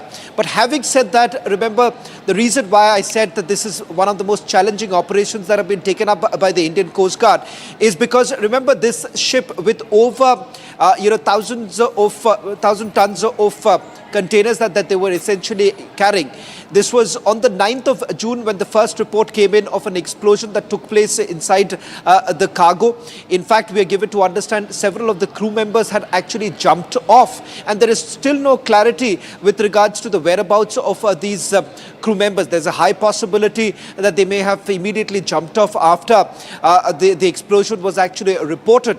But thereafter, remember, for several days put together, the Indian Coast Guard actually carried out the firefighting operations and they ensured that this does not really come close to the coast, and that has been one of the biggest challenges. What is even more surprising is that now with the salvages being brought in, we're given to understand that the fire had reignited. It once again raises questions about the content of these containers, because unless a full-fledged investigation is actually carried out, the question that comes up is that what was the cargo really carrying? It had left from Colombo and it was scheduled to reach the Navasheva port in Mumbai, and we're now given to understand that there have been certain discrepancies in what was basically told by the vessel owners with regards to what were they really carrying. Yeah. Aditya is also joining us live. Shavan, be with me. I'll quickly get in Aditya as well. Aditya, what do we know about what this ship was carrying in the first place? Now, there is some of the information which is out there, but a lot of it still shrouded in mystery. Yeah, so there were 143 as per our investigation. There were 143 dangerous goods items, but the first claimant was 157. Now, there was a gap of around 14 to 15 dangerous goods items which were in the ship. Now, what the ship was carrying was 3 to 4 different classes of dangerous goods, which were class 3, class 6.1, class 8, and class 9. Now, this was big. Now, this was some kind of a different classification of dangerous goods which were being carried out by the ship from the parent port to the Navasheva port, which was set to come before the fire got ignited in the ship. Now, Aditya, I quickly want to get in Aditya once more for a short question. Now, looking at the classification of these items, are we clear about where these cargo pieces were being shipped? Is there anything that is still shrouded in mystery? Are there any more questions that remain about where it was being transported from and where it was headed and what it contained? A lot of goods which we classified were chemicals. Now the point is, now they were chemicals. Now the question which remains quite hard is that chemical can be used either for paintings or might be used for something which can be illegal. So they were chemicals for sure on the ship, which were designated dangerous goods, which can be used for legal purpose, but can also be used for illegal purpose. Now, which can only be found out after the proper auditing or the investigation of the complete list of the goods which were on the docket can be confirmed. So the point is, there were some chemicals for sure in the ship which were transported, which were around 143. Major people who were getting imported, those items were from Bombay, from Ahmedabad, from Maharashtra, Karnataka, The point is there might be for some legitimate businesses, but a larger question looms, which is it might also be for some illegal purposes. Now, we can only confirm it after a thorough investigation being pulled out on this kind of fire which has brought on the ship. Thank you for that input. Aditya joining us with the details there along with Shavan. Thank you, Aditya and Shavan. And moving on to another breaking news input that's now coming in here on Republic TV. The Army and the Army's Design Bureau ADG Major General C.S. Mann has made a big comment on military hardware used by India, saying that no Chinese parts will be used in any military components. That's a big statement that's being made. No Chinese parts will be used in any military components in India anymore. And that the Indian Army, Air Force, Navy keeping a stringent check protocols to eliminate vulnerabilities, especially in drone systems. Now, there were sections of Indian drone manufacturers who are concerned internally as well about how Chinese systems, Chinese parts were being used by some Indian drone makers, but that will now be eliminated. Here's what the Army Design Bureau ADG Major General Mann said a short while back. Defence और modern warfare के लिए क्या आपकी planning है basically? Actually ये question आपका वैसे symposium से रिलेटेड नहीं है, पर still I just answer little bit of it कि जो है जहां तक आपने अभी ड्रोन और काउंटर ड्रोन के बारे में बोला, बिल्कुल हमारा फोकस उसके ऊपर है और बहुत कुछ हो रहा है उसके लिए. अभी जो है इवन इमरजेंसी प्रोक्योरमेंट भी आपको पता है अनाउंस करी गई है, तो उसमें भी हम जो है हमारा फोकस इसी किस्म की इक्विपमेंट के ऊपर है. एंड जहां तक चाइनीज ड्रोन का सवाल है, आपको पता होगा मैंने लास्ट ईयर सितंबर में भी बताया था कि हम एक फ्रेमवर्क बना रहे हैं. वो फ्रेमवर्क हमारा बन गया है, वो अंडर अप्रूवल है. जब वो अप्रूव होएगा तो उसके हिसाब से टेस्टिंग करी जाएगी, जिससे कि ताकि हमारे कोई भी ड्रोन्स के अंदर सिक्योरिटी वल्नरेबिलिटीज ना हो, उनका ख्याल किया जाएगा. Involved at any stage? Yes, industry is very much getting involved. Finally, it is the industry who has to do that, the bulk production. In fact, as of today, we have our various projects going on with the academia, wherein there are those startups involved along with them. So it's already right from the beginning in the R&D part of it, and then of course the D&D part of it, they are very much involved in it. Wherever it's only academia, then through the academic institute only, they're going to be transferring the technology to the industry. Like we already have an MOU with the Foundation of Innovation and Technology Transfer in Aide, Delhi, wherein our technologies, we are getting them actually productionized through the industry by carrying out the transfer of technology to the private industry. On to the biggest talking point today, and as we look at whether the Pakistan hockey team will eventually tour India, we're getting in some breaking news updates. One of the big stories we're tracking here on Republic TV, we are hearing now from our sources in the sports ministry here in India that the Pakistan hockey team is yet to apply for an Indian visa. Now, this is what we are hearing, picking up from sources within the sports ministry. The Pakistan team hasn't yet applied for a visa. There is uncertainty surrounding the Pakistan hockey team's Asia Cup 2025 participation. The players haven't yet applied for a visa. This is what we are hearing from our sources in the sports ministry here in New Delhi. Okay, and as we hear from also our viewers of what they think about this story and whether we should and why should we as a country welcome them? Why? Shekhar is joining us live from Pune. Shekhar, what's your view? What's your take? Hello. Yes, Shekhar, go ahead. Good evening. Good evening. हाँ, पाकिस्तान के hockey team को हमने कतई permission नहीं देना चाहिए. India में खेलने का कोई सवाल ही नहीं. Absolutely. आपका टीवी का वॉल्यूम शायद ऑन है, Shekhar ji. But thank you for joining us. Dinesh Patel is also joining us. Dinesh Patel जी, मेरी आवाज आ रही है आपको? I am from Canada. Yes, please go ahead. If India has got any shame, then they should allow Pakistan hockey players to come to India. Why do you say that, sir? Because when they killed 26 innocent people, they have forgotten all about it. Yeah. It is shame. Only Hijra government can give such a permission, sir, according to me. Thank you, sir. Thank you. Yeah. No, I completely agree with you. We should not. After what's happened in Pahalgam, and it hasn't even been, 2 months. Thank you for joining us. Dr. Jay Krishnan joining us live from Kerala. That was a caller from Canada with us on the phone line. But I also have Dr. Jay Krishnan from Kerala. Dr. Jay, are you there? Yes, sir. Yes, yeah, sir. wanted your view. My take is the Indian team should not entertain any kind of teams, be it sports or anything with Pakistan, unless and until they stop sponsoring the terror across the border. That's as simple and straight as that. Yeah.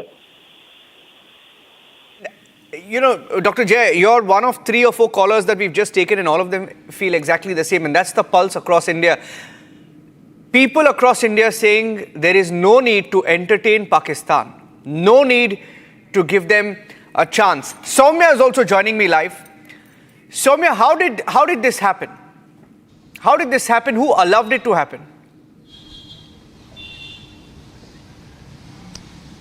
Yes, well, see, within the sources within the sports ministry have confirmed that they are allowing the travel of the Pakistani team to India to participate in the Asia Cup, which is all set to take place from August 28th of this year. Now, further confirming that they're yet to apply for the visas. Now, this comes at a point when the Pakistani Hockey Federation and the sources within the Pakistani Hockey Federation have confirmed that their participation to the event is conditional, that which means that they have to wait for an approval from their central government, and only then a decision can be taken with regards to their participation and their travel to India. So at the moment the status remains unclear, but if we talk about 2 different sides here, Indian Hockey Federation goes on to say that no formal communication has been received by them from Sports Ministry confirming whether the team will travel or not travel to India participating.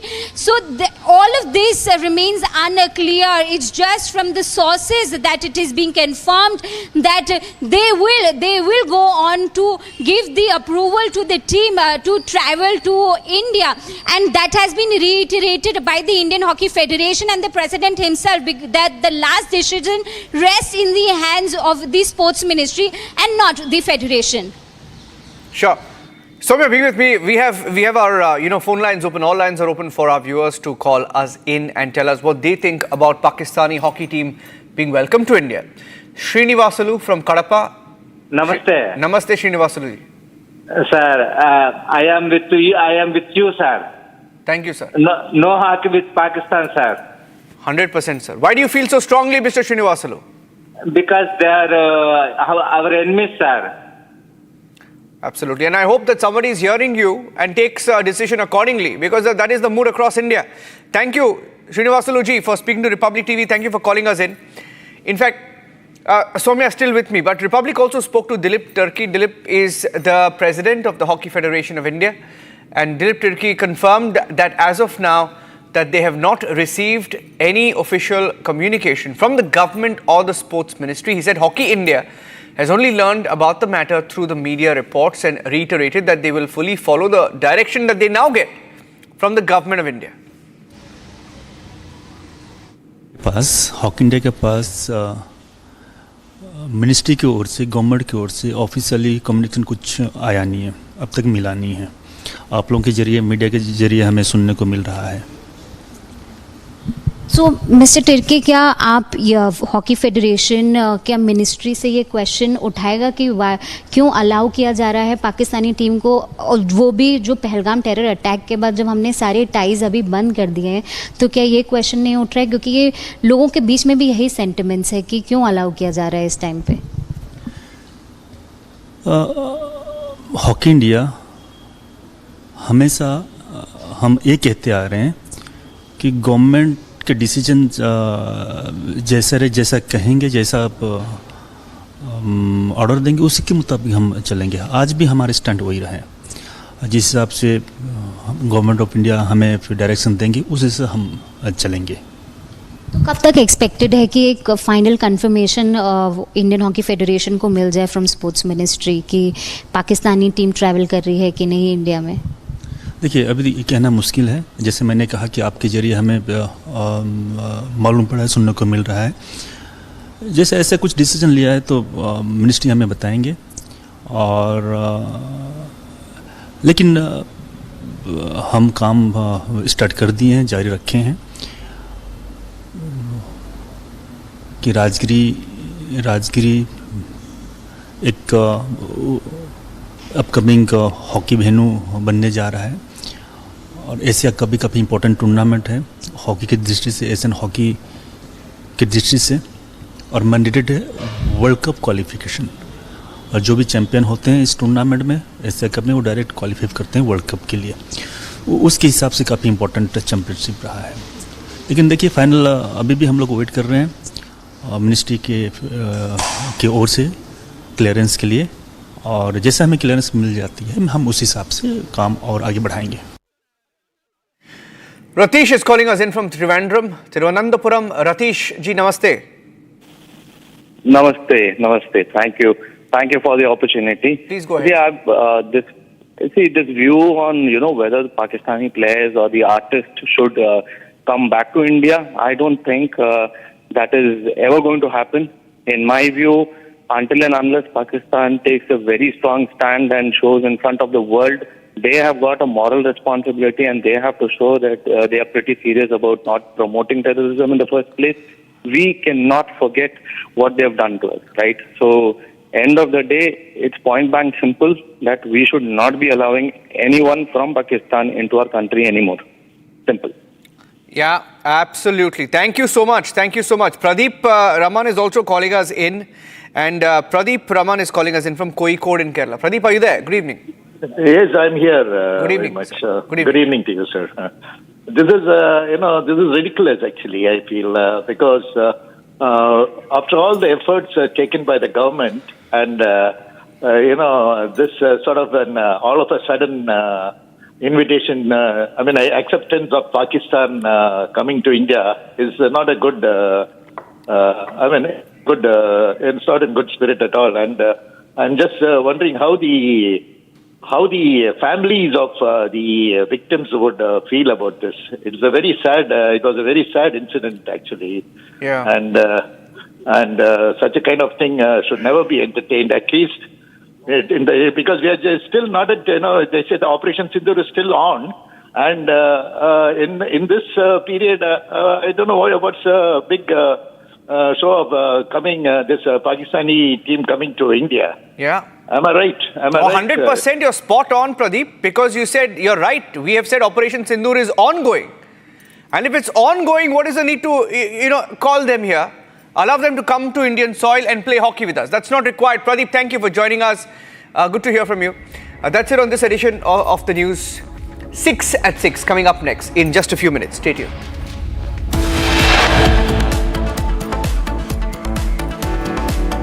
India sends a message to China saying it is only the Dalai Lama who can choose his successor.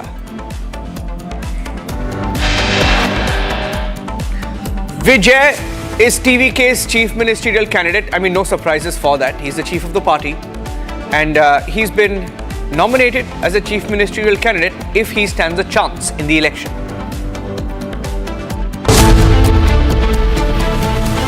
Hi, this is Chef Ranveer Brar. Guarantee you brilliance on behalf of IIHM. MDH की देगी मीरज, देगी मिर्च का तड़का, अंग अंग फड़का। MDH की देगी मीरज।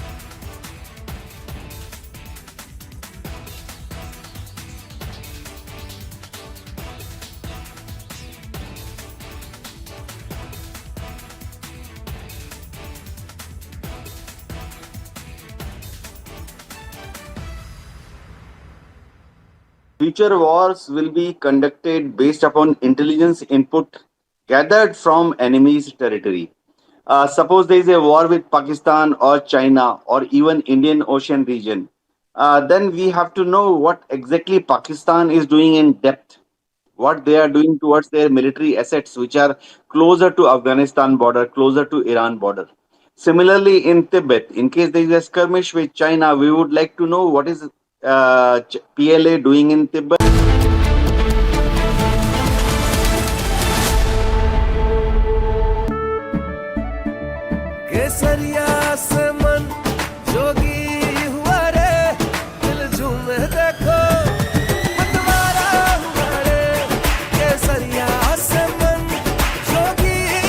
हर पल मनाओ केसरी त्योहार।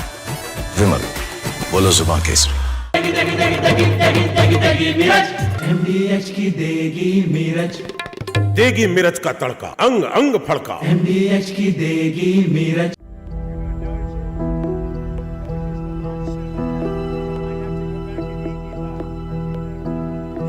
I don't know. I think we'll have to take a look. We might have to put Doge on Elon. You know what Doge is? Doge is the monster that might have to go back and eat Elon. Wouldn't that be terrible? He gets a lot of subsidies, Peter.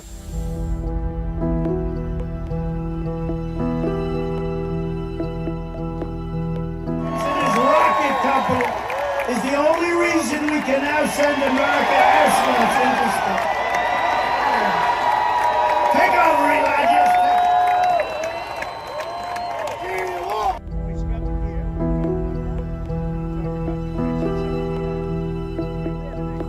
But Elon's very upset that the EV mandate is going to be terminated. And you know what? When you look at it, not everybody wants an electric car. I don't want an electric car. I want to have maybe gasoline, maybe electric, maybe a hybrid, maybe someday. From Asia's largest news headquarters,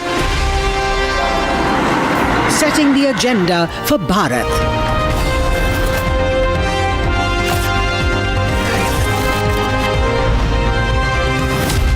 You're watching Republic.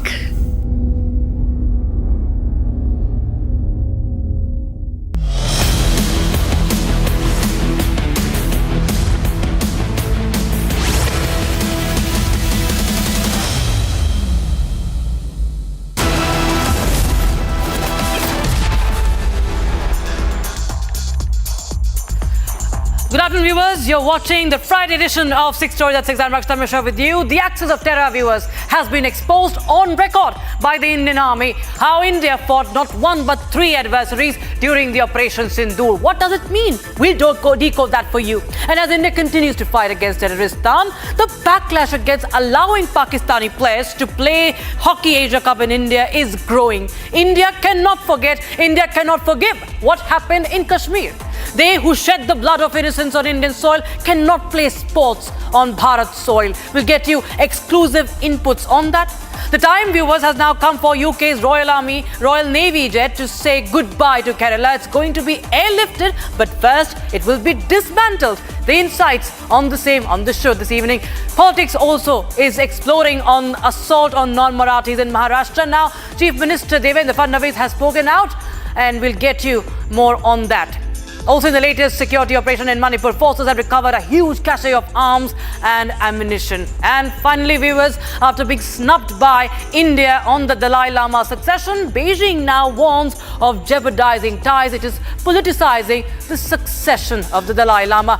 First, we start with the top story on our 6 Stories at 6, viewers. The Indian Army today put on record that India fought against 3 adversaries during Operation Sindoor. It's a significant revelation on the deepening strategic nexus between China and Pakistan.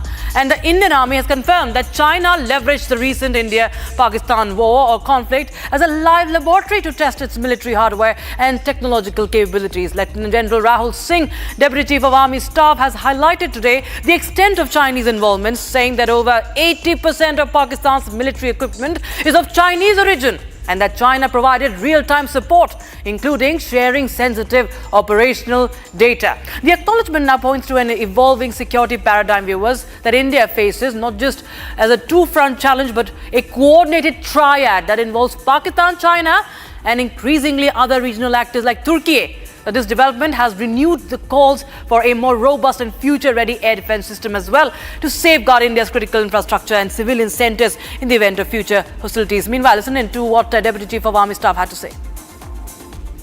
Few lessons that I thought I must flag as far as Operation Sindoor is concerned.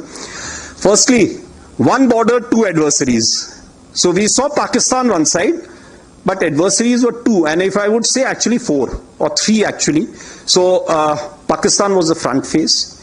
We had China providing all possible support, and it's no surprise because if you were to look at statistics, in the last 5 years, 81% of the military hardware that Pakistan is getting is all Chinese, 81% of that.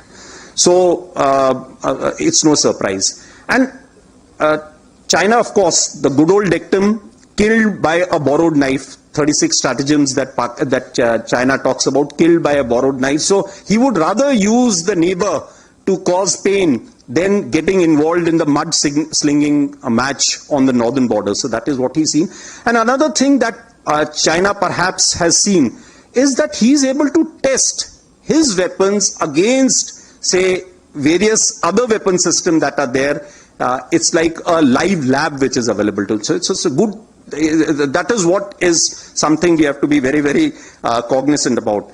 Again, Turkey also played a very important role in providing the type of support that was there. Bayraktar, of course, he's been giving from before. We saw numerous other drones also coming in, landing in the face of war, during the war, along with trained sort of individuals who were there. When the DGMO level talks were going on, Pakistan actually was mentioning that we know that your such and such important sort of vector is primed and it is ready for action. I would request you to perhaps, pull it back. So he was getting live inputs as far as from China. So that is one place we really need to move fast. So they were getting live inputs from China, viewers. This has been exposed time and again. In fact, Pakistan itself exposes that. Just take a listen into Pakistan's admission. Defense Minister Khwaja Asif had said just a week back how China continues to share intel with Pakistan. These days, the countries which are close to each other, strategically speaking, they do share, intelligence. They do share. So specifically on Indian air defenses or missiles and they do flight share. paths. It is very normal if we are sharing any information which we have, which can threaten us or the Chinese, because Chinese also have problems with India. So I think it's very natural if we share intelligence, which is gathered through satellites or gathered through other means. Meanwhile, viewers, we have, of course, more updates coming in. We have, we have Major General K.K. Sinha joining us on the broadcast for more. Major General Sinha, well, we've known all this while about how China continues to aid Pakistan. We've discovered Turkey's drone as well. Now that our army has put it on records, what really changes? With China and Turkey also being named by the army on record, and what sort of a challenge this axis of terror now poses? Good evening, Ranjan. See, the deputy chief today, he has put in straight record, when starting with saying that it is not a surprise. We were knowing that, the Pakistan and China have hands in glove. And what he said, which is very important to underline and score, that China has got a tendency to, borrow a knife and then use that knife, against the adversary. So as for, point to note it that, the three adversaries and the same frontier, which the Indian military might has able to take on, right and proper. And they have to kneel down, they have to beg, to stop it. And India has done it in style, and Indian military has done it and shown its prowess the way it has carried out. We were also surprised, being, I have got 40 years of military service. See, when you only do not see in a combat, but this is the first time, if you see in the history of India and Pakistan and China, since we have got the independence, this type of hands in glove, three countries joining against you, and you absolutely come out victorious in that, where the adversary has to kneel down and beg for, ceasefire. That is very important. 81% odd weapon and equipment which is coming from China, and testing it in the combat condition. He has brought it out. And in this, whether it was, their complete aerial system, there is a weapon equipment like radars and all those things, missiles. More or less everything has come out to be a failure. I do not know the validations will be carried out, especially of the air power in J-10 and J-20 series of, he had used those. And that validations Indian military must be carrying it out, especially the Air Force. They will come to know how they have performed on ground and how we are able to infiltrate through. Because this battle was 4 days, very intense. We were cautious on the first day. But last 2 days, it was all out in our favor. We had the supremacy of air. We were able to destroy. We have penetrated their complete air defenses and hit them so hard. Not only the terrorist target, the military infrastructure. That, I think, setback which China will actually licking down. The Pakistan must be licking down. And the Turkey, which provided the, drone, basically TV2 drone, but they are and trained operator. Right. That is something the world has seen, and that's why the world has become more sobering after this Operation Sindoor 4 days intense fighting.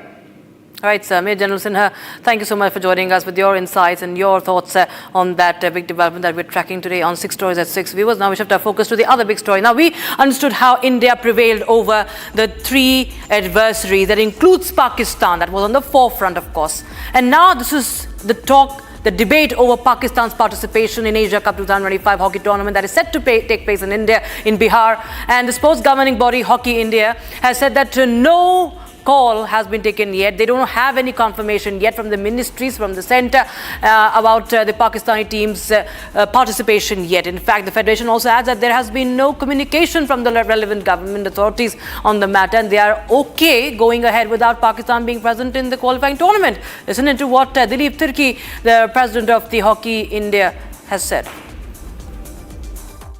अब तक हमारे पास hockey India के पास ministry की ओर से, government की ओर से officially communication कुछ आया नहीं है, अब तक मिला नहीं है. आप लोगों के जरिए, मीडिया के जरिए हमें सुनने को मिल रहा है.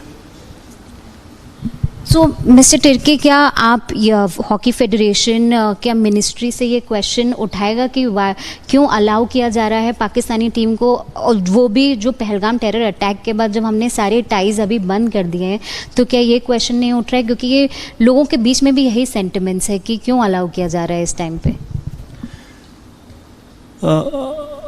हॉकी इंडिया हमेशा हम ये कहते आ रहे हैं कि गवर्नमेंट के डिसीजन जैसा कहेंगे, जैसा आप ऑर्डर देंगे, उसी के मुताबिक हम चलेंगे. आज भी हमारे स्टैंड वही रहा है. जिस हिसाब से गवर्नमेंट ऑफ इंडिया हमें फिर डायरेक्शन देंगे, उसी से हम चलेंगे. पहले तो जो भी था वो भारत सरकार पर ही हम लोग, तो जो भारत सरकार का डिसीजन होगा, जो भारत सरकार इस पर निर्णय लेगा, हम लोग पूरी तरह से उनके निर्णय पर थे कि जो भी भारत सरकार का निर्णय होगा वो हॉकी इंडिया फॉलो करेगा. हमको चैनल के माध्यम से ही मालूम चला है कि पाकिस्तान टीम को एशिया कप के लिए और जूनियर वर्ल्ड कप के लिए मेरे ख्याल से भारत सरकार परमिशन दे दिया है आने के लिए. तो अब इसके लिए हम लोग तैयार हैं. तैयारी कैसे चल रही है? ऑफ कोर्स जो पॉलिटिकल टेंशन है, जो बायलैटरल टेंशन है दोनों देशों के बीच, उससे ये प्लेयर्स का कैसा इम्पैक्ट पड़ता है? आप इसके बारे में कुछ बताइए. देखिए, जब 2 कंट्री में आपस में अगर बहुत ये होता है ना, तो मेरे ख्याल से खिलाड़ी ही ऐसे होते हैं जो दोनों कंट्री का जो माहौल है वो थोड़ा ठीक करते हैं. And senior sports journalist Debashish Datta joins us on the broadcast. Mr. Datta, well, this is a raging debate that is going on right now. It's been just 2 months to the Pahalgam terror attack. There has been a history with Pakistan when it comes to terror attacks, and we've engaged with Pakistan time and again on multinational events. But this time, India is saying no, and India has, carried out the biggest ever operation against Pakistan. It's unprecedented. And now, welcoming Pakistani team on Indian soil, sir, is something that is not going down well with the Indians. the Hockey Federation, the Hockey India is just passing the buck right now. There's no official word from centre. How do you see this, sir, and what are your thoughts on this? Let me use one cricketing phrase. It's very simple that, it was almost a bouncer which was just knocking down our heads. And bolt from the blue, we are all surprised, not pleasantly surprised, but we are shocked with the decision. I would like to know who are the persons behind taking these decisions. I would like to know, because are we to believe that government is backing this decision? The ice has not melted, and we should not allow Pakistan in any sports, wherever they are coming. Like Asia Cup cricket is also coming, and there is a debate whether it would be held in Pakistan or in Dubai or in Sri Lanka. We should not play against them. This is my stance. And, we don't understand that why time and again India has welcomed Pakistan. We did that in 2023 as well. Nothing has changed with Pakistan. There are people who talk about cricket diplomacy. They talk about sports diplomacy.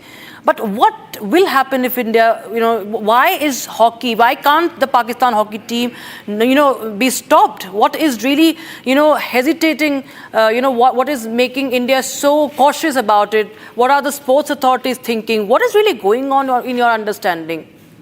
We would become a laughing stock in all over the world when they would come to know that India is ready to welcome Pakistan, any team, whether it is football, hockey, cricket, Kho-Kho, Kabaddi, anything. We should not play against them. As simple as that. Right, sir. Thank you so much, Mr. Debashis Datta, for joining us with your very straightforward thoughts on the show, on this story, 6 Stories at 6. We will shift our focus to the other big story that we're tracking here. Nearly 3 weeks after a British F-35B stealth fighter made an emergency landing at Thiruvananthapuram airport, the high-tech jet is set to be airlifted by none other than a C-17 Globemaster. Now, it's an unusual move for a jet of this class, but the grounded warbird has left the British Royal Navy with just few options. Watch this. After being stranded in Kerala for over 19 days, the British F-35B will now be partially dismantled and flown back aboard a Royal Air Force C-17 Globemaster. A dramatic solution for one of the world's most advanced combat aircraft grounded far from home. The F-35B, a fifth-generation stealth fighter with a short takeoff and vertical landing capability, has been parked on Indian soil since 15th of June, grounded by weather and later by technical failure. The cargo bay of the so-called the C-17 is definitely, the dimension of it will not allow this particular jet, the F-35, to in fact be fully fitted without taking out its wings. In fact, the C-17's cargo bay, it measures around 26.8 meters into 5.5 meters into 3.76 meters. Now, this particular cargo bay is designed to actually take around 120 paratroopers and small scale machineries like vehicles and all that. But to fit an F-35 like this, which has a wingspan of around 35 feet and also which has a dimension which is around the tail height of around 4.6 meter. This 4.6 meter tail height is a problem, and that is where that if the authority, the Lockheed Martin engineers who will be heading this operations, essentially they will have to remove this particular tail head in order for the flight to be taken on a C-17. In fact, there could be other options also. I mean, there are bigger aircraft which could be brought in to take it without cutting off his wings. Essentially, the issue, what you see, this flight over here, which is lying here, today is day 20. In fact, June 14th night it landed in the dead of the night, and it still remains over here. It's languishing here. It has been grounded. As per the defense treaties that has been signed, international defense treaties that has been signed, a plane, this plane where the location of this plane, where this plane is right now, it is considered as a country. So essentially, there cannot be any Indian who's supposed to even go there. So that is a rule which India also abides by. And this particular aircraft, which landed over here due to a technical failure, mostly been stated as a hydraulic failure. What we understand is that for 20 days, the crew members have not been able to identify what the exact problem is. And also, tomorrow they are likely to come, a bigger crew member, around 30 members are supposed to come in a special military aircraft over here in Thiruvananthapuram in this very bay. The jet made an emergency diversion during an Indo-UK naval drill, unable to return to the HMS Prince of Wales due to bad weather and low fuel. A team of British engineers was flown in to assess the damage, but efforts to get the jet airborne again failed. Now, in an extraordinary move, the UK plans to fly the fighter back aboard a C-17 Globemaster, one of the few aircraft capable of carrying such a payload. The Indian Air Force and airport authorities are coordinating logistics, moving the F-35 into a secure hangar before the massive lift-off operation. The F-35 program is the most expensive weapons initiative in military history. Deployed from Syria to the South China Sea, its missions are often secret. But this one, grounded in Kerala, has become its most public chapter yet. In a shocking case from Mumbai, 7 members of Raj Thakrae's Maharashtra Navnirman Sena, the MNS, has been accused of brutally assaulting a Mumbai shopkeeper for not speaking Marathi. Now, they were released just shortly after being detained, viewers, triggering widespread outrage and questions over political impunity. The incident took place late Sunday, viewers. We're talking about this today. And now there has been a political reaction that have come in on that. There have been a war of words that in fact has entailed. In the latest, we have the Maharashtra Chief Minister Devendra Fadnavis assuring strictest action on that. Listen in. देखिए, Meera road की घटना के तुरंत बाद FIR भी दाखिल हुआ और कार्रवाई भी हुई है। इस प्रकार से कोई भाषा के आधार पर गुंडागर्दी करेंगे तो हमारी सरकार उनको छोड़ेगी नहीं, उनके ऊपर कार्रवाई करेगी। मैं वापस कह रहा हूं, स्वभाषा का अभिमान होना चाहिए, मातृभाषा का अभिमान होना चाहिए, पर उसको आगे करके अगर कोई गुंडागर्दी करेगा तो सहन नहीं किया जाएगा। कल जो मीरा रोड ने कुछ दिनों पहले जिन्होंने वो 6-7 लोगों ने जिस तरह जिन्होंने हाथ उठाया, उनको पुलिस ने गिरफ्तार कर चुकी है, कड़ी से कड़ी कलम लगा चुकी है और उनके ऊपर जो एक्शन लेना है वो शुरू हो चुका है।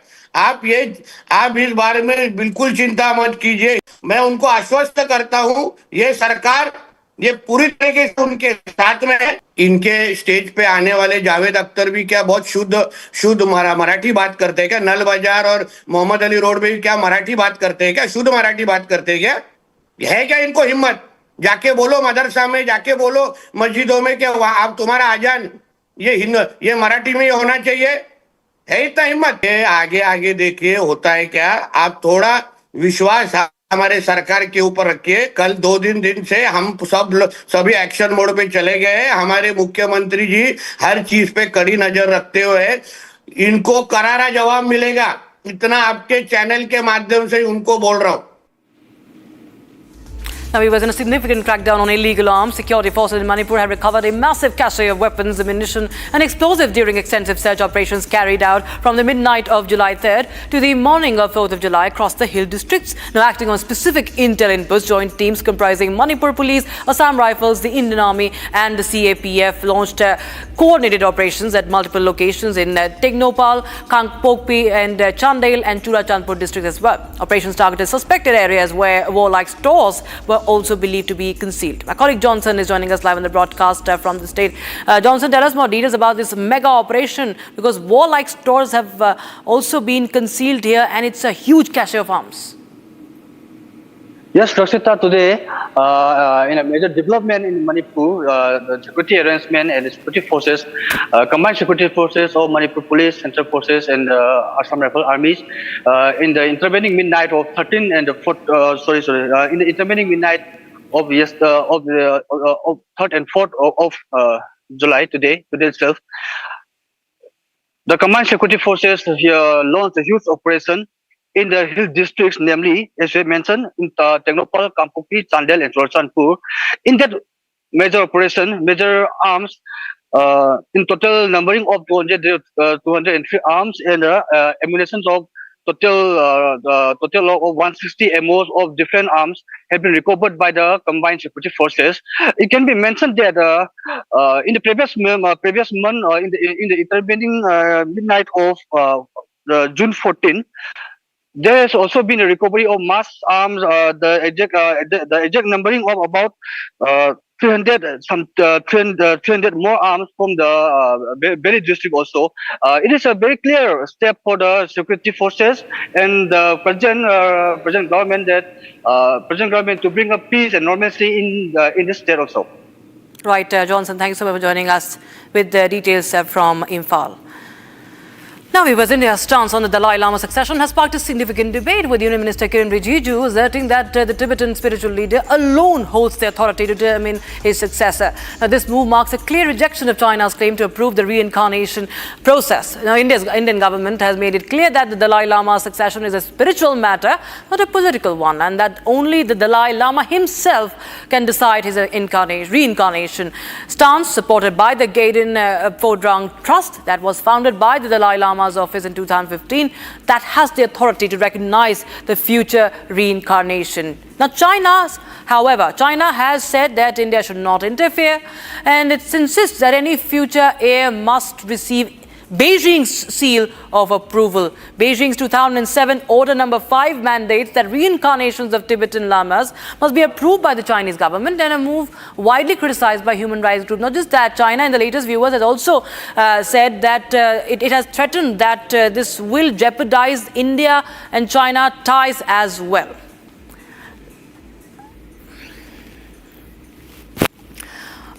Right, with that, it's time to take a quick break, viewers. That's all we could pack in this edition of 6 Stories at 6. Thanks for watching.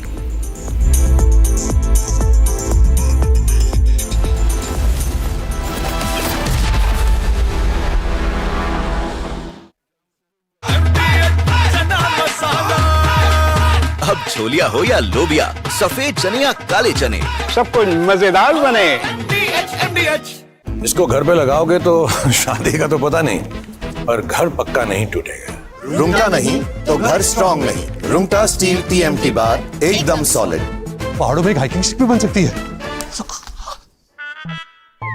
MDH की हल्दी मिर्ची धनिया करे कमाल, ये रंग दे, ये खुशबू दे, ये तीखा, ये कम पड़े, क्या निराला MDH masala.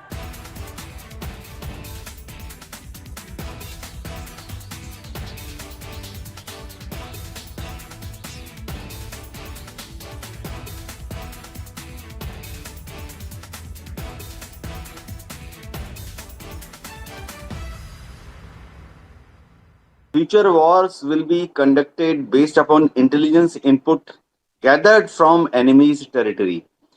Suppose there is a war with Pakistan or China or even Indian Ocean region, then we have to know what exactly Pakistan is doing in depth, what they are doing towards their military assets, which are closer to Afghanistan border, closer to Iran border.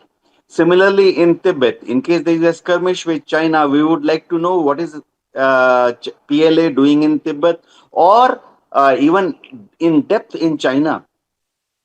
Similarly, in case there is a war, Pakistan Navy or PLA Navy may operate from Indian Ocean region to cause damage to our coastal installations, both military as well as civilian. So we would like to know well in advance what they are up to. These kind of intelligence gathering activities were on earlier also, but they were not very organized on military scale. You see, earlier we had some satellites which ISRO had launched. We had cartograph series of satellites. We had reset set of satellites which were rather radar imaging satellites. The resolution was not very good, and we had GSAT, we had INSAT, but their orbiting time was very long. That means they will pass over an enemy target area, say after 4 hours, after 8 hours, because they were in polar orbit. So now a need was felt by Indian defense community that we should have a series of satellites which should have three special requirement. One is they must pass over target areas in depth. That means they must pass over mainland China. They must.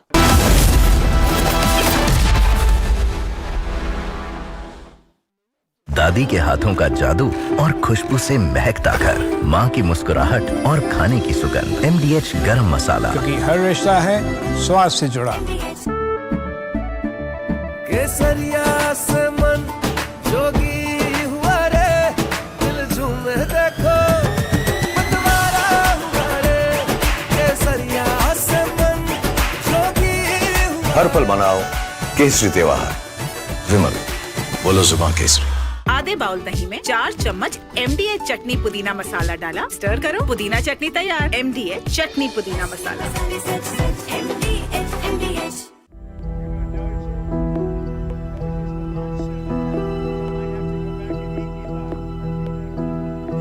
I don't know. I think we'll have to take a look. We might have to put Doge on Elon. You know what Doge is? Doge is the monster that might have to go back and eat Elon. Wouldn't that be terrible? He gets a lot of subsidies, Peter.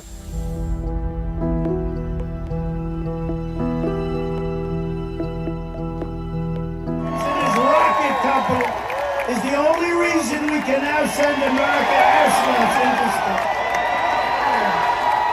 Take over, Elon.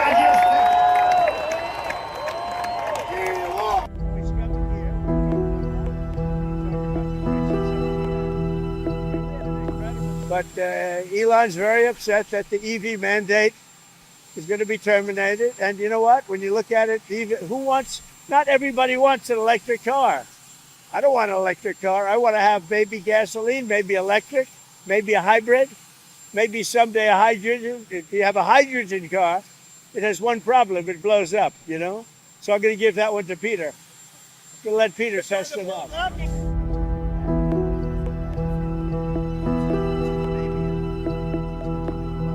This is not the end of Doge, but really the beginning. My time as a special government employee necessarily had to end. It was a limited time thing. It's 134 days, I believe, which ends in a few days. So that it comes with a time limit. But the Doge team will only grow stronger over time. The Doge influence will only grow stronger. I'd liken it to sort of Buddhism. It's like a way of life. So it is permeating throughout the government. And I'm confident that over time we will see $1 trillion of savings and a reduction in $1 trillion of waste and fraud reduction.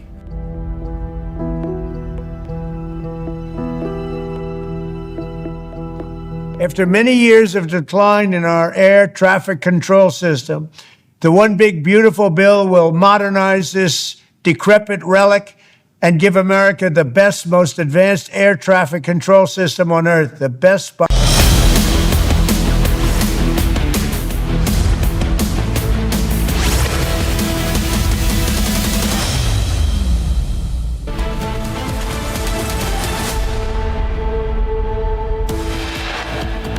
After 25 days, fire reignited on board a One High 503, the burning ship currently outside India's economic zone.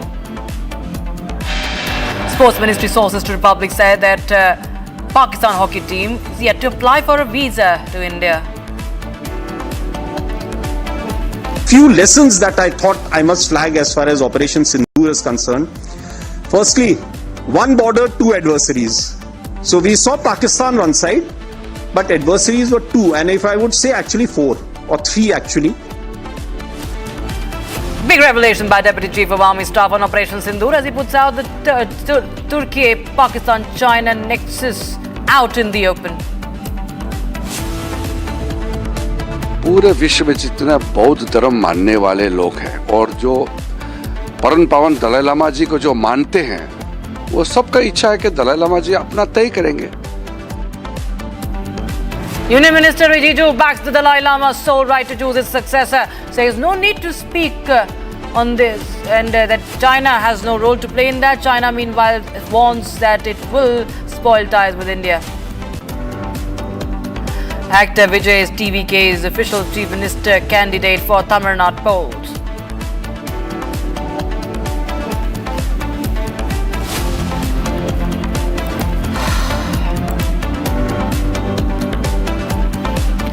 Right, we start with breaking news coming in right now. This is a reaction coming in from the Indian Army. Now, Army Design Bureau's ADG, Major General C.S. Mann, has said, and I quote, "No Chinese parts will be used in any military components.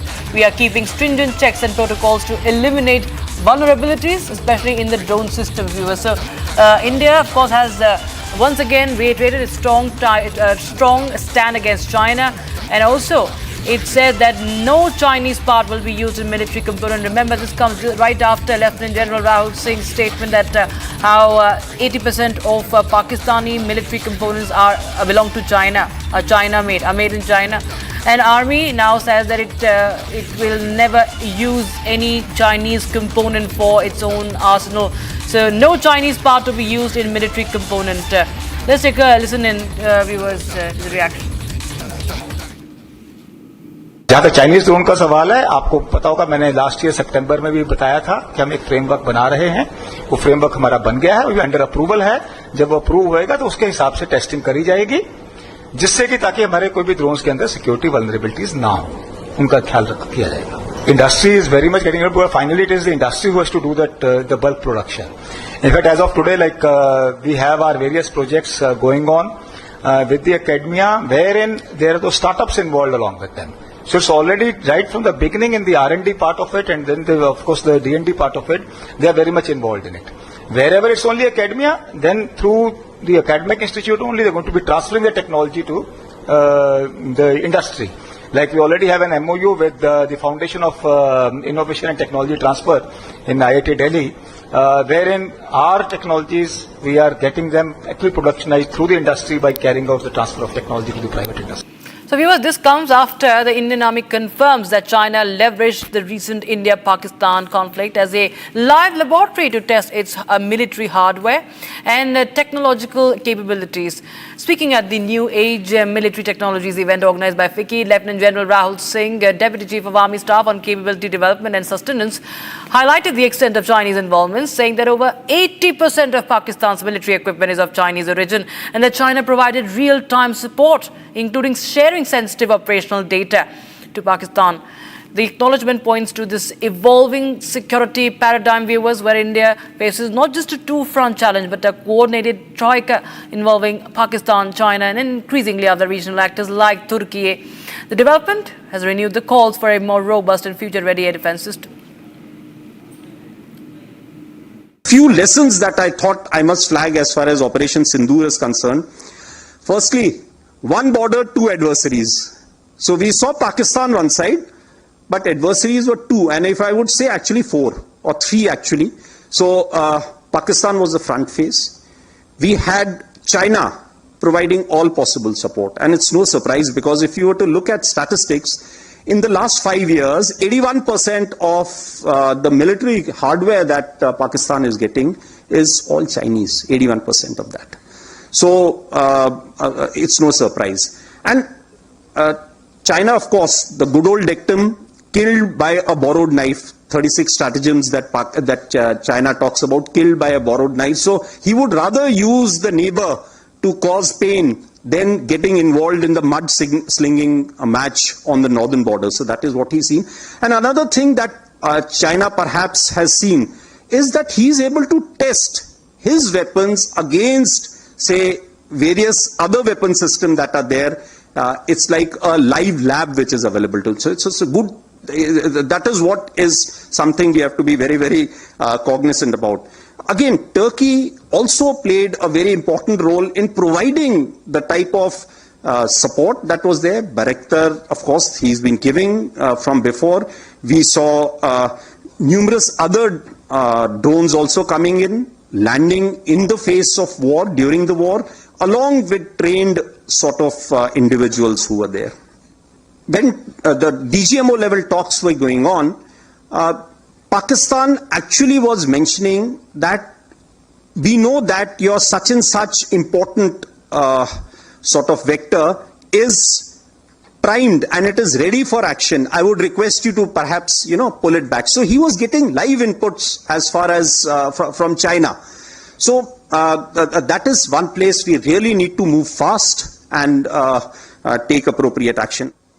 Pakistani side decided that no, they wanted to, sort of come equal. They engaged our military targets. So in step 2 of the escalation, a very strong message was sent by engaging their military targets in a manner that on 10th of May, there was a message from the military operations, Pakistan, that they would want a ceasefire to ensure that we end the conflict on top of the escalation ladder. And thereafter, of course, it is all about information warfare, how the narrative shape out. That's another domain that could be discussed. And the reason why this particular thing happened, because there was a punch that was ready, and they realized that hidden punch, in case that comes through, Pakistan would be in a very, very bad condition. So that was the reason why they asked for a ceasefire. Viewers, with that, we take a quick look at some more stories from across the country. This is Bharat in 1 minute. Bharat 1 minute brought to you by Canara Bank. Together we can. On Sri Amarnath Yatra preparations, SSP Sandeep Mehta says that Kishtwar district has made solid preparations on the Kishtwar-Badod route. 4 checkpoints have been set up on the NH244 with the main checkpoint at Baggar. He said that when the Amarnath Yatra crosses this point, the police party ensures that no unscrupulous elements pass through. A man in Bengaluru attempted to set a house on fire over an alleged financial dispute. CCTV footage captured the accused, identified as Subramani, pouring petrol on the house and then setting it ablaze. The house belongs to Venkataramani and his son Satish. Neighbours noticed the fire and managed to extinguish it, preventing casualties. The incident is linked to 7 to 8-year-old 5 lakh loan that was taken and never paid off. FIR has been filed. Vehicles struggle to cross a severely waterlogged road in Tharad following heavy rain.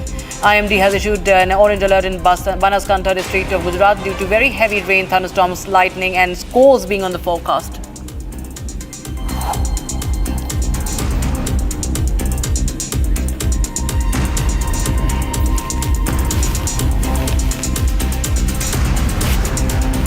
Now, Assam Chief Minister Himanta Biswa Sarma has announced the signing of Memorandum of Understanding to define boundaries between Assam and Meghalaya. Now, in a post on social media X, the Chief Minister has written that the signed MOU would help people and administration have some clarity on the jurisdiction and would allow governance to shine in the once grey areas.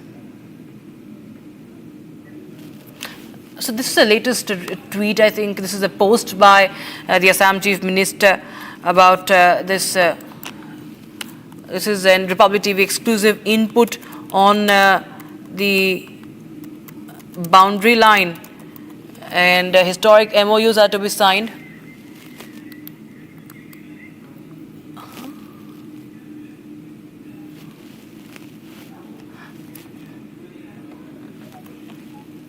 Viewers, we will get you more updates on that. Assam Meghalaya to sign MOU on the interstate boundary. We have Preston Tiansong, Deputy Chief Minister of Meghalaya, joining us. Mr. Tiansong, this is a big development announced by the Chief Minister of Assam himself, sir, about the MOUs, sir. How do you see this development? Yes, I think this is a good news, and we really created a record once again from both the state government.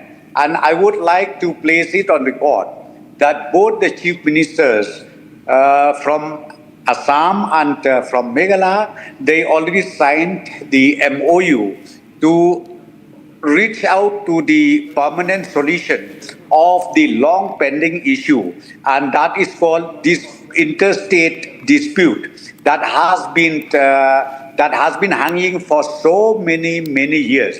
But today, let me tell you one thing: out of the 6 area of differences, 3 of them now the final demarcation and even the erection of a permanent pillar who can really make sure that the boundary dispute is totally resolved. And I would like to inform you that now the survey and also the erection of the permanent pillar is still on in both sides of the state. Right, Mr. Preston Tansong. We also want to understand what sort of issues are in focus that will be now resolved thanks to these historic MOUs being signed, sir. I would like to, first of all, place it on record again our gratitude to the Honorable Chief Minister of Assam, Dr. Himanta Biswa Sarma, under his dynamic leadership. Ultimately, both the chief reached to the point where they would like to resolve these pending issues, which was lying for not less than 50 years now. So now, as I said to you, the first phase of the joint inspection was completed last year itself, last year itself, and now in those 6 area of differences, and now one of these area, the permanent erection of pillars is started, and their work also is on. And sir, from when will the changes be put in place? When will it see the implementation on ground? No, now the work is on. Okay. That's what I'm telling you. We do have 3 places right now where the pillar erection has started. One is, we call it Tarabari area. Then number 2 is, we call it Gizang area. And the third one is Ahim area. These 3 areas falls under West Khasi Hills district. And the construction of a permanent boundary pillar is on.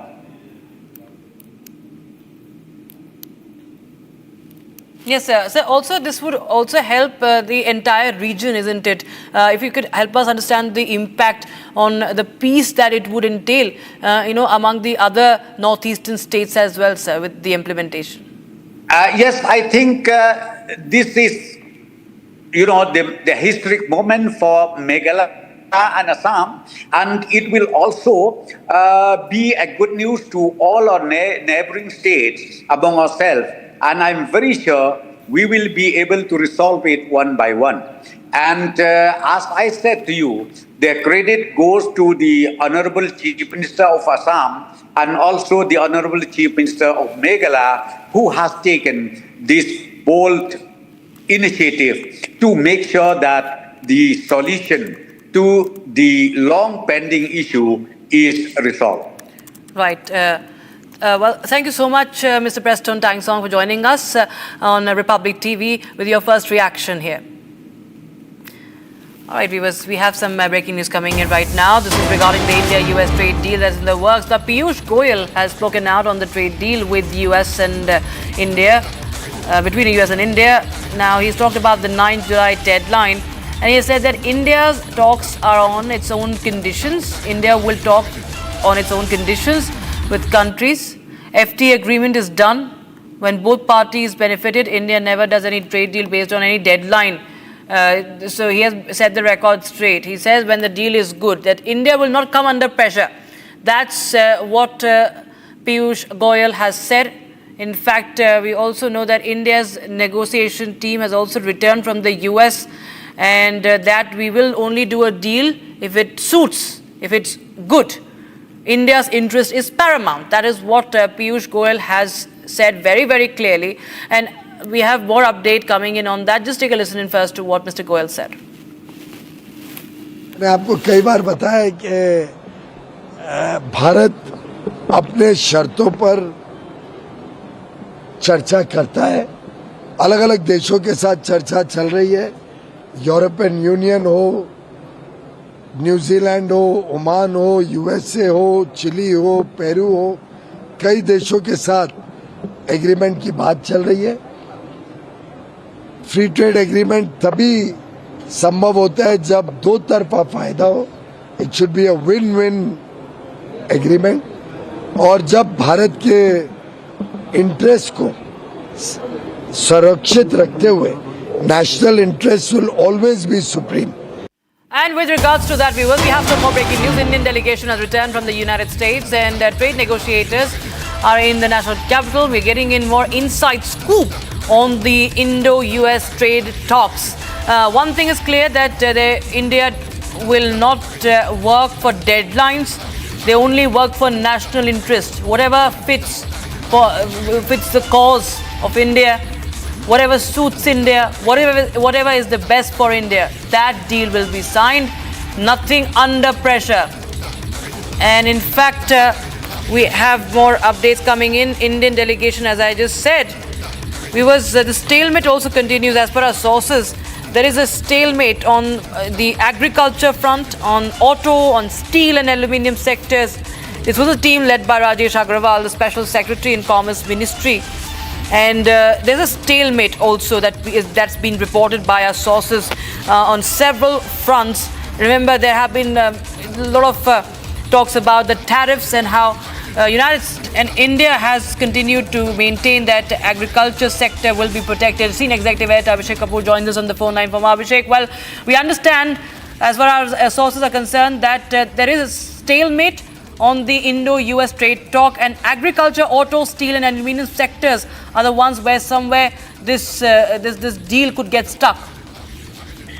Well, you see, we have been informing our viewers about the painstaking talks going on between two sides, clause by clause, sector by sector, and the fact that the team of Commerce Ministry and its key negotiator, Rajesh Agrawal, who's a special secretary in the ministry, has returned from the United States just a couple of hours back as we speak to New Delhi, is sort of an indication that maybe there is a stalemate. Now, we have been talking about American aggressive push, for example, Rakshita, on genetically modified crops, India to give access to American soybean and maize, for example, among other things.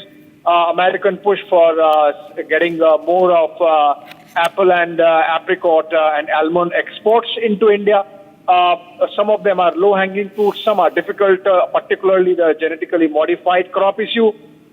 Then there are tariff issues in the auto sector domain. The fact that the United States has unilaterally imposed duties as high as 50% on steel and aluminium sector, which is sort of an equalizer in terms of India's exports to the United States. So essentially taken together, if you look at all these developments, both return for the team of negotiators and the statement made by Piyush Goyal, which we just heard the Commerce Minister saying that we are not going to, go follow any deadlines because the deadline obviously is put by President Donald Trump, and it's of course not specific to India. The July 9 deadline is for the rest of the world also, but those deadlines cannot be met just because those deadlines have to be met because these tariff duties and guarding India's interest, guarding the interest of Indian farmers, that's also a significant aspect of any and every trade negotiation. So I think if you club the two developments together, Rakshita, that the information we have broken about the trade negotiating team returning back to New Delhi from Washington, D.C. after having spent more than a week. In fact, they were to return on the 1st of July, but or 30th of June, in fact, and they had extended their stay, hoping that some sort of agreements and understandings would be reached. But obviously, that seems not to have happened. And despite the extension of their stay, they are back. And with the statement that has been made by Commerce Minister Rakshita, it is clear that what was expected to be a mini trade deal to be announced possibly on July 4, which is an important day for the United States, and they are looking at making some similar announcements on their Independence Day with other countries. But obviously, it seems that in the case of India, we might have to wait for a while. It can still meet the July 9 deadline for the Americans, but for India, I think the Commerce Minister making it amply clear that our concerns have to be addressed, be it a mini deal or a full deal, irrespective. Each clause and sector, they have the conditions and the concerns that we have to be met. Otherwise, of course, we can wait and full negotiations can go on, as seems to be the intent that comes out of the statement as of now. Absolutely. In fact, we have to understand that, how, Trump has been arm twisting countries, has also putting pressure on several countries with deadlines, which India has dug its heels and says that we are not coming under any pressure. And, the case in point is also how we continue to protect our agriculture sector. Agriculture and dairy are the two important points here, and how India continues to protect the agriculture sector. And if we talk about going to detail, Abhishek, if you could explain to our viewers how India can actually not negotiate on that front, because we see that, the scales are actually tilted on, US favor, because we've seen that there are a lot of subsidies given in US as far as the agriculture sector is concerned, as opposed to what Trump always harps on, saying that he wants a level playing field. It's not going to be a level playing field if India negotiates on agriculture, dairy sector. Well, absolutely. Agriculture is one, dairy is another. So when it comes to agriculture, the issue of subsidies is huge, in billions of dollars. American farmers, and remember, American farmers typically are huge, big farmers. They are not small and marginal farmers like India. So obviously, Indian farmers need protection. The trade deal cannot expose them. Any trade deal, for that matter, cannot expose them to the kind of massive production. In the sense that what United States has is a typical surplus economy system, and that surplus economy system cannot be imposed on small and marginal farmers of India. In fact, that's been India's position from the time of World Trade Organization negotiations, and even before that, going back to the GATT and earlier trade negotiations that used to happen, Rakshita. Coming to dairy, of course, in the dairy sector also, while India has robust performance, being the biggest dairy producer in the world in terms of milk production, but still in terms of processing, the Americans perhaps, and also in terms of per capita availability, they have again a surplus and glut economy, which of course can go against India. So on those issues also, significant talks going on, which means trade deal not happening anytime soon. Right. Abhishek Kapoor, thanks so much for joining us with those details and insights, and of course the inside scoop on the India-US trade talk. All right, it was time for a short break, but don't go anywhere. We will be right back with more news and updates.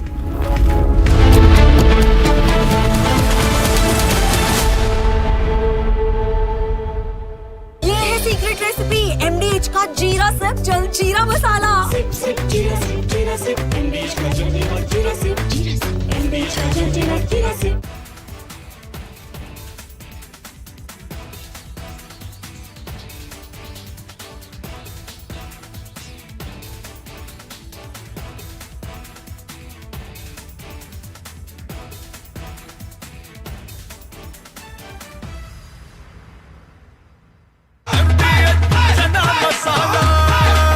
अब छोलिया हो या लोबिया, सफेद चने या काले चने, सब कुछ मजेदार बने।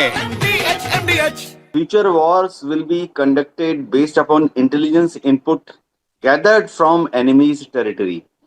Suppose there is a war with Pakistan or China or even Indian Ocean region, then we have to know what exactly Pakistan is doing in depth, what they are doing towards their military assets, which are closer to Afghanistan border, closer to Iran border. Similarly, in Tibet, in case there is a skirmish with China, we would like to know what is PLA doing in Tibet, or even in depth in China.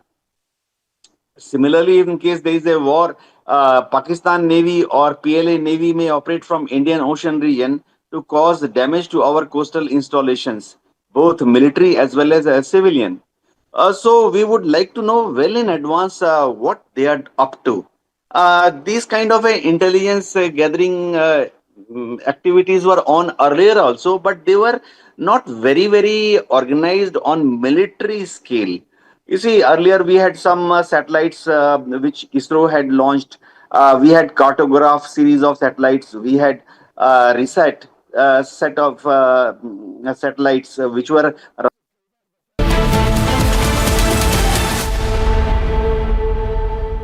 Hi, this is Chef Ranveer Brar. Guarantee you brilliance on behalf of IIHM.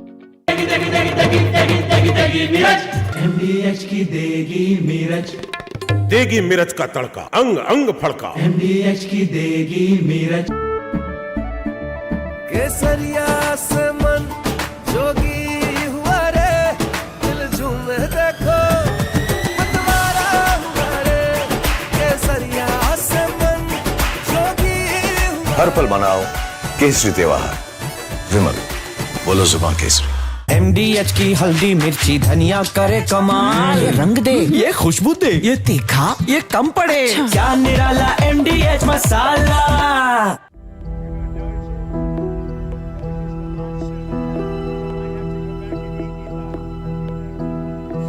I don't know. I think we'll have to take a look. We might have to put Doge on Elon. You know what Doge is? Doge is the monster that might have to go back and eat Elon. Wouldn't that be terrible? He gets a lot of subsidies, Peter.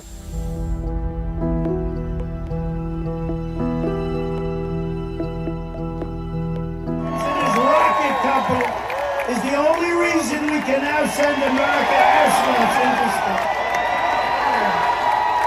Take over, Elon.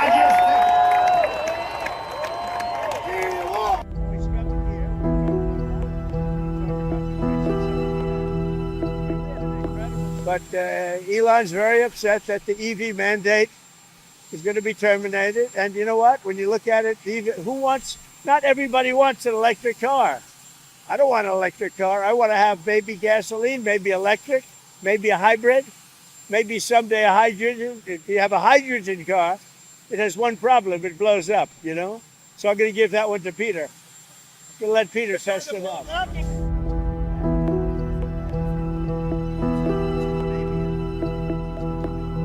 This is not the end of Doge, but really the beginning.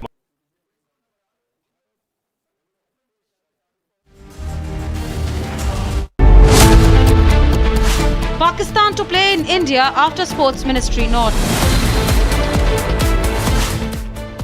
Hockey diplomacy faces nationalist firestorm.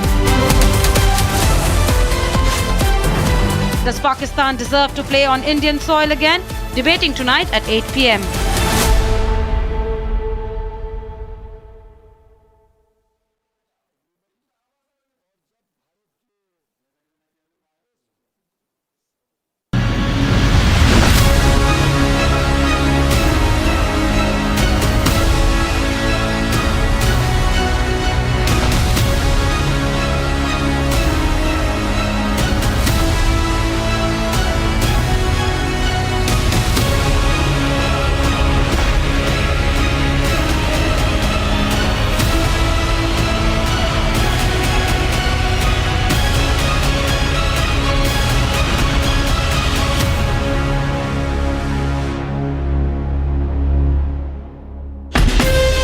From Asia's largest news headquarters, setting the agenda for Bharat.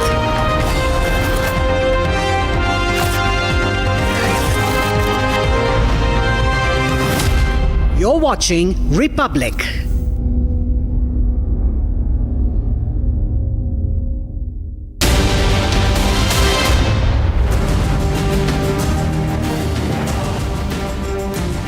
Thank you for joining us on This Is Exclusive. Ladies and gentlemen, just before coming to the studios, we had planned 3 exclusives, but there is a change of plan, a big breaking news development. We were expecting a mini trade deal. Instead, we hear that the trade deal between India and the US could be delayed. We have more than that coming up in the next few minutes. Here are the headlines.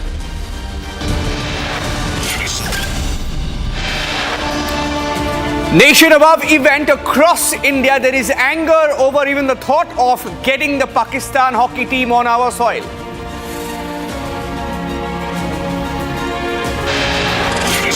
Hockey Federation is confused. First says there is a go-ahead from the government, then says there is no clarity from the government. The onus is completely on the government, but the government itself is on record just silent.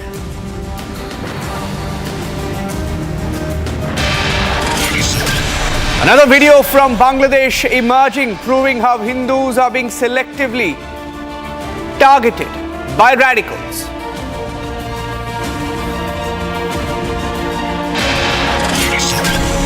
He addressed Bharat, he spoke to the Prime Minister, and then he interacted with students.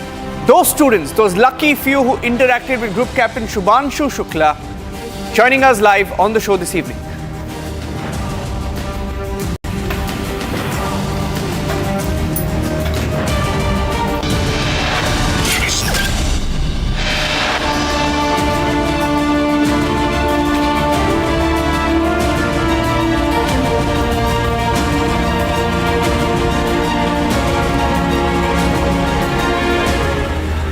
And on top of this is exclusive, ladies and gentlemen, we had some breaking news input in the last 24 hours that we could have expected a mini trade deal with America. Trump, of course, is looking for headlines. He just announced a trade deal with Vietnam, and he's been talking about a possible trade deal with India. But I have breaking news on the show this evening that there could be a possible delay in the trade deal. That's an exclusive input here on Republic TV, shared by Abhishek Kapoor, our senior executive editor, joining us with the details. He broke the details last night when there was an indication that there could be a breakthrough, perhaps a mini breakthrough, that some sort of an announcement could have been made last night. But now the big update coming in, with the Indian delegation returning from America, with trade negotiators returning to Delhi after a week in Washington, D.C. The team led by Rajesh Agrawal, the Special Secretary in the Commerce Ministry, has returned, and we are hearing from our top sources that there is a stalemate on agriculture, there is a stalemate on auto sector, there is a stalemate in steel and aluminium sectors, and that is where there seems to be some hard bargaining on by India. Pranav is live with me. Pranav, all of these are indicators that perhaps there is a delay, and the delay is looking inevitable. In fact, last night we had details that possibly, the trade deal could have been announced today, or mini trade deal at least, some sort of understanding, some indication of which direction we are going in. We were hoping for a formal announcement. Instead, we are hearing that there is a deadlock on several sectors.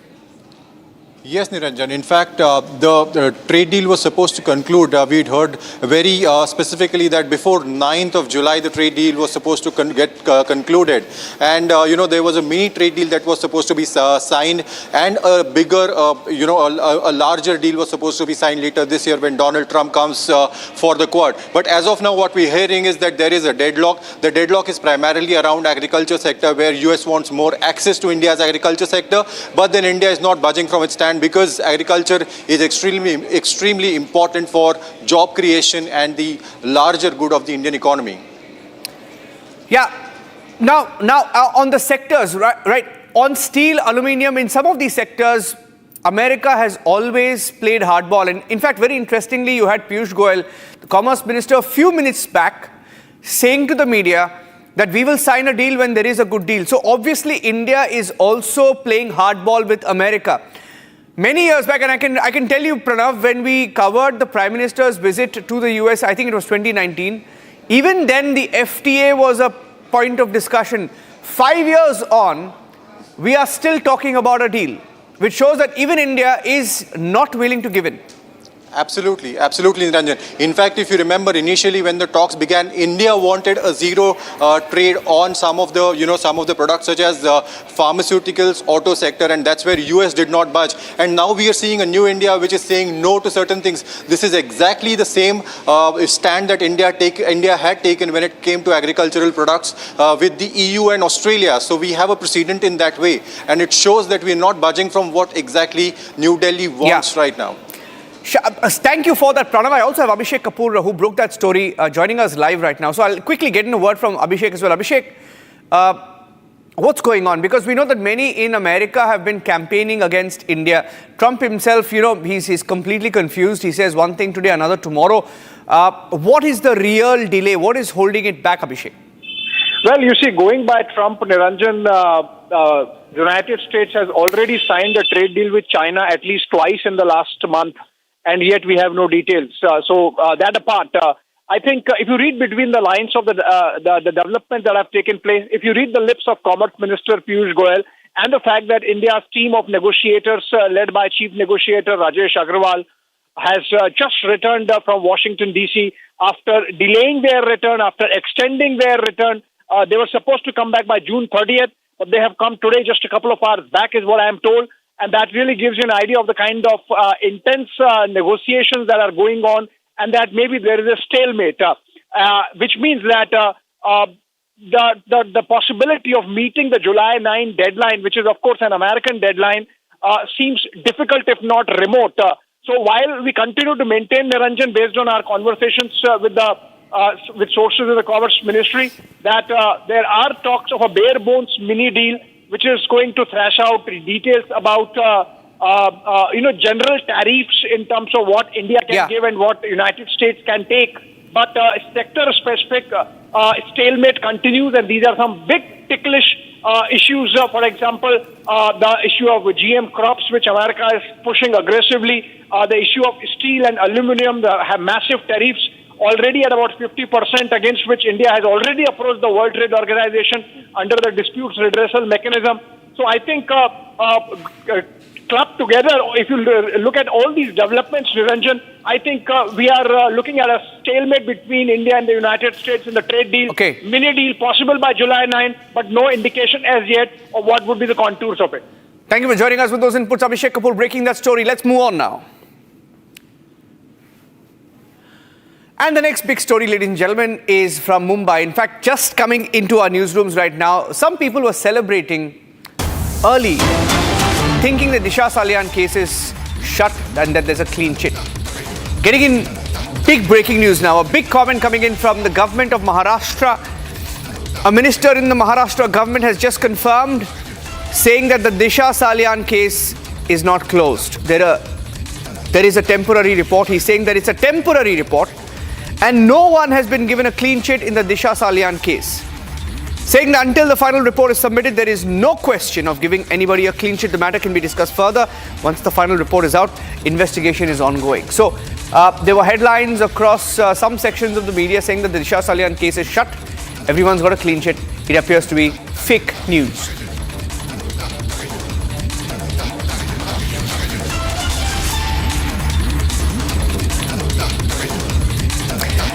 I have the minister's bite. Can I please play the soundbite out of Shambhuraj Desai, the Maharashtra minister? दिशा सालियान का report final नहीं है. अभी गृह राज्य मंत्री से मेरी बात हुई है. वो इंटरिम फाइंडिंग्स है. फाइनल फाइंडिंग्स अभी तक आए नहीं है. और जो इंटरिम भी अगर फाइंडिंग्स दिए, उसमें किसी को भी क्लीन चिट नहीं दी गई है. ऐसा ये जब तक फाइनल रिपोर्ट नहीं आता है, तब तक किसी को क्लीन चिट देने का कोई सवाल नहीं खड़ा रहता. जब फाइनल रिपोर्ट आएगा तब इसके बारे में बात. इन्वेस्टिगेशन ऑनगोइंग है. All right, that was a big breaking news update on the show. We quickly wanted to get you that. But the biggest talking point across India, on the 22nd of April, Pakistan sent terrorists to Pahalgam and killed 26 Indians. Why should we, in just a few weeks since the Pahalgam terror attack, welcome the Pakistani hockey team, who, by the way, have taken sides and are abusing India? Why should we welcome them and let them play on our soil? There is anger across India. I have a breaking news update that there is a view, and I don't know who these people are in the sports ministry who are worried about a charter. Getting in breaking news now that there is a view within the sports ministry that they will face consequences about the Olympic charter mandate. Some in the sports ministry, even after Pahalgam, even after the war with Pakistan, worried about the Olympic charter, stating that every individual must have access to practice of sport without discrimination of any kind. For God's sake, this is what some in the sports ministry are saying that they are worried about, that there could be adverse implications for India. There's complete confusion in some sections of the government. This is the breaking news update that some are worried about a charter. I want to go across to Soumya. Soumya, there is so much anger and people are asking what is wrong with us as a nation. Why are we still worried about a charter?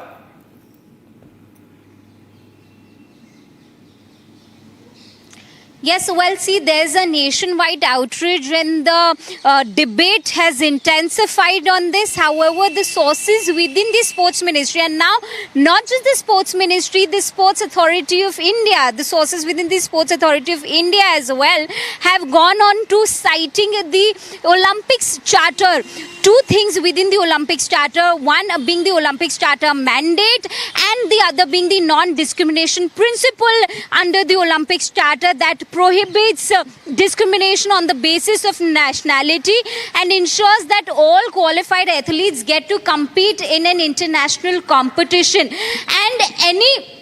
And if any country decides to not abide by that, they will face isolation and also lose the hosting rights on international platforms. So this is what the sources within the Sports Ministry and now also the Sports Authority of India are quoting. They're quoting this reason to giving a green light to the Pakistani team to travel to India and to participate and be a part of the Asia Cup 2025. So now remember, an important point to note here is that any team that participates in the Asia Cup and goes on to win the Asia Cup, they ultimately qualify for the World Cup, which is also slated to take place next year in 2026.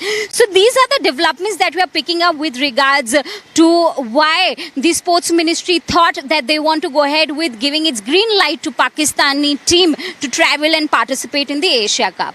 Stay with me. You know what is even more surprising is the stand taken by Hockey India, and that's my next breaking news update. There is complete confusion within the Hockey India body as well. Now, there are some in the Hockey India Federation who are saying that the onus is on the government.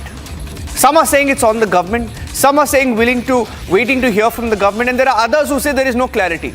So there are some in Hockey India who are saying that we are waiting to hear from the government. There are some who are saying that the government has allowed it, and there are some who are saying there is still no clarity. So we don't know which version of Hockey India to believe, but here is Dilip Tirki. Here's what Dilip Tirki said while speaking to Republic earlier today. This is an exclusive input. He spoke to us. Here's what he said. अब तक हमारे पास hockey India के पास ministry की ओर से, government की ओर से officially communication कुछ आया नहीं है, अब तक मिला नहीं है। आप लोगों के जरिए, मीडिया के जरिए हमें सुनने को मिल रहा है।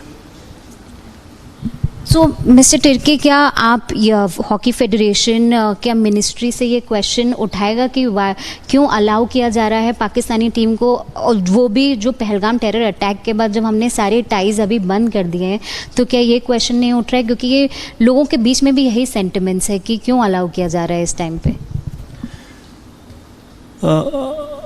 हॉकी इंडिया हमेशा हम ये कहते आ रहे हैं कि गवर्नमेंट के डिसीजन जैसा कहेंगे, जैसा आप ऑर्डर देंगे, उसी के मुताबिक हम चलेंगे। आज भी हमारे स्टैंड वही रहा है। जिस हिसाब से गवर्नमेंट ऑफ इंडिया हमें फिर डायरेक्शन देंगे, उसी से हम चलेंगे। तो कब तक एक्सपेक्टेड है कि एक final confirmation Indian hockey federation को मिल जाए फ्रॉम स्पोर्ट्स मिनिस्ट्री कि पाकिस्तानी टीम ट्रैवल कर रही है कि नहीं इंडिया में? देखिए, अभी कहना मुश्किल है। जैसे मैंने कहा कि आपके जरिए हमें मालूम पड़ा है, सुनने को मिल रहा है। जैसे ऐसे कुछ डिसीजन लिया है तो मिनिस्ट्री हमें बताएंगे, और लेकिन हम काम स्टार्ट कर दिए हैं, जारी रखे हैं कि राजगिरी एक अपकमिंग हॉकी वेन्यू बनने जा रहा है, और एशिया का भी काफ़ी इम्पोर्टेंट टूर्नामेंट है हॉकी की दृष्टि से, एशियन हॉकी की दृष्टि से, और मैंडेटेड है वर्ल्ड कप क्वालिफिकेशन। और जो भी चैंपियन होते हैं इस टूर्नामेंट में, एशिया कप में, वो डायरेक्ट क्वालिफाई करते हैं वर्ल्ड कप के लिए। उसके हिसाब से काफ़ी इम्पोर्टेंट चैंपियनशिप रहा है। लेकिन देखिए, फाइनल अभी भी हम लोग वेट कर रहे हैं मिनिस्ट्री के ओर से क्लियरेंस के लिए, और जैसे हमें क्लियरेंस मिल जाती है हम उस हिसाब से काम और आगे बढ़ाएंगे। Okay. And moving on to a very, very warm story that we wanted to bring to you on This is Exclusive. Students from different parts of India had a chance to interact live with Group Captain Shubhanshu Shukla, who is in space and at the International Space Station. Now, this interaction took place on the 4th of July through amateur radio on the ISS program in collaboration with the UR Rao Satellite Center in Bengaluru. We have some of them joining us, some of them who had the opportunity to speak and interact with Group Captain Shubhanshu Shukla joining us on the show. I have Shrot Garg, who's a student of grade 12 of City Montessori School, Gomti Nagar, Lucknow. And I also have Aradhya Pandey, who's a class 11 student, who also had the opportunity to interact with Group Captain Shukla, joining us live. Hi Shrot, hi Aradhya, can you hear me? Yes, sir, you're audible. Okay, so who wants to take that first? Shrot, you want to take that first? So why don't you tell us, how excited were you interacting with Group Captain Shukla? Oh, I was excited. I mean, I can't describe it. It was so fun. And I mean, think about it. You're on the earth and he's 400 kilometers above you. And like, you know, that psychology, it's so cool. And it was so fun. And for how long did this interaction go on between all of you and Group Captain Shukla? I think it lasted for about 20 minutes because the ISS is moving really fast. So you would lose signal really quickly. Mm-hmm. So, yeah. Yeah, and tell us a little bit, I mean, you're live on TV and a lot of people are watching you, listening into what you're saying. How was this interaction? Aradhya, you want to take that? How was the interaction? What did you talk to him about? Sir, like it was actually really overwhelming, as Shuk told us. So it was really overwhelming because such great people right in front of your eyes, and they were just so humble to be over there. Like to be over there, to take some time out of their schedule. So it was really overwhelming. Okay. So, I mean, I, as a journalist, I can ask you, what questions did you ask him? I mean, if I were to interact with Group Captain Shukla, I'd have so many questions. So what were some of the questions that all of you had, and what kind of responses did you get? Aradhya, you want to take that, and then I'll put the same question to Shrot. Sir, actually, there were two moderators over there, some ISRO officials, which were asking questions on our behalf because there were some strict regulations from the Axiom 4 mission team. So those people were asking the questions on our behalf, and we could hear the answers. Yeah. And what was the mood like? He's been so excited each time he speaks. You know, from his first message and then his interaction with the Prime Minister. He's very humble. He's very humble. And what did he say? What did you hear him say? What was his message? Yes, sir. So first of all, his motto, his logo, Namaskar from space. So that was the first line he said, Namaskar from space. And then he answered all the questions very humbly. He did a 360-degree flip, so we could see exactly how the zero gravity feels like. Fantastic. Shrot, and all of this was live? All of this, you could see him? You could visually see him, Shrot? Yeah, Yes, we sir. could. He was doing everything. He was answering to the questions, responding. Everything was like live. Yeah, and how many more days is he going to be there on the International Space Station? So the total trip 12 was days. for 14 days. Yeah, total is 14, but he's almost, you know, a little more than a week in. So he's got a few more days. So did he tell you a little bit about the experiment? Shroth, you can take that. Did he tell you anything about the experiments that they are conducting in space? He told us that they were related to basically effects of microgravity on cells and physics-related experiments. Okay, yeah. And did you get a chance to interact with any other astronaut, or was it just Group Captain Shukla? We did. There was another astronaut. He was part of the Gaganyaan mission, and his name was Angad Pratap. Right. So basically, after the interaction ended with Shubhanshu Shukla, yeah, we were able to talk to Angad Pratap, and he was able to take up our questions. Like we would raise our hands, and he would like respond to it with like great detail as well. So it was like mini Shubhanshu Shukla, sir. Fantastic, fantastic. And Aradhya, my last question is to you. What was his message to all students? I'm sure all of you are very inspired just seeing him, right? It's after 41 years that India has an astronaut in space. What did he have to tell all of you?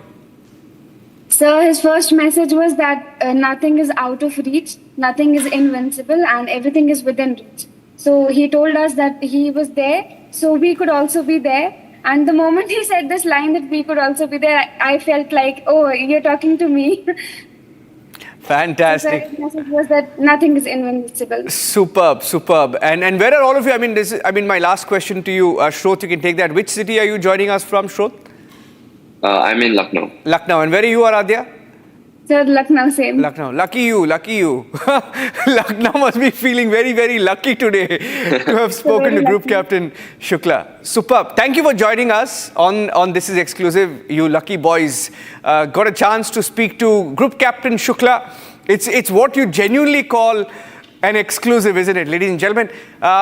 We've just gotten a video, and I'm leaving you with this video. This is a video that's come in off the One High container, which is still ablaze. We broke that story earlier today. We felt that the fire had doused, but the container has been burning for over a month. So there are many questions being raised. This is a video, by the way, that was recorded at 6:33 p.m.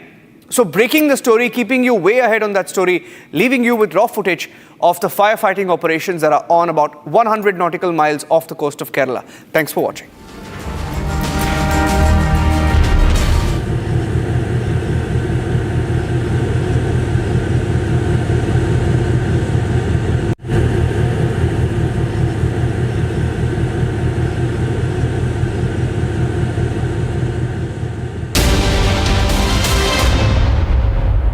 Co-powered by Century Ply Club Prime. रहो बेफिक्र. पैसा लगाना है तो century Ply Club prime पे लगाओ. डूबेगा नहीं, जलेगा भी नहीं, कोई खा नहीं जाएगा, धोखा नहीं देगा, ऊपर नीचे भी नहीं होगा, सेफ रहेगा, सिक्योर्ड में मिनिमम 30 साल का रिटर्न देगा. अब इससे बेटर इन्वेस्टमेंट है तो बताओ. Century Ply Club Prime. रहो बेफिक्र. दादी के हाथों का जादू और खुशबू से महकता घर, माँ की मुस्कुराहट और खाने की सुगंध. MDH गरम मसाला, क्योंकि हर रिश्ता है स्वाद से जुड़ा. इसको घर पे लगाओगे तो शादी का तो पता नहीं, पर घर पक्का नहीं टूटेगा. रूंगटा नहीं तो घर स्ट्रॉन्ग नहीं. रूंगटा स्टील TMT बार एकदम सॉलिड. पहाड़ों में एक हाइकिंग स्टिक भी बन सकती है.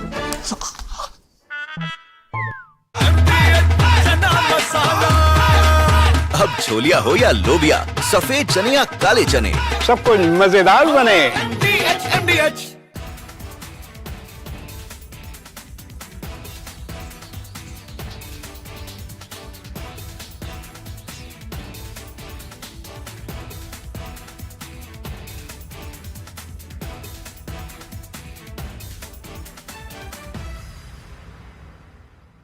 Future wars will be conducted based upon intelligence input gathered from enemy's territory.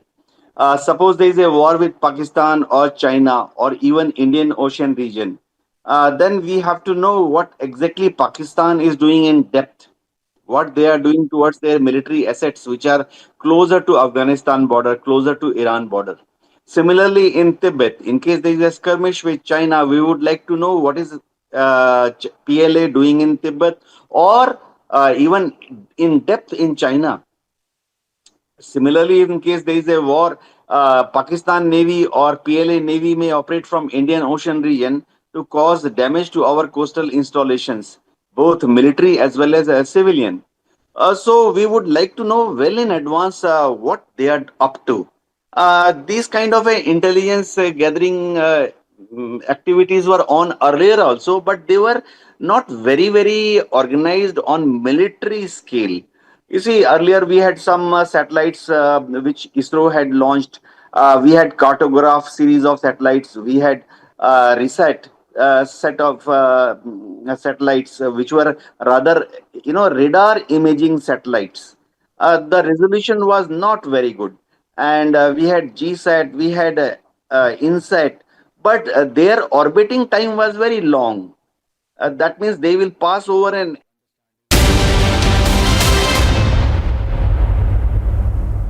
Co-powered by Century Ply Club Prime. Raho befikar. Hi, this is Chef Ranveer Brar. Guarantee you brilliance on behalf of IAH. ये है secret recipe MDH का जीरा SIP जल जीरा मसाला. SIP SIP जीरा SIP MDH का जल जीरा सिप MDH का जल जीरा सिप. केसरिया से मन जोगी हुआ रे, दिल झूमे देखो मतवारा हुआ रे. केसरिया से मन जोगी हुआ. हर पल मनाओ केसरी त्योहार. विमल, बोलो जुबान केसरी. आधे बाउल दही में 4 चम्मच MDH चटनी पुदीना मसाला डाला, स्टर करो, पुदीना चटनी तैयार. MDH चटनी पुदीना मसाला.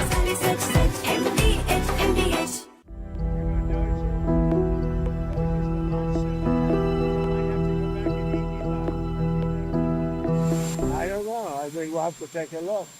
We might have to put Doge on Elon. You know what Doge is? Doge is the monster that might have to go back and eat Elon. Wouldn't that be terrible? He gets a lot of subsidies, Peter. His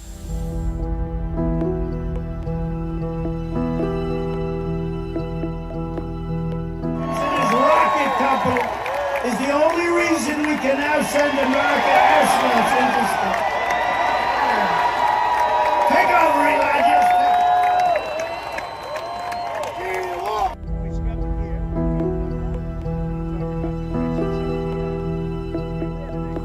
But Elon's very upset that the EV mandate is going to be terminated. And you know what? When you look at it, not everybody wants an electric car. I don't want an electric car. I want to have maybe gasoline, maybe electric, maybe a hybrid, maybe someday a hydrogen. If you have a hydrogen car, it has one problem. It blows up, you know? So I'm going to give that one to Peter. I'm going to let Peter test it out.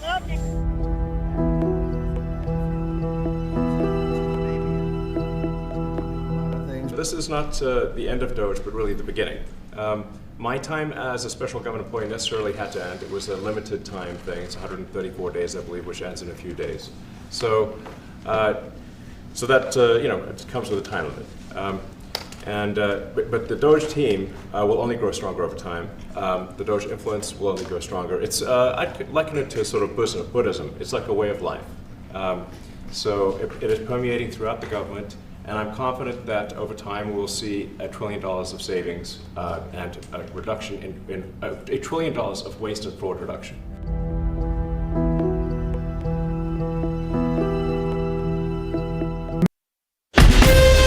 From Asia's largest news headquarters, setting the agenda for Bharat.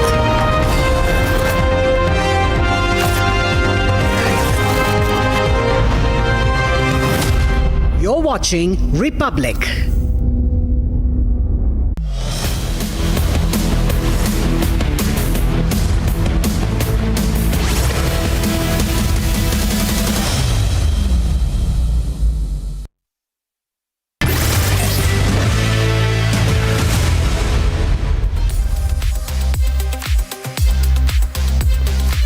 From your smart screens to your smart television, trending stories are breaking the internet from Bhojpuri beats in Trinidad and Tobago, welcoming the Prime Minister to a fugitive dance-off in London as Lalit Modi and Vijay Mallya go full karaoke mood.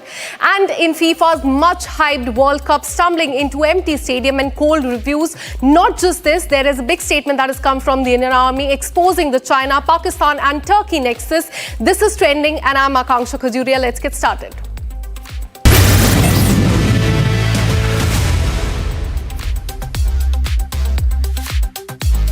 Well, the Bhojpuri culture was on full display today as this time this was not in India but almost 14,000 kilometers away at Trinidad and Tobago as the Prime Minister witnessed the performance of Bhojpuri Chautal. Watch this.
A no-state visit of the Prime Minister is complete without the engagement with the Indian diaspora, and this time the turn was with Trinidad as he went up to address the Indian community there. Watch this.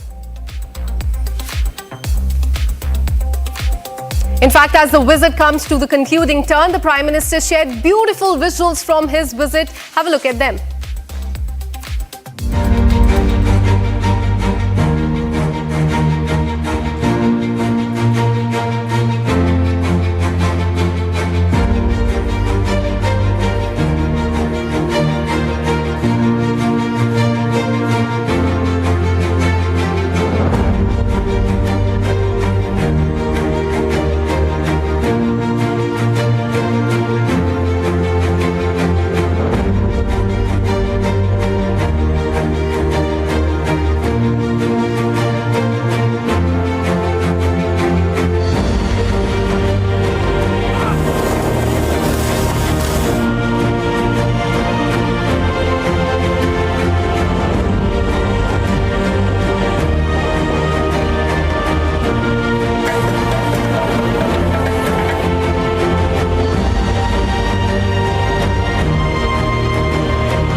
And Prime Minister Narendra Modi was also conferred with the state honours once again, and this time he received a state title from Ghana. Have a look at the reward.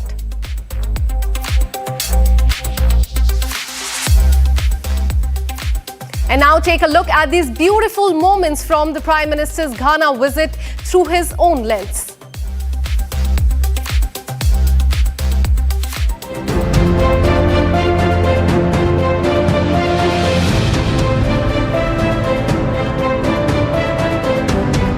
You're welcome. आज राष्ट्रपति जी और मैंने हमारी द्विपक्षीय साझेदारी comprehensive partnership का रूप देने का निर्णय लिया। घाना के राष्ट्र निर्माण की यात्रा में भारत केवल एक सहयोगी नहीं बल्कि एक सहयात्री। डेवलपमेंट पार्टनरशिप हमारी साझेदारी का एक मूल स्तंभ है। राष्ट्रपति महामा के आर्थिक पुनर्गठन के प्रयासों में भारत के पूर्ण समर्थन और सहयोग का हम आश्वासन देते हैं। Now let's tell you about two fugitives, Lalit Modi and businessman Vijay Mallya. They're making headlines once again, and this time for their viral karaoke at the lavish London party. The two men, both wanted by the Indian authorities for financial misconduct and fraud cases, in fact sang Frank Sinatra's classic My Way, sparking criticism online. Have a look.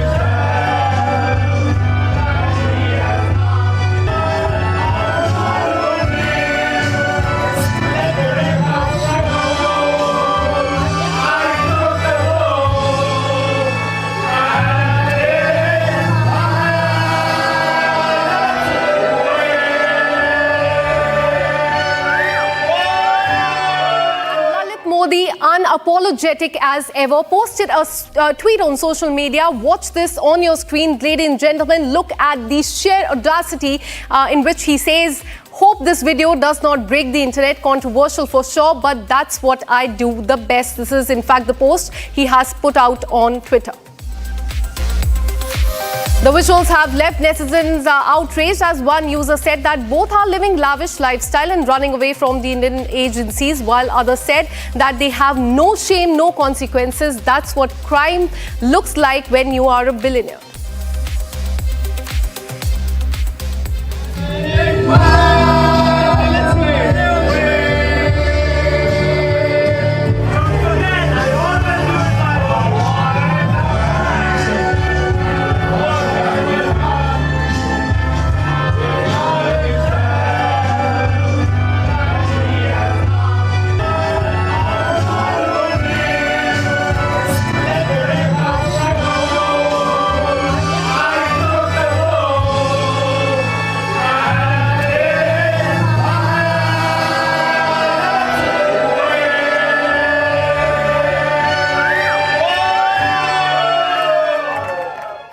Hot off the plate and straight to you, ladies and gentlemen, have a look at the hot trending stories.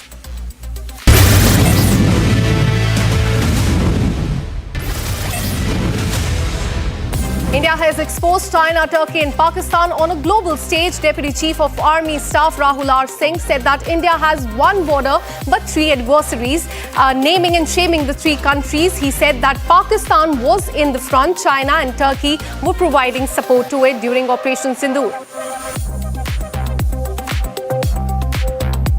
Another important thing during Op Sindoor was air defense and how it panned out. So it is good, bad. We could do a lot. Mr. Ashok did talk about it, that some of our indigenous systems performed well, some did not perform very well too. So it's of course a cat and mouse game, as I was mentioning outside. We need to be at it. This time, thankfully, our population centers were not quite addressed. in the next round. We have to be prepared for that, and for that, more and more air defense, more and more counter rocket artillery drone sort of a system has to be prepared, for which we have to move very, very fast. So few lessons that I thought I must flag as far as Operation Sindoor is concerned. Firstly, one border, two adversaries. So we saw Pakistan one side, but adversaries were two, and if I would say actually four or three actually. So Pakistan was the front face. We had China providing all possibles. And Russia launched a massive drone and missile attack on Ukraine's capital city, Kyiv, causing widespread damage and triggering fires across the multiple districts. The attack, which lasted over 6 hours, is one of the most intense scenes in the recent weeks, with Ukrainian officials reporting at least 14 injuries and significant damage to the residential area and infra in Ukraine. Now have a look at how the Russian president rushed to leave a session in a hurry and requested the audience. He said, "Please do not be angry. I understand that we could talk more, but it's so awkward to make Donald Trump wait. He could get offended." Now this comes after Donald Trump posted earlier that he will be holding a telephonic conversation with the Russian president. And meanwhile, Donald Trump welcomed an American citizen held by hostage in Hamas for 584 days to the White House. Alexander's mother expressed gratitude to Donald Trump for saving her son. Watch this.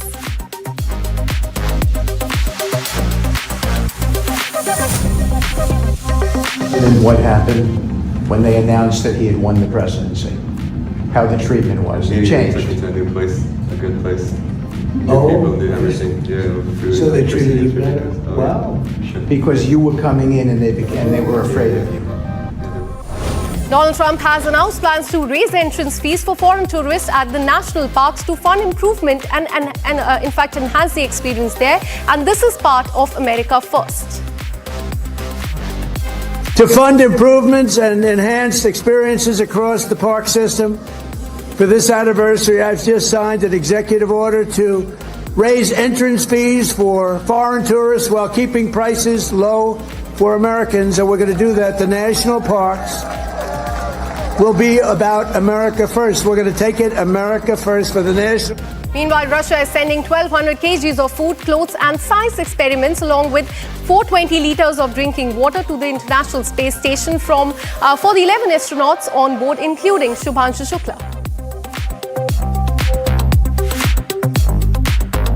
Economist Paulo Batista Jr. has revealed that if BRICS launches a reserve currency, it will be digital, not printed. A move could significantly impact the global finance. Now, there's some speculation that some Chinese students are using robots to do their homework, and the question is, do Chinese teachers even know of these antics?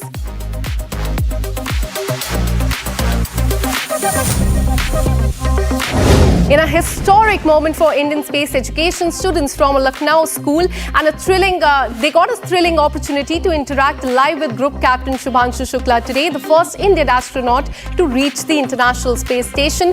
This engaging session was part of ISRO's Vidyarthi Samvad program, designed to inspire young minds and spark their interest in the space exploration.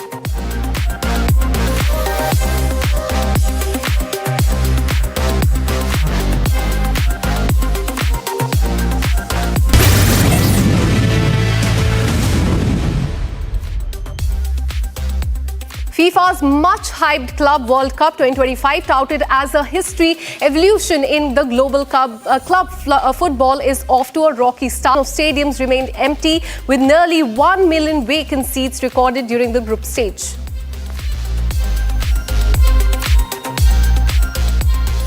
And the second major concern was the extreme weather conditions across various host cities. In some stadiums, temperatures soared above 40 degrees Celsius, while other regions experienced thunderstorms, leading to official delays in the match timings.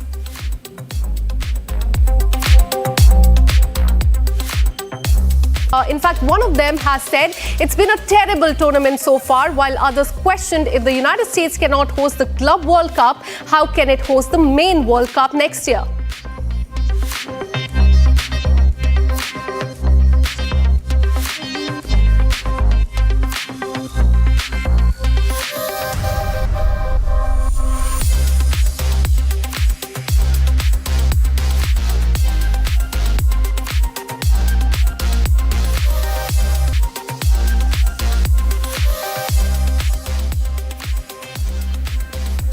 Now let's get you the fast trending stories of the day. The first up, he's done it again. India's Grandmaster Gukesh has defeated Magnus Carlsen once more. A massive win in the rapid format that's turning heads worldwide. The chess prodigy is in fact proving that he's just not another contender, he's the future of the game.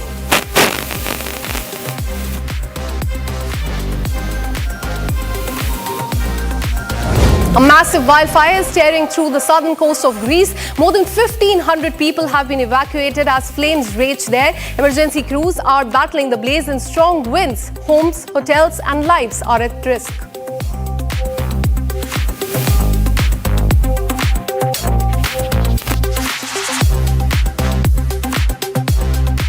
A 21-year-old Indian origin man has been arrested for attacking a passenger on a flight from Philadelphia to Miami. The video shows Ishant Sharma, in fact, choking a fellow passenger. Crew and passengers had to intervene to restrain him.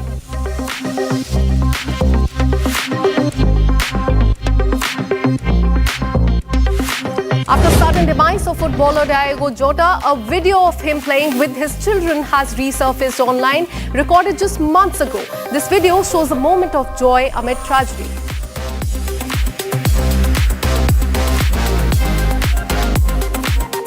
Olympic hero Neeraj Chopra has revealed what's harder, competing as an athlete or planning as an organizer. In a light-hearted moment, he shares the behind-the-scene dilemma that is striking a chord online. सबसे tough decision बस एक तो यही था ना, सबसे tough तो ये है कि ऐसा इवेंट के बारे में सोचना और उसमें कम्पीट करना सबसे बड़ा डिसीजन है. मतलब ऑर्गेनाइज और वो चीज में ठीक है, लेकिन साथ में खेलना भी है, तो वो कहीं ना कहीं बहुत टफ है, क्योंकि माइंड एथलीट का थोड़ा स्लो होता है. मेरा दिमाग एक ही चीज चलता है कि हाँ, अब तक आज तक यही चला है कि मुझे सिर्फ खेलना है, उसी के लिए फोकस करता था. लेकिन अभी सब चीजों का ध्यान रखना, मैं खाने में भी मुझे कुछ स्पाइसी लगता है कि यार बाकी एथलीट्स के लिए ज्यादा स्पाइसी ना हो जाए, वो मैं सोचता हूँ. I am telling that if there is very spicy food, I always think about you guys. A heartwarming farewell from a Bihar village is melting hearts online.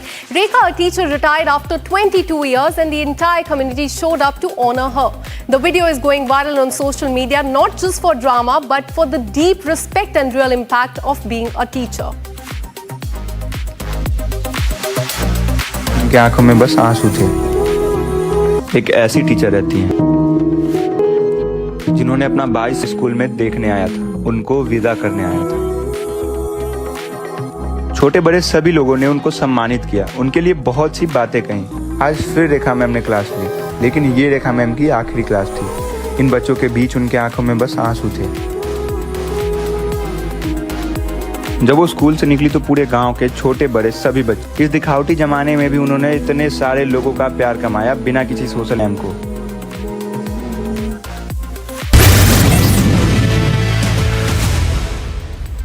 All we could pack for you in this bulletin of trending. Coming up next is the debate with Arnab Goswami. Goodbye.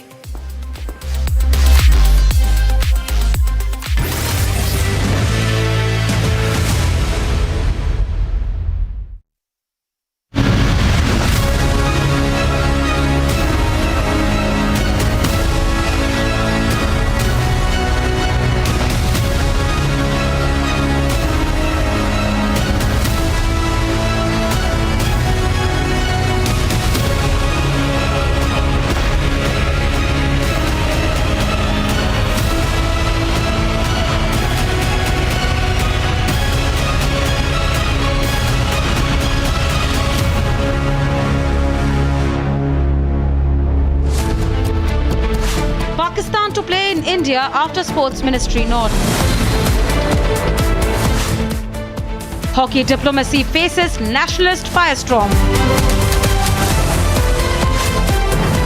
Does Pakistan deserve to play on Indian soil again?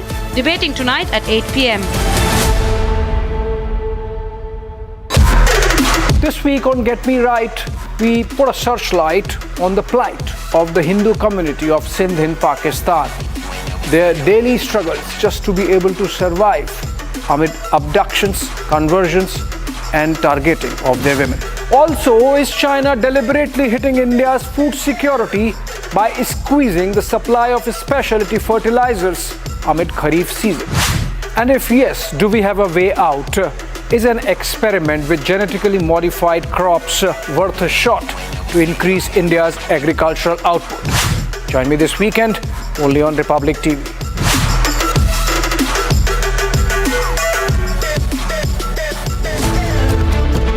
Deputy Chief of Army Staff China gave line intel to Pakistan. India-Pak war was a live lab for China to test its weapons.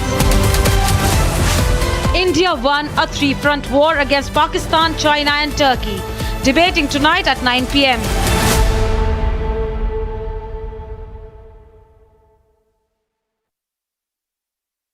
Co-powered by Century Ply Club Prime. रहो बेफिक्र। पैसा लगाना है तो century Ply Club prime पे लगाओ। डूबेगा नहीं, जलेगा भी नहीं, कोई खा नहीं जाएगा, धोखा नहीं देगा, ऊपर नीचे भी नहीं होगा, सेफ रहेगा, सिक्योर्ड भी, मिनिमम 30 साल का रिटर्न देगा। अब इससे बेटर इन्वेस्टमेंट है तो बताओ। सेंचुरी प्लाई क्लब प्राइम, रहो बेफिक्र। MDH की देगी मिर्च, देगी मिर्च का तड़का, अंग अंग फड़का। MDH की देगी मिर्च। केसरिया से मन जोगी हुआ रे, दिल झूमे देखो मतवारा हुआ रे। केसरिया से मन जोगी हुआ। हर पल मनाओ केसरी त्योहार। विमल, बोलो जुबान केसरी। अब छोलिया हो या लोबिया, सफेद चने या काले चने, सब कुछ मजेदार बने। MDH।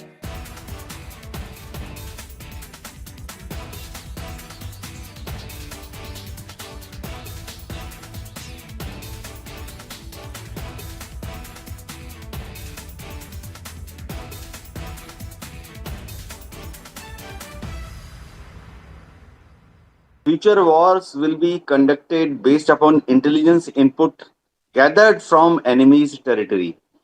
Suppose there is a war with Pakistan or China or even Indian Ocean region, then we have to know what exactly Pakistan is doing in depth, what they are doing towards their military assets which are closer to Afghanistan border, closer to Iran border. Similarly, in Tibet, in case there is a skirmish with China, we would like to know what is PLA doing in Tibet or even in depth in China. Similarly, in case there is a war, Pakistan Navy or PLA Navy may operate from Indian Ocean region to cause damage to our coastal installations, both military as well as civilian.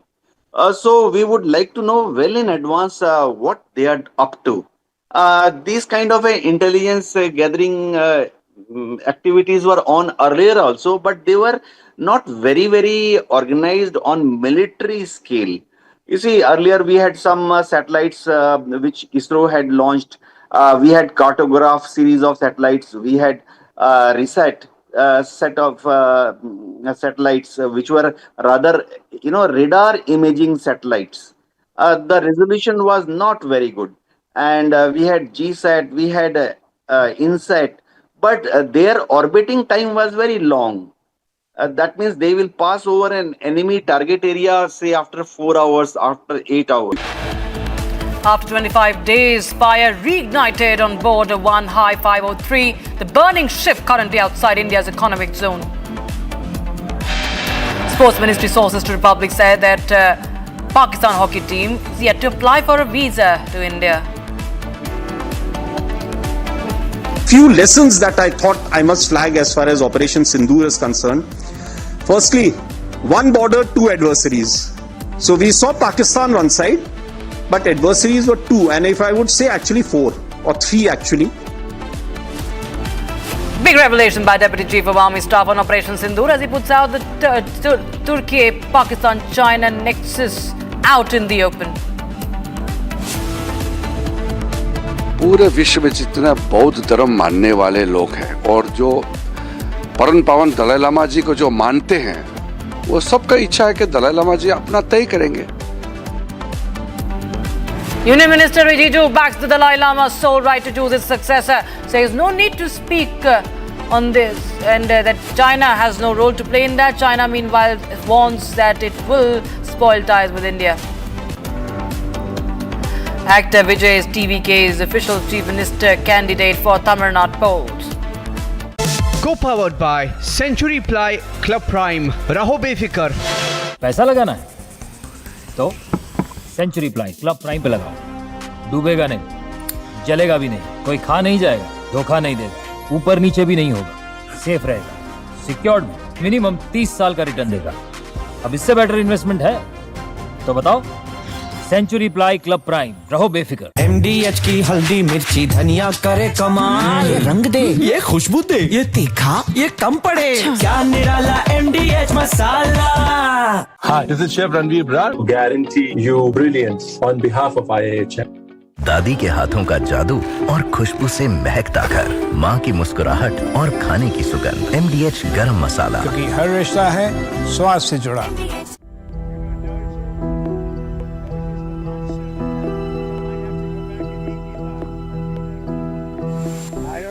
We'll have to take a look. We might have to put Doge on Elon. You know what Doge is? Doge is the monster that might have to go back and eat Elon. Wouldn't that be terrible? He gets a lot of subsidies, Peter.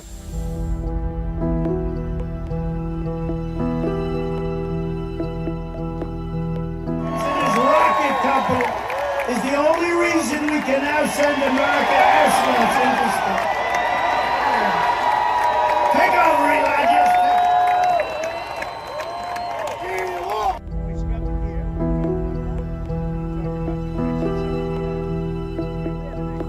But Elon's very upset that the EV mandate is going to be terminated. And you know what? When you look at it, not everybody wants an electric car.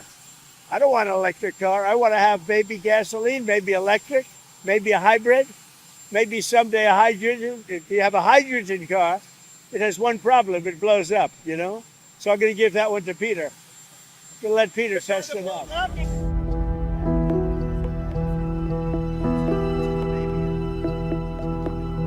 This is not the end of Doge, but really the beginning. My time as a special government employee necessarily had to end. It was a limited time thing. It's 134 days, I believe, which ends in a few days. So that it comes with a time limit. But the Doge team will only grow stronger over time. The Doge influence will only grow stronger. I'd liken it to sort of Buddhism. It's like a way of life. So it is permeating throughout the government, and I'm confident that over time we'll see $1 trillion of savings and a reduction in $1 trillion of waste and fraud reduction.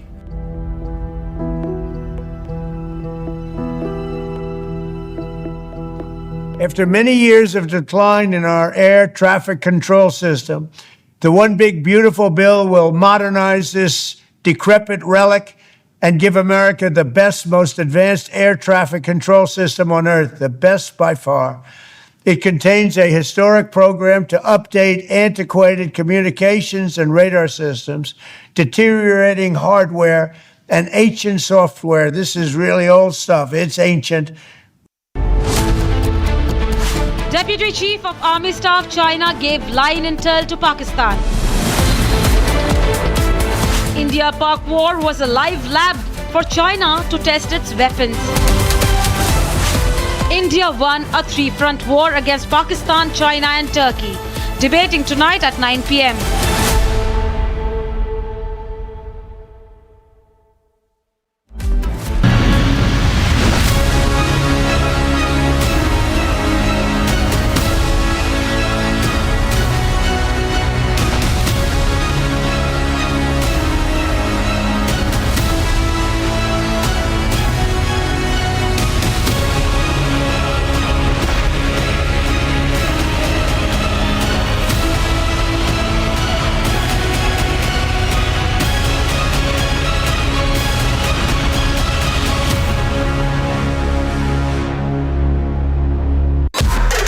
This week on Get Me Right, we put a searchlight on the plight of the Hindu community of Sindh in Pakistan.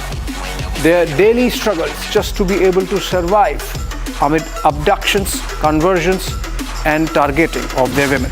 Also, is China deliberately hitting India's food security by squeezing the supply of specialty fertilizers amid Kharif season? And if yes, do we have a way out? Is an experiment with genetically modified crops worth a shot to increase India's agricultural output? Join me this weekend only on Republic TV.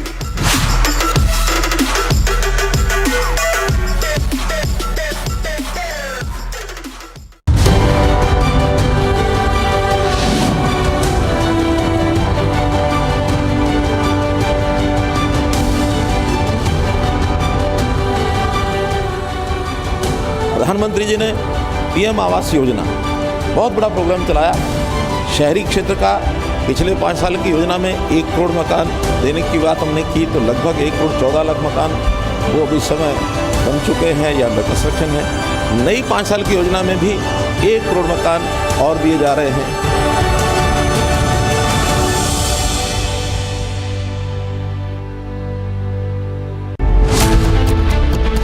Deputy Chief of Army Staff China gave line intel to Pakistan. India-Pak war was a live lab for China to test its weapons. India won a 3-front war against Pakistan, China and Turkey. Debating tonight at 9 p.m.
From the Republic Media Network headquarters, it's time for Arnab Goswami on The Debate.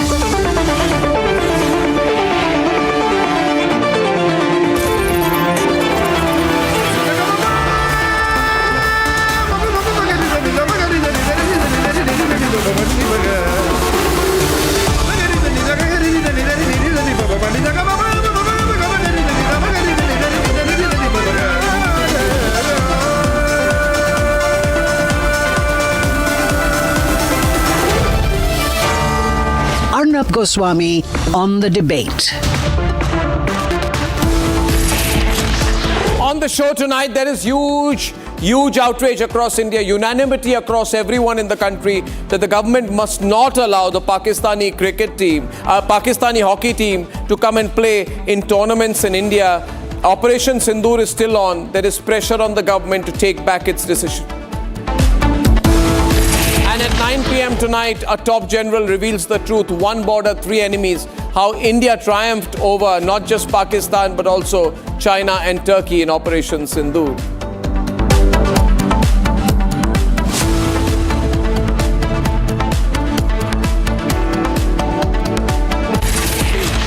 Yes, ladies ladies and gentlemen, as we said there, we can't open the doors for the enemy. And there is outrage and anger across the country.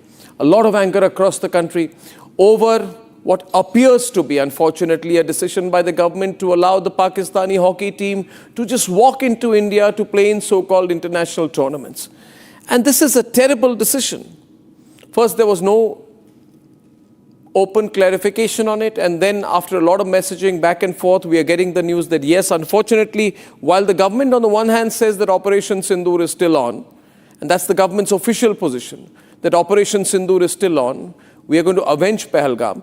We are now told that we have taken a decision to allow the Pakistani hockey team to participate in the Asia Cup in Rajgir and the FIH Men's Junior World Cup in Tamil Nadu, and this is terrible.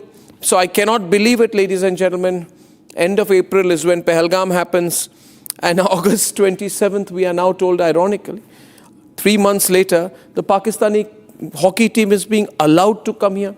We were told earlier that bam banduk aur barud ke beech mein baatcheet nahi ho sakti hai. Now we are said that, immediately after Pahalgam, we are going to allow the Pakistani hockey team to come here, that will force the Indian hockey team to play hockey with the Pakistanis, and how terrible a message that will be. And what's going on? We never used to bow down to international pressure. What's changed now? I'll give some examples of this. And by the way, this is a very badly behaved hockey team. These are pictures of them. After their win in a match in Bhubaneswar, their coach had to come and apologize. This was the behavior of the Pakistani hockey team at that point of time. Ladies and gentlemen, this is the Pakistani hockey team on our soil behaving like that after winning a match. We want to allow this situation to be repeated. They won a match, they behaved like they had triumphed over the country. We cannot allow these rascals to come and play in India, and the government is making a big mistake. Look at them the way they behaved. One hockey match they win, and we are allowing this. It's not about hockey, ladies and gentlemen. It's not about hockey. It's about national interest. The government must understand that it will be asked questions, and rightly so. And I will also ask those questions, that what's gone wrong? This was not our policy. If some people are telling me today that it is because of the Olympics, because we want to host the 2036 Olympics, then I say to hell with that. To hell with that. I would not want my country to host the Olympics if it comes at the cost of compromising the martyrs of Pahalgam, of compromising the martyrs in our armed forces. If this is the cost of hosting the Olympics, that we have to bow down to some Olympic diktat, well, we don't. We have not done so in the past. In 2019, the Narendra Modi government, following Pulwama, did not allow visas to Pakistani shooters in the ISSF World Cup in New Delhi. The Olympic Association at that point of time put pressure on us, but we did not give in. What has changed? Same government. What has changed between 2019 and 2025? We are told, oh, now we are interested in hosting the Olympics, so we have to bow down. So I'm saying to these people, to these goons, to this terrorist country, if I have to bow down as a nation to be able to host the Olympics, then it's not worth it. Then that Olympics attempt at hosting the Olympics is not worth it. Nothing is above national interest. As a nation, we must be a hard nation. We must not compromise. We must learn to hold firm. We must learn to talk back, because the world needs us as much as we need the world. But to talk, that language is what is necessary, and that is what is being tested as of now. In 2016, the Modi government had denied visas to the Pakistani team for the Junior Hockey World Cup in Lucknow. The deadline was missed. The FIH officially withdrew Pakistan and invited Malaysia as a replacement. That was 2016. It was still the Modi government. Modi government won. Why is Modi government 3 changing its line? The government, I'm sure, and I have absolute hope, and I wish the Prime Minister intervenes in this and does not allow this, because the memories of the massacre are still fresh in the minds of Indians. Take away these pictures, please, of these Pakistani rascals. Thank you. It's been 55 days since Operation Sindoor was paused, but it's still on. And today I'm told, forget that, play cricket. I will not forget that. 45 days ago, ladies and gentlemen, on the 20th of May, the mastermind of the Pahalgam attack was promoted to the position of Field Marshal for killing 26 innocent Indians in cold blood, for telling his men to ask these Hindus and these non-Muslims to either recite the kalma or be killed. This happened on my soil, and today Asif Munir has cleared the hockey team for participation because Asif Munir is the head of the Pakistani government. We are told that we should allow it because the Pakistani government has okayed it, because it's an Olympic obligation. I do not believe in such obligations. Obligations are never made from a position of weakness. We know we are in a position of strength. We cannot allow this. 17 days ago, the mastermind of Pahalgam had lunch with Donald Trump, and today we are told it's okay. It's not okay. Pahalgam is 73 days old.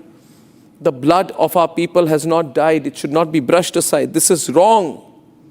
And this must be pulled back. I will open up the lines tonight. And if you're watching this anywhere, because I was told a lot of people did not know about this, and I still hope and I pray that the government puts out a press release saying even if this was true, there has been a reconsideration and it will not be allowed. India does not need the Olympics. The Olympics needs India. India is among the Olympics' largest viewership bases. We should know our strength. We have 17 crore Indians tuning in globally to the Paris Games, making it one of the biggest markets. We have to learn to negotiate from a position of strength. If not allowing a terrorist nation to play hockey on our soil is going to cost us the 2036 attempt to host the Olympics, then I'm 100% sure the people of India will stand behind the government and say, well done, we don't want to host the Olympics. We are not answerable to IOC officials. We are answerable to the people of India. We are not answerable to some bureaucrats sitting in Switzerland. We are answerable to 140 crore Indians whose blood is boiling tonight at the news that while Operation Sindoor is on, the Pakistani hockey team will be coming and playing here in India. How can this decision be made? Decisions are made on the territory of India, not in an Olympic meeting. And there are international precedents. I can argue this endlessly. There are international precedents, ladies and gentlemen, where nations have been denied entry in Olympic hosting nations because of the violations of international norms. Example 1, in 2015, the International Olympic Committee suspended Kuwait because of the government's interference in the National Olympic Committee. North Korea, example 2, was banned from participating in the 22 Beijing Winter Olympics after it unilaterally withdrew from the 2020 Olympic Games because of COVID. Germany and Japan were barred from participating in the 48th Summer Olympics due to their roles in World War II. That was political. This is national interest. It's terrorism. In 2000, Afghanistan was banned from the Sydney Olympics due to the Taliban regime's restrictions on women. In 2024, with the Taliban back in power, Afghan athletes are allowed to compete, but not under the Taliban's flag. So there are clear policies. We do not negotiate on something that impacts every Indian. It's not a small matter. This is huge, this is big, and I'm sorry to make it personal, but this is personal, this is bad. Pahalgam is personal for all of us. Each Indian feels strongly about this. In fact, so many people told me, Arnab, we cannot believe this is actually happening.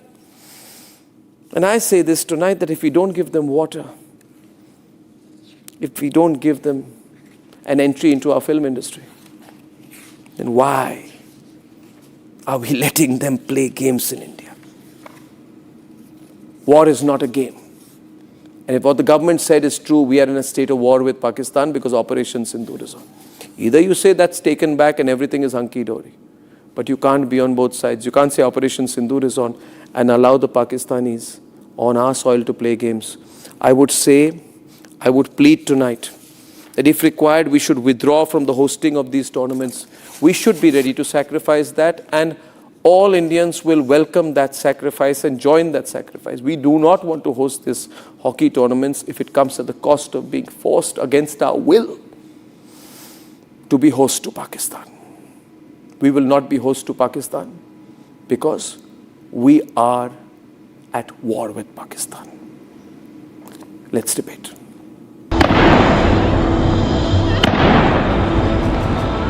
No! Bhelpuri खा रहे थे, मेरा पति side में था, एक इंसान आया उसने उसको गोली मार दी. It's been 73 days since the dastardly terrorist attack in Pahalgam. अरे हम लोग फौज हैं, हम लोग बैठो बैठो, हम लोग फौज हैं, बैठो बैठो. मेरे बच्चे को गोली मारी. 26 innocent civilians were shot dead point blank. And yet today we stand at a crossroad. थोड़ा बताइए हुआ. पति को बैठो बैठो बैठो. As per sources, just weeks after this barbaric attack, the Indian government gave a nod to invite Pakistan's hockey team for Asia Cup 2025 matches in Tamil Nadu and Bihar.